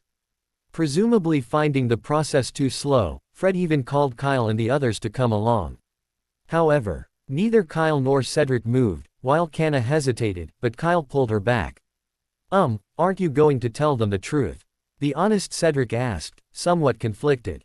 Moonbeast droppings were indeed valuable, but they had to be fresh, and unlike Bertie Bott's every flavor beans, they weren't something that could be sold easily. They needed a stable sales channel and customers. Fred and George couldn't even leave Hogwarts, let alone anything else, and Cedric couldn't imagine who they could sell the collected moonbeast droppings to. Besides, there was something even more important. This was Hogwarts. Whether it was Hagrid's pumpkin patch or Professor Sprout's greenhouse, both required a lot of fertilizer. This fertilizer certainly wasn't bought from outside, was it? "What truth? I don't understand what you mean," Kyle said innocently. "I was just telling the truth, that thing really is expensive." Cedric pursed his lips, giving the twins a pitying look. After a while, Kyle suddenly felt sleepy. He went over and called to the twins, who were still happily shoveling poop. Ignoring their vehement objections, he and Cedric forcibly dragged them out of the Forbidden Forest. As they neared the edge of the Forbidden Forest, Fred and George finally resigned themselves to their fate and gave up struggling, but they were still grumbling about Kyle's wasteful behavior. "There's still plenty left, we wasted at least 1 galleon," Fred said, lifting the hem of his robe like a large sack filled with a small mountain of silver, moonbeast droppings. George beside him wore the same outfit, making them look like 2 kangaroos. Kyle didn't say anything, just gave a perfunctory reply. He was genuinely exhausted. It was late, and the initial excitement of seeing the moonbeasts dance had worn off, replaced by the drowsiness from staying up all night. He just wanted to get back to his dorm and get a good night's sleep in his warm, comfortable bed. As they reached the edge of the Forbidden Forest, a dog barked and heavy footsteps sounded in the distance. Hagrid. The group jumped in fright and immediately dropped to the ground. Kyle quickly drew his cloak of invisibility. Although the cloak was a bit small for the 5 of them, not enough to completely conceal everyone, the Forbidden Forest provided excellent cover, as the surrounding thickets also offered good cover. The footsteps grew closer, and they could now clearly see Hagrid's massive figure. Kyle, using the invisibility cloak, lay prone at the front, barely daring to breathe. Who's there? Come out. Hagrid, carrying a dim oil lamp, stopped near them. I see you. Behind Hagrid, the black hound, Fang, arrived. It lowered its head, sniffing the ground, and slowly approached where Kyle and the others were hiding. For a moment, everyone's heart was in their throats, and they all covered their mouths, trying their best not to make a sound. Fang drew closer and closer, soon less than a meter away. Kyle could even clearly see its small black eyes and the drool dripping from its mouth. Did you find something? Hagrid noticed Fang's unusual behavior. He walked over, carrying an oil lamp, and shouted, I don't care who you are, this is Hogwarts, not a place for people like you to come here. Get out of here before I lose my temper, or you'll be in big trouble. For some reason, after hearing Hagrid's voice, Fang hesitated for a moment before suddenly changing direction and heading deeper into the Forbidden Forest. Hagrid followed closely behind, brushing past Kyle and the others. Time passed slowly until the footsteps completely disappeared, at which point Kyle and the others finally relaxed, lying on the ground panting heavily. That was thrilling, Cedric exclaimed, his face flushed. Merlin's beard. I almost touched Hagrid's shoes. He nearly stepped on my hand. Oh, damn it. Fred, who had just gotten up from the ground, suddenly yelled, looking at the sticky liquid on his hand and grimacing. I think I touched that dog's saliva. You should be glad you only touched saliva, George said, still shaken. Hagrid looked terrifying. If he had caught you, it wouldn't have been just a matter of being put in solitary confinement. As he spoke, George shuddered. It was the first time he had ever seen Hagrid so angry. The overwhelming sense of oppression still made him shudder. We really owe you two a lot this time, Kyle patted Fred and George on the shoulder. If they hadn't carried a huge pile of Moonbeast droppings to confuse Fang's sense of smell, they wouldn't have gotten away so easily. After this unexpected incident, the group didn't dare to delay. While Hagrid was still in the Forbidden Forest, they quickly packed up and ran towards the castle. Upon reaching the exit of the secret passage, they didn't rush in. Instead, they took out the Marauder's map and, after confirming that Filch's location wasn't on the first floor, they passed through the passage and returned to the castle. Because it wasn't on their way, they parted ways after leaving the secret passage. Perhaps still shaken by what had just happened, they were all very tense on the way back. Cedric felt his heart pounding and couldn't help but ask, Kyle, do you think we'll get caught? It's okay, if we're discovered, we'll just split up and run, Kyle whispered. That way, he won't know who to chase. But Canna said in a trembling voice, I'm slow, what should I do? Oh, that's a problem. Kyle thought for a moment and said, how about this, if we're discovered, you run upstairs. Running upstairs won't get us caught. Canna asked, puzzled. No, running upstairs isn't safe. Kyle shook his head and explained, but then Filch will chase you, and Cedric and I can take the opportunity to run back to the common room. Canna's eyes gradually became glazed, then quickly turned to anger. Kyle, however, was completely unaware of this. He muttered, catch one and get rid of two, it's a good deal. Canna gritted her teeth and said, then why am I the one who gets caught? It's simple. Kyle thought for a moment and said, if someone has to be hurt, why can't it be you? For some reason, Canna suddenly stopped being nervous. She silently took out her wand and looked Kyle up and down, seemingly looking for a suitable spot to poke him. The most prominent feature of the snakewood wand is its hardness. According to Ollivander, in certain extreme close quarters situations, the snakewood wand can even be used as a melee weapon. Kyle felt a chill down his back and subconsciously quickened his pace. Nothing unexpected happened, and the three of them returned to the common room safely. That was for sure. Kyle had noticed it when he was looking at the Marauder's map at the entrance to the secret passage. The professors were all sleeping in their rooms, and Filch, who was on night patrol, was on the 7th floor. The distance from the Great Hall to the Hufflepuff common room wasn't far. It would only take a few minutes if you walked quickly. That wasn't enough time for Filch to run down. So, Cedric and Canna's worries along the way were completely unnecessary. Good night, see you tomorrow. Kyle yawned as he returned to his dorm. He had originally planned to find something to eat in the kitchen first, but as soon as he entered the common room, he couldn't stay awake any longer. His eyelids started drooping, his head was spinning, and all he wanted was a good night's sleep. Good night. For a while. Afterward, Kyle became increasingly interested in nighttime outings, a seemingly healthy activity. In recent weeks, he'd been going out every night, even more frequently than Fred and George. This was likely related to the twins' recent misfortunes. The pile of Moonbeast droppings they'd painstakingly brought back, unsurprisingly, was now useless. Nobody in the junior wizarding schools wanted it. The shops in Diagon Alley wouldn't take it either. But the twins weren't willing to give up, and in some inexplicable moment, they went to the greenhouse, intending to sell their goods to Professor Sprout at a low price. Unsurprisingly, their nighttime outing was discovered, and with very serious consequences. Professor Sprout knew immediately where their stuff came from. Such a large quantity could only have come from the Forbidden Forest. And Professor Sprout naturally knew exactly when they'd collected the Moonbeast droppings. Going to the Forbidden Forest was one thing, but daring to show off in front of a professor. This blatant provocation was too much even for the mild-mannered Professor Sprout, who dragged them directly to Professor McGonagall's office. Although the twins tried to explain that they had found the pumpkins near Hagrid's pumpkin patch, no one believed them. Hagrid had been busy with other things and hadn't tended the pumpkin patch for a long time. Professor McGonagall was both disappointed and angry, and punished them by making them clean the washrooms for a week. Filch wished he could move his office right next to the Gryffindor Tower so he could keep an eye on them constantly.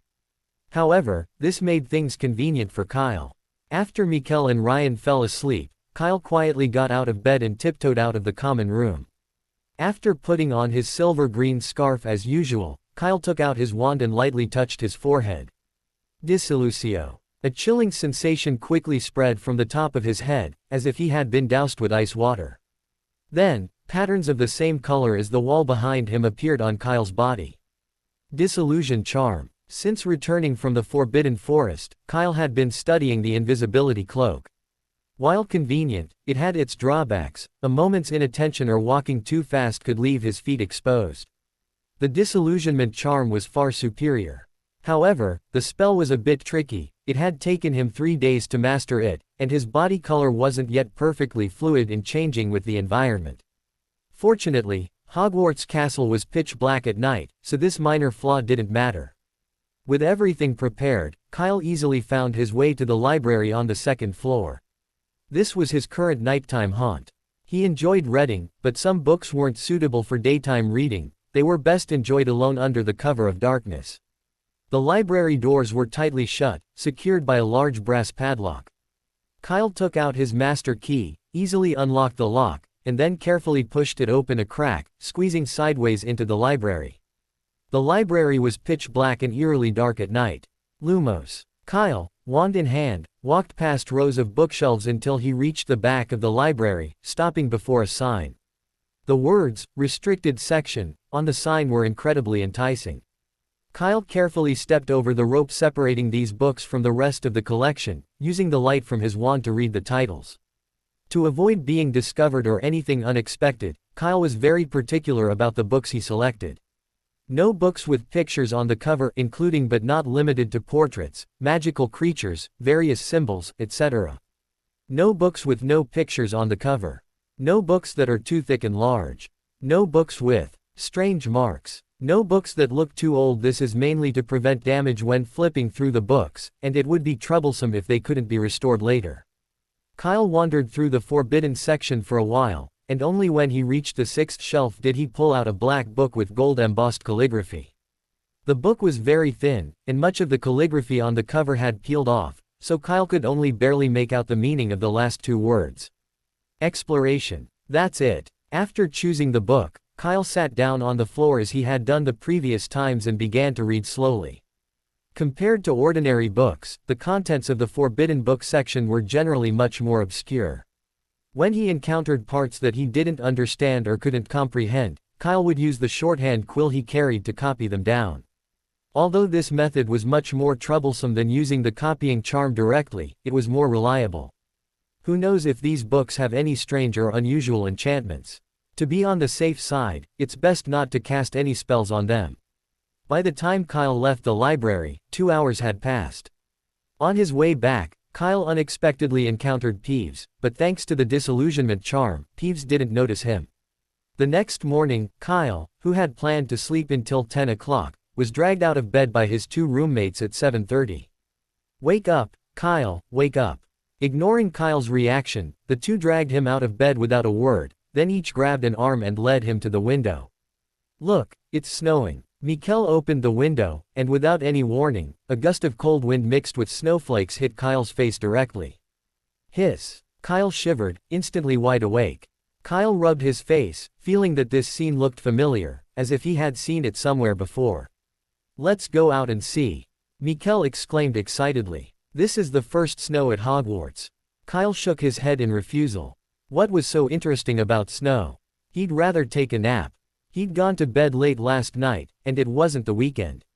What if he was sleepy in class? But Mikkel and Ryan didn't think so. They kept urging Kyle to wash up and change, as if they wouldn't leave until he went. "This is the first snow we've experienced since arriving at Hogwarts, it's very meaningful," Mikkel said. "Sleeping now is a waste, we'll have plenty of time to catch up on sleep in the History of Magic class later." "Yeah, the first class today is History of Magic." Thinking of this, Kyle stopped insisting, changed his clothes, and went out of the dormitory with them. In just one night, the snow on the ground had accumulated to more than a foot deep. When they arrived at the open space outside Hogwarts Castle, there were already quite a few people there. Kyle even saw Fred and George, who were building a snow lion with several Gryffindors in the open space. Okay, theoretically speaking, they should be building a lion, but it's a bit ugly, it looks more like a porcupine doing yoga. "Kyle, let's build a snowman." Fred and George greeted him warmly, inviting him to join in. But Kyle refused without hesitation. Their art was too avant-garde, the abstract style, coupled with free and flexible lines, exuded a mysterious and intriguing aura. Kyle was just an ordinary person, with average abilities and limited skills. How could he presume to participate in such a grand project? He wasn't worthy. Not far ahead, several Hufflepuff wizards were gathered around the Black Lake. The heavy snow had caused a thick layer of ice to form on the lake, and they were discussing whether to make a hole in the ice, catch some fish, and make a delicious stargazing pie. Nearby, several students were having a snowball fight. Kyle witnessed a senior Gryffindor student secretly stuffing a stone into a snowball and throwing it at a Slytherin. His aim was a bit off, the specially made snowball arced through the air and nearly hit Professor Oren, who was passing by. "Sir, you need to be more careful when you have a snowball fight. Don't mix stones in again," Professor Oren said, flicking the snowball aside with his wand. "Since it was probably accidental, I won't deduct points this time, but don't let it happen again." The Gryffindor nodded repeatedly. Everyone had a great time, except for Filch, who was extremely annoyed. Because the young wizards didn't have the habit of cleaning their shoes, they left a trail of dirty footprints on the ground when they returned to the castle after their snowball fights. This undoubtedly increased Filch's workload considerably. Later, he simply moved a chair to the castle gate and only allowed the young wizards to enter after they had cleaned their shoes. In History of Magic class, Kyle fell asleep in just 30 seconds, and his sleep quality was even better than in the dormitory. If Kanna hadn't nudged him when class ended, Kyle estimated he could have slept until noon. Both houses are sleeping. Kanna rubbed her slightly red eyes, looking like she had just woken up. "Why can't the school change the professor of History of Magic? Professor Binns probably doesn't need a salary," Kyle shrugged. "Forget everything else, that alone makes Professor Binns irreplaceable. Not to mention he works year-round, doesn't have the various personal matters of other professors, and his attendance is consistently 100%.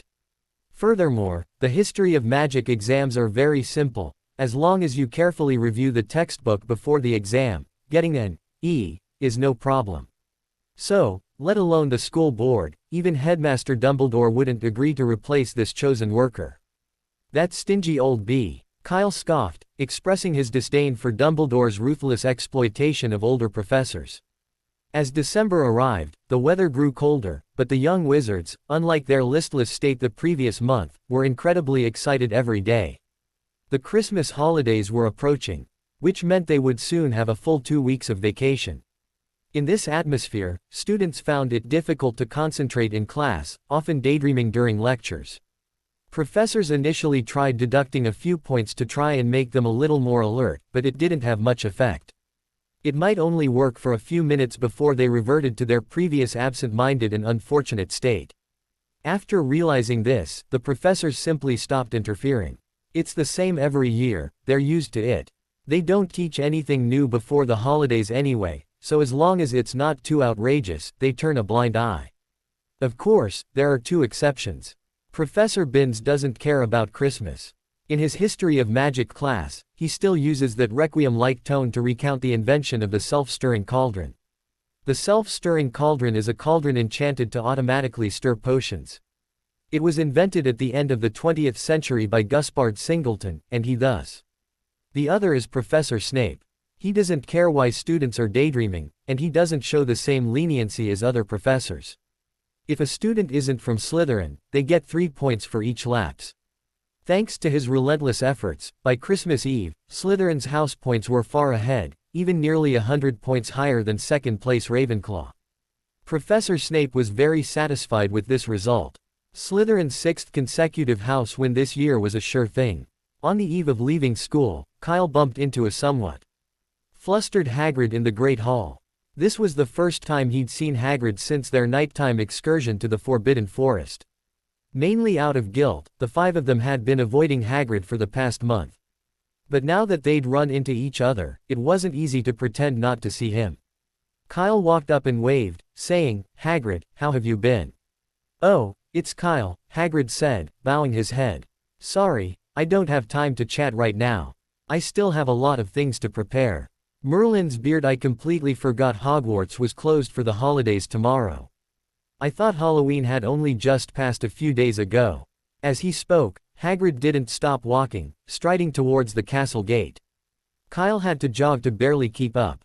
"Need any help?" Kyle asked. "If you're not too busy," Hagrid thought for a moment and said, "Could you get me some mistletoe for decoration?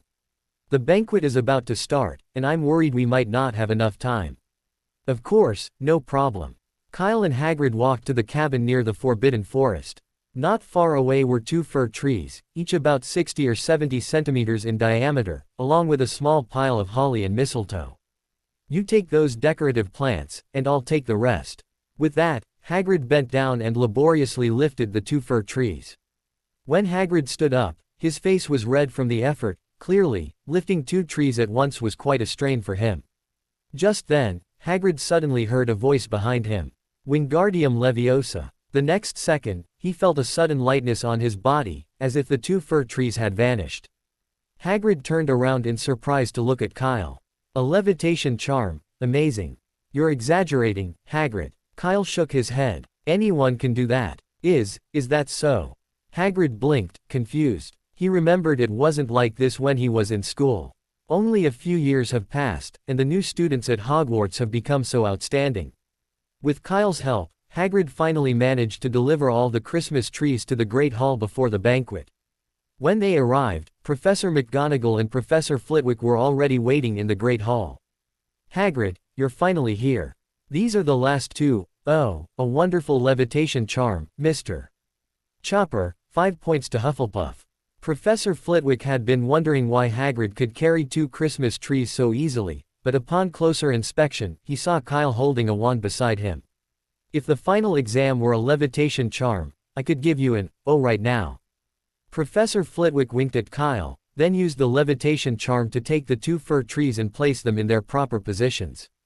Professor McGonagall then wove the mistletoe into cascading ribbons, filling the last gap in the wall. A few minutes later, a large number of students began to pour into the Great Hall, and the banquet officially began. At the dinner table, Cedric looked at Kyle in surprise and said, "What? You're saying you're not going home for Christmas?"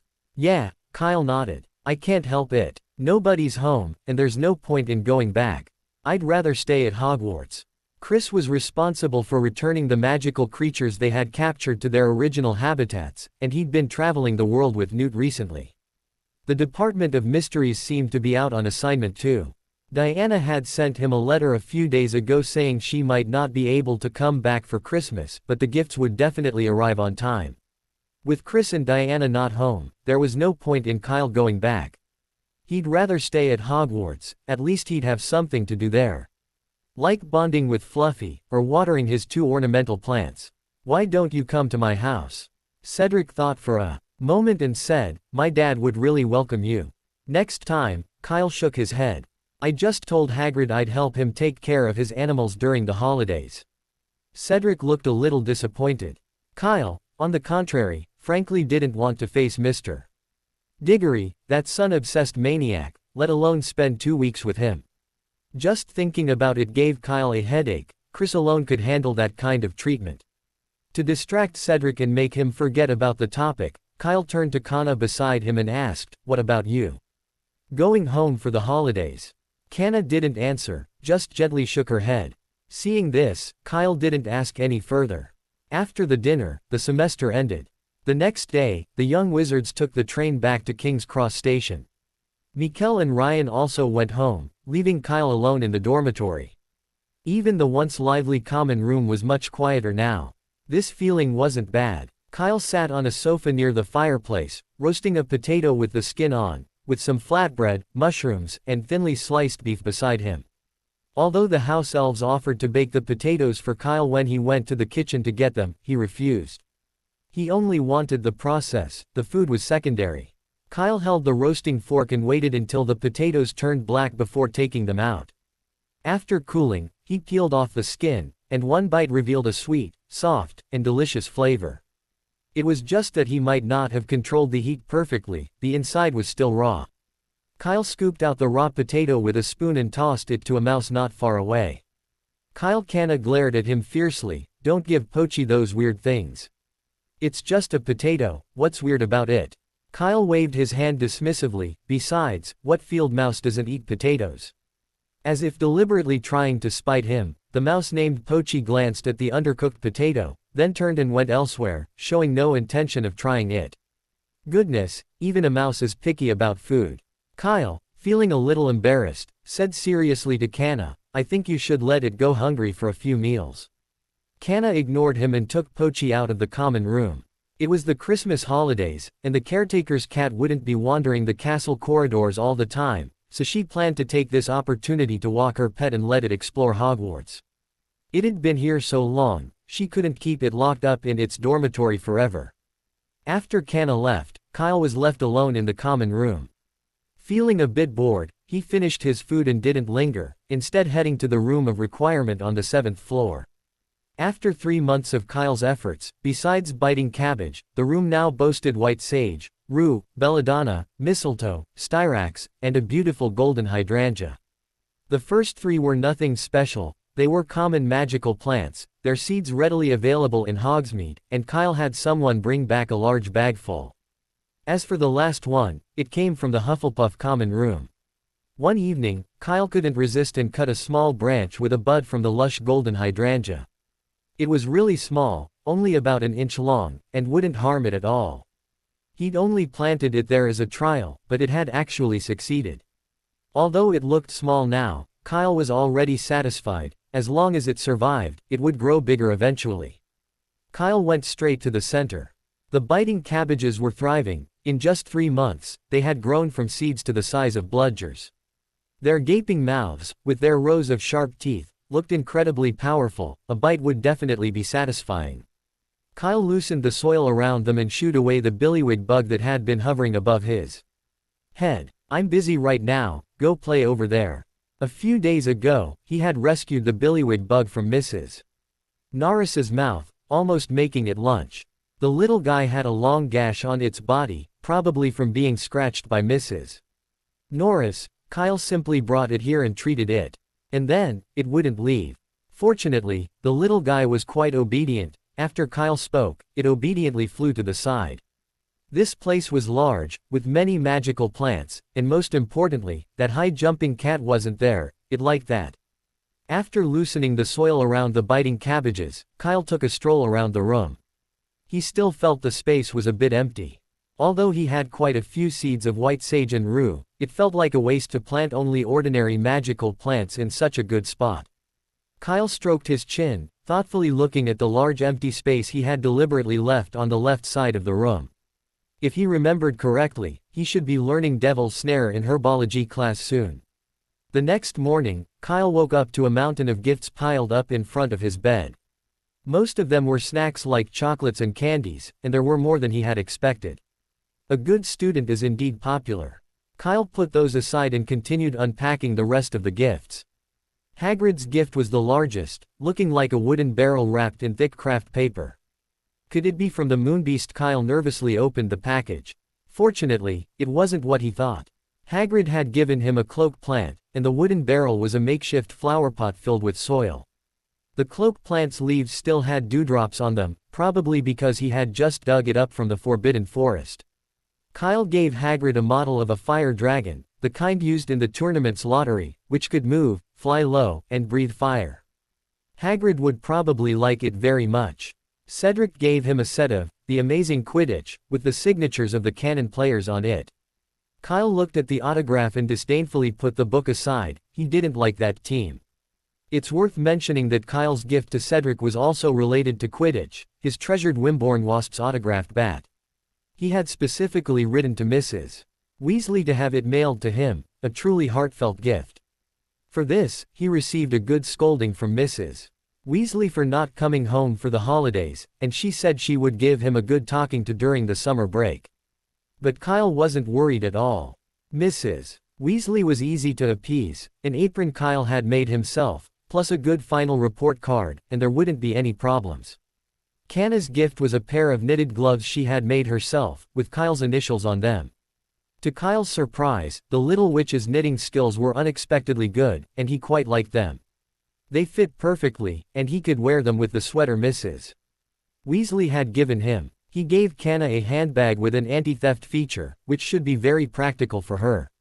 Fred gave him a bottle of disappearing ink, and George gave him a collection of chocolate frog cards with blank, transparent card sleeves for storing the collected cards, very convenient.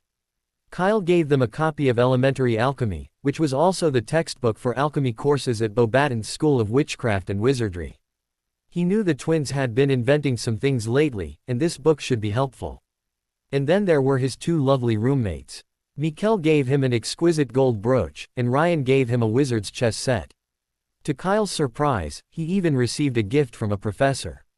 Professor Flitwick gave Kyle his school notebooks, two thick notebooks from first to third year, filled with his understanding of spells. This gift was quite precious. Kyle felt a little guilty because his gift to Professor Flitwick was just a simple sapwood amulet. In fact, Kyle gave a gift to every professor. Professor Flitwick's amulet. Professor McGonagall's gift was a hat shaped like a golden snitch. Professor Sprout's was a tool and maintenance kit. Professor Oren's was a cane. Professor Binz's was a newspaper clipping titled, The Three Great Magical Academies of Europe, The Treatment of Professors. Principal Dumbledore was a book, 100 Ways to Knit Wool Socks. And of course, there was Professor Snape, who had been very kind to him recently. To express his gratitude, Kyle sent him a whole case of Potter's Sleekeasies. However, he didn't sign the gift or use Rodon to deliver it. Instead, he randomly picked an owl from the school to deliver it to the Owl Post Office in Diagon Alley, from where it was delivered to Professor Snape. Although the process was a little troublesome, it was all worthwhile. He believed Snape would be very touched to receive this gift. After carefully putting away Professor Flitwick's notes, Kyle opened the last gift, the one from Diana. It was a silver ring adorned with a crescent moon, and below it was a short note. This is a magical item that can cast the apparition charm 3 times. If you encounter danger, infuse it with magic and concentrate on imagining your target location, and it will take you away. Note: it cannot be used inside Hogwarts Castle, but it can be used outside the castle gates. If you don't want to take the train during the holidays, you can also use it to go home. Hope you like this gift, dear. Merry Christmas. Was this an upgraded portkey? Kyle had just put the ring on his finger when it automatically settled into his skin. Kyle tried moving his fingers and found no discomfort. Kyle loved this gift. He had always wanted to learn apparition, but because he was too young, neither Chris nor Newt would teach him. This ring was arguably the most satisfying Christmas gift he had received in 11 years. It was just a little too few uses, only 3. If only it could have 30. Kyle cleaned his dormitory and went to the common room. Kanna was standing on tiptoe, digging at something in a large flower pot. "What are you looking for? Need help?" Kyle asked. "No, I've already found it." Kanna took a dirty cloth bag out of the flower pot, turned around and said, "Thank you for the Christmas present, I really needed it." Kyle watched her take 2 galleons out of the bag and then put them into the handbag he had given her, and asked suspiciously. Are you still losing galleons lately? No. Canna shook her head and said, but I lost 2 sickles yesterday afternoon. Isn't that the same thing? Kyle frowned and asked, where are your roommates? Have they all gone home? Yeah, they've all gone home, I'm all alone in the dorm now. Canna said excitedly, but they sent me a present, a muggle hair clip, it's so pretty. Kyle rubbed his forehead, and just as he was about to say something, Canna had already rushed back to the dorm. When she returned, she had a small wooden box in her hand. Look, isn't it pretty? Canna handed the box to Kyle. Inside were 7 or 8 brightly colored hair clips, their styles and designs indeed much more novel than those in the magical world. However, Kyle wasn't interested in them, he only glanced at them before preparing to return them to Canna. But just then, he suddenly noticed a small bottle beneath the hair clips. Out of curiosity, he reached out and removed the hair clips covering it. What is this? Holy crap. Kyle's hand suddenly trembled, almost dropping the box. He broke out in a cold sweat and quickly placed the box on the wooden table beside him. After calming himself down slightly, Kyle carefully reached out and took out the bottle. The bottles were only the size of a thumb, containing a golden potion, its color like molten gold, dazzling and captivating. After careful observation, Kyle was certain that the bottles contained Felix Felicis. Felix Felicis, also known as liquid luck, is arguably one of the most complex potion in the magical world. The precious potion ingredients are secondary, the most important thing is that it takes up to 6 months to brew, and even the slightest mistake requires starting over. Each small bottle is incredibly expensive. Where did this come from? Kyle turned and asked. It's a Christmas present from Potions Professor Snape, Canna said suspiciously. What's wrong? Don't you have one? Hearing this, Kyle immediately felt a pang of jealousy. Forget Felix Felicis, Snape hadn't even given him an empty bottle. Kyle, fighting back the rising acid in his stomach, asked with a complicated expression, did you know Professor Snape before? Canna shook her head first, then nodded. I'd heard my mother mention the name before, but I'd never met him before coming to Hogwarts. Kyle glanced at Canna thoughtfully. Prince. When Snape first gave Canna credit, Kyle felt something was off, but at the time he thought they were just acquaintances and didn't think much of it. But now it seemed he was wrong. If they were just acquaintances, even close friends, Snape wouldn't have given Canna Felix Felicis as a gift. Malfoy never received that treatment. This showed that he definitely had a deep connection with the surname Prince.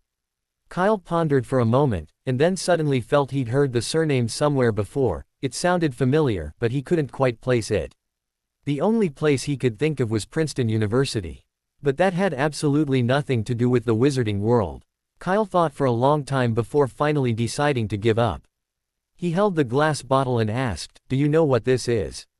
Cold medicine, Canna asked uncertainly. Kyle shook his head and, without keeping her in suspense, said directly, no, it's Felix Felicis. PFF'd Kyle, are you still asleep? For some reason, Canna suddenly laughed out loud. This potion looks a lot like Felix Felicis, but I don't know Professor Snape. Why would he give me something so precious? It's impossible. Why not? Kyle gently shook the bottle and said, is there any other potion like this liquid gold besides Felix Felicis? Canna shook her head again. Professor Snape is a master of potions. If it's just changing the color of a potion, it wouldn't be difficult for him. Maybe this is a Christmas surprise he prepared for everyone, and what's inside is actually cold medicine. Kyle explained a few more times, but Canna always found a reason to refute him, and in the end, even Kyle became a little unsure. Kyle could understand Canna's reaction. Honestly, if this bottle had appeared in his gift, he wouldn't have believed it was Felix Felicis either. He would have just thought it was a special poison brewed by Snape, made to look like Felix Felicis to trick him into drinking it. At that time, it was probably Canna who firmly believed it was Felix Felicis and kept trying to come up with reasons to refute it. Same principle applies. So Kyle didn't say anything more. Actually, confirming, or rather convincing Canna that the bottle didn't contain Felix Felicis, would be simple. All he needed to do was figure out the connection between Snape and Prince's surnames. But until then, it was better for him to keep the bottle safe. Canna often lost things, and who knew when this bottle might be her turn. If it really did contain Felix Felicis, it would be too late to regret it then. He glanced at Canna and said, "Can I keep this bottle for now?" Canna clapped her hands nonchalantly and said, "I'll give it to you." Kyle quickly refused, "No thanks, I'm afraid you'll regret it later." He wasn't the kind of person to take advantage of someone's misfortune, he was just a little less principled than others. "I won't cry." Canna seemed very dissatisfied with Kyle's wording, wrinkling her nose and saying decisively, "Since I said I'd give it to you, I definitely won't regret it. Even if you give it back to me, I won't take it." Kyle shrugged noncommittally. It was only because he didn't have anything to record the conversation, or he definitely would have recorded Canna's words. Then, at some suitable time, he would play them on a loop in the common room all day. After leaving the common room, Kyle went to the library and stayed there until noon. The Christmas feast was very lavish. 100 plump roast turkeys, mountains of roast meat and potatoes, large platters of sausages and peas with butter, and for some reason, Kyle even saw scones. Every few steps along the tables, there were piles of wizard firecrackers, which, like Christmas trees, were indispensable for Christmas. Kyle picked up a firecracker in front of him and yanked off the string. With a deafening roar, a woman's hat adorned with lace and tassels slowly descended from midair and landed in front of Kyle. Kyle glanced around, then discreetly slipped the hat into his shape-shifting lizard skin pouch. Professor Snape's Christmas present for next year, he'd have it. Afterward, Kyle pulled out several more firecracker packets. The explosive roar was like a firecracker version of a bang bang, but without the risk of getting blown up. It was incredibly fun. By the time the banquet began, the items next to Kyle were piled up almost like a small mountain. There were 6 hats of various shapes and sizes, 2 sets of wizard's chess, 3 rubber wands, several strange gadgets, and a pile of cockroaches.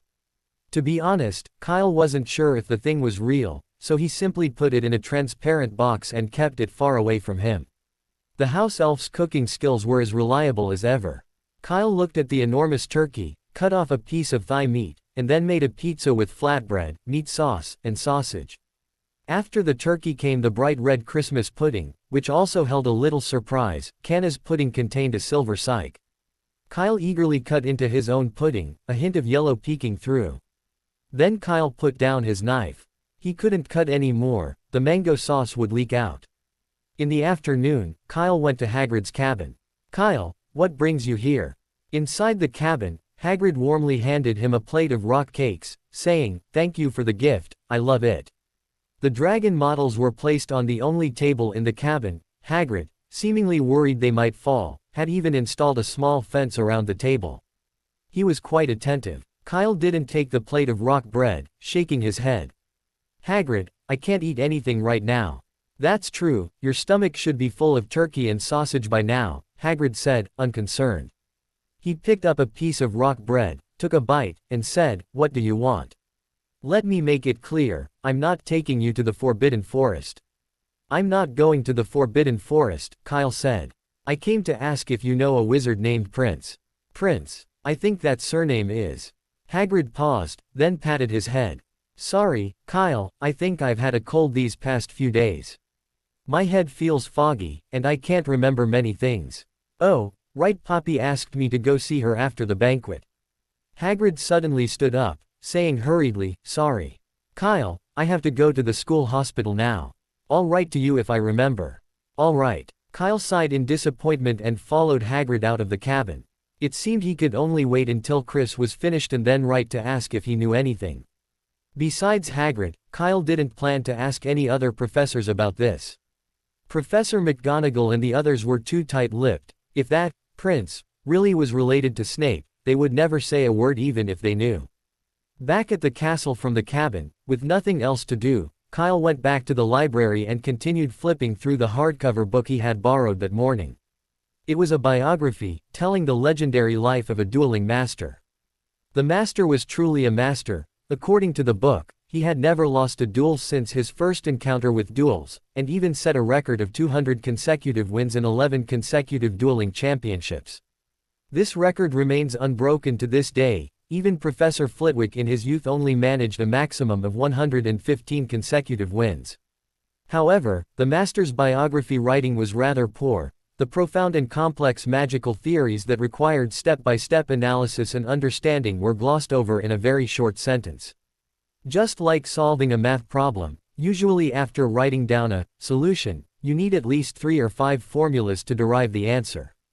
But this master is different. He doesn't even write down the solution, he just throws out the answer directly. It can only be said to be useful, but not much.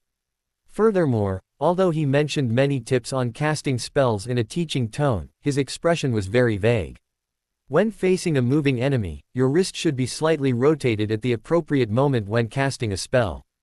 To make the spell's attack range farther, the wand should be slightly raised, but not too high, otherwise it will miss. Just go with your gut feeling. If you feel lost during a duel, ask your wand, it will tell you what to do next. When is the appropriate moment? And what does going with your gut feeling mean? These words gave Kyle a headache, but he didn't want to give up on this content, so he could only try his best to understand what the other person was trying to express, and then go to the room of requirement to practice again and again. This was also the most time-consuming part. Sometimes, because of a single ambiguous statement, Kyle would have to spend an entire day, or even longer, trying to understand something in the room of requirement. He didn't finish reading a book that wasn't particularly thick until near the end of the holidays. The day before school started, Kyle went to the library to return the book. Mrs. Pants took the book, checked it as usual, and put it away after confirming it was okay. Just as Kyle was about to go to the shelf next to him to find another book, a cold voice suddenly came from behind him. "I suggest you stop borrowing these kinds of biographies." "What?" Kyle turned around in confusion. Mrs. Pants sat in her chair, expressionlessly flipping through the hardcover book. "The content of this book isn't complicated, but you've spent 2 whole weeks reading it. Obviously, it's not suitable for you." Kyle was somewhat surprised. This was the first time he had seen Mrs. Pants speak to a young wizard, and on a topic outside her professional scope. Coming to his senses, Kyle quickly asked, "Do you mean my foundation is too weak?" "No, your basic magical knowledge is very good. Judging from the borrowing list, you've even surpassed many third-year students," Mrs. Pants said, raising her eyes. "But to understand the biographies of legendary wizards, you need experience and knowledge." Kyle clicked his tongue. He couldn't refute that. He was only a first-year student, and aside from magical creatures, his experience in other areas was truly limited. "If you really want to learn something, don't waste time on these biographies," Mrs. Pants said, pointing to a bookshelf not far away. "I suggest you take a look over there." Kyle barely hesitated. As soon as Mrs. Pants finished speaking, he walked towards the bookshelf. Mrs. Pants had put it that way, he had to take a look first. Besides, he hadn't even decided what books he wanted to borrow this time. What if there was something interesting among them? As it turns out, listening to advice is always beneficial. 5 minutes later, Kyle returned carrying a thick book.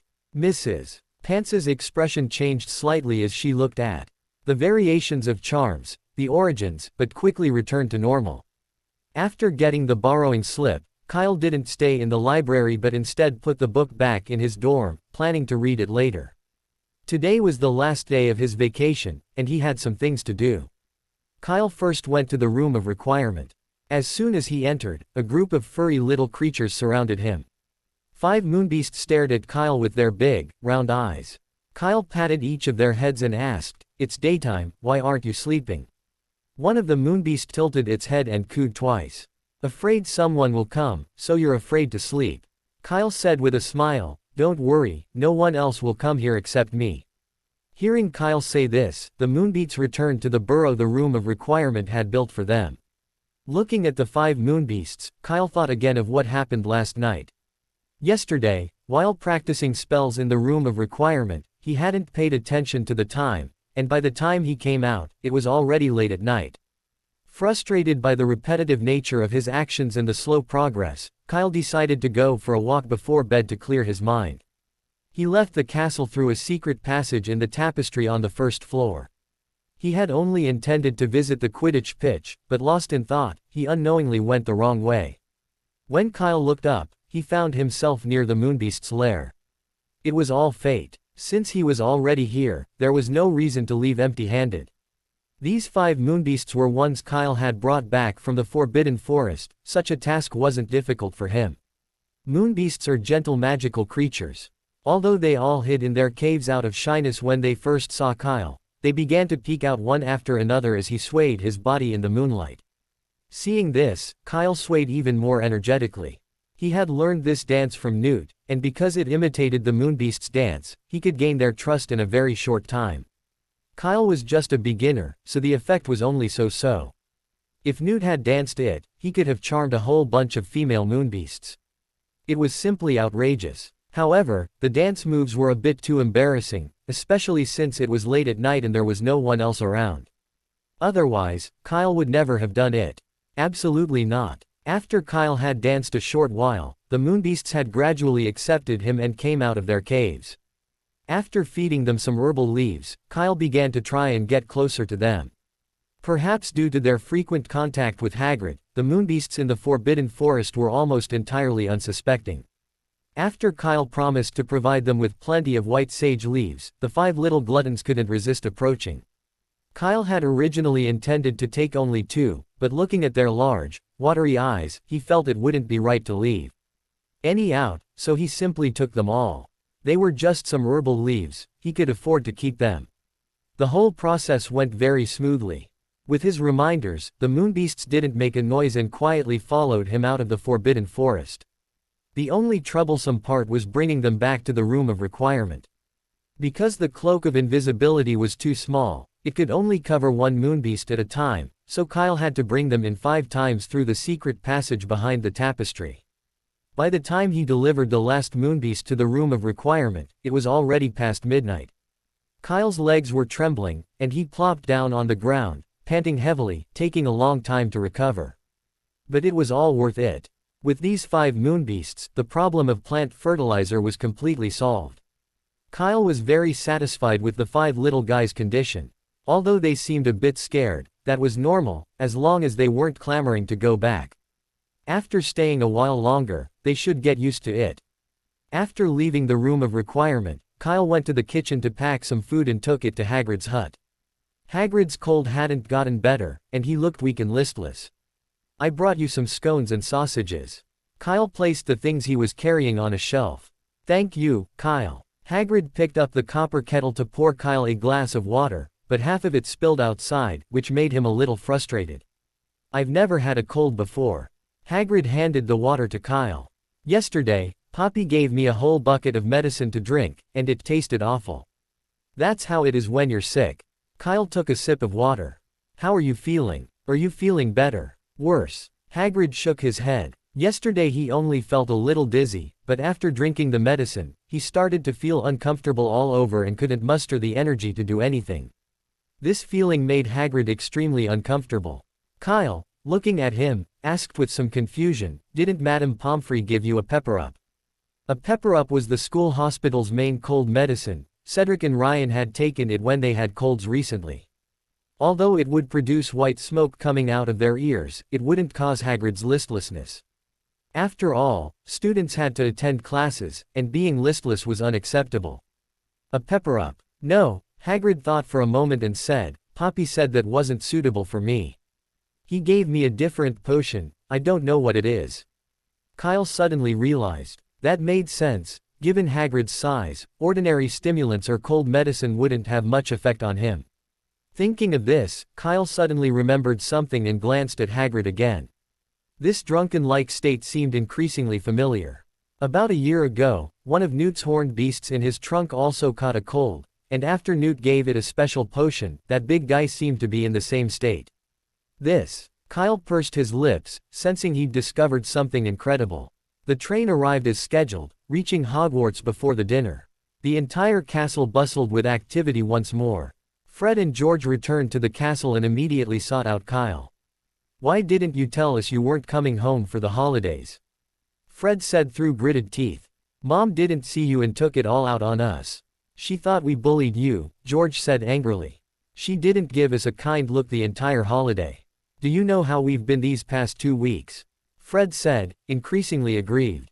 On Christmas Day, even Ron got to eat delicious turkey and sausages, while George and I only got to eat those dry sandwiches.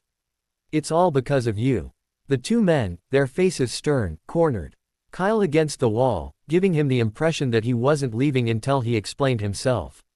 I already told you, it was the day before we left school, Kyle explained, raising his hands above his head. You were working on a suit of armor in the 5th floor hallway. The day before we left school. The 5th floor. Fred and George's expressions suddenly turned somewhat guilty. They remembered that they had indeed been to the 5th floor before leaving school, and had seen Kyle there. But at that time, they had just discovered the Marauder's map password clue behind the armor and hadn't paid any attention to what Kyle had said. The two exchanged a glance, seemingly reaching a tacit understanding. It's still your fault, why didn't you write a letter? We've been eating sandwiches for 2 weeks, we can't just let this go. Faced with threats from 2 second-year students, the weak Kyle, to avoid being bullied, could only verbally sign a series of unequal agreements. Remember your words, Kyle. Fred reminded him, you need to provide technical support for our Weasley joke products. And a place, George added, you have to provide us with a safe place to store them during the holidays, and make sure Mom doesn't find them. Of course, I'd be happy to, Kyle smiled, I'll help you guys research those products. And don't worry about the place, how about my room? Mrs. Weasley definitely won't find them there. Very good. Fred and George nodded in satisfaction, letting Kyle go. If you dare to deceive us before leaving, Fred warned menacingly, the consequences will be severe. They both then simultaneously gave a thumbs up to their necks. After they left, Kyle casually walked to the Hufflepuff table as if nothing had happened. How was your holiday? Not bad. Kyle glanced at Cedric and said, no need to get up early, no homework, just reading, gardening, petting animals, and stuff like that. It's the life I've always dreamed of. Cedric looked a little envious. I wish I hadn't gone back. He sighed. My dad said he'd take me to France this holiday, but he's too busy. He's been working almost constantly, less than 5 hours a day at home. He simply doesn't have the time. Cedric's words surprised Kyle. That shouldn't be the case. Weren't those smuggled magical creatures already returned by Chris and Newt? Why is Mr. Diggory still so busy? And he hadn't heard of anything particularly unusual happening lately, everything was peaceful. Even Mr. Weasley and Lucius arguing at the Ministry of Magic made the front page of the Daily Prophet. Normally, such trivial matters would only occupy a corner of the page. It seemed the magical world really had nothing to report lately, a truly serene feeling. In this situation, unless there's some special emergency, like a magical creature injuring someone, Mr. Diggory would have at least 5 days off. But if that were to happen, the Daily Prophet wouldn't be completely silent. Cedric seemed to notice Kyle's confusion. He looked around to make sure no one was paying attention before whispering, it's because of the winged devil, my dad's been looking for it. The winged devil? Kyle frowned, lowering his voice as well, didn't that thing leave? No, the Ministry of Magic is lying. Cedric said. My dad had a few drinks on Christmas Day and seemed to mistake me for his colleague, so I took the opportunity to ask him a lot of questions. He said the Ministry of Magic hadn't found any trace of the winged devil. Kyle shook his head. But Newt didn't say that. He might not believe anyone else, but Newt never lied, especially about magical creatures. Unless it concerns the safety of the wizarding world, let alone Fudge, even Dumbledore wouldn't. Well, that's not necessarily true. However, given Dumbledore's personality, he most likely wouldn't ask Newt for help just for a winged creature.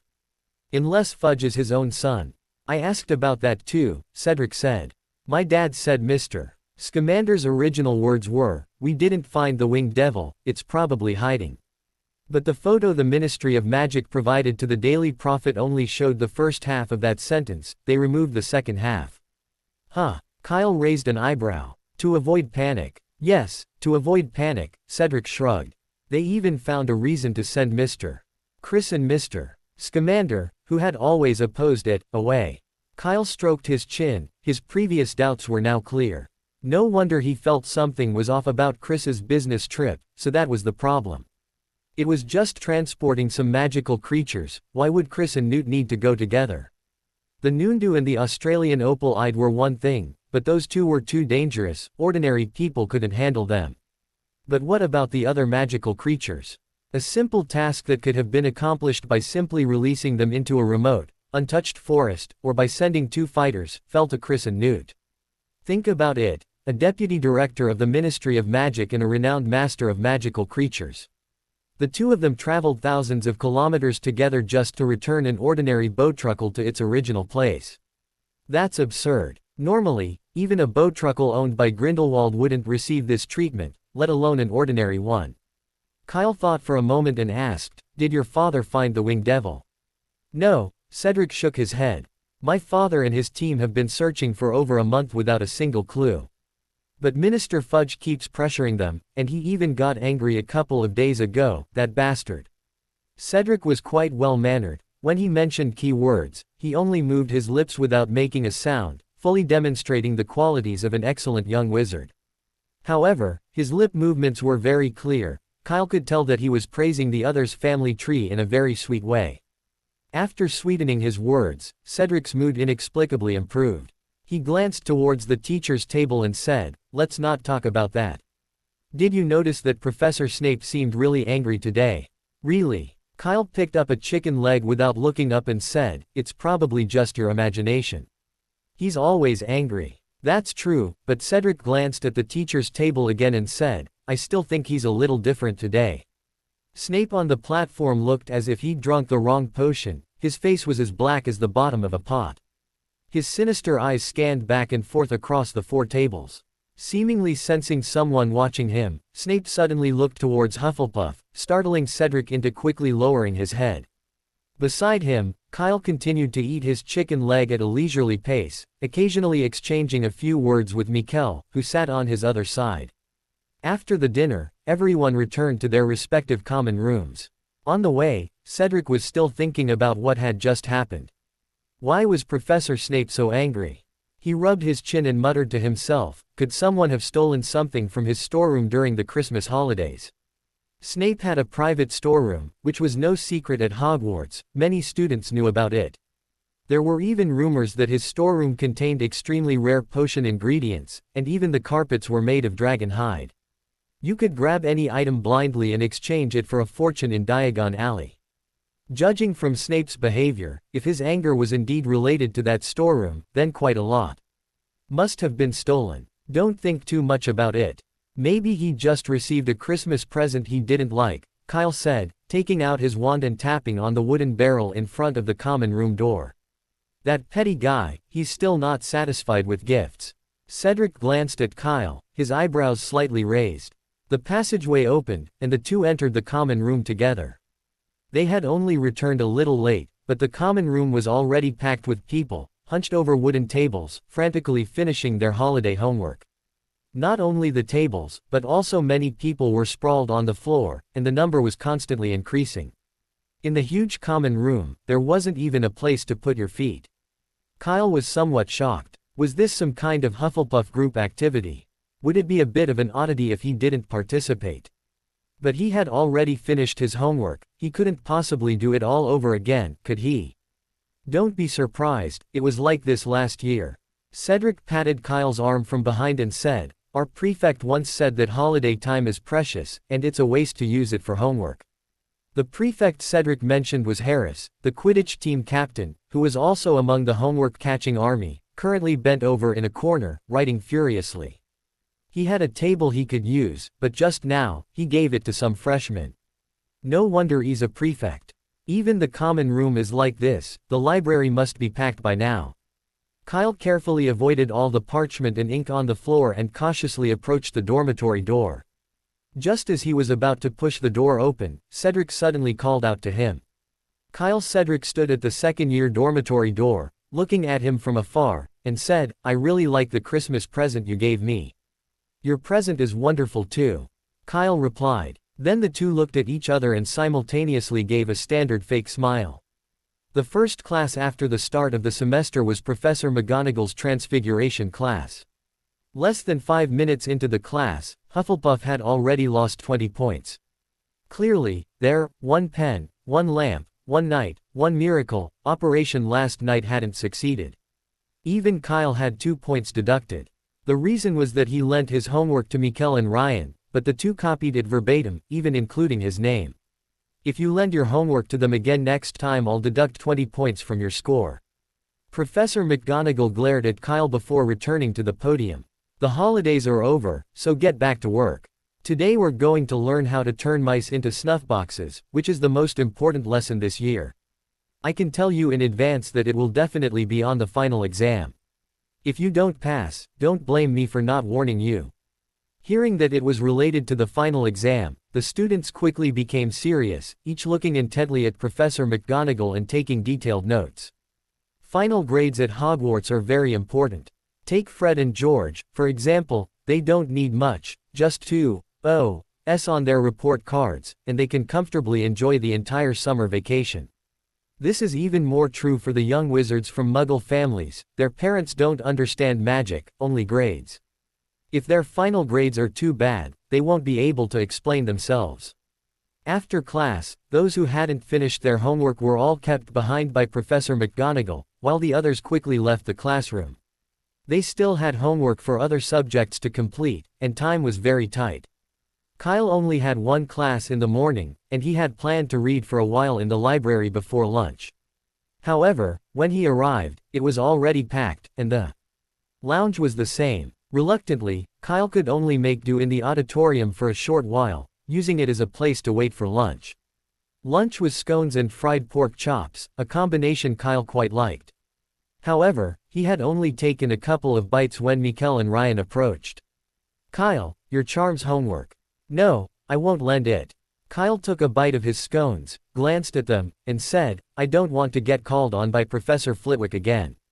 "Don't worry, it definitely won't happen this time." Mikkel raised his hand, confidently stating, "We were just too tired last night, we'll definitely revise it before handing it in today." Kyle was highly skeptical of his words.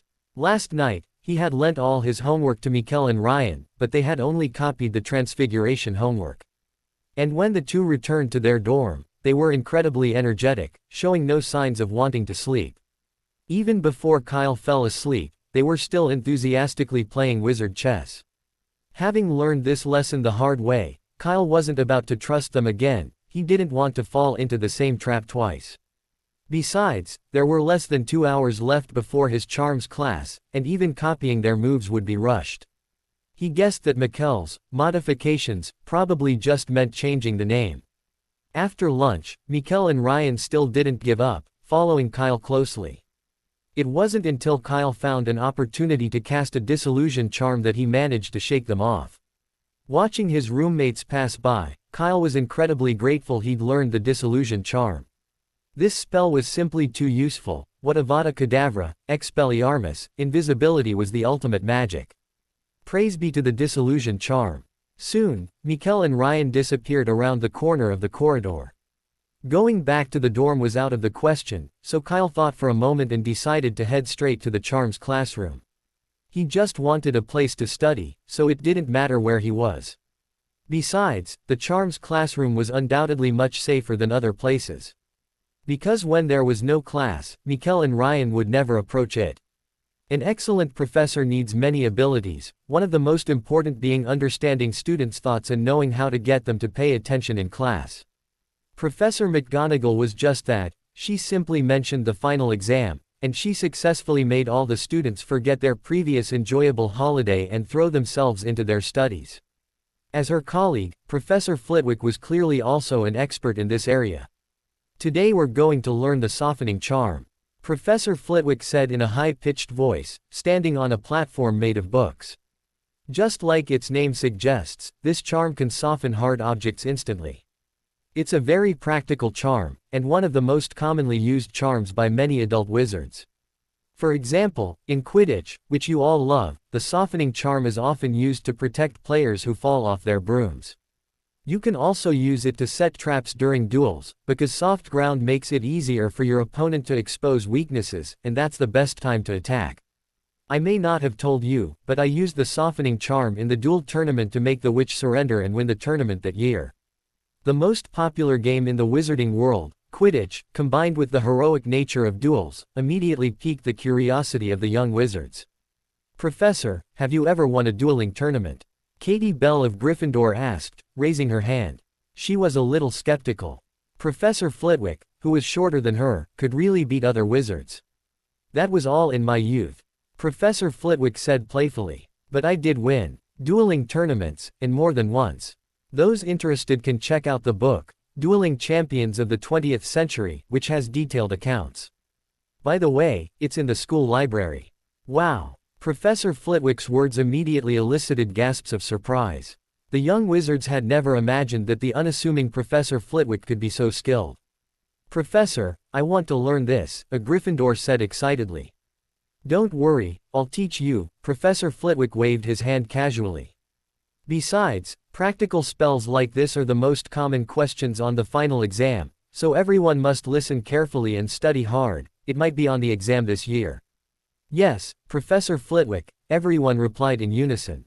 In class, the young wizards were all very attentive, practicing repeatedly under Professor Flitwick's guidance without finding it tedious at all.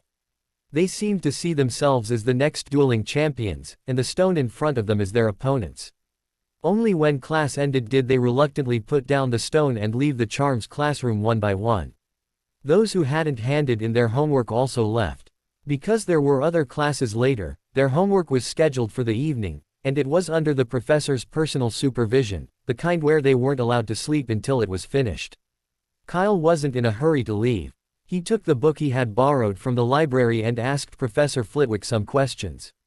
I read this book years ago, it taught me a lot. Professor Flitwick said, touching the book's cover with a touch of nostalgia, before answering each of Kyle's questions in detail. 10 minutes later, Kyle closed the book and said, "Thank you, Professor Flitwick. That's all for now. I haven't read the rest yet." "No problem, a good book is meant to be read slowly," Professor Flitwick said with a smile. "If you encounter anything you don't understand, you can always come to me. My office is on the 8th floor. Oh, and thank you for the Christmas present. I haven't received a Yamanashi amulet with a dueling badge for 30 years, it's truly nostalgic. I'm glad you like it." After saying goodbye to Professor Flitwick, Kyle left the charms classroom.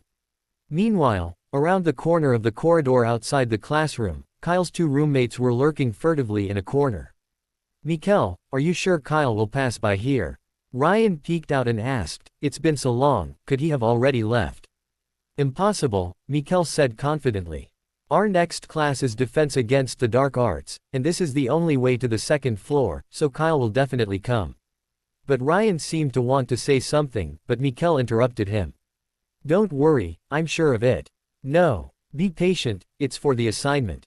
Professor Flitwick is gone." Ryan quickly covered Mikkel's mouth and said rapidly, and he even closed the door. Mikkel suddenly froze, then ran over and pushed open the door to the charms classroom. It was empty. Mikkel, damn it. He scratched his head and said, "That corridor is the only way to the second floor, how did Kyle get away? Could it be?" Mikkel subconsciously glanced at the opposite wall and said, "Ryan, do you think Kyle can use a spell to pass through walls?" Today's last Defense Against the Dark Arts class was also very interesting. Although Professor Oren didn't have much teaching experience, his class was always one of the most anticipated classes for the young wizards. On the first day of school, he brought a group of Cornish elves to everyone and let the students use the spells they had learned to fight them. There were no restrictions, any spells were fine. The little badgers were overjoyed. In their eyes, this was simply another form of duel, so they rushed forward, wanting to experience what it was like to be a dueling master. Although most of their spells missed, with Professor Oren there, the elves couldn't do anything to the students, and they howled angrily in midair. The impotent rage of these little guys filled the whole class with a joyful atmosphere. What made the young wizards even happier was that Professor Oren hadn't checked their homework yet. At the end of class, the little badgers practically raved about Professor Oren. Keep in mind, more than half of them hadn't done their homework. This meant Hufflepuff had essentially gained at least 30 points for nothing, which naturally made them delighted. However, in Kyle's opinion, whether Professor Oren deducted points or not was no longer that important. After Charms class, Hufflepuff's house credits were firmly in second to last place. They were nearly 100 points behind second place Ravenclaw, but 100 points ahead of fourth place Gryffindor. This position was truly awkward. Moving forward was difficult, but moving backward was equally challenging. Professor Oren didn't just fail to check the freshmen's homework, he failed to check the homework of any year. This decision made him the most popular professor at Hogwarts overnight, bar none. He can definitely break that curse and become the first professor of defense against the dark arts to be re-elected in nearly 50 years, declared Lee Jordan, a famous Quidditch enthusiast and second-year Gryffindor, in the Great Hall. If someone as excellent as Professor Oren can't break the curse, then this course is truly hopeless. It might as well be cancelled sooner rather than later. His statement was supported by Hufflepuff and Gryffindor. Of course, with support comes opposition. Just as Lee Jordan was speaking eloquently, a burst of laughter suddenly came from the Ravenclaw table. "Tisk, you're all so happy about not checking homework." A rather handsome Ravenclaw student glanced disdainfully at Lee Jordan and said, "In my opinion, this decision is extremely irresponsible, even negligent. We've already discussed it and are going to jointly complain to Headmaster Dumbledore about his behavior." "What did you say?" The Gryffindor Lions glared at the speaker. In Hogwarts, a professor who doesn't check holiday homework is rarer than a troll who can dance ballet. Now that they've finally found one, these bookworms not only don't appreciate it, but they actually want to complain about him. Is that something a human would do? Unable to tolerate this any longer, some of the young lions slammed their fists on the table and shouted, "Dare you repeat what you just said? I remember you, Roger Davis of Ravenclaw." Lee Jordan put his hands in his pockets, tilted his head back, and looked down at the other man with his nostrils. "You were the one who mocked us Gryffindors in Charms class the other day, weren't you? Tisk tisk, you're pretty brave, kid. You'd better be careful when you walk alone at night." Seeing their students being so blatantly threatened, the Ravenclaws couldn't sit still any longer. "Roger, don't be afraid." A senior student with a prefect's badge on his chest stepped forward, looking at Lee Jordan with a sneer. "Gryffindor, are you looking for a fight?" "Prefect, you can't just say things like that." Fred shook his finger and said, "My friend was just worried that your freshmen would fall. How did that become looking for a fight?" "Oh, I see." George said, "You're going to complain to Professor McGonagall, aren't you? Accuse us of wanting to fight so she'll deduct our points." Fred raised an eyebrow and said, "That way you can get the house cup. And no one can stop you from complaining." To Professor Oren, "I see." Lee Jordan's eyes darted around, and he quickly joined in. "No wonder you're the smartest Ravenclaw, you're so cunning." Listening to the three of them talking in unison, the prefect's face turned green. "The house cup, you're all last place, do you have the right to say such things? And with those double-digit house points, he'd be crazy to scheme against Gryffindor." "We won't go after the professor," the Ravenclaw prefect said, taking a deep breath. "I mean, the roads at Hogwarts are flat, Roger won't fall. But if anyone has ill intentions, we won't stand idly by." His words boosted Ravenclaw's morale. "Yeah, we're not afraid of Gryffindor. Bring it on. Whoever tells the professor is a traitor." "Roger, don't worry. With Prefect Edward around, they can't do anything." With the support of others, Roger Davis became much more assertive, looking up to meet Lee Jordan's gaze. The tension between them grew increasingly palpable. "Kyle, what do you think?"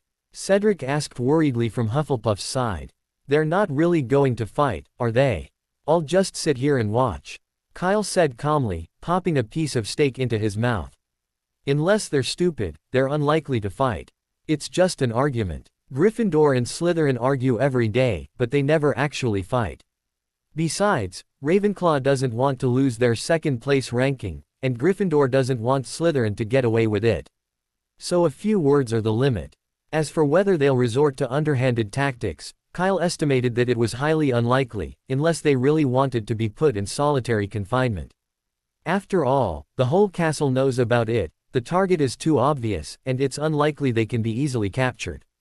Of course, this only applies to Ravenclaw. If it were Slytherin, it would be a different story.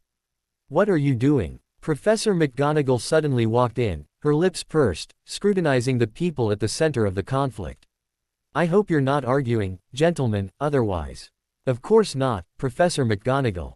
Fred was the first to react, saying, "We're just discussing Quidditch." "Yes." George quickly added, "We all think it's a real shame Ireland lost to Canada this year." Lee Jordan was the slowest to react, only hurriedly saying after George kicked him, "They'll definitely win the championship in 4 years." "Huh, that's the stupidest opinion I've ever heard." Whether intentionally playing along or genuinely thinking so, Roger Davis immediately said, "Bulgaria is the strongest team, Ireland isn't even worthy of shining their shoes." "Huh, so what did your Bulgarian team achieve this year?" Fred asked. George said sarcastically, "Have you forgotten, Fred? They didn't even make it to the semifinals. That's just because their seeker was terrible." Roger Davis roared, "If they could change their seeker, they would be the strongest team." Kyle wasn't sure if it was his imagination, but Roger seemed much angrier than before. The commotion ended rather abruptly, and Professor McGonagall didn't deduct any points. She simply reminded them, "No loud noise in the Great Hall," before approaching Kyle. "Dumbledore needs to speak with you," Professor McGonagall said, gesturing casually towards Mikkel. "If you've finished eating, could you please go to the headmaster's office?" "Yes, Professor McGonagall," Kyle replied, swallowing the last bite of his steak, and left the Great Hall with her. As they walked out the door, Kyle clearly heard Professor McGonagall mutter under her breath, "These young wizards these days, Scotland is clearly the strongest." Professor McGonagall escorted Kyle to the dripping stone beast on the 8th floor and left, giving him the password as she went. Sherbet Lemo. In the headmaster's office, everything was as usual. Fawkes was still lounging on the shelf, only slightly raising his head as a greeting to Kyle. Kyle took out a handful of white safflower leaves as a gift and placed them beside the shelf. Dumbledore didn't disappear this time. He sat there smiling, a familiar bottle on the table in front of him. "I hope I haven't bothered you." Dumbledore stood up from his chair and handed Kyle the antidote potion on the table. "You know, just like last time." "Of course, Headmaster." Kyle nodded, taking the bottle. "I'll go give it to Mikkel right away." No rush. If you're free, could you keep this old man company for a chat?" Seeing that Kyle didn't speak, Dumbledore continued, "Don't be nervous, just a casual chat, like when you were with Newt." "I'm just a little surprised."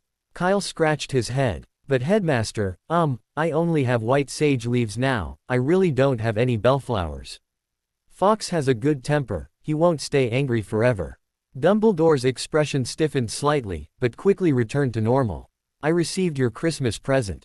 He ordered Kyle a glass of fresh lemonade. "I finished reading it that day, and read it many times, it's truly fascinating." At first, Kyle thought Dumbledore was just being polite, but the next second he realized he was wrong. Because Dumbledore really did take 2 pairs of wool socks from the drawer of his desk. One pair was red with gold trim. The other pair was slightly smaller and was blue and pink.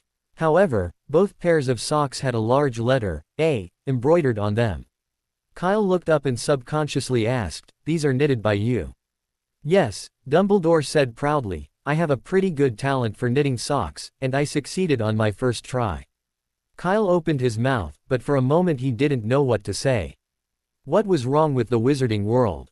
The supreme mugwump of the International Confederation of Wizards, an Order of Merlin First Class, the chief warlock of Wizengamot, the universally acknowledged strongest wizard in the wizarding world, Dumbledore was actually proud of his talent for knitting socks. Judging from his happy appearance, he even seemed a little proud. "You knitted very well, Headmaster," Kyle said dryly. "Thank you." Dumbledore put away the 2 pairs of wool socks, then suddenly sighed, "My biggest regret this year is probably not getting you a Christmas present. It's really terrible." Kyle waved his hands repeatedly. He hadn't expected to receive a gift from Dumbledore anyway. But then again, as a model student, Kyle didn't want Dumbledore to be constantly burdened by guilt. It pained him to see an old man tormented by guilt. "Maybe I should just ask for a present myself." Kyle stroked his chin, thinking to himself. Although it was a bit shameless, he didn't mind suffering a little for the headmaster. Kyle's gaze instinctively shifted to the corner of the headmaster's office. There was a dusty mirror there, it probably wasn't worth much. Maybe he should choose that. Or the roughly made stone basin next to it would do too. It was just for show anyway, so choosing something cheap like that, which could probably buy 10 of these at a street stall, was perfect. "It's so thoughtful of me." Kyle didn't hide his actions. Beside him, Dumbledore seemed to have guessed something, and the corner of his mouth twitched slightly. Just then, Kyle turned around. "Headmaster, could you bring me a glass of lemonade?" "Of course, no problem." Dumbledore tapped the table and ordered another glass of lemonade. "No, I meant today. The weather is indeed nice today. Nice weather. Kyle glanced out the window. The snow had been falling all day and hadn't stopped yet. However, Dumbledore didn't give Kyle a chance to speak. He also looked out the window and said with some emotion, "I didn't even notice, is it already this late?" Kyle understood immediately. Although he was a little disappointed that he couldn't help Dumbledore solve his problem, Kyle still said quite consciously, "Then I'll go back first. Mikkel is waiting to take his medicine. Would you like to take some snacks back?" Dumbledore opened a drawer, which was full of all kinds of candies and preserves. Kyle wanted to refuse, but he suddenly noticed that the candies seemed to be high-end, and there were many kinds he had never even seen before. "I thank you on Mikkel's behalf." When Kyle left the headmaster's office, his 2 pockets were bulging with sweets. The oak door closed. In the headmaster's office, Snape appeared from nowhere, glancing thoughtfully at Kyle's previous spot. "I'm a little curious, Severus." Dumbledore closed the drawer and hung a small, gleaming gold padlock on it. "You specifically asked me to call Kyle here, so why did you hide away?" "You let him leave too early," Snape said expressionlessly. "As we agreed, he should have stayed here for 30 minutes. The students all have their own things to do," Dumbledore said, taking a sip of his tea. "Severus, we can't take up too much of their time." "Oh, is that what you think?" Snape glanced at the mirror of Arised in the corner before heading towards the door. "Severus," Dumbledore suddenly called out to him, "I think you have too much prejudice against Kyle." Snape stopped and turned to ask, "What are you trying to say?" "Kyle is a very good boy," Dumbledore said calmly. "I understand that he gave gifts to every professor on Christmas Day, even the least popular misses. Norris received a bag of dried fish." Oh, Snape narrowed his eyes and asked again, drawing out his words, "What are you trying to say?" "I think he may have simply forgotten his potions, Professor." Dumbledore smiled slightly. "You know, even I make such basic mistakes occasionally. It's normal. You can't be prejudiced against Kyle because of that." "Perhaps he didn't forget." Snape snorted, then flung open the door and left the headmaster's office without looking back. This time, the potion-giving process went exceptionally smoothly. Without even a word, Mikkel, upon seeing the numbered bottle, readily took it and gulped it down. His increasingly contorted expression clearly showed that the potion's taste was still indescribable, yet Mikkel hadn't wasted a single drop. He even smacked his lips after finishing, remarking, "Good potion." Of course, it would have been better if his expression had been more natural when he said that. Instead, his face was ashen, his features almost contorted, and coupled with his earlier comment of, "Good potion," anyone who didn't know better would have thought he was some kind of poison appraiser. Anyway, Kyle couldn't understand his current thoughts. It was probably a case of bittersweet pleasure. As the weather gradually warmed, the Quidditch matches were already past the halfway point. Currently, Gryffindor led in wins and points, with Hufflepuff close behind, the difference between the two sides being very small. Slytherins, having been smeared with specially made dung balls in their faces last time, developed a habit of instinctively gagging at the sight of flying broomsticks for a while, causing them to fall far behind in the standings and rank third. However, after the Christmas holidays, they gradually recovered and have been frantically trying to close the gap with the top 2 in recent matches. As is customary for Slytherins, they inevitably resort to dirty tricks during matches. In a recent match, Gryffindor's chaser Angelina was knocked off her broomstick. "This isn't over, Rosier," Charlie said menacingly as he escorted Angelina off the field. "We'll see." However, Rosier merely gave Charlie a defiant look, seemingly unconcerned. Yet, at dinner that day, over 20 broomstick-shaped packages were tossed onto the Slytherin table by owls. Rosier's face immediately turned green. The Gryffindors didn't hide their actions either, and led by Fred and George, they loudly demanded that Rosier open the packages to see the surprise they had prepared. This quickly alerted Professor Snape, who, after learning of the events in the Great Hall from the messenger snake, stormed over, waving his cloak. "What nonsense. I don't know what you're talking about, Professor," Charlie said innocently. "Those were just fireworks we specially ordered for the Slytherin team to celebrate their victory in today's game." "Just fireworks." Snape clearly didn't believe him. "Of course, Rosier is a respectable opponent, he won beautifully, and I certainly congratulate him." Charlie grinned. "What? Doesn't Rosier like this gift? He was graduating and going to Romania next year, so he wasn't as nervous as the others when facing Snape. Snape's face darkened. He took out his wand and opened the packages in front of everyone. Just as Charlie had said, it was indeed full of fireworks. After the packaging was opened, golden and red fireworks shot straight to the ceiling, then exploded with a boom, forming the word victory in midair. However, Snape still deducted 10 points from Gryffindor. He reason given was making a loud noise in the Great Hall and disrespecting the professor. But the Gryffindors didn't care. Anyway, their house grades were almost down to single digits, and unless they could add 500 points at the end of the term, they basically had no hope of winning the House Cup. So the Gryffindor students collectively decided to start a house party. As the saying goes, a house party is fun for a while, and even more fun if you keep partying. The Gryffindor students suddenly found life at Hogwarts to be so enjoyable. Just like now, even with Snape deducting 10 points for such an absurd excuse, they felt no unease. George even went so far as to say, "I think disrespecting the professor is a very serious mistake, you should deduct 30 points from us." His thinking was simple: since they couldn't get first place, they might as well do the opposite and get the lowest score. It doesn't really matter, right? Snape's expression darkened further. He really wanted to grant George's request, but unfortunately, the Gryffindor hourglass was almost empty, holding only a thin layer of sand, probably around 20 points. He couldn't just deduct all the points. He had to consider Professor McGonagall's feelings. Besides, the order for potion supplies needed the deputy headmistress' signature. He had to think about his own private storage. "You're right, Mr. Weasley," Snape said, giving George a sinister look. "But no need to deduct points, just put him in detention. Tonight, go to the potions classroom and clean all those old cauldrons. Remember, wipe them by hand the whole time, no wands allowed. Filch will be watching you." George's smile froze. He remained in a daze until Snape left the Great Hall. Merlin's floral socks, detention. Why? Because he's a professor. Fred patted George on the shoulder sympathetically. "Take it easy, the night will pass quickly. You'll help me, right?" George asked hopefully. Fred was silent, clearly unwilling. Percy, Charlie. No one responded. Faced with detention, their brotherhood of over a decade seemed so fragile.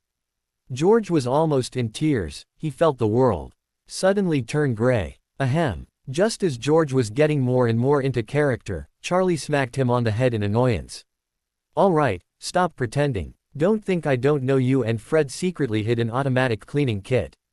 George's tears vanished instantly, replaced by a familiar smile, showing no trace of sadness. "You're so boring, Charlie." As the ones who had been in detention the most, Fred and George naturally weren't unprepared. The automatic cleaning kit was what they had prepared, specifically for dealing with cleaning things as part of detention. The crucible was naturally included as well. "But then again, your method really works." Charlie looked at the crumbs and said, "I didn't expect Rosier to be so scared that he threw his plate." "Why is that?" "That's a secret." George and Fred blinked simultaneously, not revealing much. Fortunately, Charlie wasn't a particularly curious person, and seeing that the twins didn't want to talk about it, he didn't press further. He just needed to know that this trick worked on Slytherin. With the automatic cleaning kit, Snape's detention became much easier. That evening, George cleaned all the cauldrons in the potions classroom in just over an hour. Moreover, he used the kit very discreetly. Filch, though finding it a little strange, didn't notice anything amiss, assuming George had simply become skilled from detention so many times. Not to boast, but if it were him, cleaning those cauldrons would only take half an hour. So, after checking and confirming there were no problems, he took George away. George then used the incident as a topic of conversation.